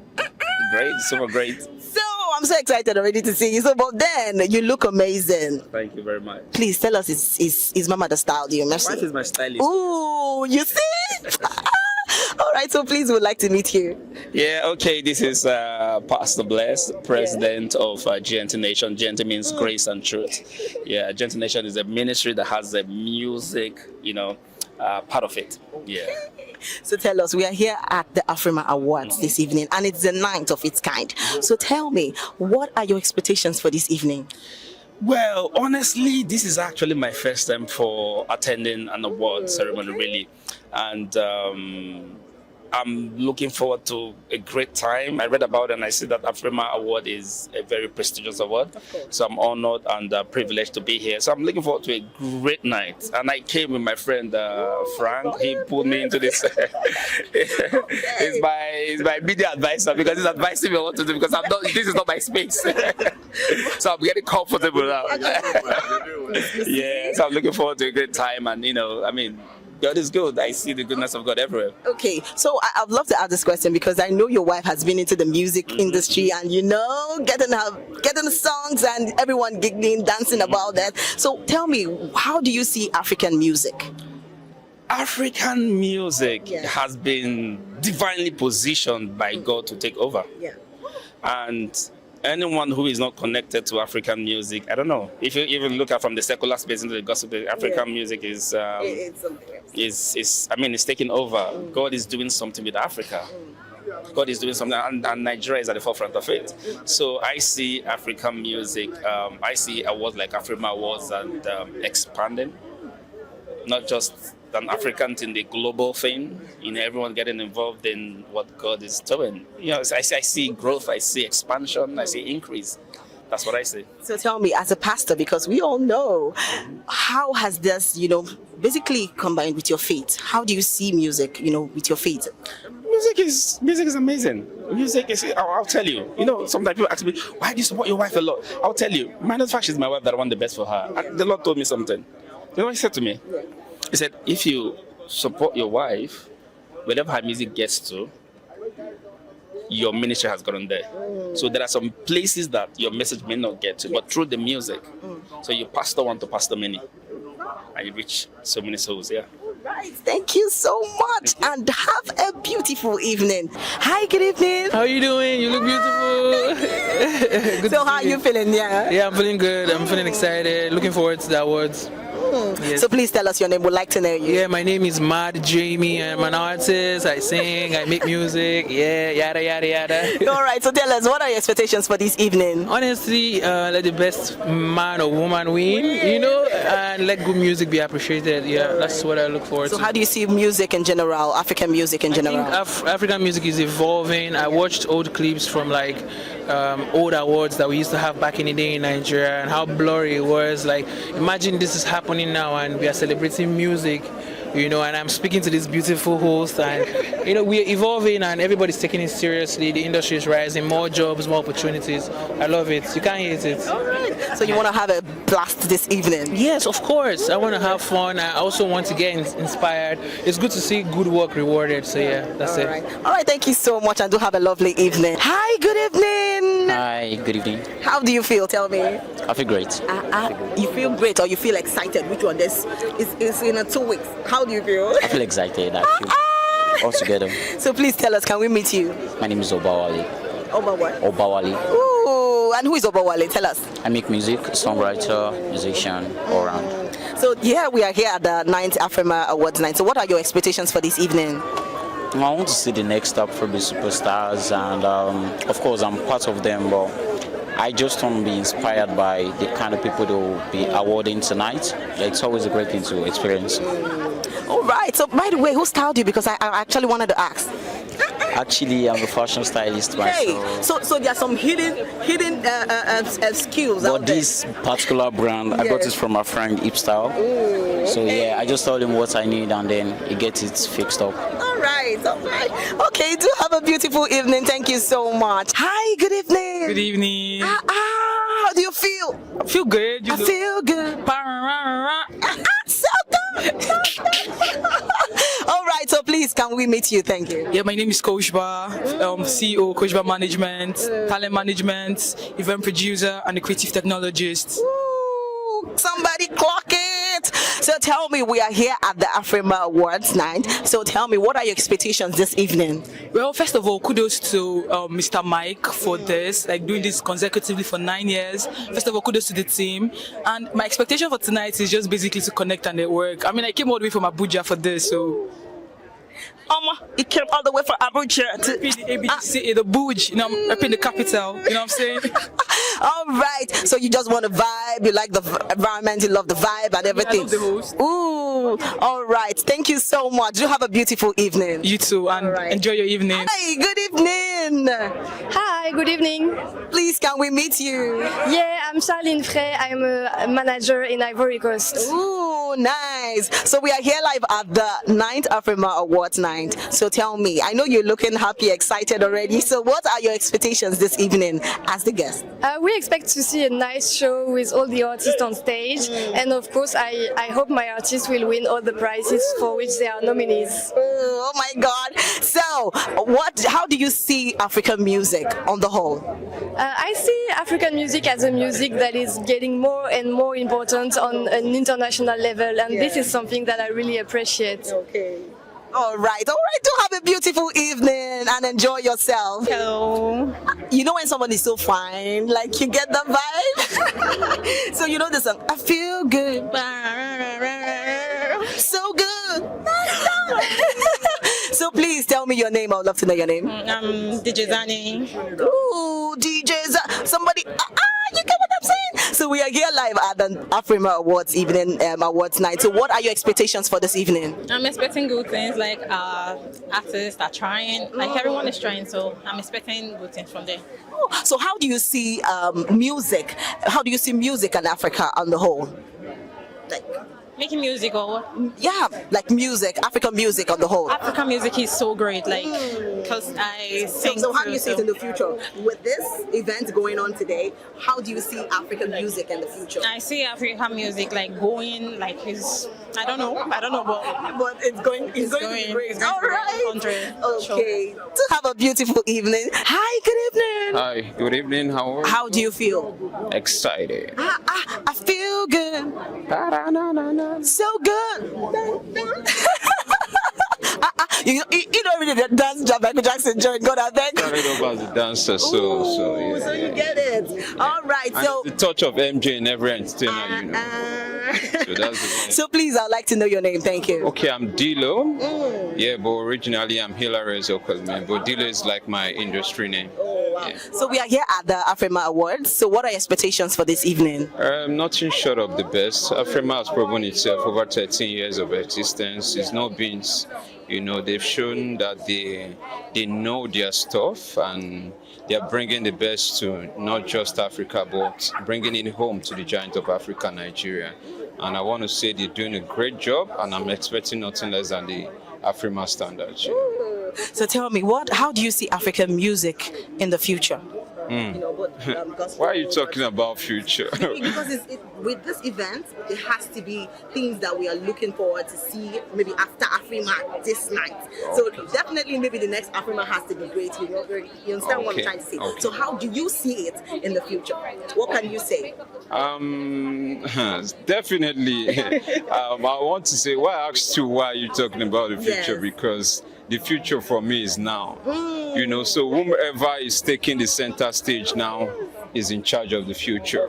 So whatever you're going to become in the future determines on what you're doing now. That's why I say don't talk about tomorrow. Let's focus on who is dominating now. So Afrima was yesterday, today, and tomorrow. Same as Afrobeats. You know what I'm saying? All right. Thank you so much, and do have a blast this evening. Hi, good evening. Hi, good evening, good evening, good evening. Welcome to Afrima.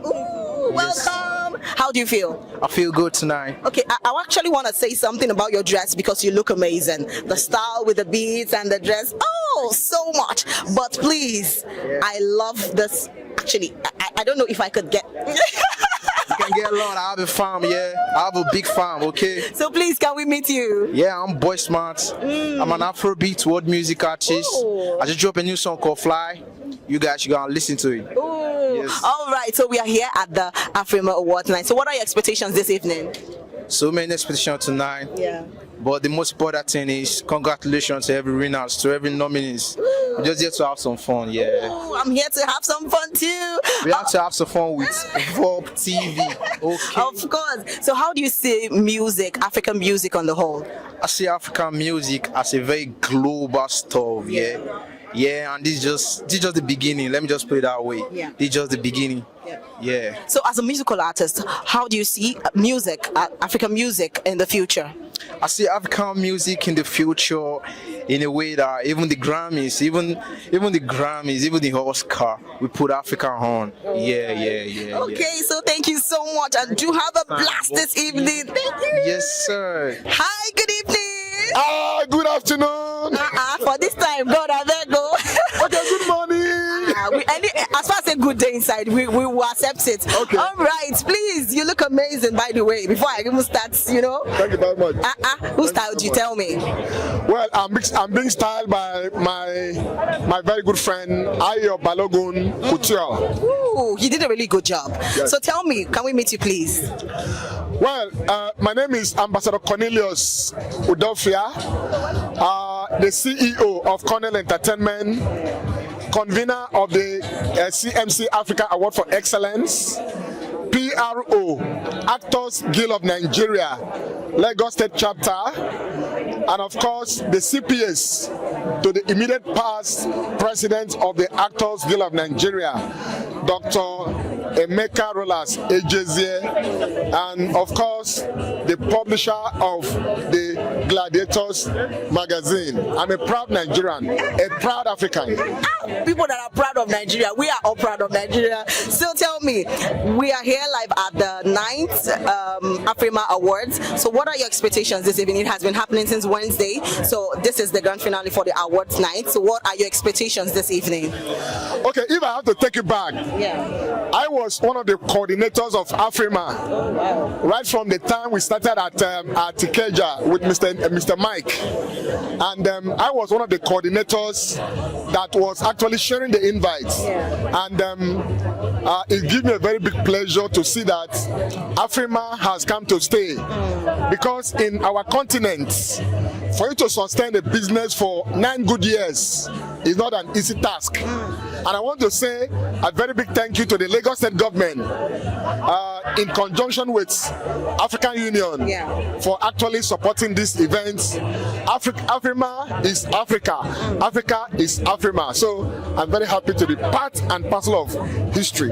So I heard when you said you're one of the coordinators. Yes. So as one of the coordinators, like, what would you say about this year's Afrima, the 9th? For we're speaking because you have had previous, Afrima's events. So what are you going to say about today, the 9th of the 9th Afrima Awards night? What are you going to say about it?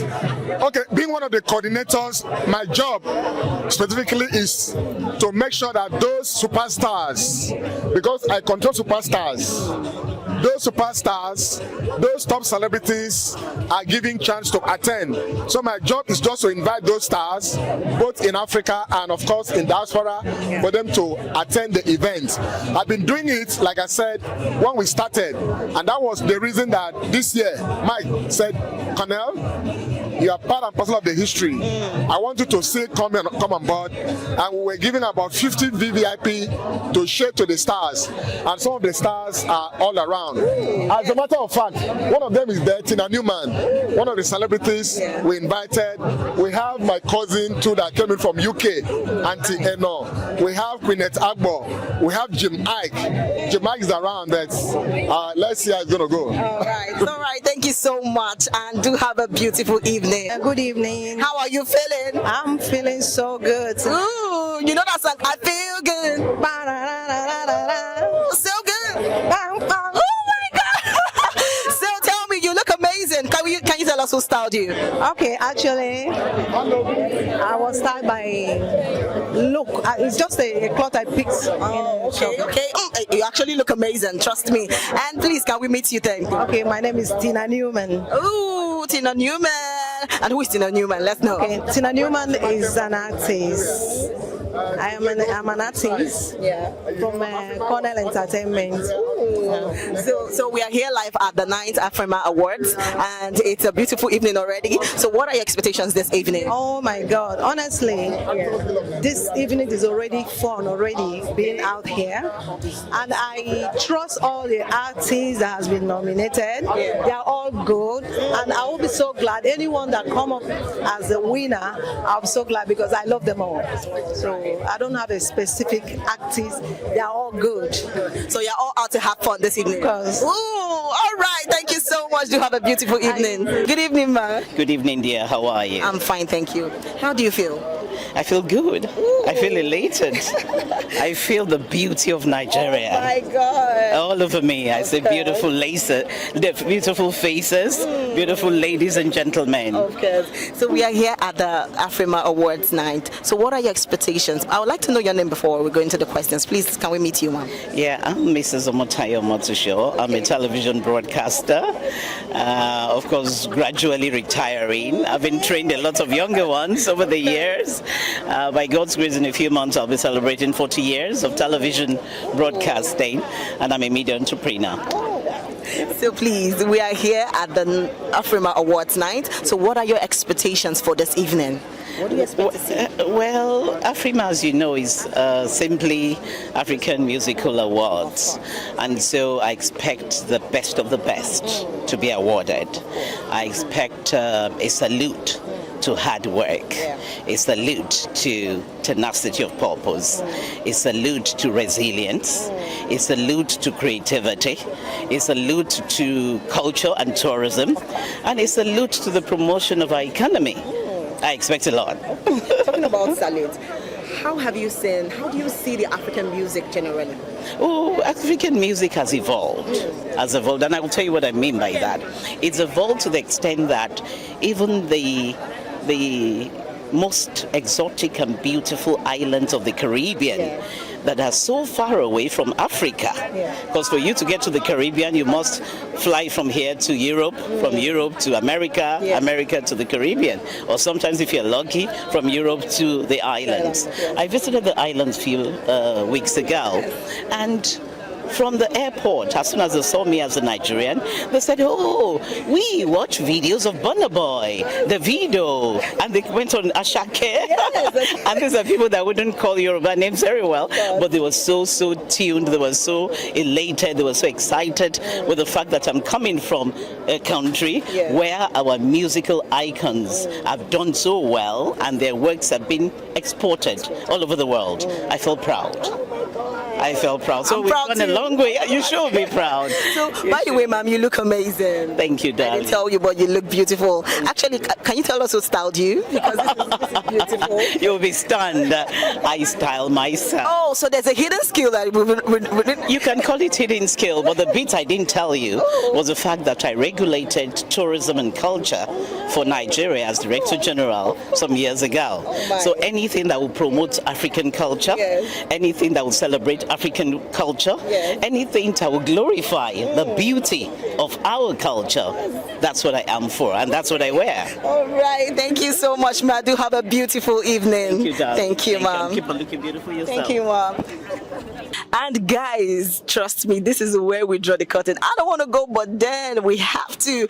But trust me, the 9th Afrima Awards was just excellent. It was phenomenal, and I actually enjoyed myself, and I hope you did too, because everything was just good. And I know that you won't miss our next time on the Spotlight Show. And don't forget to follow us on all our social media handle at VOP TV Live, and don't forget to follow us, please. And don't forget, my name is Precious Agumanu, aka call me Prezi. This is Spotlight. Bye.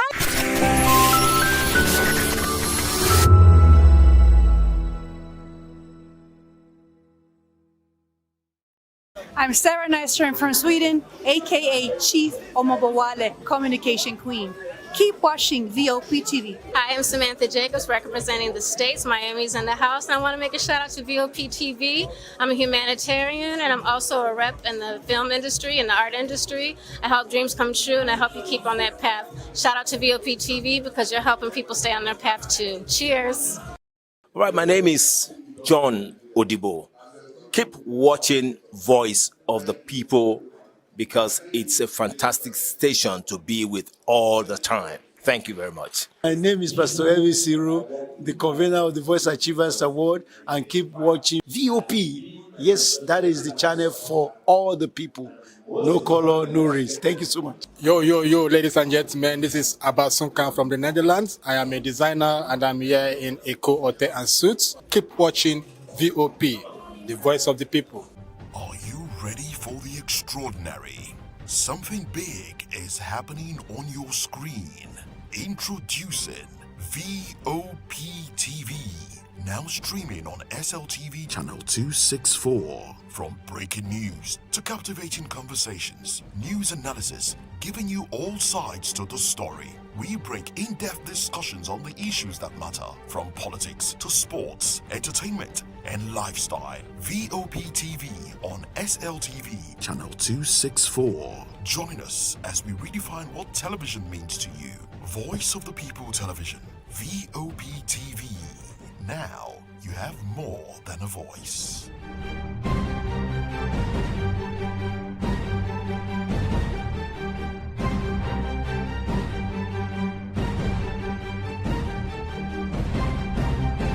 Welcome to the locker room, the home of football talk that matters. I am Jerry Arpelon. Join us every weekday, Monday to Friday at 5 p.m. Nigerian time, as we share the hot takes and hot debates in the exciting world of football. And joining me are the usual suspects, Ikechukwu and Mayowa, as we break down all the hot takes and everything that's happening in the football. Don't just watch football, live it with us. Catch us on the locker room and Voice of the People Television at 5 p.m. Nigerian time. And like I always say, if not 20 minutes off, please discuss. This is African News on Voice of the People Television, where we don't just bring you the news, we bring you Africa's heartbeats, the policies that shapes our world, and the economy that determines our future. African News on Voice of the People Television. Stay with us. In a world where truth is the ultimate power and opinions scream the loudest, it's time to wade through the noise. Hunger no get tribe! Hunger no get religion! And scan the human interest and trending topics that matter. Stay tuned to The Issues, your plug to the stories making the buzz, from politics to science and technology, social justice, and more. Let's tackle the tough questions and expose the truth. The Issues on Voice of the People Television, Mondays to Fridays, 8 to 9 p.m. The Issues. Don't just react, understand.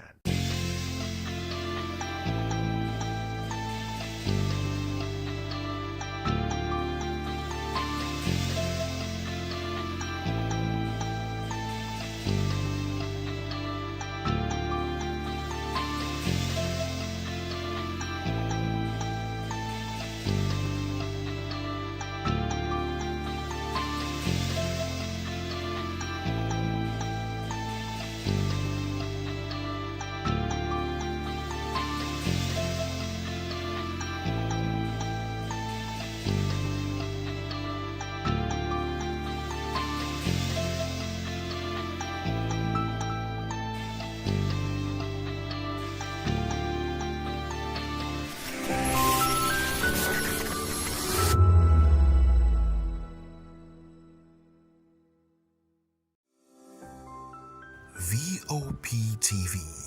Now you have more than a voice. Do you want your voice to be heard? Do you know that you matter in the scheme of things? The People's Voice, the show where ordinary citizens take center stage as we discuss the biggest stories that affect you and I. With you in mind, we facilitate lively discussions, debates, and interviews on the topics that matter most to you and I, from social justice to economic empowerment, education to healthcare, governance, and more. Tackling tough topics and amplifying your voice. People's Voice, Mondays through Thursdays, 4 p.m. Join the conversation and make your voice count. The People's Voice. Make your voice count.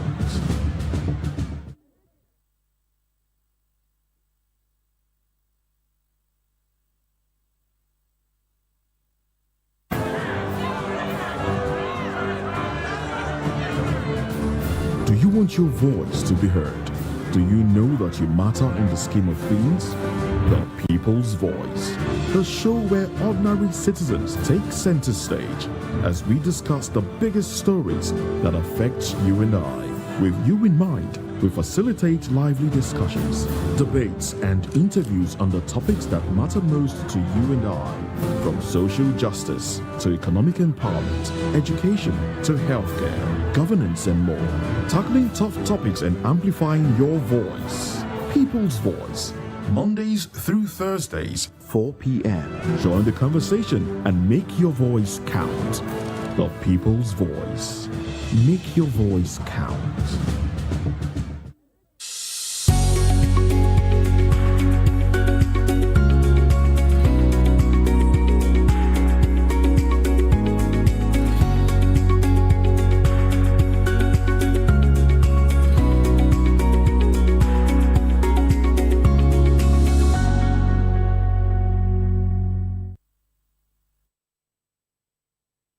Hello there and welcome on board. Of course, it is Friday, thank God it is Friday. Welcome to People's Voice on VOB TV, where students start to shape the narrative. And today we'll be dissecting a major story that is dominating the headlines and, of course, sparking conversation across the nation. All eyes on NNPC. Let's add the hell for them because that's one of the situations that is actually making, this case a trending one now. Senate summoned ex-NNPCL bosses over unaccounted 210 trillion naira. Join the conversation with experts in sciences and perspective. Share your thoughts with us. I am Savior Udo. Let's look into other stories with details. Jandor betrayed interest in APC Lagos Guba race. Dr. Olajude Adediran, aka Jandor, of course, has reaffirmed his intention to run for Lagos State Governor under APC in 2027.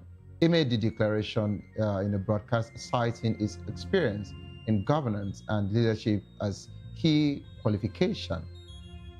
Jandor had publicly declared his candidacy in October 2025, aiming to stimulate discussion on Lagos' future and, of course, developing the state. The APC has begun congresses to elect new executive, paving the way for the 2027 general elections. Jandor pledged to engage party members and the public as the process unfolds.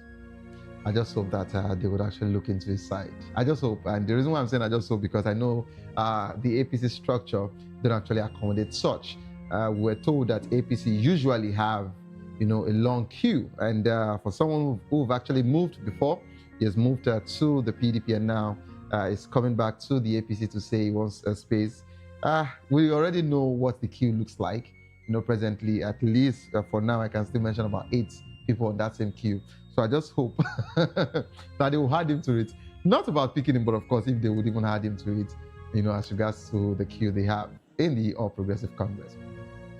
Away from that particular one, ex-AGF Malami, the family secured 200 million bail in money laundering case. A federal high court in Abuja has granted bail to former Attorney General of the Federation, Abubakar Malami, and of course his wife Ashabe Bashir and son Abdulaziz Malami in a money laundering case. The court has set bail at 200 million each with 2 sureties in like sum. One surety must own a property in Maitama or Asokoro in Abuja and deposit the title deeds with the court. The Economic and Financial Crimes Commission alleges Malami and his family laundered public funds totaling to 9 billion naira. They pleaded, of course, with the court that they are not guilty to the 16th count of money laundering and conspiracy. The trial is scheduled to commence on March 16, 2026. This case is getting more serious, and of course, we're all interested in this case.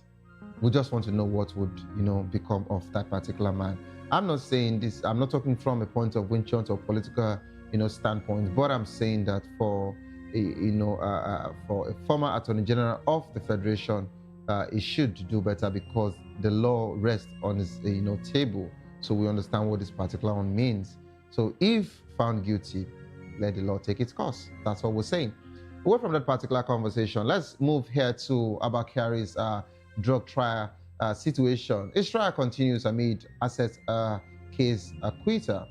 The National Drug Law Enforcement Agency has clarified that its substantive drug case against suspended Deputy Commissioner of Police Abba Kyari is ongoing despite his acquittal in the separate asset declaration case. Justice James Omotosho discharged Kyari of 23 charges related to alleged non-declaration of assets, citing lack of evidence. The NDLEA alleges Kyari concealed ownership of several properties and failed to fully declare his assets. However, Kyari denied the allegations, stating that some properties were inherited from his late father. I love that particular one. The reason why I needed to, give that particular laughter, if we was actually talking about in Borno, where we understand, we would have said, okay, he inherited it. The one of Abuja had that particular one come. The one in Kano had that particular one come. So maybe because some of us will actually know where these properties are, and or we've actually seen when it was blown off, by the agency, and we're just surprised that how would you say that your father actually, just bought properties everywhere in this country? It's okay. It's okay if that's the case. But since the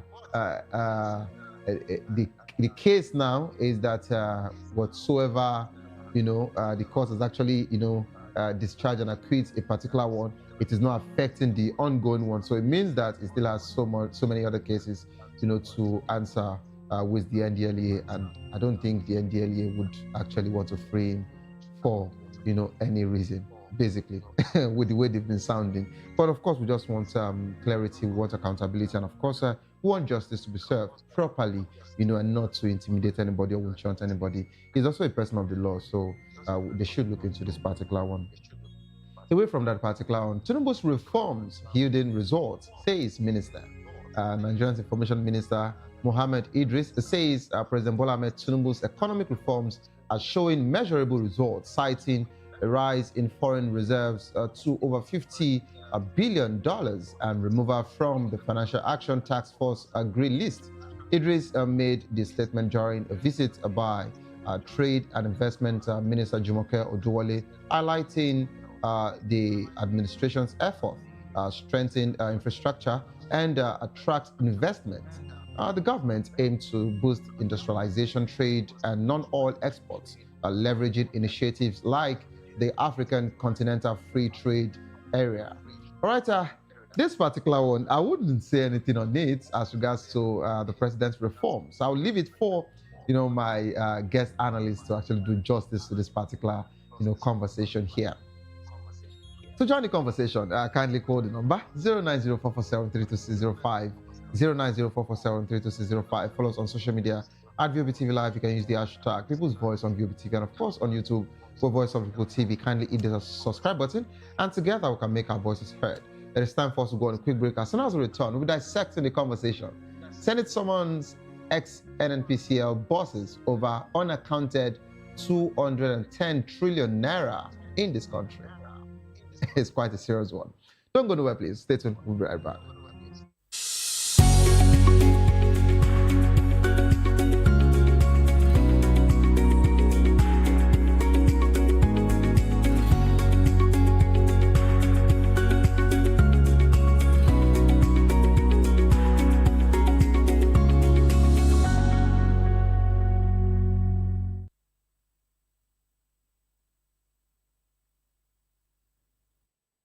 All right, welcome back to the program. It is the People's Voice on Voice of People Television.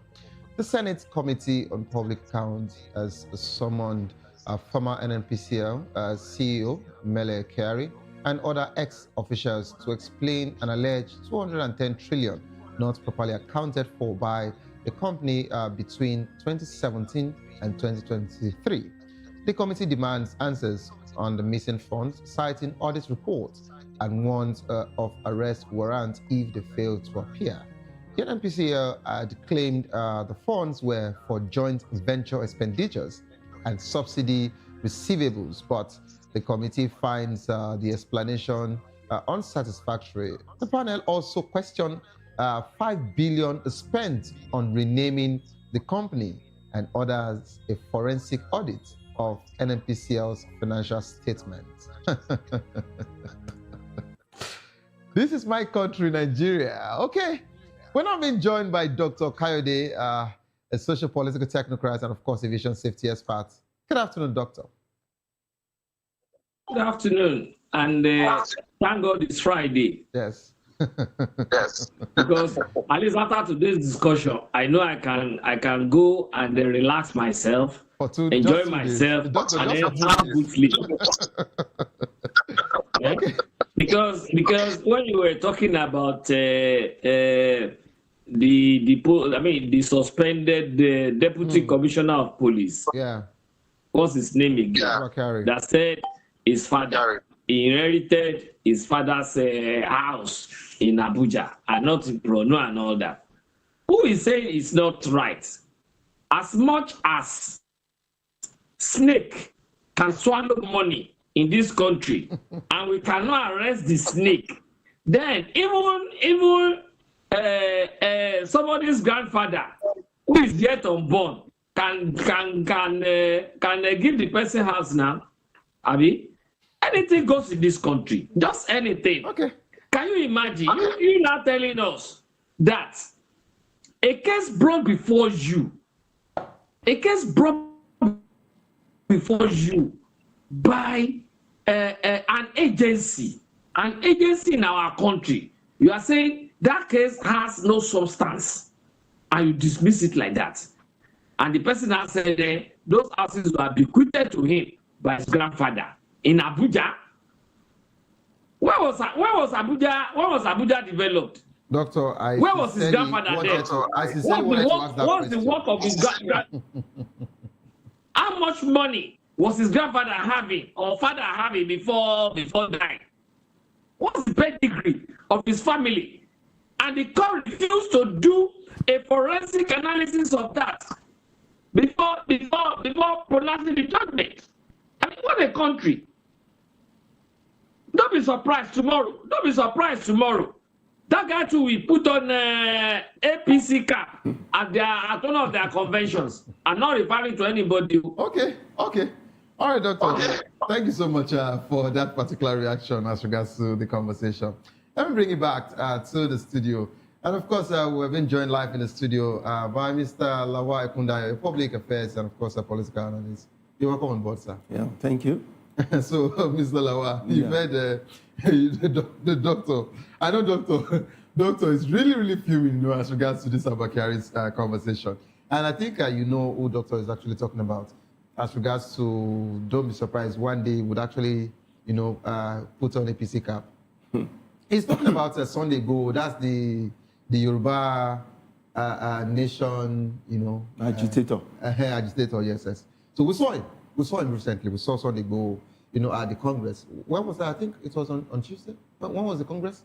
Yeah, I think the Lagos Congress was on Tuesday, yeah. So, yeah, we saw him. He went, he attended. And, of course, he had his APC caps on. And we're like, oh, okay, so this was the reason why he was pardoned, But actually, let's face it, he has not done anything that warrants him. Okay. So, really? Yes, because, one, what he was agitating for was a normal thing in the Constitution. You have the right to agitate for if you feel like your people are being marginalized, you have the right. It's even in the United Nations, it's in the African Union Charter. Okay. Second, there was no weapon found with him. So what exactly do they want to hold against him? But the thing is this, if he finds himself in that place, two things are bound to happen. Maybe he's a guest, or maybe he's declaring, I don't know, or maybe somebody will. Let's hear from him first. But I want to talk more about this Kyari case. Okay, please go ahead. What I really want to talk about in that area is EFCC itself. Please go ahead. Now, EFCC, after you have done all your investigation, you have done everything, you have done that, and you took this person to court, and the court is telling you that all your investigations are not right. How does it sound? It's a dent to the commission. No, this is about Abakari is between their case is between NDLEA, and of course, yeah. So but basically, even NDLEA. What I'm trying, one thing is this: any government commission that takes somebody to court. Yeah, be it EFCC, ICPC. Yes, now you can't tell me you take somebody to court. That was what. Without That was what. Appropriate evidence. That has to do with something as simple as property ownership. That was what Dr. Kayode mentioned. So this is it. It was not only Abakari, including I think 2 other people. Yes, 2 other people, 2 other of his brothers or what have you. That was what was stated there. Now they said that on the grounds they actually, suspected them for as regards to maybe assets, declaration, and some other fraudulent acts. That courts really works with evidence, and the court said that what was presented was not substantive enough. That's what, see, I'm not talking about the court. I'm talking about the commission. Okay. It's a dent on their image. Because it looks like they don't do their due diligence. Yes. You can't take somebody to court, wasted the person's time for this long period, and then you come back and somebody now said, if it were a lawyer, it's going to affect his profession a lot. Of course, the lawyer is also involved. They would be represented. Yes. No. So that means it's a serious embarrassment to them, plus the lawyer. Because the lawyer must have studied the case. It's as simple as this property and that. But Mr. Lawa, I want us to actually look into, a very serious, area here where Doctor also mentioned. I laughed when I started. Now, if Abakari would say that some of the properties were inherited by his father or his grandfather, are you saying, just like Dr. asked, that as at the time your grandfather and his father were owning properties, that Abuja was existing? There was no Abuja. It was just between Gongola, which is the now Kogi State, right? Inward to Kaduna. So it's just the normal community for the Igbagis. Until the capital was taken from Lagos to that place. You know one thing. So when was the city built? When was it designed? When was it built? That's why I'm saying that. It's now that of Kanu property. The property is actually the major properties that they are talking about. Those properties are in Abuja. And then you have to look at the worth. You have to look at the worth of that property. You have to look at the income of that his grandfather. So we're talking about Abuja. We're talking about Kano State. We're talking about Borno State. That's why I said that if what I'm trying to say about the commission and those lawyers is that if they did not take this case to the appeal court and the Supreme Court and get justice, it's a slap on them. I understand your You didn't do your work. Is that the way we've been running this organization? But they actually did. But this is the same country that the EFCC. So I wouldn't want to say this is laced with political influence, but that's where we are all going, because now we are looking at the case from 2 sides. The complainant, the person. No, not the defendant, and the court. It's not the defendant now. Okay. The complainant and the court. If you put 2 plus 2, it's equals to 4 down for somebody. Everywhere you go in the world, it's always 2 plus 2. It's equals to 4. But when your court is not saying it's not equal to 4, we want to know the law. Let me bring in Dr. Kayode. I think Dr. Kayode wants to say something. Let me tell you something here. You see, this is Nigeria, our country, whereby you see Lebe dancing on top of water, but you not see the drummer underneath the water drumming for it. Who is telling you? I will take you on a small journey. Look at the issue of the mic. What has happened to it today? If the government is so sincere about it, why was that case buried? Look at the case of Magu, the former EFCC leader. What happened to that case till today? And so many like that. Let me tell you this. It's not that the court just decided to say this, and the EFCC is keeping quiet, or NDL keeping quiet. The issue is this: who owns EFCC? Who owns the court? Who did case for them? And that's what I said. As we are looking at this case, and he has been free on the first one, other ones he will be free and tomorrow you see him putting on APC cap at their convention. That was speaks volume. Okay, all right, doctor. It is an orchestrated judgment, nothing more. All right, doctor. So don't blame EFCC or NDLA or whatever. We don't blame them. It is not their fault. Look at our soldiers. Look at our police. When they go out on foreign mission, they come back with medals. But look at how inefficient, ineffective they are when at home. I've not forgotten that the same onion planted in Nigeria, that when you cut it, it will make your eyes to bring out water. It's the same onion planted in Ghana, that even when you cut, you know you haven't cut an onion. That is, they develop them on different soils, different culture, different atmosphere. So that is exactly what is happening. Don't let us blame NDLA or whatever. Let us blame the government. It is the government that is supposed to be on top of this game. All right, doctor. Thank you so much for that particular one. So, Mr. Lawa, you've heard Dr. Daniel said he shouldn't call out AFC or we are calling out the whole structures of the government, but institutions. He's saying now that the reason why you can't actually call them out is because they've done their due diligence, they've done their job, they've dropped, their case file on the table of the right, commission or the right people, which happens to be the judiciary.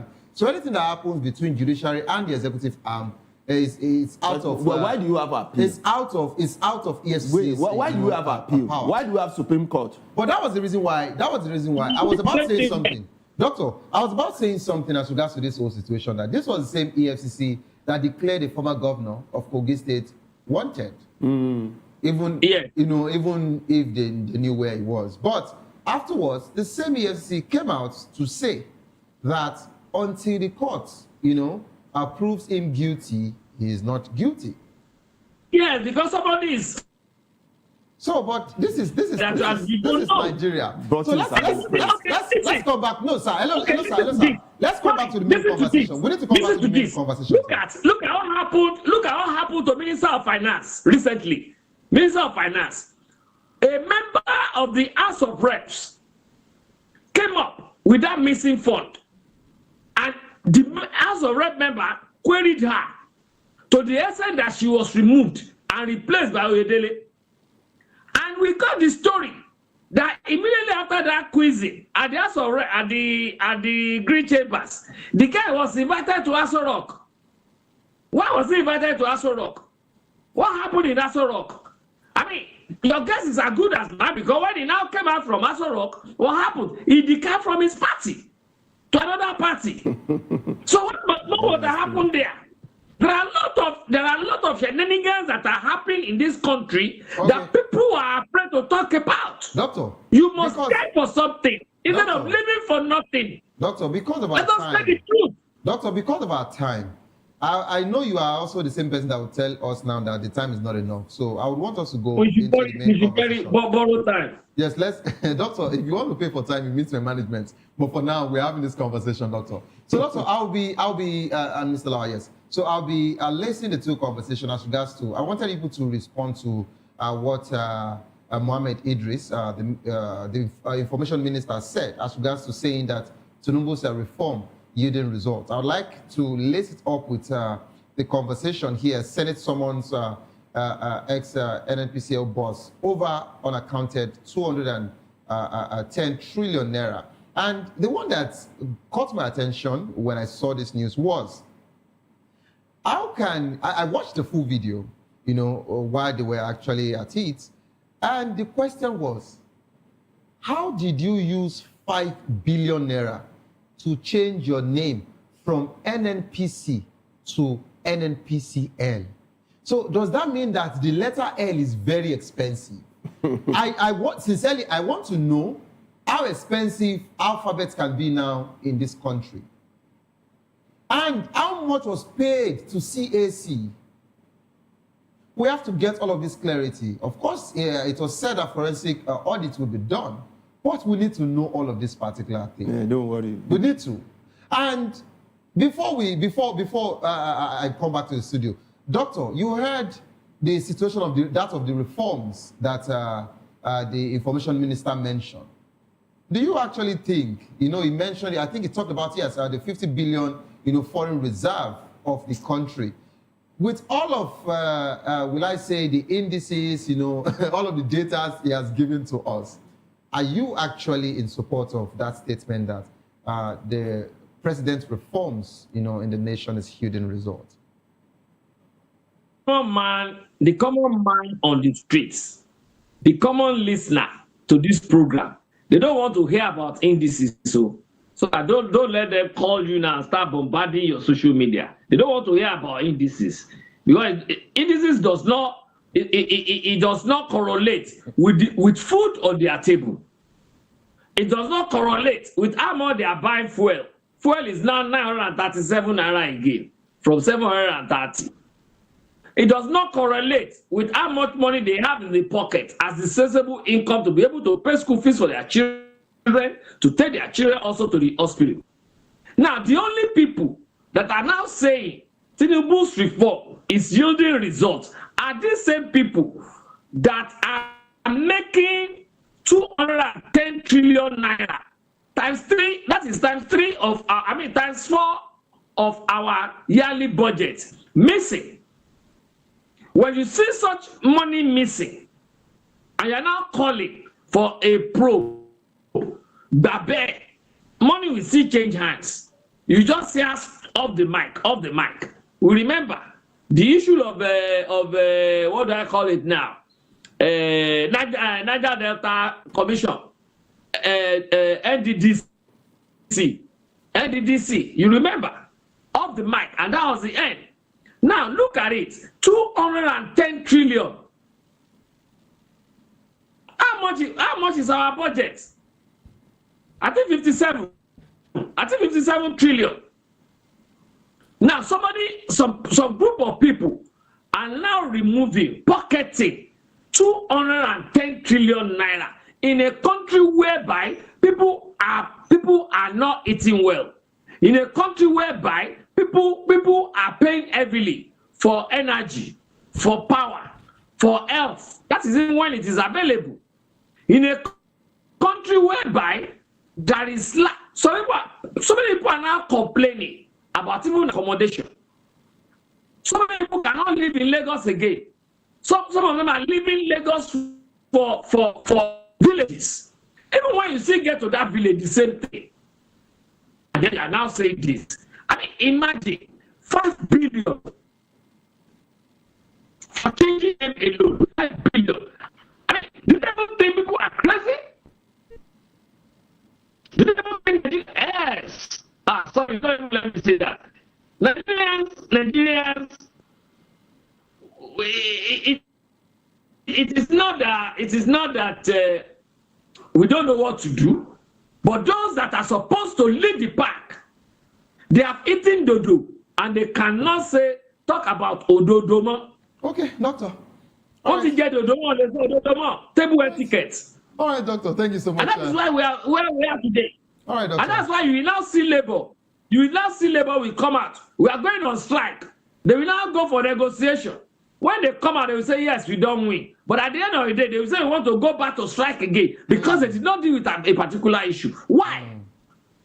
So does that mean the water that was passing underneath the bridge was too much that you cannot even think right on what to tell the people after leaving that where you have gone for negotiation?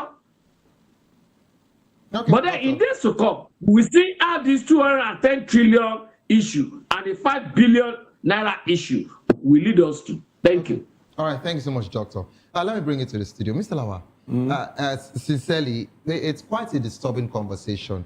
And it's more disturbing because NNPCL happens to be our strongest, commission. Or it happens to be Nigeria's, will I say, foundation. Bread and butter. That's our bread and butter. That's what we have. That's where we know that, this is where our muscle is coming from this nation. The days of our, coal, the days of our cocoa is gone. They're all gone. We even have cassava, we're not doing so much with it. But it's oil, we know that that's what we have.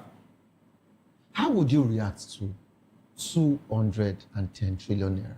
And of course, you heard, in the news, where they said 5 billion naira was used to change name from NNPC to NNPC here. And I'm more confused. Is that how expensive letters or alphabets can be these days? Now, you see that when they were talking about the president is doing well, the economy is improving, the only thing they talk about is the reserve, 50 billion increase. That's the only thing they have to talk about. Foreign reserve. Yes, that's the only thing. That's the only, you see that when they said the economy is doing well under this administration, that's the only thing they talk about. Something that they know that Nigerians cannot actually verify. It doesn't concern you. It has nothing to do with you. You don't even know about it. That's the only thing they talk about. They should have used insecurity, as an example now. They should have used something like agriculture as an example. Oh, they used a particular one the other day. Don't forget, they said the Nigerian government actually sent cash, transfer to about 9 million. Where we can't see it. 9 million. Who verified it? You are coming to the press to tell the press that you disbursed 9 billion. I mean, 9 trillion. They did a cash transfer to about 9 million, poorest of the poor. 9 million. They came out. We don't even know the amount that was given to the 9 million people. Good. They came out to tell the press, but they didn't involve the press when they were doing it. So they are telling the press the end result. Like you told somebody now that I've been to London and come back today. The person you are telling knows that you are lying because it's not verifiable. We know it's not possible. So did you involve the press when you start the disbursement? The process? Yes, the process. The criteria you use in picking these people? Yes, the press were not involved. We have records of disbursement. The only thing they told the press is the number 9 million. Poorest of the poor. We don't even know what they are talking about. So you can see the way they actually use what we refer to as a Christmas light for us every time. They flash it in the sky when it is dark. You think, it brightens and then it's gone. That's a mirage. Yes, that's the only thing they do to us every now and then. Now, you say the economy is... Look at corruption. Why didn't you use corruption as a good example? That, this administration is doing very well. They have been able to recover 210 trillion that was lost in NNPC. The money that was written off in NNPC last year, that the NNPC did not remit, and the government called it debt. They could have, they should have come up with that one and tell us that, where the money went to, we've been able to recover it, and it's in so and so account to be used for so and so project. Nigerians would have said, yes, this admission is actually getting better. But what do we see? Every now and then, money missing. What again? A budget that is the disparity in budget, disparity in tax, the INEC reform, the electoral reform, not favoring the people. So what exactly do they want to put down as their card that the economy, this administration is performing well? But of course, some would tell you that the NNPC's conversation here, they gave the year, so it's not like it started, officially from, how many President years? Bola Tinubu's, at the time since 2017. 18, 19, 20, 21, 22, 23. 6 years. That means if you use 6 years to divide 210, what are you going to get? That is a huge money. Like 50, close to 40 trillion. Now, good, the administration came in, but you didn't check it first year, they are sleeping. Second year, I didn't check it. That is 2024, they didn't go to it. 2020, when they come in 2023, they didn't check it. 2024, 2025, 2026 now. That election is coming up. That is when they are now talking about it. But when it comes to... So they've been sleeping. I forgot that this NNPC is under the president, too. Of course. Because the president is the minister for petroleum. Is that not? And it's directly under him. But when it comes to audit, sometimes audit might actually, auditing might actually take time. Take time, I say. What are you telling me? Are we fools in this country? That we know that you can do audit in a week, you can do audit in a day, you can do audit. I'm coming. You can do audit in a year. You can do audit in 6 months. Okay. You can do audit in 3 months. Yeah. You can do audit in a week. Is that not it? Just put the necessary what you need, the hands and then it is done. Now, let me say we give them 6 months to do NNPC auditing. This is the 3rd year now since the administration came on board. Okay, doctor, let me explain how this. Let me explain. Sorry, Mr. Lawa, sorry. I'll be coming to Dr. shortly because I want him to also respond to this. Let me explain how some audits work, especially for these firms, that are quite, big. Now, when we have, audit being done by the internal auditors, they do their process and they get external auditors to actually to verify, to also come and do that before they get through to the board, right? Now, don't forget that even at that, we have more forensic audits, which happens to be like investigation. Do you understand? So basically, over the years, are you saying that they don't do their ROI? Are you saying that they don't do their yearly performance review? Of course, when they do that every year, they will tell the people in charge or the board that this is what we are doing, and they will tell you how they've been performing. In fact, they will publish a statement of a yearly statement of account. You understand? So they've been doing all of that, but now external auditors and of course more forensic auditing is the one that is pushing all of this out. Where we're now seeing disparities, where we're now seeing irregularities as regards to amounts. No. So I wouldn't want you to literally just blame. No. But we're talking about this particular entity now, this company. See, you are coming on board. You are coming on board as a president. Okay. You want to tell me you are not aware of what is going on in the same country you live, which you have been a governor for 8 years, and you have your people there. Being a governor is different from you saying. No, what I'm saying that you already know how it works. Okay. That's what I'm telling you. Okay. We all know that a lot of disparities is happening in NNPC. It's not any. You tell somebody in secondary school, they know that so many. So you already yes now. Then you now come on board. Is that not the first thing you're supposed to look at? Is that not the first thing that within the next 6 months for you to begin to bring out something for Nigerians from that area? He didn't take the president two hours or 1 hour to remove subsidy because he said he has been working on it, has seen it as a problem of Nigeria. You remove subsidy. What about this NNPC? And then you left it for 3 years plus.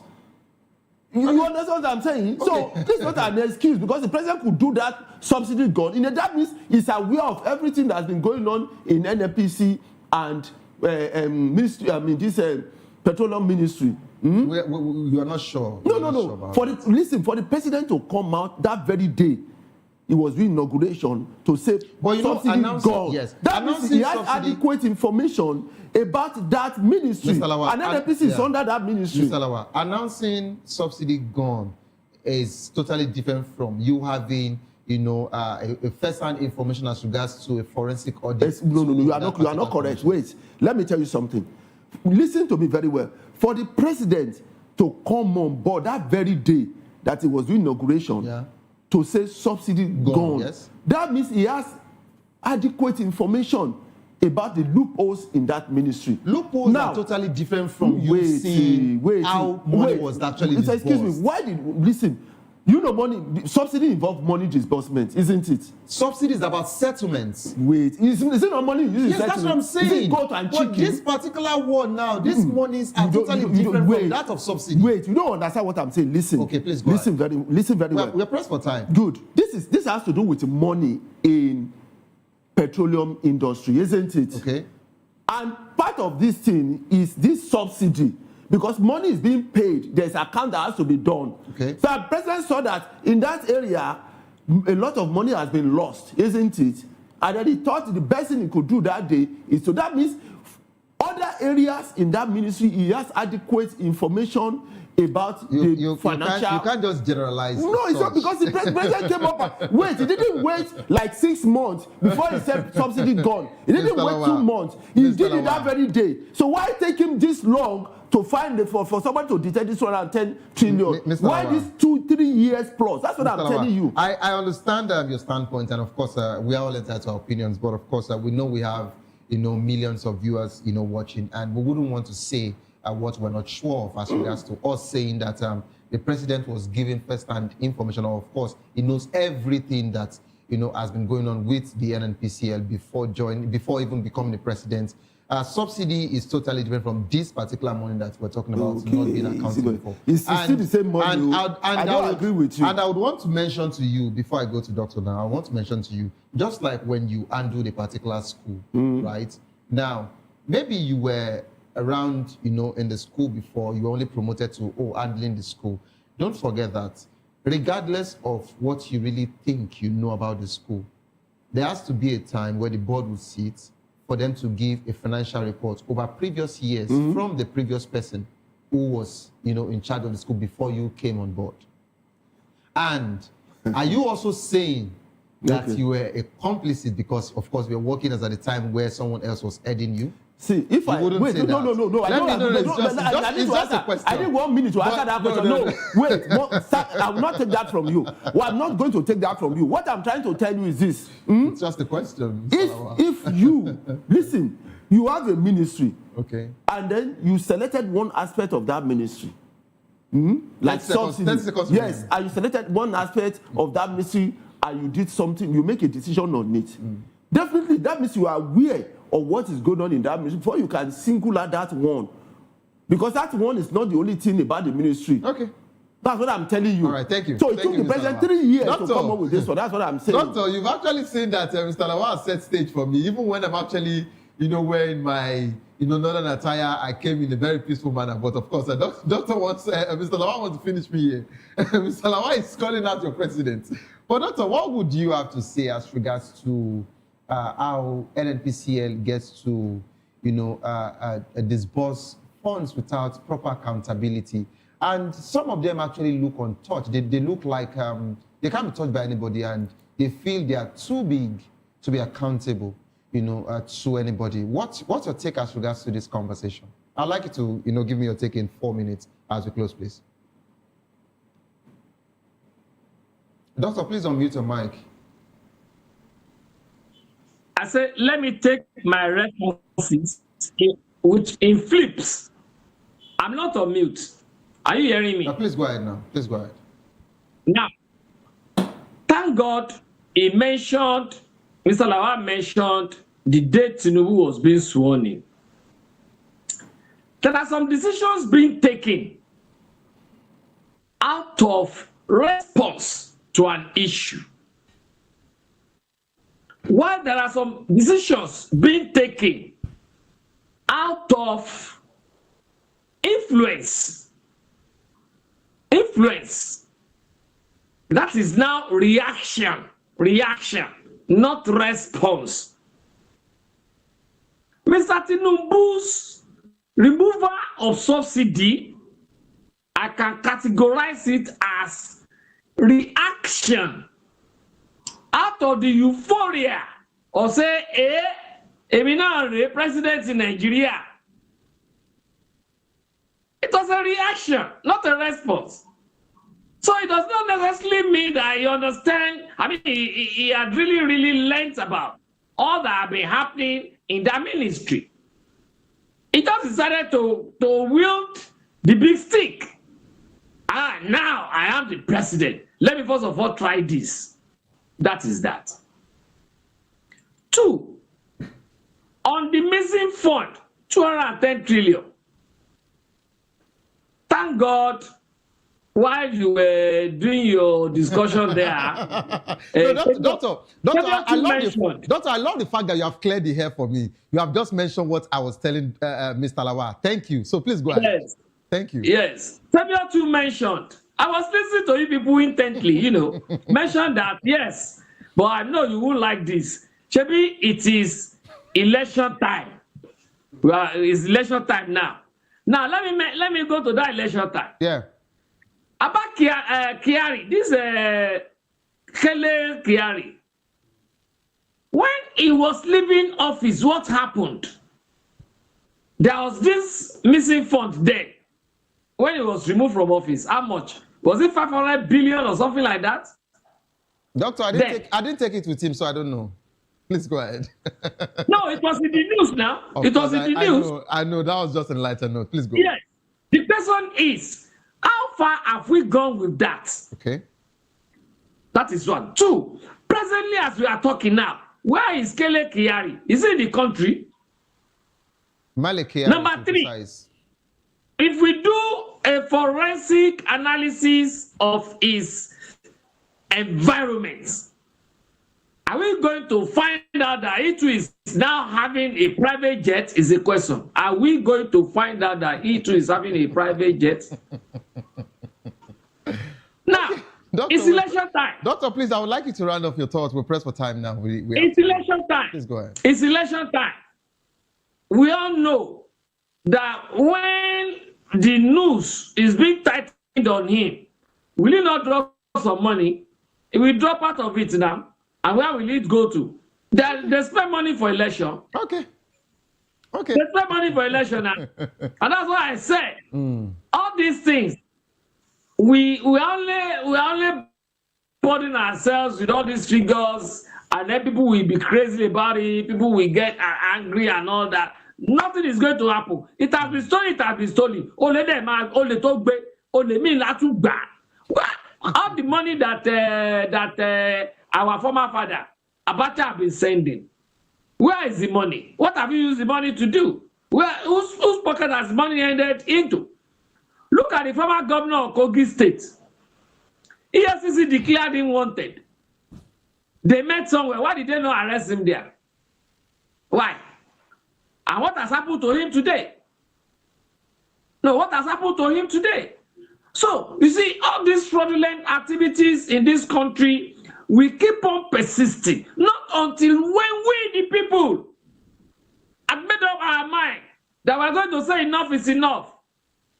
Bring our money. Look at the whole Accountant General of the Federation. See how much money he took away. Okay.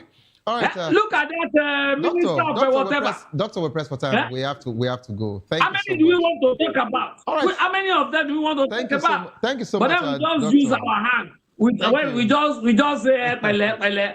All right, thank you so and much, it's gone. Doctor. Thank you so much, Doctor. We're pressed for time. And it's gone. And that's how far we can actually go on the show. Thank you so much, Doctor. We can't take more again. I'm sorry about that, okay?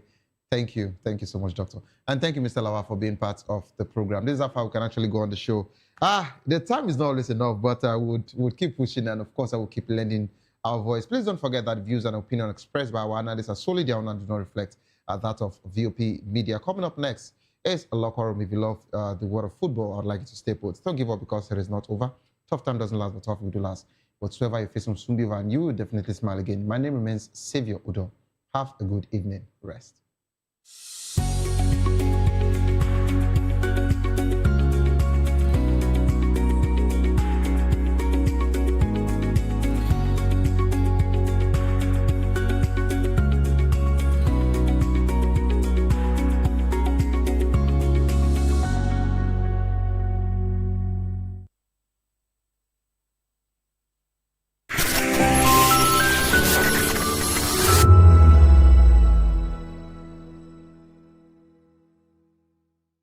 Hello there, my name is Damilola Ogunsi, also known as the Goldfish. Hi, my name is Chiki Bright Emmanuel. I'm an actor and a filmmaker. Hello peeps, my name is Yomi E. Adejimo. Hi everyone, I'm Paul Utomi. Hi everyone, my name is Stacey Benjamin, and this is Voice of the People TV.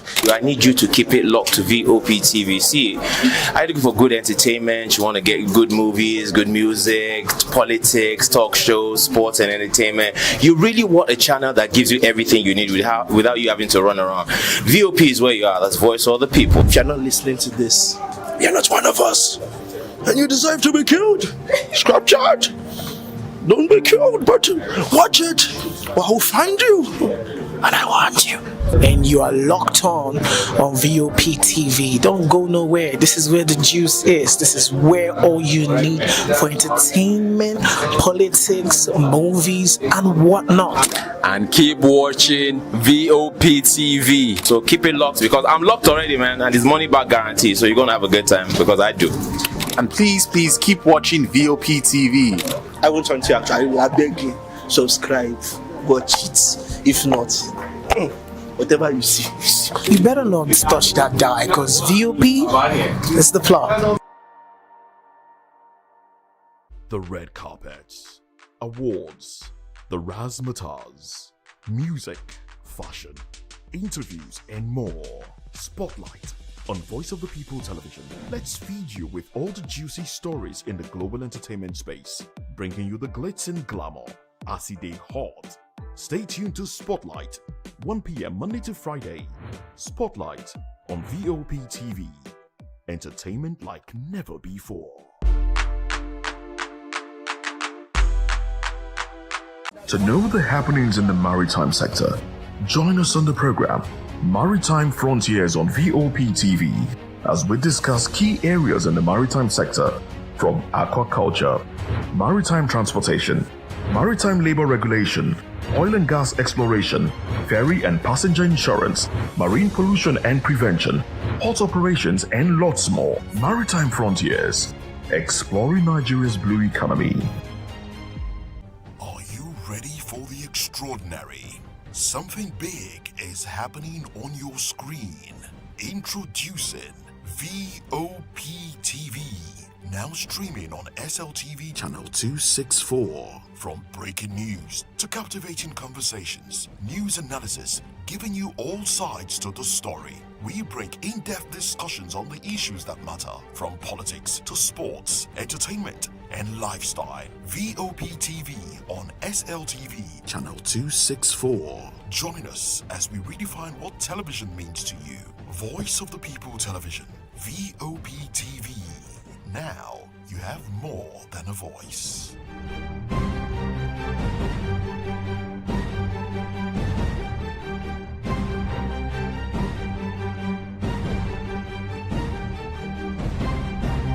My name is Tao Familoni, and here is to VOP TV.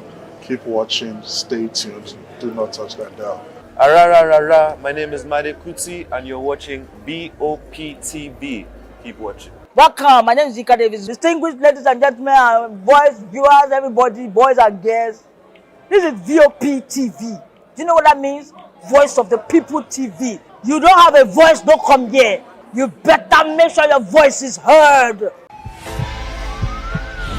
This is Health Check, your weekly guide to better living, smarter choices, and trusted answers. From everyday wellness to urgent health issues, we've got you covered. Health Check, only on Voice of the People Television, where your health has a voice. Behind every broken desk lies a broken promise. Education shapes the nations, but who is asking the right questions? Introducing Edu Dialogue, the show that goes beyond the surface, exposes the cracks, the corruption, and the silence in Nigeria's education system. Edu Dialogue, Saturdays, 3 p.m., only on VOP TV. We break the biggest stories, from missing funds to policy failures. We ask the tough questions and demand real answers. Edu Dialogue, this Saturday, 3 p.m. on Voice of the People Television.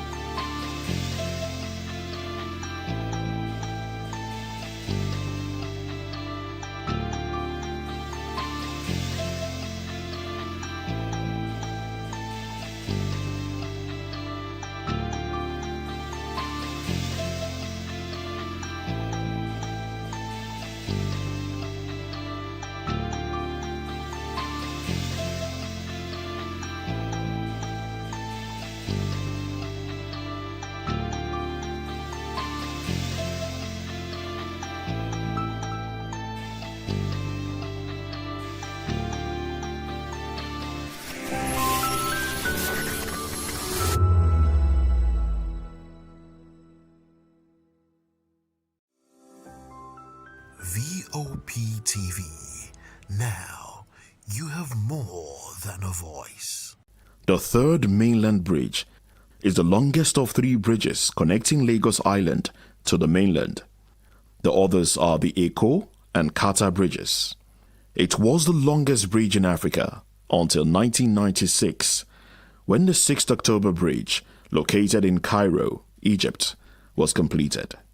The bridge starts from Oworoshoki, which is linked to the Apapa-Oshodi Expressway and Lagos-Ibadan Expressway, and ends at Adeniji Adele Interchange on Lagos Island. There is also a link midway through the bridge that leads to Herbert Macaulay Way, Yaba. The bridge was built by Julius Berger Nigeria plc. The Phase 1 of the project was commissioned by President Shehu Shagari in 1980 and completed by Head of State Ibrahim Babangida in 1990. It measures about 11.8 kilometers in length. The third mainland bridge is known for very high vehicular traffic, especially on weekdays, as many residents who reside on the mainland work on the island and they use the bridge to navigate to and from work daily. Residents in Ikeja, Agboiketu, Ikorodu, Isheri, Oworonshoki, Bagada, Yaba, Maryland, and Oshodi often use the bridge on their daily commute. The third mainland bridge is an essential part of Lagos daily commuting and as such requires constant renovation. It has also become a major edifice in Lagos, offering a beautiful scenery of the Lagos Lagoon, the University of Lagos waterfront, and Makoko, a shanty town built on the Lagos Lagoon.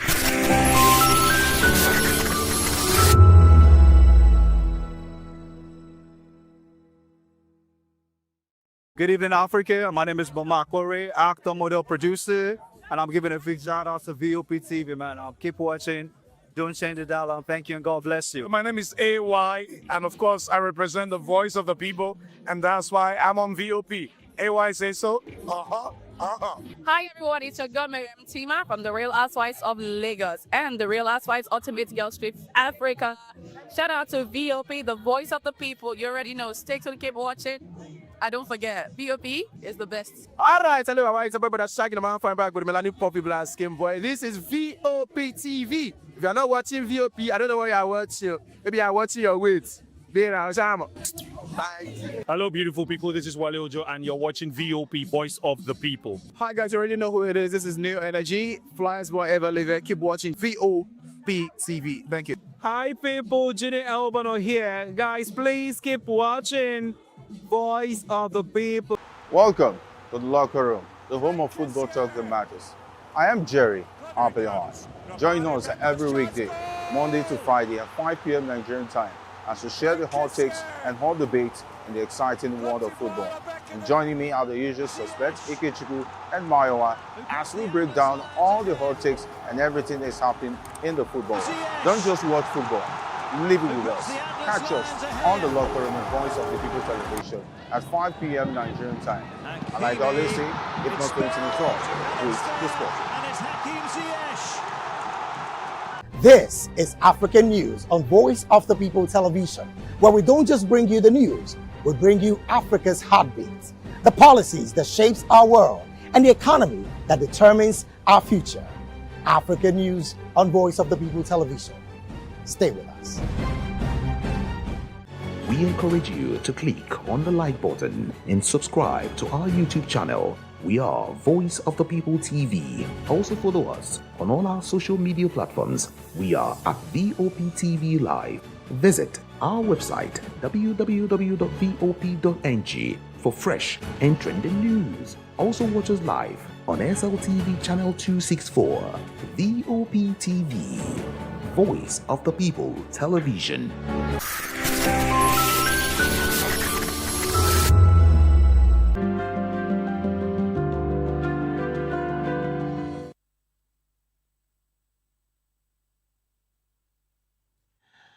Well, hello and welcome to another exciting edition of Political Lens. It's that time of your day where we carefully make you understand how much of the entire political shift in Nigeria, what it looks like and how it is supposed to be. And most importantly, we do this not just alone. Of course, we get our analysts to make sense of the stories that made it to the show today. Well, I bid you welcome to that and to that beautiful moment. I am David Edwin. Today on the show, diplomatic shakeup Femi Fani Kayode, Reno Mokri, ex-INEC boss, others, ambassador finally deployed. OPL 245 corruption saga finally ends as Tinubu strikes historic deal with Eni. And of course, NNPCL Gate, 210 trillion naira oil scandal revisited as Senate summons former Group GMD of the NNPCL, Mele Kyari. Well, these are the conversations we'll be having today, and I would only urge you to be a part of these conversations because we know for a fact that you're already with us. But just in case you've not subscribed to our YouTube channel, we would urge you to click on that subscription button. On YouTube, we're at Voice of the People TV, and on all other social media platforms, we are at VOP TV Live. And again, I dare say, you can take us anywhere in the world with you. How do you do that? Just go to Google and type www.vop.ng. And I can tell you for a fact that you will be taking us with you anywhere in the world. As Voice of the People TV, your opinion matters to us. Therefore, we will encourage you to call and share your thoughts on the topics that we'll be talking about today. And of course, our WhatsApp portal is very, very open for that particular conversation. And the number is 0904 473 2605. 0904 473 2605. I mean, with us, you have more than a voice. We'll take a very short break right now. When we return, we'll be heading straight to the main conversation. Reno Omokri, Femi Fani-Kayode, former INEC boss, and other ambassadors finally gets deployed. We'll be right back with that after now.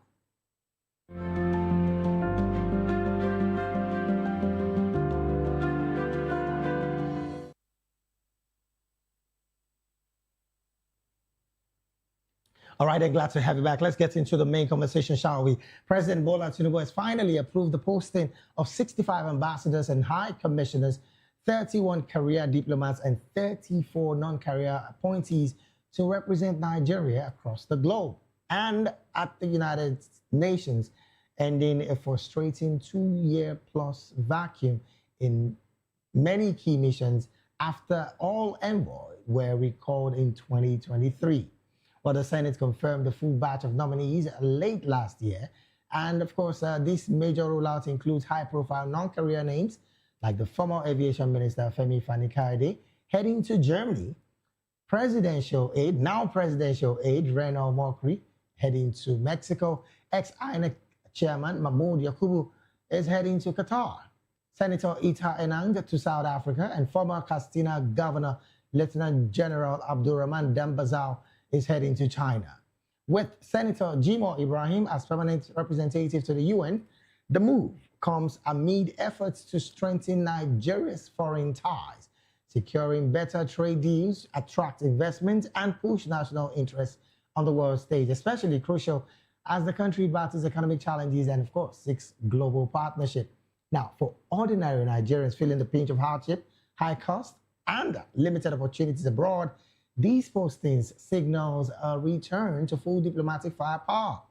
Well, some would say stronger embassies mean better consular services for citizens overseas, potential boost in remittances as well as tourism and diaspora support. Now, most improved negotiations is seen sometimes from these kind of postings, but for things like debt relief, aid, and export markets as well. The administration described it as a strategic step to protect Nigeria's renewed influence after prolonged delays in filling vacancies, with earlier partial postings to the US, UK, France, and others now expanded into their comprehensive list. I mean, on one hand, critics are questioning the mix of political loyalists in top sports, but supporters hail it as Tinubu's delivery on promises to revamp foreign policy and put capable hands in place to fly the green, white, green flag proudly worldwide. Well, I'm being joined to make sense of these stories in the studio with me this beautiful time out is Dr. Peter Anosike, a philosopher, a journalist, business consultant, and political and public affairs analyst and commentator. Doctor, a very good evening to you, and thank you for joining the conversation. Thank you for having me.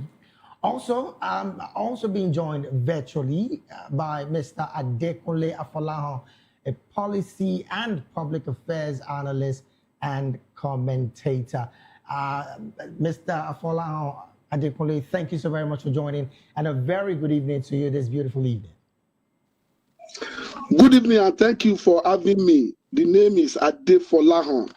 Yes, Adefolahan, yes, Adekunle. I sincerely would apologize if I had murdered that name, but I mean, they're supposed to cane me because of my Yoruba connection. Anyways, let's get to the main conversation. And I want to start off with you, Mr. Adekunle. When you saw this list, what was your reaction, first off? And then, what positive do you think this list is going to give to Nigeria as a nation? We're going to go to several angles of this conversation. But first, when you saw this list, what did it bring to her heart? And then, what positive are we likely going to see from this list? Thank you very much. When I saw the list this evening, not excited because sending ambassadors to our mission is coming late because for government that has been in power for almost 3 years, and now sending ambassadors to our mission after recalling them in 2023, I don't think it put us at advantage at the League of Nations. However, having said that, when we saw the list of the nominees last year, this is pure political compensation, because there are some that are critical. And I give you an example. Sending Ajimobi's wife to Austria, I don't think it put us at advantage. One, in Austria, we have UN office there. In Vienna, there is UN office in Vienna, and Austria is the capital. So we need a professional diplomat that can, with UN system and other stakeholders. That is one. Two, even if at all you want to compensate people for ambassadorial nomination, there is need for also to look at it critically. Look at Mahmoud, that just finished 8 years as INEC chairman. Before coming to INEC, he was executive secretary at the Third Fund. As head of department to Third Fund to INEC. Is it the only one from his state? That can't be possible. So what are you telling Nigerians? That somebody just finished your election, the next appointment you can give the person is to go and be an ambassador in Qatar. So why are we sending them? I say it's late because look at the crisis in the Gulf countries. I visited Qatar last year, December, for UN meeting. No ambassador to welcome us as Nigerians. Other nations' ambassadors came to the UN meeting, welcomed their citizens, engaged them, what to engage the United Nations system with. I went for Conference of State Party of United Nations Convention Against Corruption, UNCAC, in Doha last year, December. No ambassador to welcome Nigeria. The head of delegation was the Minister of Attorney General and Minister of Justice. Nobody welcomed him. Whereas last year, I was in Côte d'Ivoire, joined ECOWAS mission to election. It was a charge to affairs that welcomed our former president who led ECOWAS mission to Côte d'Ivoire in October last year. Charge to affairs, normal civil servant in Nigeria House in Abidjan, welcome Professor Yemi Osinbajo and the ECOWAS team that we visited the country during their election. So it's so embarrassing that Nigerians will travel.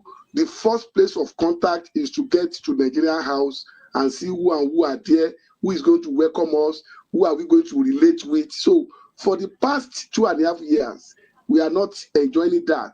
Now look at the incident that happened between Nigerian government and American government. As we have an ambassador in US, that diplomatic discussion will have happened. So why now? Why now? Because election is coming. And I think in this country, there is for us to have either a policy or if you have been elected, you shouldn't be appointed again. Now, there's going to be called for by-election in where Jimo Ibrahim comes from now. Right. There's going to be by-election. We are just almost 1.5 years to the general election. And you are now appointed a sitting senator to be an ambassador to UN House now. Now there will be by-election within 90 days. Look at the cost of election in Nigeria. He has been elected. Why can't you allow him to finish his tenure and pick another person from Ondo State? Do you get it? So that is how we are wasting public resources, because INEC will call for election now in Jimo Ibrahim Senatorial District. And like that, former governors that have been compensated because they are aligned with the Minister of FCT. You are seeing person like former governor of Enugu State, former governor of Abia State, just to compensate them. Is that how we are just deceiving ourselves that they are going to mobilize the resources, they are going to bring investors? Which investors they are bringing? Why can't you make home better? Let the issue of insecurity get out of our problem. Issue of light, we should fix it. Investors will look for us. Do we need to be looking for investors? How many times do we see American president looking for investors? Why can't we make the environment to be conducive? Then investors will look for us. So to me, I see the list as jamboree as usual, giving Reno Omokri an ambassador, giving people like Fanika Ode an ambassador. What are they bringing to the table? All right, then. Thank you so very much, Mr. Look at for your submission. I'm still going to come back to you, but let me bring it to the studio here. Doctor, same question is what I'm going to ask, because I want to just start off this conversation on the very simple platter. When you saw that list, what was your first statement that came to your head and your mind? And then what's the positivity? Disappointment. When I saw that list, the first word that came to my head is disappointment, because that's not even up to second. You know, in a football match, we have those that are on the bench. Right. But the most important is they wear the jersey of their team. This group, none deserve to wear jersey. None deserve to be on the bench. Why do you say so? They were not appointed on merit. No, they were not appointed on merit. None of them was appointed on merit. Understand? This is just a reward for helping to rig an election, a reward for helping to manipulate an election. Understand me? So none of them there. No level of meritocracy, none of any of this? Mention one. Just mention one of them. So this is just a compensation for helping to manipulate an election, helping to rig an election. Understand me? Who merited it there? So for me, this is just, and even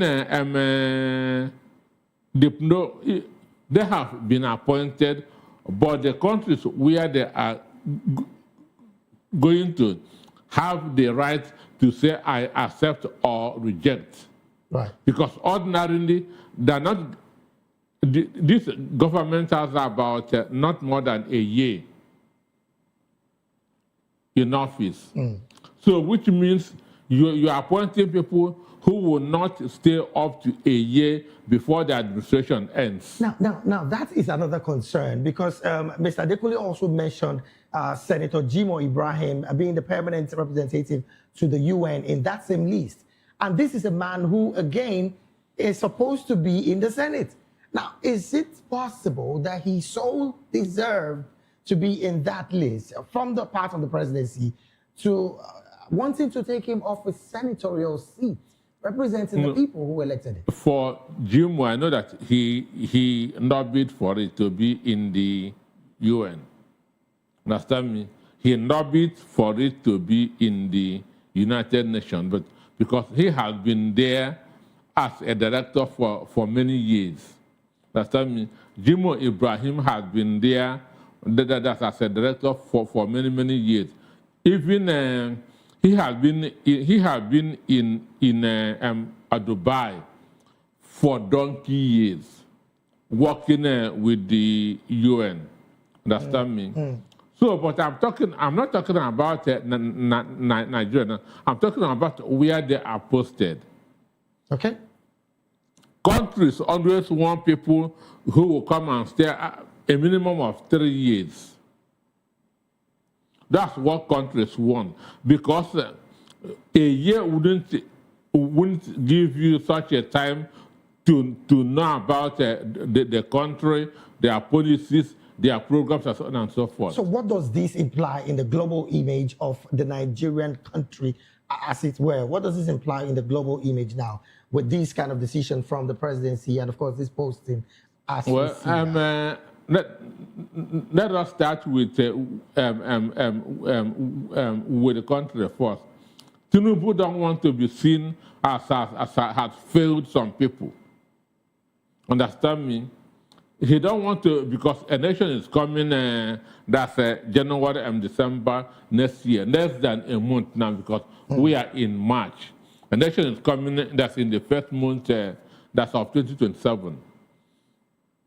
And many people have been saying, Mr. President, you have abandoned me, you have abandoned me. Understand me? I know many people in the APC Presidential Campaign Council who have not gotten anything from this government. So they have been mounting pressure. So Tinubu was now forced to at least do something. Understand me? Okay. Let me just announce these people, commission them. Whether they are accepted or not is no more his business. Now, before I go back to Mr. Adekunle, he did say something that, I mean, you are also corroborating it, that this clearly looks like this Not looks like. At It is a compensation for a job well done for the president. Now, it did not follow any merit. Now, why are political loyalists prioritized over seasoned diplomats? Because you would recall when the situation between the U.S. and Nigeria being, redesignated came up, it was the Minister of Foreign Affairs, Toga Yusuf, that was voicing and was in the forefront. So they didn't listen to his interviews. He was bad marketing Nigeria. And understand me, I listened to his interviews both with BBC, with CNN, and with our own channels. Right. There was no coherency. There was no consistency. He was not even answering the questions correct, even though there's nothing much he would have done. Because America has their data about Nigeria. Now, with this particular list and, of course, the posting right now, is there the possibility that we are clearly losing seasoned diplomats that are in Nigeria that are supposed to be on that list and there are not? And speaking clearly from the part of the Foreign Affairs Ministry now, because there are some that have complained about that. There are people that are trained for this. There are people that have studied diplomacy, international relations, and so on and so forth. Understand? Because immediately you are appointed and announced to a country, just like Mexico. What the Mexicans would do immediately is to Google Reno or Mockery CV to know who he is. Understand me? Right. Germany, what Germans would do is to Google his statements, all processes, and so forth, to know who, because in the modern world, it is useless asking somebody, who are you, what are you doing? Understand me? Just if it comes to you, what you have to do is just confirmation of the information that you already have about him, which you have got from the internet. And when you Google this kind of people, what do you see? Understand me? What do you see? Negativity. Understand me? But still, they will still face problems in the countries that they are going to. How? 1 year, many countries will not accept an ambassador coming for just 1 year to their country. Okay, let me go back to Mr. Adekunle. Same question I want to ask. As it stands, are we clearly losing our seasoned diplomats? Because again, the foreign ministry sometime was complaining about this list before it went to the Senate. And whether we like it or not, the list is already out and these guys have been posted. What's the implication of this kind of list and the posting? Plus the fact that Dr. here did say some countries might just not accept representative from Nigeria that will just spend over a year in their country. I think, yes, they will not even take us serious. That is one thing. Because when League of Nations are discussing and they are discussing issue around security, trade, agriculture, and what have you, and Nigeria is sending representative, a civil servant from Foreign Affairs Ministry, civil servants who are posted to mission houses. So, and now sending ambassadors that will go and spend 1 year and 6 months. It's going to take him 9 months to even get to the country. Is it to understand their system, their process, and what have you? So no country will take us serious the way this government is handling diplomatic issue. And that is why I mentioned the issue of Ajimobi's wife being sent to Austria. And this is where things happening when it comes to discussions in UN system. If it is not happening in Geneva, it's not happening in New York, it will happen in Vienna. So what is he bringing to the table when seasoned diplomats are talking? We have made ourselves to look like Jankara ambassadors. That is the way I look at them. What is Iguayi is bringing to the table? Somebody that cannot manage Enugu State conveniently. So, Tinubu administration has made us to look as if we don't have people that can deliver. Issue around diplomacy is beyond just sending politicians in the name of you want to, because it requires diplomatic engagement that cut across issues at high level. You are sending Ajimobi's wife to Austria. You are sending Reno Mokri to Mexico. Even to understand, to start, in Mexico, they are not speaking English, so they speak Spanish. Yes. Taking time. We had the last conference of the International Bar Association in Mexico in 2023. We were there. Fagbemi led the Nigerian delegation then too. Tambua and co. We find it difficult to even communicate. We have to rely on Google Translate to engage with them. So what is Reno Mokri is going to take to Mexico? So those are the issues that we need to look at, because countries will not even take us serious. And like Dr. Anosike said, they can be sent back because they have right to say, okay, I want you, I don't want you. So that one is still there. So it's not all of them that will be accepted. Oh, wow. So they will start to retreat. They said the Ministry of Foreign Affairs should start retreat and orientation for them as from next week. That will take another days before they will start packing their loads. Some countries are not accessible now, especially in the Gulf countries. Right. Israel, the person sent to Israel. What will you go and do in Israel now? The same thing, people that are sent to Gulf countries like Qatar and co. So how will they assess it? So because now, fear of going there now, we are in Ramadan period, they will wait. Salah is coming. By that time, they will have finished their primaries, political party primaries. You can see that they don't even have up to a year, because none of them will resume fully until around June, July. So that is, you can see that we are not serious as a nation. Now, because we play with a lot of things that we're supposed to do. All right. So I think we need to change that pattern. Let me still stay with you before I return back to the studio and ask Doctor about his former governor. Now, interestingly as it stands, what I want to talk about is on the part of institution. The Senate did approve this gentleman, And the question now would be of what meritorial class did the Senate use as a yardstick to approve this gentleman to be ambassadors to represent Nigeria? You just mentioned the Ibrahim Jimo situation, and of course the other woman going to Austria. Of what merit did the Senate use to approve this gentleman to become ambassadors for Nigeria? Which Senate?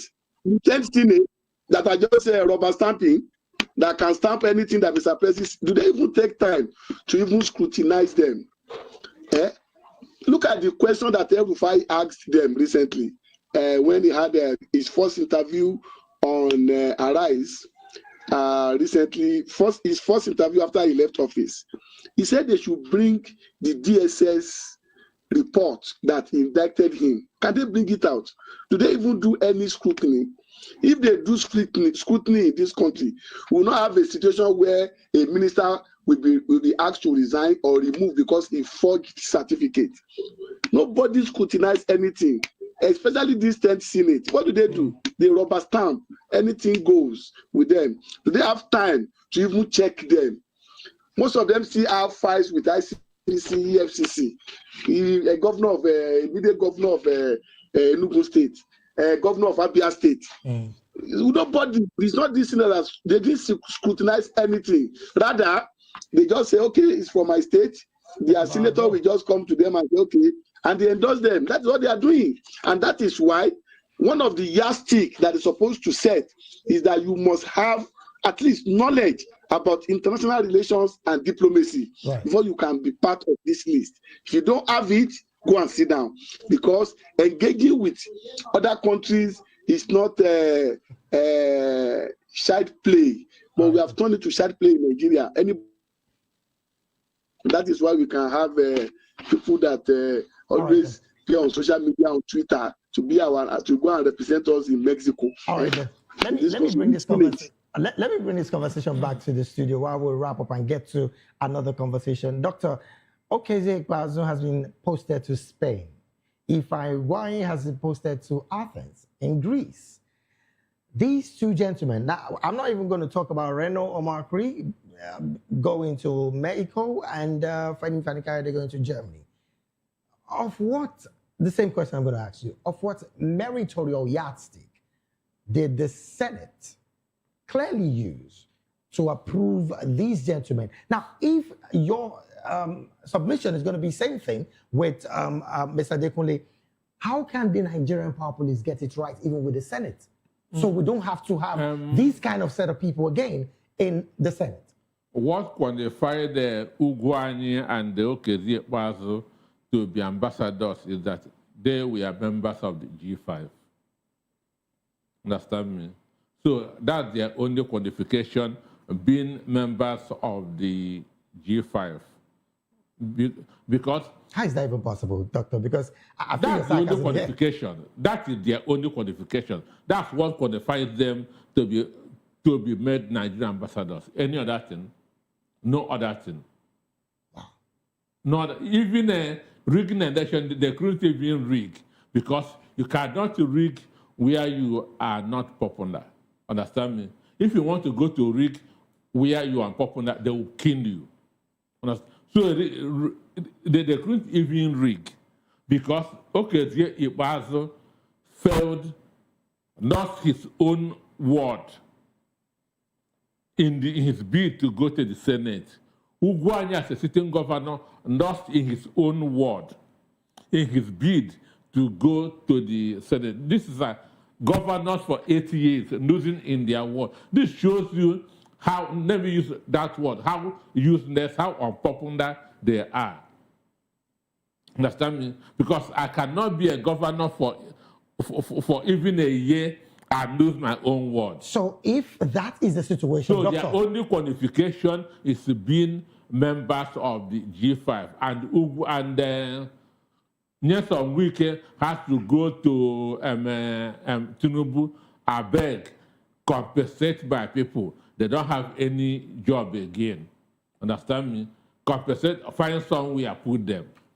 Find somewhere and put them. Now, Doctor, the part that really gets at me, I want to find out from you, if this is practically the situation that got them that nomination and, of course, the approval by the Senate, how then should the Nigerian Senate, who are supposed to be representing the Nigerian populace, approve such people who are so unpopular with their people? Look, assuming that Abubakar Shekau is alive and Tinubu sent his name to the Senate, this Senate would approve him. You talk with so much surety. I'm telling you, assuming that Abubakar Shekau is alive today and Tinubu sent his name to the Senate for any position, this Senate would approve him within 24 hours, as long as it comes from the president. Doctor, in less than maybe 1 minute, how can the Nigerian populace get it right with these kind of conversation? Because clearly, it's looking more like the Senate is not working for the Nigerian people. The Senate is just a department of the executive. The 10th Senate is just a department of the executive, or the worst Senate that we have seen since 1999. Doctor, I was going to ask you on the part of returns in remittance and the economy in the countries that these people are going to, and of course FDI as well. Should we be expectant as an economist? One, Nigerians abroad don't like these people being sent to them. Understand me? Nigerians in Mexico will not welcome Reno or Mockery. Because even Nigerians abroad know about Nigeria than many of us who are in this country. Every day they read news of what's happening in Nigeria. So they will not do any business with them. Understand me? Yes. They will not, because they know the reason why they were appointed. So they will not want to do any business with them. So if they ever, assuming that they are accepted by these countries, assuming, what they will start doing is a kind of the reconciliation with the Nigerian community in those countries. I beg, accept me. Understand me? I beg, accept me. Oh, well, because of our time, really, we need to jump to another conversation. And some part of me is trying to also jump to that third conversation because of our time. And yes, I'm going to go there. In a major development rocking Nigeria's oil sector, the Senate's Public Accounts Committee has summoned former NNPC Limited boss, I'm talking about Mele Kyari, and his top team over alleged 210 trillion naira in unexplained financial discrepancies spanning from 2017 to 2023. Committee Chairman Senator Ali Wadada revealed that the probe uncovered 103 trillion listed as vague accrued expenses with no breakdown, and another 107 trillion in mysterious sundry receivables supposedly owed by defunct banks, money that belonged to everyday Nigerians from our crude oil wealth. Even more shocking, the panel slammed the 5.9 billion blown on simply rebranding the old NNPC to the new NNPC Limited, with 2.9 billion quietly deducted from petrol sales proceeds and another 2.9 billion from crude oil revenues, all just to change the company's name after it became a commercial entity. Now, the senators are demanding an immediate refund of the full 210 trillion naira, calling the explanation unacceptable and pointing to other red flags like the 3.8 trillion in duplicated fuel subsidy claims and a 5 trillion wrongly charged as production cost, even though NNPC does not drill oil. They have also ordered a full forensic audit and invited Kyari alongside ex-CFO Omar Ajia, ex-NAPIP's boss, Bala Wunti, current management, and the external auditors to appear before the committee without delay. Well, this is a situation with the Senate vowing to put up full accountability, and of course to stop the rot. Let me start this conversation with Mr. Adekunle.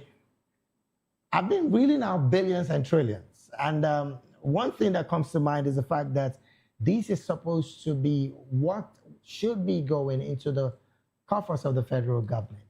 The one that struck me really surprising is the 2.9 billion naira just for change of name from NNPC to NNPCL.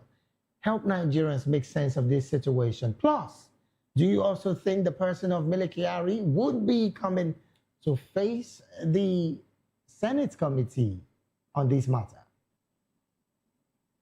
Thank you very much. Let's look at it from this angle.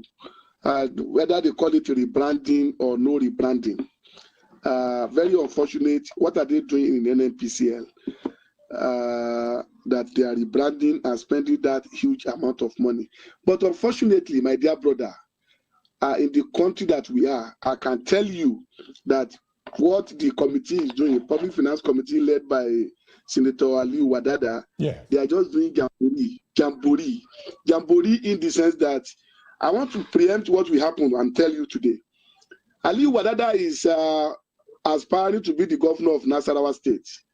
And this is one of the things they are going to use to shock him that he shouldn't go further on that investigation. Otherwise, he will lose the ticket to become the governor of Nasarawa State. And I give you an example of what happened. Are you aware that Senator Goje is still in National Assembly, in the 10th Assembly? He wanted to contest for Senate President when it was zoned to Northeast in the 9th Assembly.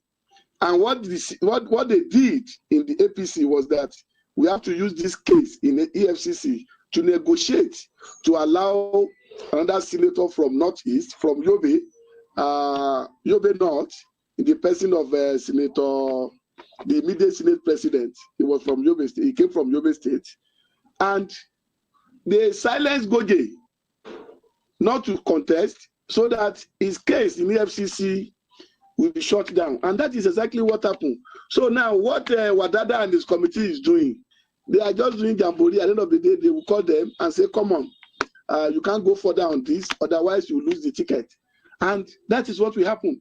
And let us ask ourselves, which ad hoc committee of National Assembly has done the outcome has led this country to refund or whatever. So they are just playing, you know what we call Baba Salah. That is what they are doing. Unfortunately, we are in this mess. Look at the trillion, billions you are rolling out. Ordinary Nigerians are suffering. So it is not new. And it is not only in NNPCL. It is everywhere. Oh, wow. Look at what happened at Naiti. If you write ordinary FY request to NNPC, they will tell you can't even drop the letter in the group managing director's office. They will collect it at the gate and they will not stamp it for you. This is personal experience I had with them. When we are asking when Mele Kyari was even the general manager, crude, not even as group managing director, when he was in crude, that was when we are trying to investigate issue of a metering of the volume of our crude that they were exporting then. Mele Kyari then was group manager then in crude. They would just collect letter at the gate without stamping it. And no matter how you send reminder to them, they will not respond to you. Is it the agency that will not respond to ordinary FY requests that National Assembly, that are rubber stamp, want to investigate? They just want to create money for themselves, to invite some people who sit down, eat granite and garden egg and drink Fafa Life. That's what they want to do. So they are going to use it to settle political discussion. That is what I see. There's nothing that is going to come out of it. Oh, wow. Let me bring this conversation They to are taken over by the Attorney General of the Federation. Probably that is where it's going to end if care is not taken. So that is the kind of thing we find ourselves. Right. All right, then. Let me bring this conversation back to the studio. Doctor, 210 trillion. I mean, the present budget of 2026 is about 54 trillion. And we're talking about a figure that would span all through maybe another 4 years, should that be in the coffers of the federal government. The part where 2.9 billion naira, doctor, was used to change a name. You're an economist. To add L. To add L. L is a very expensive word. From NNPC to NNPCL. So that 2.9 billion is to add L. As much as this strikes like a very strong sarcasm on your part, this is supposed to be Nigeria's wealth. What's your position with this story? Let me even start. The issue is like my friend in Abuja said, this is just a jamboree. Understand me? It is just a jamboree. And if Mendekiari opens up, the country will burn. And they know that. If the NNPC GMD opens up, former GMD, what is happening in the downstream sector, it will overthrow even the president and everybody around him. Understand me? Over 90% of Nigeria billionaires made their money through oil, are not in the right way. And Mendekiari has this information. Understand me? Mendekiari has this information. He knows who has done what in the downstream sector. That was why the last time the Senate invited him, he told them that at the right time, he will come and tell them, understand, what is happening. And they couldn't compel him to say anything. Even these guys, the Senate has a Senate committee on downstream sector, Senate committee on upstream, who are supposed to be doing oversight. Right. Understand me? If oversight is actually going on, why did this money get up to this stage? Because it's not money that was stolen in 1 year.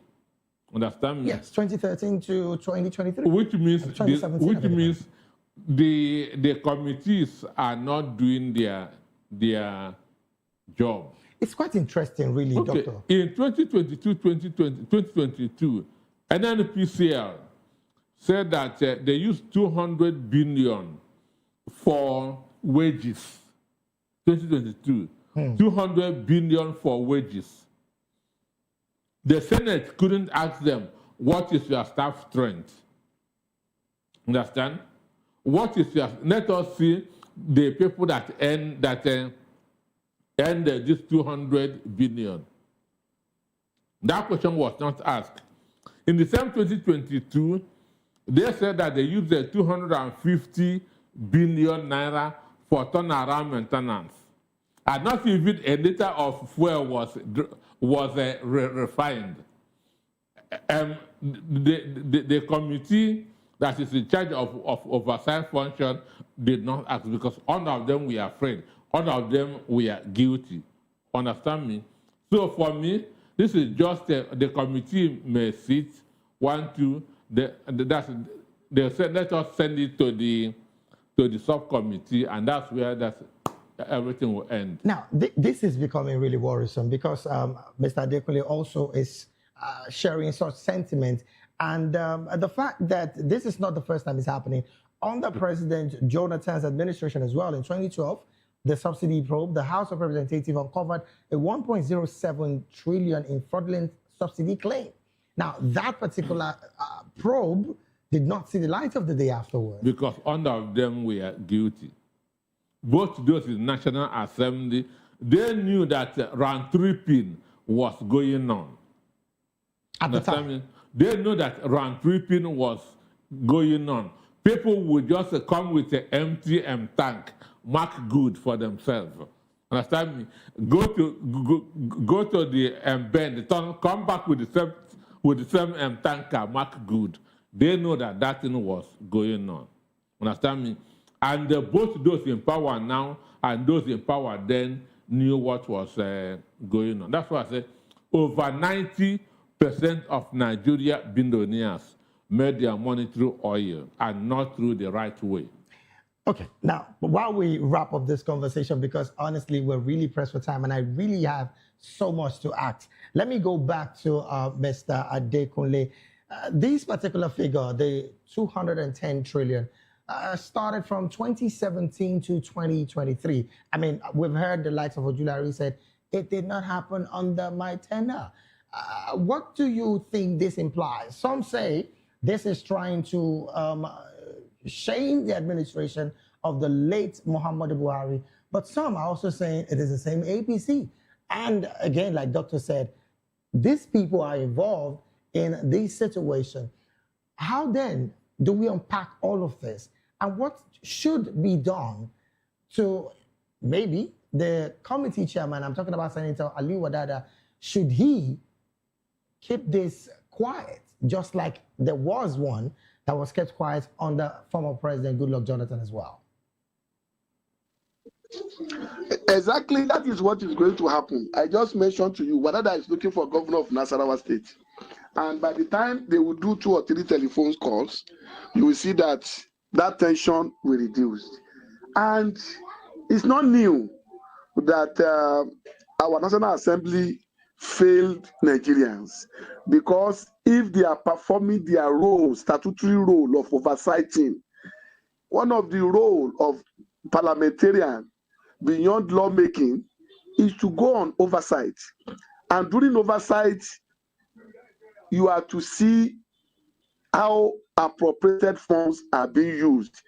But is it the committee that NNPC will be the one that will buy their tickets, pay for their hotel accommodation, send their driver to come and pick them with SUVs, that we identify gaps in their spending? The answer is no. My dear brother, they will not even give them naira. They will give them in foreign currency. So that if I thought they will go for such oversight, they will go and snap picture with the head of such agency, take picture and go. So it's because they are not doing the right thing. That is why we are here. Ojulari saying it's not under his tenure. If you scrutinize that flow very well, don't be surprised. Ojulari might have been beneficiary because he is in the sector, he's an expert, might have been one of the consultants they even used to move the money that time. Don't be surprised. So revealing that they use that huge of amount to do whatever they use it for is not new to Nigerians. And that is why in 2027, Nigerians need to wake up. We need to wake up. The NNPC fraud is just one out of many. Go to other agencies, go and see what is happening. Look at the issue refilled by Dangote in NMDRC. Do you hear anything about Nuprik versus Dangote again? At a point, the petition was withdrawn. Nothing happened again. So that is, we are used to it in this country. So it's not new, my dear brother. It's not new. Look at what happened in FAN. Are they telling us that proper consultation was not carried out before they introduced that cashless policy to the situation that Mr. President asked them to stop that? What of people like us? I got that cashless, that card last year, November or December, if I get December at Abuja Airport, and I preloaded it with huge amount of money. Now they have cancelled it. What happened to my money that I've preloaded? What happened to my money that have been preloaded? Quite unfortunate. I know how much I preloaded on that card, quite unfortunate, on that fund card. Because so now, to let you know that our problem is systemic, we are not consistent in our policies and programs. That is why we are messing up. What we are doing, we can't even link it with what we have signed on with Nigerians. So that is the major problem. Our problem is systemic. Thank you so very much, Mr. Adekunle, for that submission. Let me bring it back to the student, of course, get the concluding thoughts of Dr. Peter. Economic interest in all of this. We're still looking for FDIs. Is foreign direct investment going to come with this level of misappropriation of funds? Let me use the very mildest word. One, Buhari toiled for 8 years, understand, traversing the whole world, and none comes. Understand me? You don't beg for investors to come. You attract them, and you can only attract them with infrastructure in your country. You don't beg them to come. You attract them, and you can only attract them with infrastructure in your country, no cost of energy. So with this misappropriation, nothing would come afterwards. And again, you must have a transparent judicial system. No investor will go in a country where the judiciary is corrupt. Understand me? No investor will go in a country that you are getting this kind of news on a daily basis. Dr. Peter, I would love to continue this conversation, honestly, because I want to act on the part of institution, the police, the DSS, the EFCC as well. After all of these, so much to ask. But unfortunately, this is where we have to draw anchor on the show today. And we've been talking with Dr. Peter Anosike, philosopher, journalist, business consultant, and of course, political and public affairs analyst and commentator. Thank you so very much, Doctor. Thank you for having me. Also, a big thank you to you as well, Mr. Adekole Adefolahan, policy and public affairs analyst and commentator. Thank you so very much for being here. We want to appreciate you. For having me. All right, then, on behalf of my entire backroom staff, the technical director, the bars manager, the sound engineer, and of course, the Ingest manager, I want to say a big thank you to you out there that have taken your time to see the show today. Up next at the top of the hour is The Issues with Nina Ndumdito. I am David Edwin, and I'm saying do have a pleasant evening rest.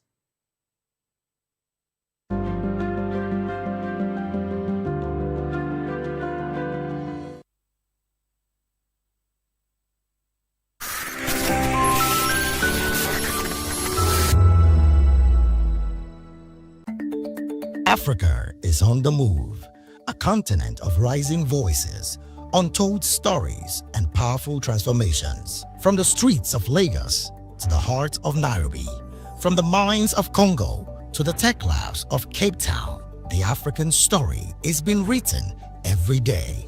Bold, dynamic, unstoppable. This is African News on Voice of the People Television. We don't just bring you the news.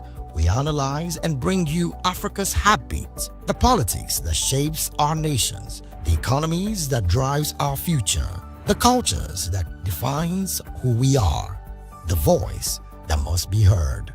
Africa News, Africa's voice, Africa's future. Where Africa speaks, the world listens.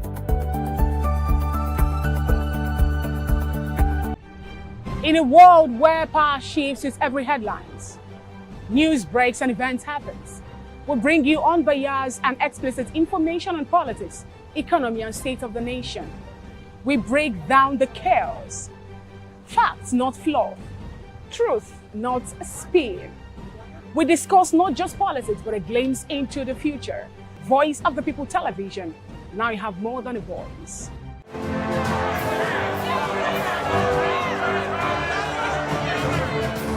Do you want your voice to be heard? Do you know that you matter in the scheme of things? The People's Voice, the show where ordinary citizens take center stage as we discuss the biggest stories that affect you and I. With you in mind, we facilitate lively discussions, debates, and interviews on the topics that matter most to you and I. From social justice to economic empowerment, education to healthcare, governance, and more. Tackling tough topics and amplifying your voice. Join the conversation and make your voice count. The People's Voice. Make your voice count. To know the happenings in the maritime sector, join us on the program Maritime Frontiers on VOP TV as we discuss key areas in the maritime sector from aquaculture, maritime transportation, maritime labor regulation, oil and gas exploration, ferry and passenger insurance, marine pollution and prevention, port operations, and lots more. Maritime Frontiers, exploring Nigeria's blue economy. Welcome to the locker room, the home of football talk that matters.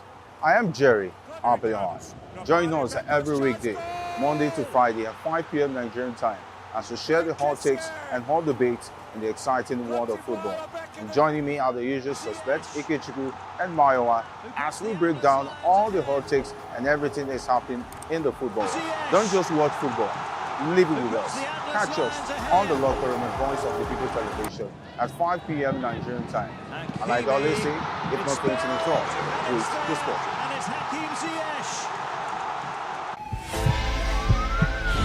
This is Health Check, your weekly guide to better living, smarter choices, and trusted answers. From everyday wellness to urgent health issues, we've got you covered. Health Check, only on Voice of the People television, where your health has a voice.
Join us as we drive into the world of politics through insightful interviews with prominent political figures, both serving and former governors, ministers, senators, legislators, party chieftains, activists, and analysts. Get first-hand information into the decision-making processes that affect our daily lives. Highly engaging one-hour program that brings political discourse into focus. I am Chukwuma Okoro. Political Lens, Monday through Friday, 6 to 7 p.m. Join us.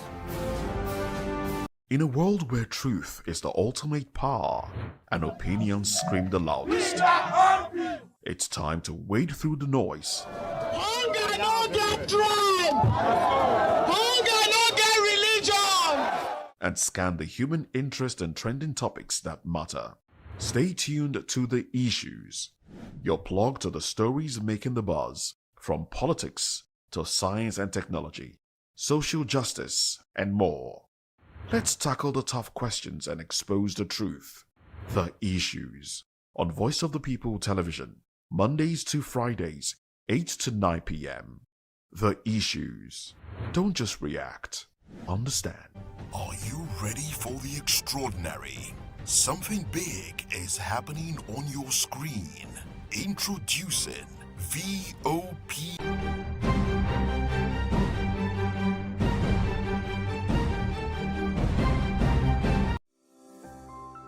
VOP TV. Now, you have more than a voice.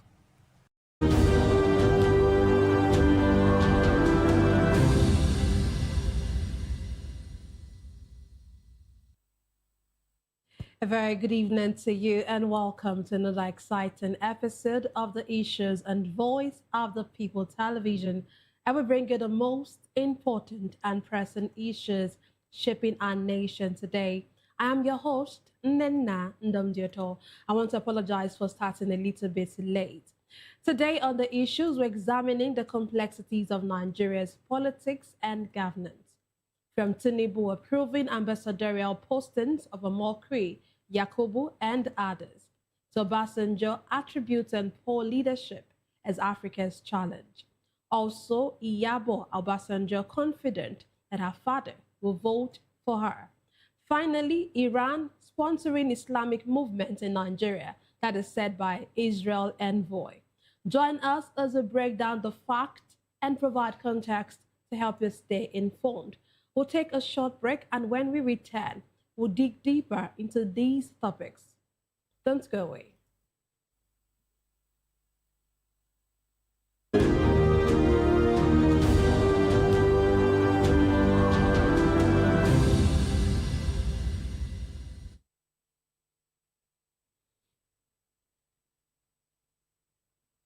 Glad to have you back. Let's dive straight into what we have for you today.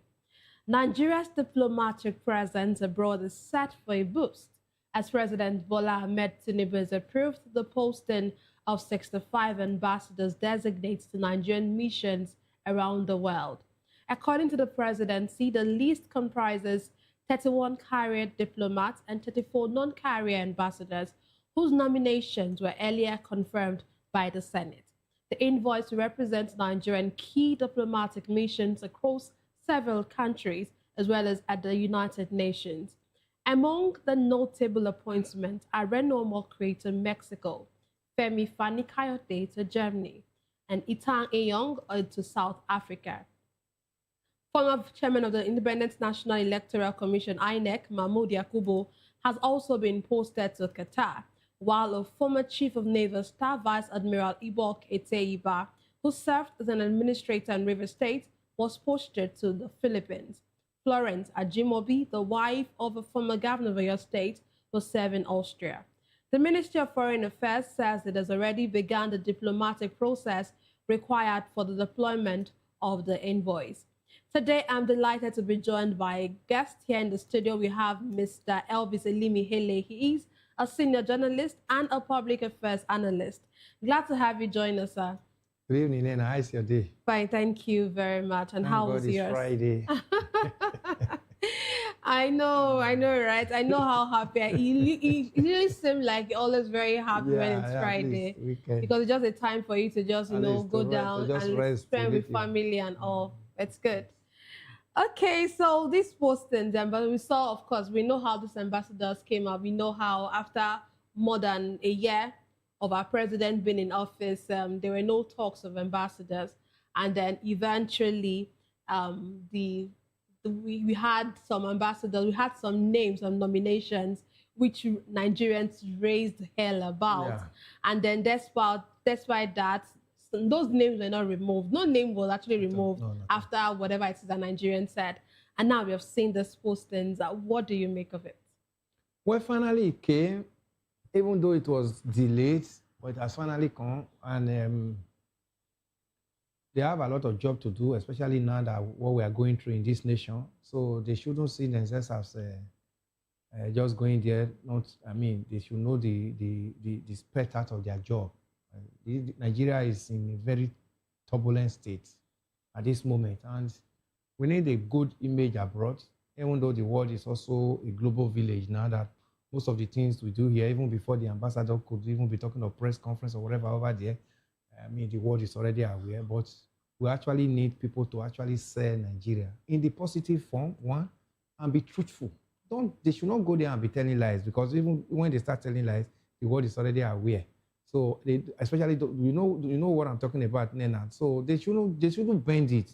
They should look at the feelings of this nation, Nigerians, and be able to tell the truth to situation. I know they want to do the bidding of the government that appointed them, but if you are bending it in the other form, the world is already aware, and the world will actually say, this is not what we are seeing on the internet and all that. And for the situation where so many of them are not career ambassadors, they are politicians. And politicians will always want to do what they know best, to think things in the other way. This is a very, very, very, very professional posting. And to be an ambassador means you have a lot, You are the one that is the image maker of Nigeria in that country, wherever you are sent to. So they should try as much as possible to represent Nigeria in the best interest. And they should also be able to sell our culture. Nigeria heritage is a very rich country in terms of culture, in terms of economic resources, whether human or natural. Nigeria has it. And our diversity is also one, So they should be able to, let the world know those things that they don't know about us. Forget about what we are going through at the moment, Nena. I know it's a trying period for this nation. But we also know that if the government of this nation is actually serious, some of these things we are going through will become a thing of the past. If we are serious and sincere, that sincerity, we have to, always put it there, because a situation where whatever happens, the next one we hear from the government is to downplay on it. That's where I'm talking about sincerity. What we are feeling as Nigerians, let the government also show empathy towards whatever we are feeling. So the ambassadors that have been posted today, they should do the job as expected. Especially, we don't, like some of the names you mentioned that have actually been making so much wave in the social media and even in the news before this posting. Where they normally stand regarding this government, but they shouldn't go there and, begin to, make mockery of Nigerians before the world. That's just the only advice I have for them. We know what we are going through already. Don't make mockery of Nigeria before the world. Like Renan Okri, you know the truth and you go back there and be speaking another thing. Femi Fani-Kayode, well, I thank God he's in one of the European nations. I mean, they know much about us. Renan Okri being posted to Mexico, I don't know what informed of that choice, but that's a South America country. It's far off, but he should also know what will benefit Nigerians from that nation and be able to actually trade it before then. Not going there and be playing partisan politics, because there's nothing hidden in the world now. What we are discussing here already now, the world is already aware of it. So they have a lot of responsibility at their shoulder. Nigerians have posted them, so they should do the bidding of Nigerians, not just the government in power. We know the government in power appointed you, but Nigerians voted for the government in power. Whether the vote, was credible enough or whatever, we have allowed it. At least this government is staying going almost about 3 years now before we saw this ambassadorial list rolled out and now be posted. So I wish them good luck. Then they should do the work as expected. Okay, it looks like from this list or from what was reeled out, it looks like the non-career diplomats or non-career ambassadors were put in, I don't want to use more important countries. Yes, but yes, permits me to say that they were put in more important countries than the career diplomats themselves, which you would expect that those people who are into this, who already have these trainings, should actually be the ones to be put in these very important countries than the other way around. What do you make of that? Yeah, Nigerian government, they are very smart when they are trying to do some of this trick, some of this abracadabra, Nena. They know too well that the career diplomat, we do not play the role that the Nigerian government will expect them to play, especially in those important countries. Do you understand? They are sending these politicians there to go and be politicking. That's why you see that they reversed it. One would have expected that the career diplomats will be in those countries where you actually see them function as expected. But because Nigerian government wants these politicians to continue politicking even where they are being sent to, that's why you see them send politicians to those countries that we are talking about, so in quotes, some of those big countries of the world, because they want what we are feeling, what we are going through here, to be like an offshoot of what they will be doing there over there. So that's why you see, look at big countries like the United States of America, maybe the UK and all other France, and look at the names that have been mentioned there. These are non-career diplomats, but it is all about the president saying, giving go and continue what we are doing here over there, selling the image of this administration to the world, even when the image, what we are talking about, is not as expected. So the career diplomats will not do those because they want to protect their name and their profession.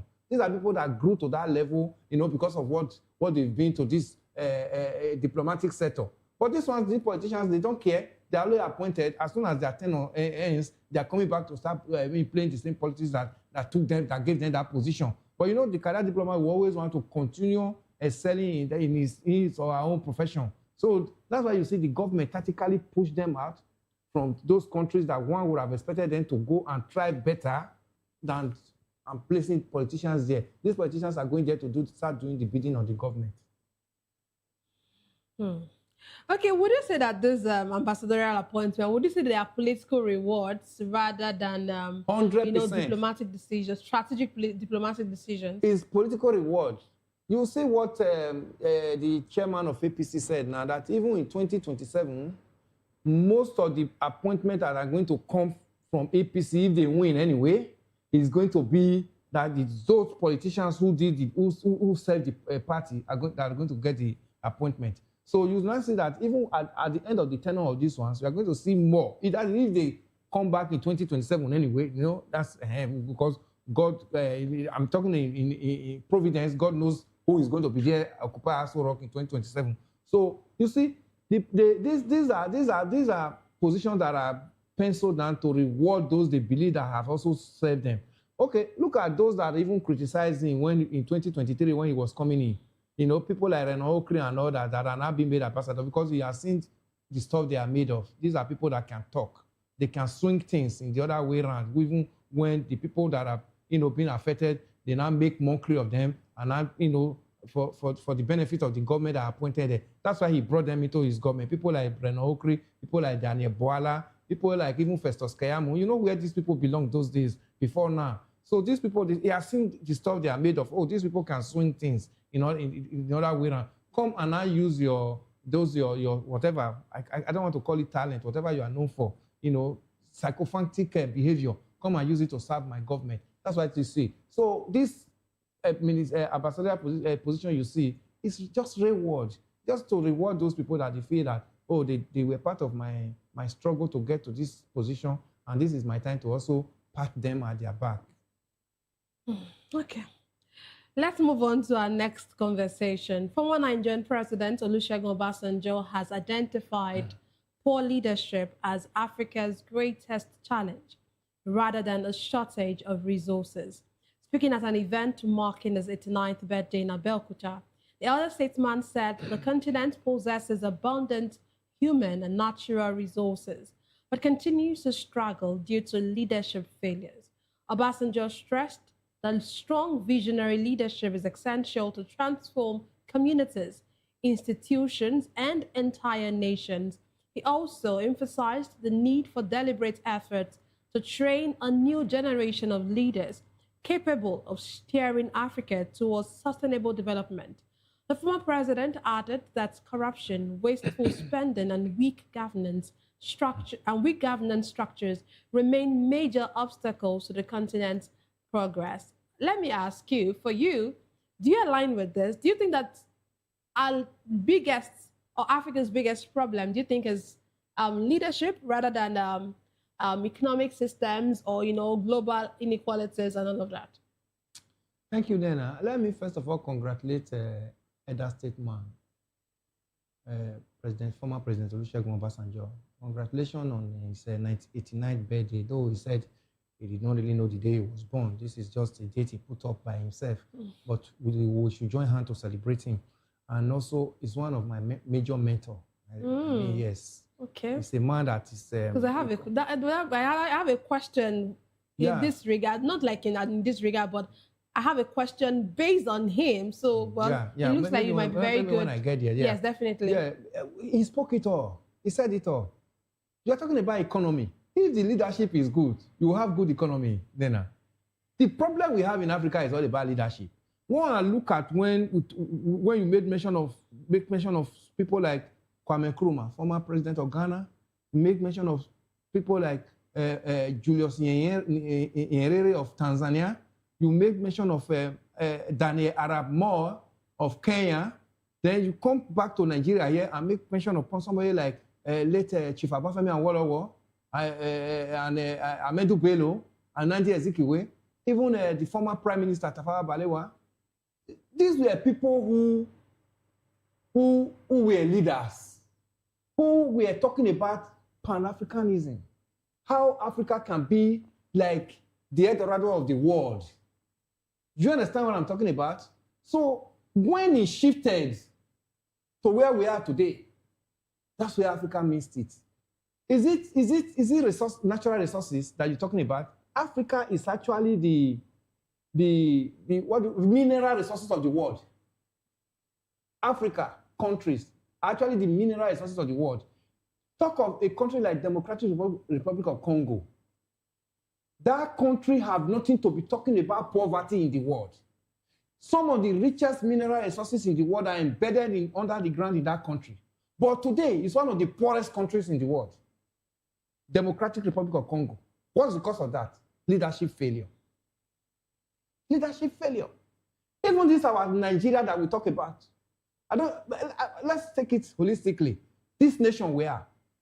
Is this nation we're supposed to be talking of poverty capital of the world? Nigeria, where almost all the mineral deposits of this world given by God is in this nation. What is our problem? Corruption and leadership failure. And corruption weakens the economy. And what leads to corruption is leadership failure. When you see a strong leader, he will stand his ground and say it must not happen. Somebody like Lee Kuan Yew of Singapore, who alone said, no, I must bring my country to the world and make, today, Singapore is one of the first economy of the world. Somebody did that. That was leadership. That was somebody who knows the functions of being a leader and say, I'll have to stamp it in, no matter whose source is God, I will do my job as a leader. Then talk of a country our supposed to be our youngest baby that we're supposed to be celebrating, South Sudan, that just got independent in 2011. Everybody was happy, at least. This one, the youngest country that we should be celebrating. What's killing South Sudan today? It's leadership failure. Everybody wants to be there. Today they are in civil war. A country that is supposed to, with all the mineral resources that is embedded in South Sudan today cannot feed. Some few people are, exploiting the oil at the detriment of them and using it to buy weapons to even kill themselves. So when you see President Olusegun, former President Olusegun just talking about leadership failure, he has seen it all. He knows exactly where the shoe pitches African nation. Because we don't have, African nation is not supposed to be a nation that is begging for aid. We are even supposed to be giving. Because whatever is taken out of Africa here, they go there and refine it and bring it back to us to buy. Why can't we have the industries here refine and sell to the world? Why do we give out our own, just raw for them to go and refine and bring to us cocoa? They go and turn it to chocolate and bring it, and now we're running after it. It will now be, the price will now even be more than those that gave out the mineral. Why can't we have chocolate industries here in Africa? But these leaders go there, they go abroad. When they are coming, they buy it as gifts to come and give to their girlfriends and their cohorts. Chocolate. Why can't they import that same industry into this nation? You saw what has been going on in Nigeria. It's not just the Dangote refinery that just came about 2 years ago, less than 2 years or so. No functional refinery in this nation, a country that is the sixth highest producer of oil in the world.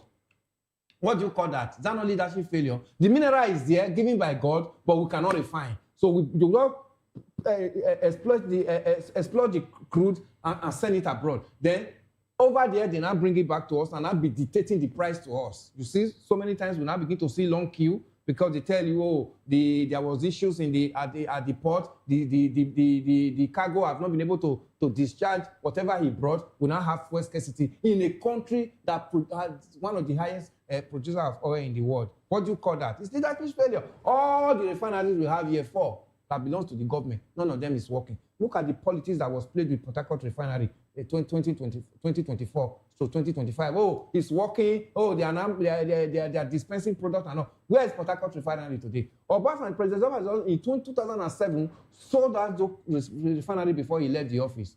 But because of the leadership, whatever, and you see, a leader must step on toe. When President Yar'Adua came in and he saw his people who were benefiting from the oil were now wailing and saying, why would the government, the federal, Obasanjo said federal government has said, he reversed it. When he reversed it, knowing fully well that this refinery, Obasanjo said, these refineries can no longer work. That was why he sold it. One of the buyers of those refineries was Dangote. When that contract failed and he got frustrated, that was when he started coming up with the idea of having his own refinery, which Nigerians today is now benefiting from. Everybody is now looking up to Dangote refinery, fixing price for us at will, when he wants. Is that how a country runs? Leadership failure has actually finished Africa as a continent. Every part of Africa begin to map it out, begin to talk. Is it mineral? Is it tourism that God has not blessed us with in this part of the world? Which of them have we developed? Is it human resources? Africans are intelligent, but unfortunately, many of them have turned their intelligence to psychophancy because they want to dance to the tune of the government in power, so they've forgotten their intellect, because I want to belong, so that I'll be able to be part of the national cake. They use it to kill their career and their intellect. That's the problem. That's what he was addressing here. He has seen it all. He was there. Go and look at their track record in 1970 when he was second in command to the assassinated head of state, Murtala Mohammed. Some of the structures you saw on ground today came from that administration. Murtala Mohammed Airport was built by that administration. Today, look at even when we saw we were getting it right a little bit during Gowon's administration. Gowon's administration was a military administration, but most of these projects you also see on ground today came from that administration because he had very functional civil service. People like Philip Asiodu, people like my former Oba, Solomon Akenzwa, these were permanent secretaries under Gowon that made sure that the economy worked as expected. Nigeria moved as a nation. That they even came up with Jerome Dodge's award that we have so much. Let's lift the salary of the Nigeria civil servant. Jerome Dodge, oh yeah, look at it. Let's give a civil servant good take-home package.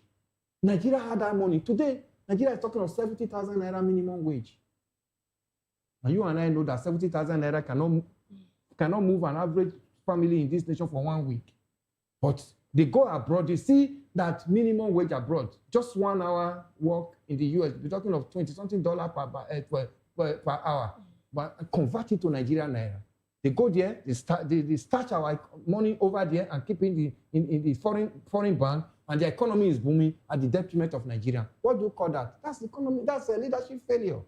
So leadership failure has actually grounded Africa. At the time when we were talking about South Africa under apartheid, Nigeria was one of the major countries that fought against apartheid.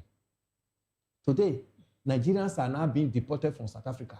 Nigerians are now being meted at so much on them, xenophobia against Nigeria in South Africa. What do you call that? Because after we assisted our brother to get independent, we didn't know what we need. We lost our leadership as a result of a leadership failure. So there are so many, Nena. So former President Olusegun Obasanjo is not wrong. He knows it all and he has said it. And that's one of the things I like him for, because he says this as it is, without looking at your face and my face. Okay, well, you know, one of the things he said, you mentioned a bit about economy. One of the things that he said many of our leaders don't even understand the basic economy to be able to run the affairs of a country. Well, what do you make of that? You see, because of the way politicians have, turned the economy to, they bring in those people that they feel they will do their bidding. When they are not talking about appointment, they appoint those people who are like their boys, whom they can just put a phone call from their bedroom and say, this is what I need. And it's okay, yes, sir. But one person giving instruction to a minister or an appointee by him who is supposed to be a servant of Nigerians' 200 and something million population is not serving one person. Those are some of the things that we see. Some of the policies that we see that they really lack. Are they favorable to you and I? But they have already discussed it and they know where it is going to take them to. They now impose it on you and I. Part of it is this tax now that we don't even understand. I'm not saying we should not pay taxes, but Nigerians need to know exactly what the tax is all about. Because if I pay, I want to see development. I want to see development. But if we finish paying this tax, the next thing we are going to start hearing is will be like 210 trillion that the National Assembly is now calling on past leaders of headship of NNPC to come and defend. That's what this tax will be in some years to come. Then you see that whatever Nigerians are paying is in the hands of few, using it to send their wives and their children abroad. NNPC or the manager of our Nigeria oil that was given to us by God is now in the hands of few. 210 trillion. They are now being called back. Mele Kyari that is now being called was so celebrated under Buhari's administration. The same Buhari Nigerians said he was a messiah. He's coming in and to fight corruption. How I wish he sees from the grave and see Mele Kyari and see Malami is a minister for Justice and Attorney General, and see El-Rufai and all others who serve under him, and in Ngige. These are some of the ministers he had. Had the Sariki, to mention so many of them. So what are we talking about? So one person now dictating the shot for an economy that belongs to 200 and something million will lead to where we are here, Nena. Okay, you know, when leaders, that's why I said that I think since you said he's your mentor, that this is going to be a very good question for you. But question is like, there are like two parts of this question. When former leaders criticize governance, you begin to ask, shouldn't they be held accountable for the systems they also left behind? And then for someone like Obasanjo, who was our first democratic president, what would you say his legacy was? First democratic president, this dispensation, fourth as I said, first democratic president, fourth republic, that's from 1999. Yeah. So, what do you want us to say about him? He did his speed. When he came in 1999, he took over from the military. Obasanjo never complained about what he meant in the treasury because, you know, the military finished the treasury. He never complained about it. He knew that there were problems, but he confronted them headlong and said, no, this country must move forward. He came up with ICPC to help me to fight corruption. He came up with EFCC to help me to fight corruption. Those bodies are still there today. At least one can see the credibility of those anti-corruption agencies, a little bit of it during Obasanjo's regime. Today, we don't see it that way. Obasanjo went ahead, all the debt this nation had, he was able to help us to, you know, settle all the debt and gave this nation back to late President Yaradua in a clean slate. Today, do you know how many trillion this nation is having now as debt? That even my children and my grandchildren will be paying debt because of some mismanagement from some rulers who are so selfish. He is bold enough to tell the world what we were facing, that we needed help, and the help actually came through him. That was debt servicing. I can't be servicing debt. Let me talk to this World Bank and the rest of them. This is what we should do. I will do this, then do this for us. And he got it. This is somebody that is respected all over the world. So he came up with so many things. It's NDDC. All the trouble that was in the Niger Delta, he came up with NDDC and said, no, your people should hold you responsible if you cannot develop them. He set up the NDDC, which is still there today. Forget about the corruption that have taken it over now, whatever what's going on there now. But these were supposed to be agencies that were supposed to at least move this nation forward, so that let there be peace in the Niger Delta. Let this agency take care. We have Umpadek before now. Umpadek became something, it became a corruption ground. Umpadek was disbanded. Obasanjo came up with NDDC. So if you look at some of these things, somebody who will look at issues and speak to that issue as it is. That's what I like him for, that boldness. Not, you know, going back and looking at being a traitor. He speaks it as the way it comes to his mind. And Nigerians have actually seen him. When he was brought out from the prison, what took him to the prison? Because he was outspoken.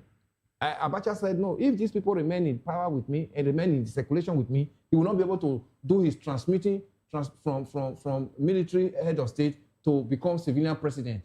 So he has to look for whatever to fatten up, whatever to put him in the prison. That was why he would say he was involved in coup. He was there in the prison before Abacha died and he was brought out. Why do they even see him as somebody they see him as bridger between the north and the south? That's why all of them supported him. They knew where he was coming from and where he is. He came out and he did his best. He did his best. Today, take a retrospect at all the other presidents that ruled this nation from Obasanjo's time to now. Everybody would like, Obasanjo's regime was about the best. Till now. That's where we have found ourselves. When we're supposed to be talking about those structures he put in place that we are building on it, but those structures are collapsing every day. Every day. So you see, that's why he said he's not happy with the situation of this nation has found itself. So when he's talking about leadership failure, he's talking about leadership because he expected that by now we would have been better than this. But unfortunately, the reverse is just the case. Unfortunately, yeah, that's according to Mr. Elvis Elimihele. Yes. And of course, many Nigerians would also I know many Nigerians may share my view. Nigerians would also share that view with you. Let's move on to politics, and it's funny, not funny anyways. It's just it's just a play of this is that Yabo Obasanjo is who we want to talk about now, just following after talking about what her father has said. Yes, the daughter of the former president. Yabo Obasanjo says she believes she's a strong contender in the 2027 political race, declaring that even her father would vote for her.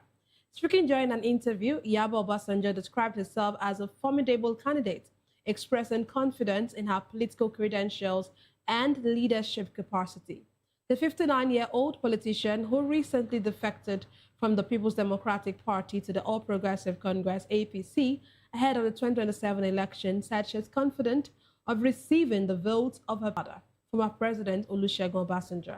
Her comments come amid growing political conversations and realignment ahead of the 2027 general elections, with several political actors already positioning themselves for potential. Mr. Elvis, we know there are so many of them trying to, take a grasp of the Ogun State seat. We have many of them, this governorship, and now we are seeing Yabo Obasanjo also come into the race, and now she's acting so confident of herself, like of how well she will perform. What do you think of that statement that she knows that she's going to, before we even go to her talking about her father going to vote for her? That's another discussion entirely, because she's in the APC and her father used to be in the PDP. It's like she went to a party that is not even aligned to her father. But let's not even go there yet. What do you make of her confident that she would actually win this race? Well, I'll be happy if she can get it for her, because that will not mean that she will be the first female governor in Nigeria. We've not had. We know Binani got closer in Adamawa last time, but she didn't get it. But she should also know that there are so many hurdles to cross before even talking about the father and the mother voting for her.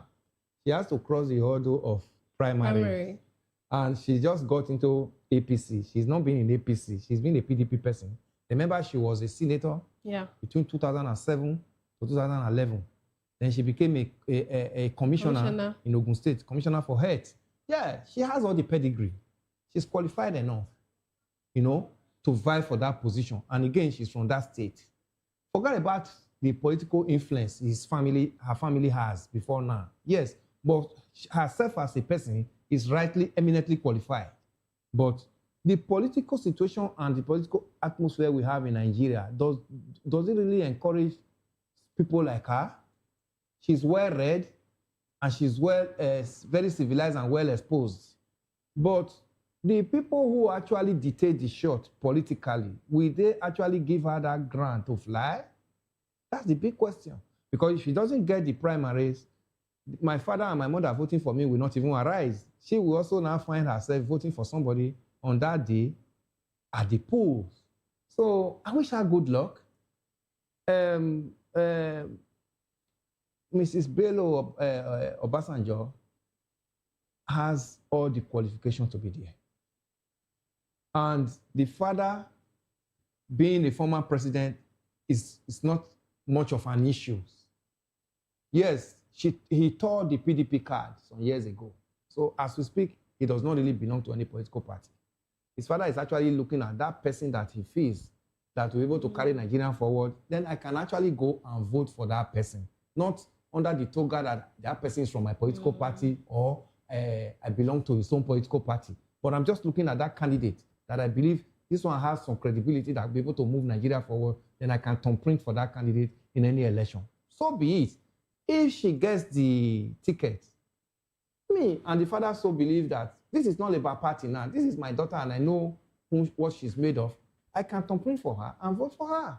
Then, but I also remember when I read my watch by former President Olusegun Obasanjo, when I read that book, I discovered that even her now that is so involved in politics now, was even one of those that were discouraging the father from going into politics when the father was called upon in 1999 to come and become contest as president of Nigeria. She was not really in tune with it when the father called a family meeting and said, no, this is what I'm being asked to take up for this nation. She was not too much in tune with it.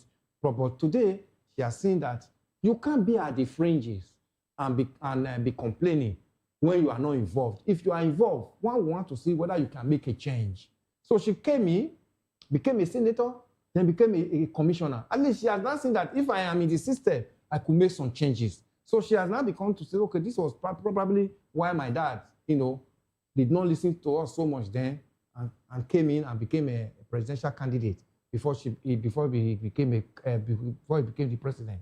Now that she has now said, okay, I have to be involved for me to make the desired change. I wish her good luck. Let her try her luck, first of all, with the primaries. Then she says through the primaries, then every other person I need to support her will support her to get in there. But about her being the child of the former president, would it help or hurt her chances?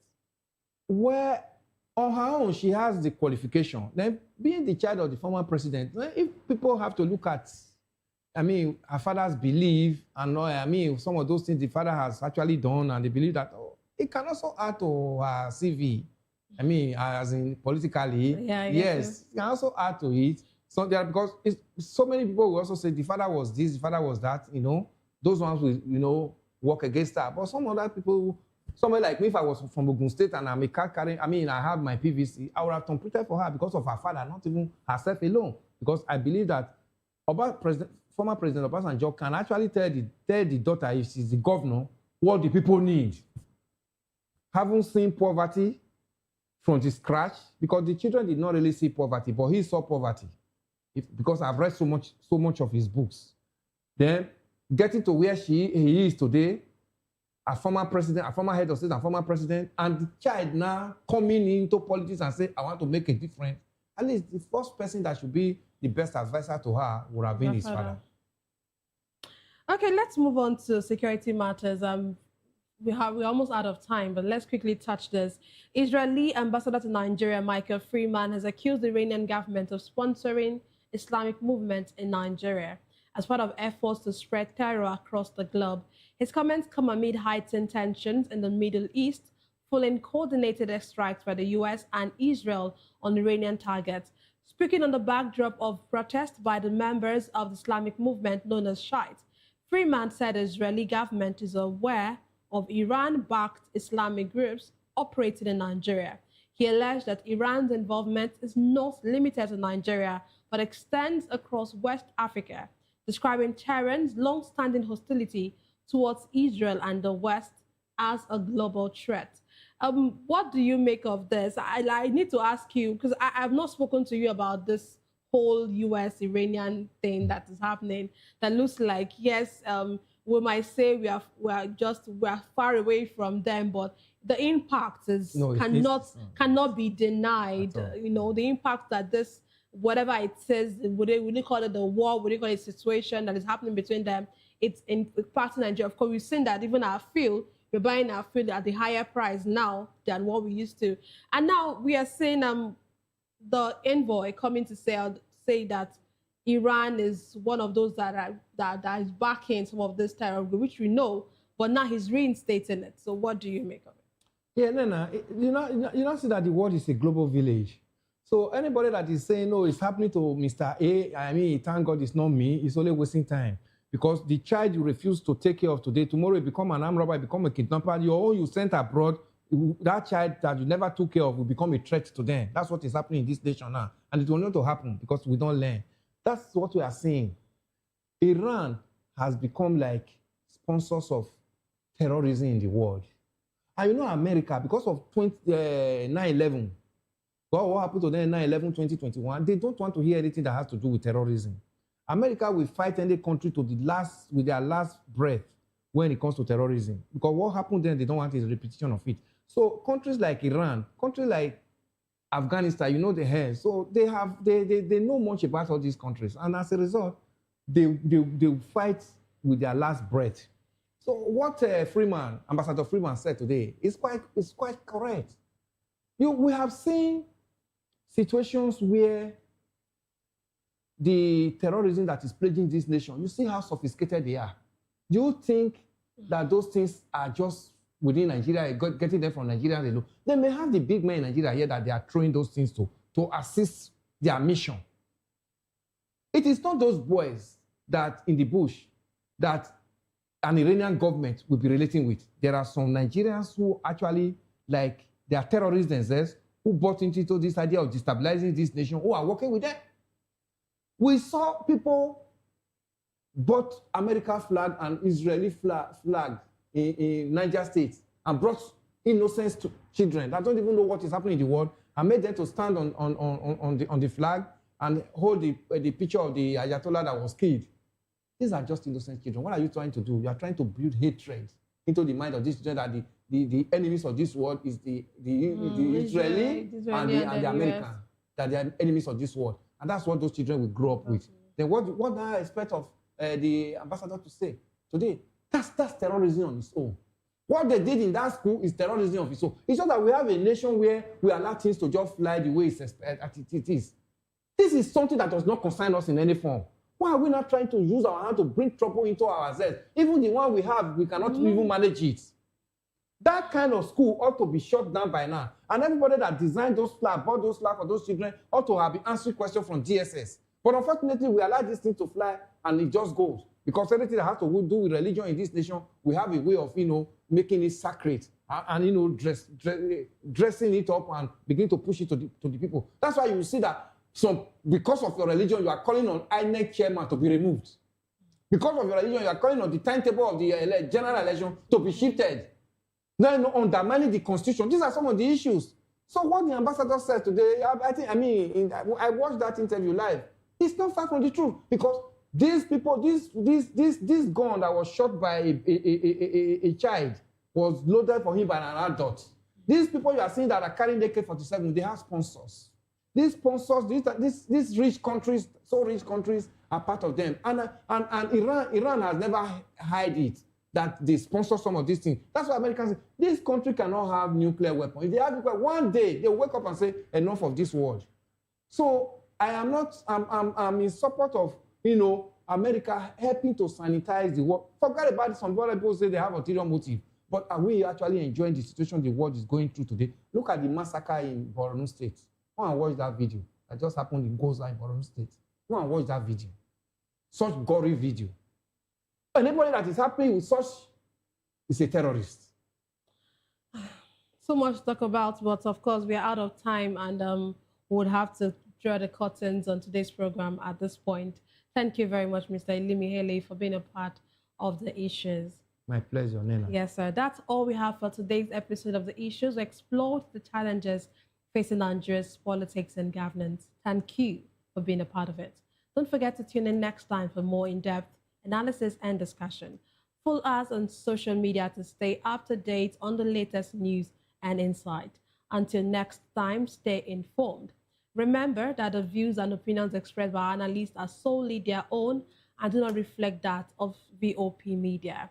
I am Nena Ndomdioto. This has been The Issues on Voice of the People Television, where the future faces forward. Please don't forget to stay tuned for Hashtag with Vivian by 8 p.m. Don't go away.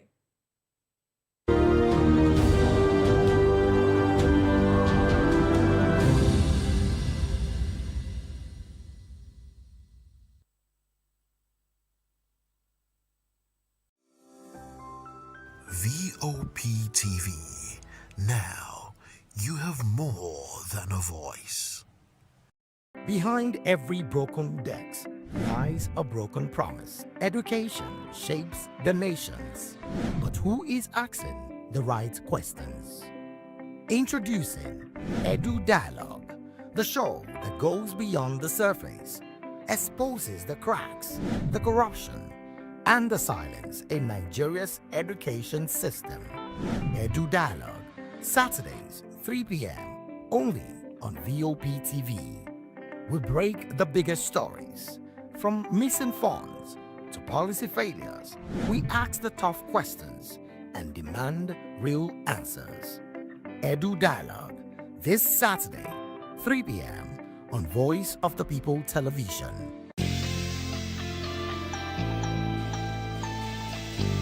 This Saturday, 3 p.m. on Voice of the People Television.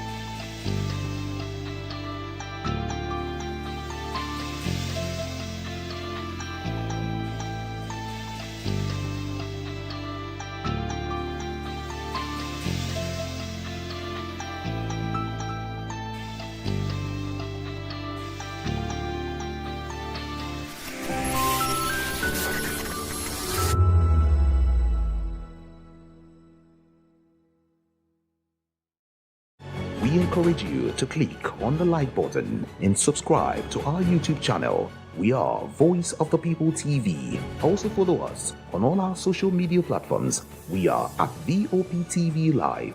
Visit our website www.vop.ng for fresh and trending news. Also watch us live on SLTV channel 264. VOP TV, Voice of the People Television. Join us as we drive into the world of politics through insightful interviews with prominent political figures, both serving and former governors, ministers, senators, legislators, party chieftains, activists, and analysts. Get first-hand information into the decision-making processes that affect our daily lives. Highly engaging one-hour program that brings political discourse into focus. I am Chukwuma Okoro. Political Lens, Monday through Friday, 6 to 7 p.m. Join us.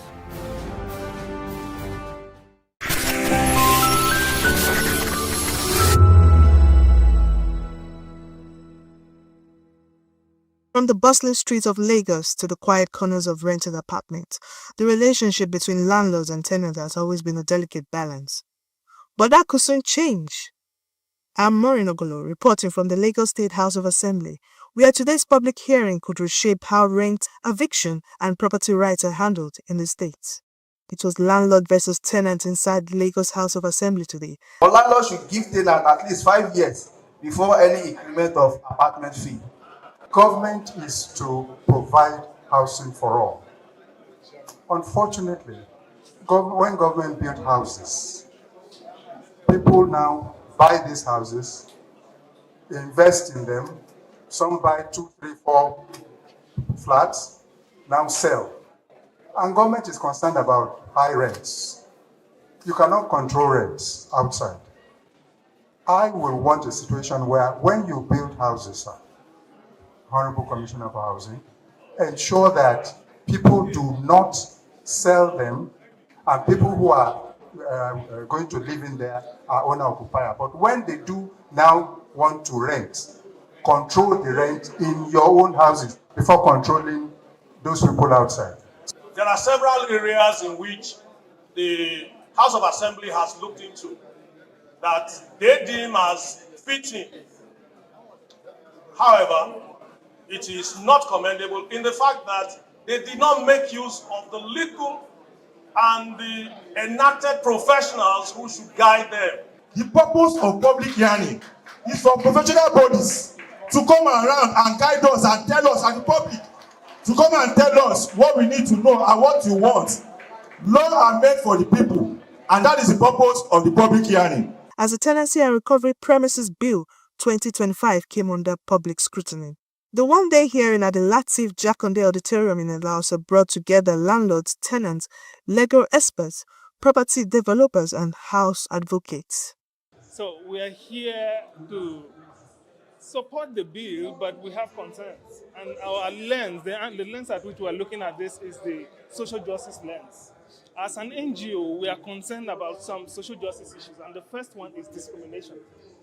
We have noted a concerning trend in Lagos where houses are reserved for certain category of persons. The vacancy that is advertised, you will see that it's usually said that the houses are not for single persons, single women, single mothers, not for Igbos, only for Igbos, not for Yorubas, only for Yorubas. We think this is concerning.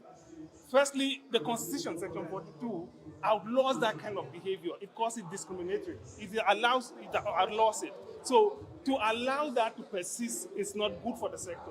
So we are recommending that the bill should take on this particular challenge and include a provision in the bill where anybody who discriminates by virtue of sex, religion, or where they come from, or economic status, should be penalized by the bill. The memorandum has been submitted, the public hearing has been heard, and of course, we had a lot of contributions from the public. We will go back, look into the bill properly, get their memoranda, check them properly, and sieve and add and subtract what are necessary to be in the bill for it to become a law.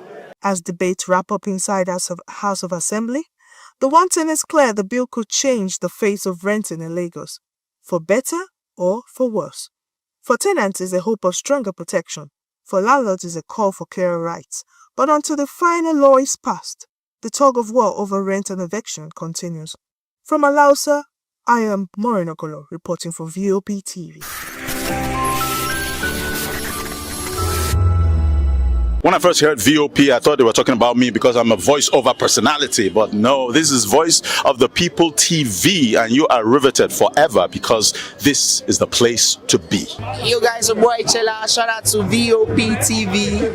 I love you guys. Salut tout le monde, Suspect 95, là on est sur VOP TV. On passe un bon temps. J'espère que vous kiffez, on est au Afrima. On est ensemble, VOP TV. Don't see me like a fool because I don't do giddy giddy giddy. VOP, you don't know Stoneware from Ghana representing live and living color. Yeah, Beam Nation President, outside with it. Bless up. Hello, this is Milo from Ivory Coast. Keep watch Voice of the People TV. Regardez la voix du peuple, la télévision de la voix du peuple. Que Dieu vous bénisse. À très bientôt. Love you so much. Hi guys, what's up? This is Gaze Baba. I am watching VOP TV. Usually you be told to not touch the dial, but I tell you to touch the dial and increase the volume. Like, keep it locked. It's Afro Gospel. Thank you. Hello, my name is Shego Arunze. You're watching VOP. Don't change the dial. My Joe, fine girl. My Joe, fine babe. Yes, don't touch the dial. This is me, Dr. Adiwala Iba. Keep watching VOP TV.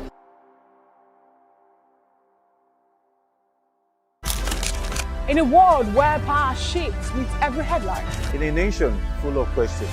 In a world filled with noise, the truth needs a voice. The policies that shapes our world and the economy that determines our future. Every hour, every day, the grapevine keeps buzzing. And together, we are committed to telling the stories that shape our world because your voice is our focus. Don't forget, our voice matters the most. Let us come together and share our concerns.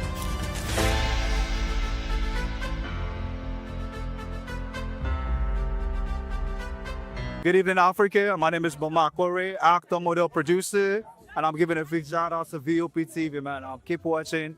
Don't change the dial. Thank you and God bless you. My name is AY, and of course, I represent the voice of the people, and that's why I'm on VOP. AY say so. Hi everyone, it's your girl Miriam Tima from the Real Housewives of Lagos and the Real Housewives Ultimate Girl Trip Africa. Shout out to VOP, the voice of the people. You already know. Stay tuned, keep watching. And don't forget, VOP is the best. Alright, hello, it's about that shagging man fine back with Melanie Poppy Black Skin Boy. This is VOP TV. If you're not watching VOP, I don't know why you're watching. Maybe you're watching your weight. Hello, beautiful people. This is Wale Ojo, and you're watching VOP, Voice of the People. Hi, guys. You already know who it is. This is New Energy. Flyers wherever live. Keep watching VOP TV. Thank you. Hi, people. Ginny Albano here. Guys, please keep watching Voice of the People.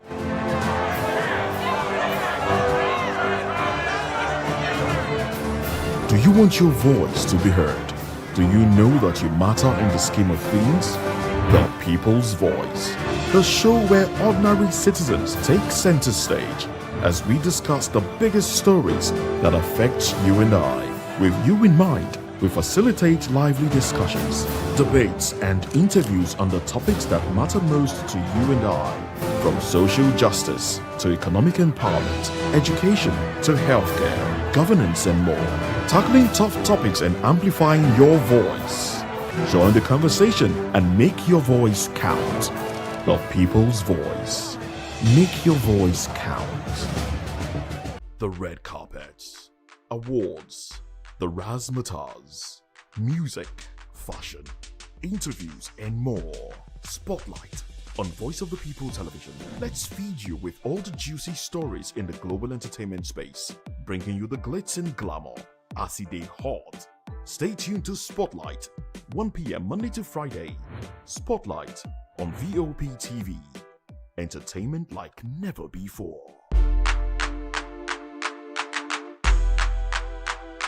To know the happenings in the maritime sector, join us on the program Maritime Frontiers on VOP TV as we discuss key areas in the maritime sector from aquaculture, maritime transportation, maritime labor regulation, oil and gas exploration, ferry and passenger insurance, marine pollution and prevention, port operations, and lots more. Maritime Frontiers, exploring Nigeria's blue economy. Are you ready for the extraordinary? Something big is happening on your screen. Introducing VOP TV. Now streaming on SLTV channel 264. From breaking news to captivating conversations, news analysis, giving you all sides to the story. We bring in-depth discussions on the issues that matter, from politics to sports, entertainment, and lifestyle. VOP TV on SLTV channel 264. Join us as we redefine what television means to you. Voice of the People Television, VOP TV. Now you have more than a voice.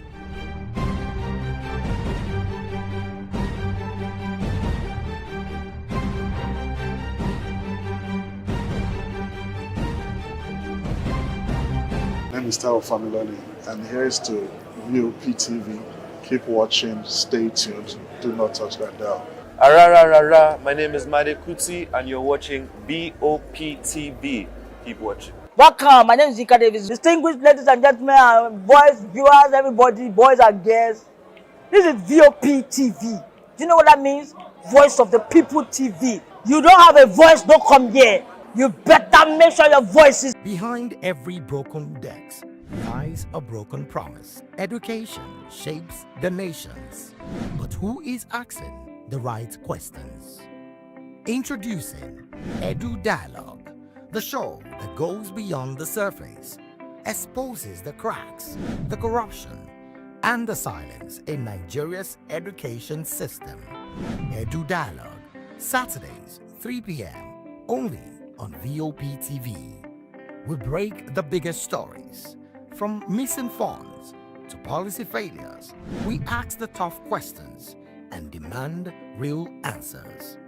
Edu Dialogue, this Saturday, 3 p.m. on Voice of the People Television. Join us as we drive into the world of politics through insightful interviews with prominent political figures, both serving and former governors, ministers, senators, legislators, party chieftains, activists, and analysts. Get first-hand information into the decision-making processes that affect our daily lives. Highly engaging one-hour program that brings political discourse into focus. I am Chukwuma Okoro. Political Lens, Monday through Friday, 6 to 7 p.m. Join us. VOP TV. Now you have more than a voice.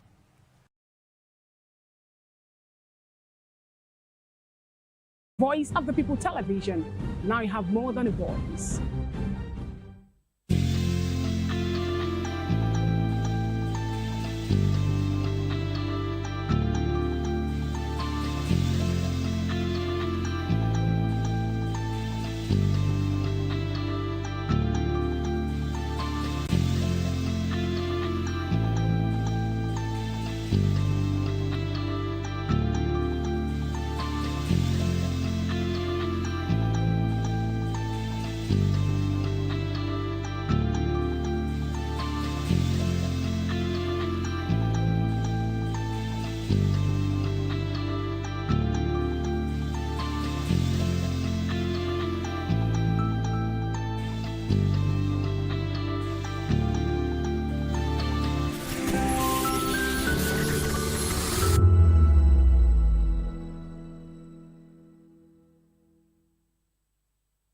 From the views on the street, we go to bed empty hunger, to the blaring horns of a hustling city, the loudest voices of the common man got a medium to be heard. This particular administration, they were coming unprepared. It's not a bad thing to renovate the president's lawn. Through top-notch programming, unbiased reportage of news, sports, business, entertainment, and cultural documentaries.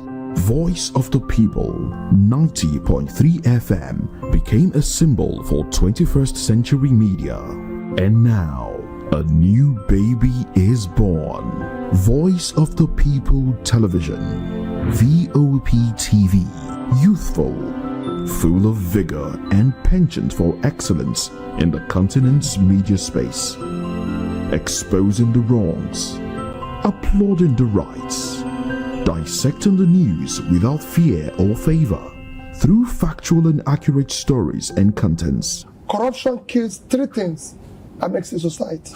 Representing the interests of the people and giving them a voice. Voice of the People TV is here to stay towards building a fair society. VOP TV, Voice of the People Television, truly a voice for the people.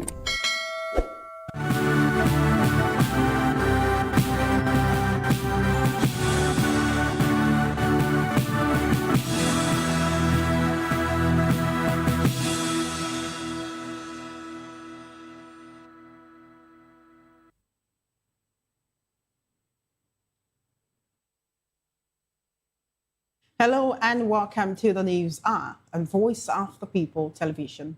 I am Chioma Innocent. Before we begin, kindly visit our website. It's www.vop.ng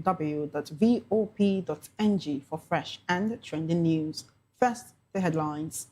President Tinubu charges security forces to rescue abductees in Ngoshe attack. Afenifere urges Southwest governors to protect region from terrorists. Amaechi says gunmen attack mere distractions. Tinubu sets up panel on greed asset management.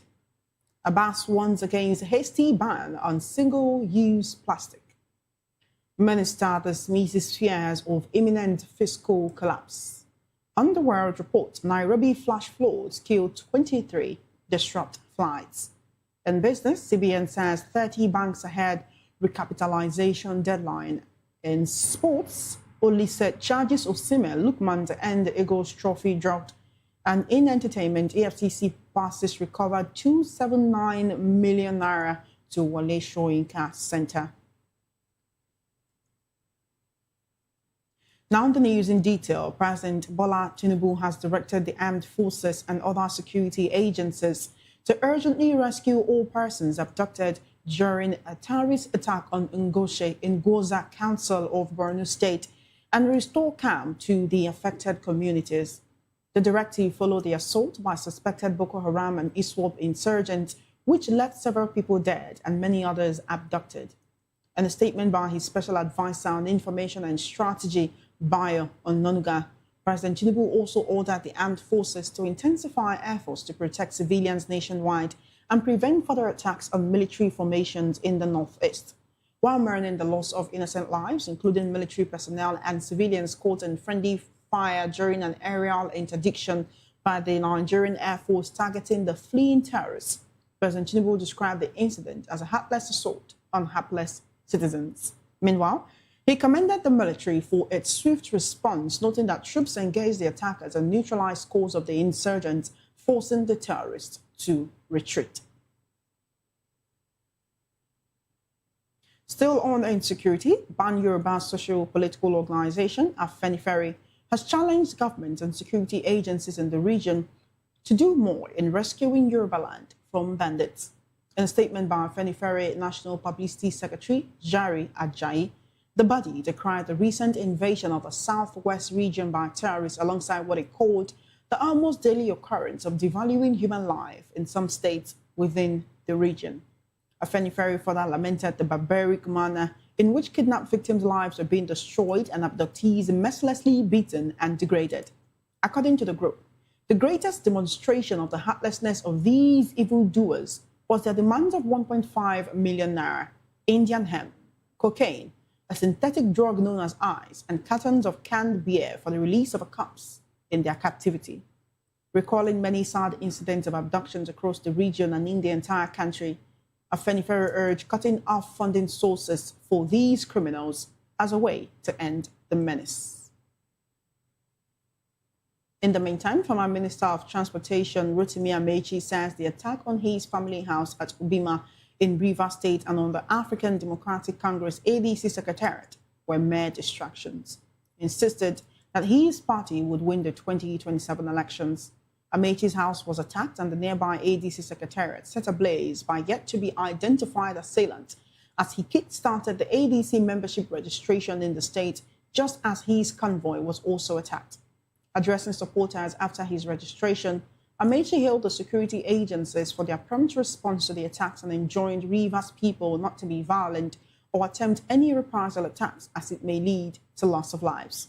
In a statement, Amaechi said he had been a governor and knows the consequences of not protecting the lives of people, adding that people begin to protect their lives by themselves because they want to stay alive.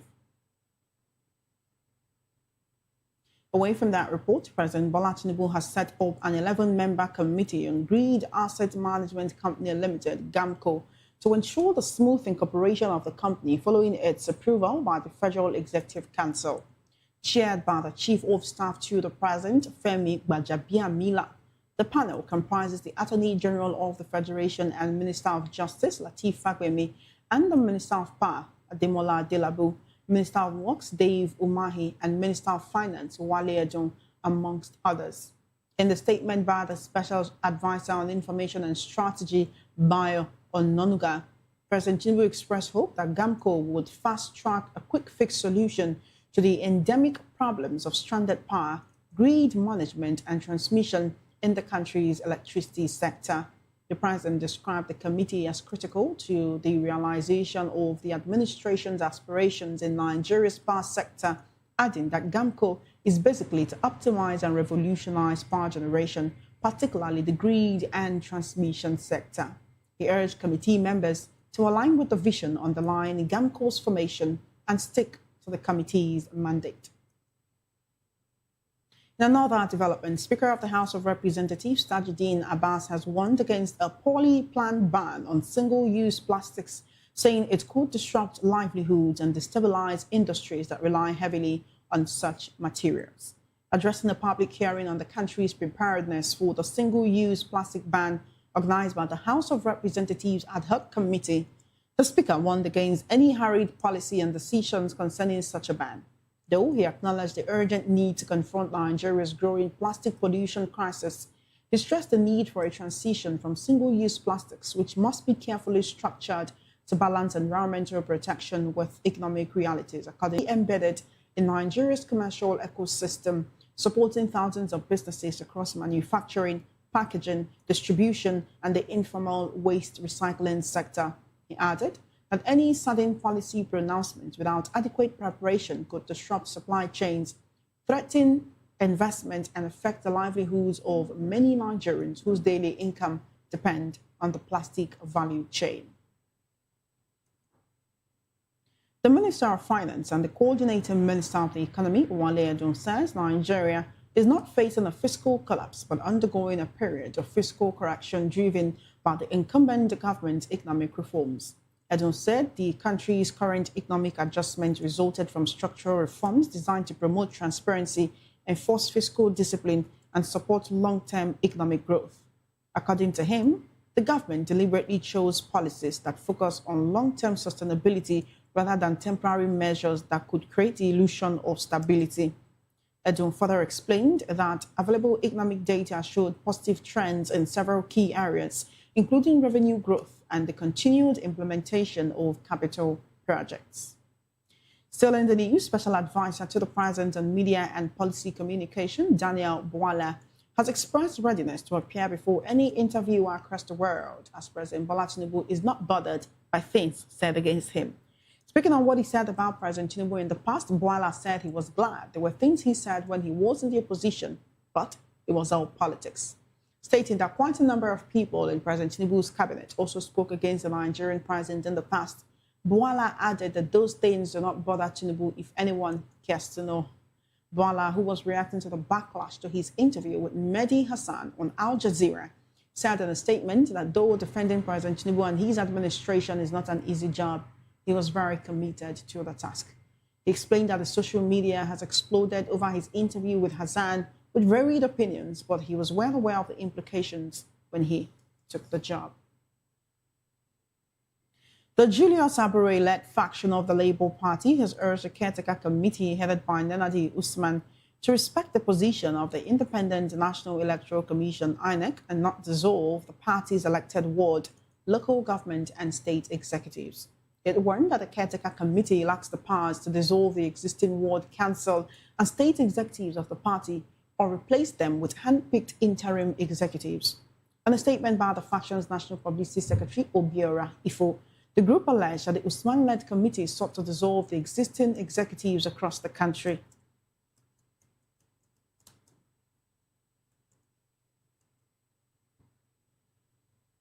You're still watching the news on Voice of the People television. We'll take a very short break and return with more stories and, of course, the news analysis segment. Stay tuned.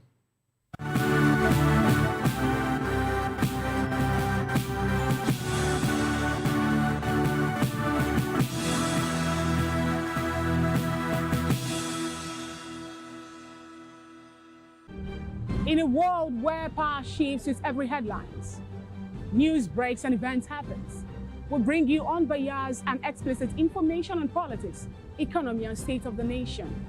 We break down the chaos. Facts, not fluff. Truth, not spin. We discuss not just politics, but a glimpse into the future. Voice of the People television. Now you have more than a voice.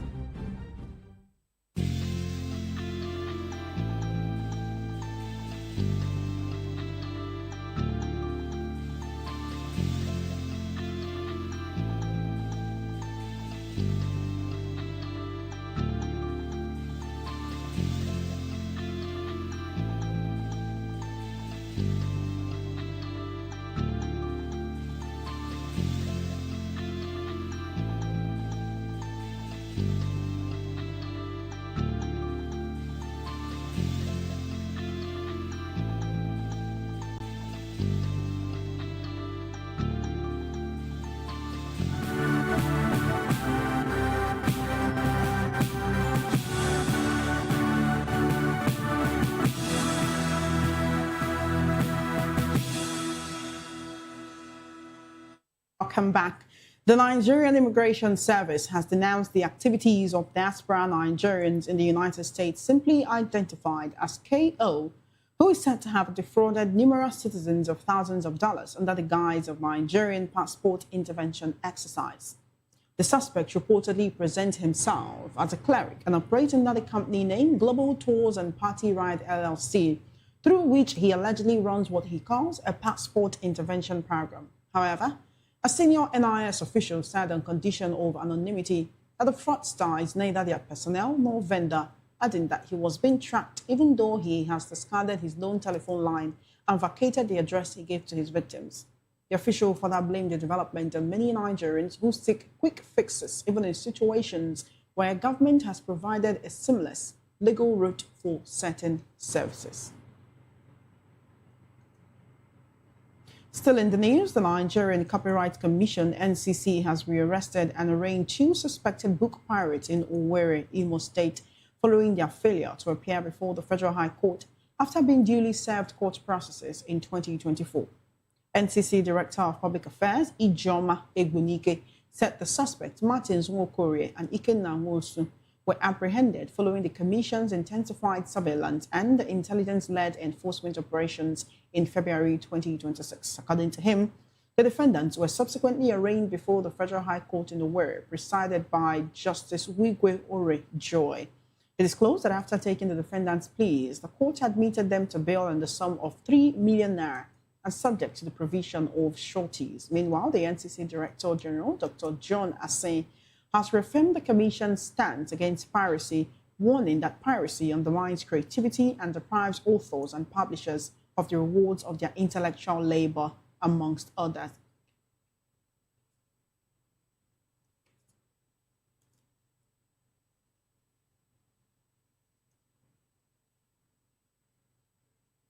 You're still watching the news on VOP TV. Now joining us virtually for the news analysis segment, we have Public Affairs Analyst and National Secretary of the Middle Belt Generation Next, Isaac Tanko. You're welcome, Tanko. Good to have you here today. You're welcome. Thank you for having me. Thank you for joining us. It's very sad that we have to begin on this tragic note of the attack that took place in Ngoshe Goza local government area of Borno State. Insecurity is in the news every other day because these attacks are incessant. It is the unfortunate reality of many Nigerians right now. President Tinubu has charged the military and security agents, security forces to rescue the abductees. But usually when something like Nigerians right now, President Tinubu has charged the military and security agents, security forces to rescue the abductees. But usually when something like this happens, this is what we hear sometimes. That is when the president happens to speak, he says, go after these people, make sure you get them, come back to me with reports, rescue the abductees. But that is not what we see. In the case of those who were rescued or released, as the case may be, I'm talking about St. Mary's school children, Papiri, Niger State, and also there was an attack before that. I cannot recall the name of the school now. But later on, we got to hear that ransom was actually paid. So does the president come in the face of Nigerians and say, go and rescue these abductees, rather go behind to pay ransom? Is that what is happening? And what is the hope for these people and others that are still in captivity nationwide that we do not know about?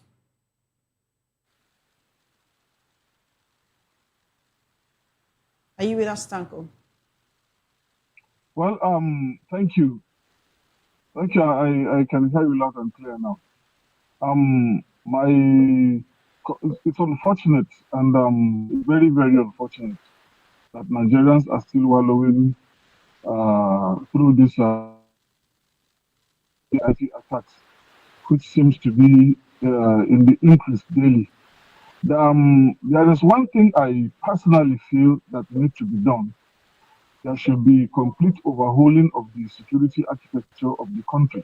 And most especially, let me take you down memory lane. Sometimes last year in August, we held a press conference in just the Middle Belt Generation Next, where we call out the president to immediately change or sack the National Security Advisor, whom we clearly stated that whether we like it or not, you cannot have a Fulani man as a national security advisor and expect him to fight Fulani terrorists without an iota of ethnic sympathy attached to whatever he's doing. Permit me to butt in there, Mr. Tanko, please. Permit me to butt in there.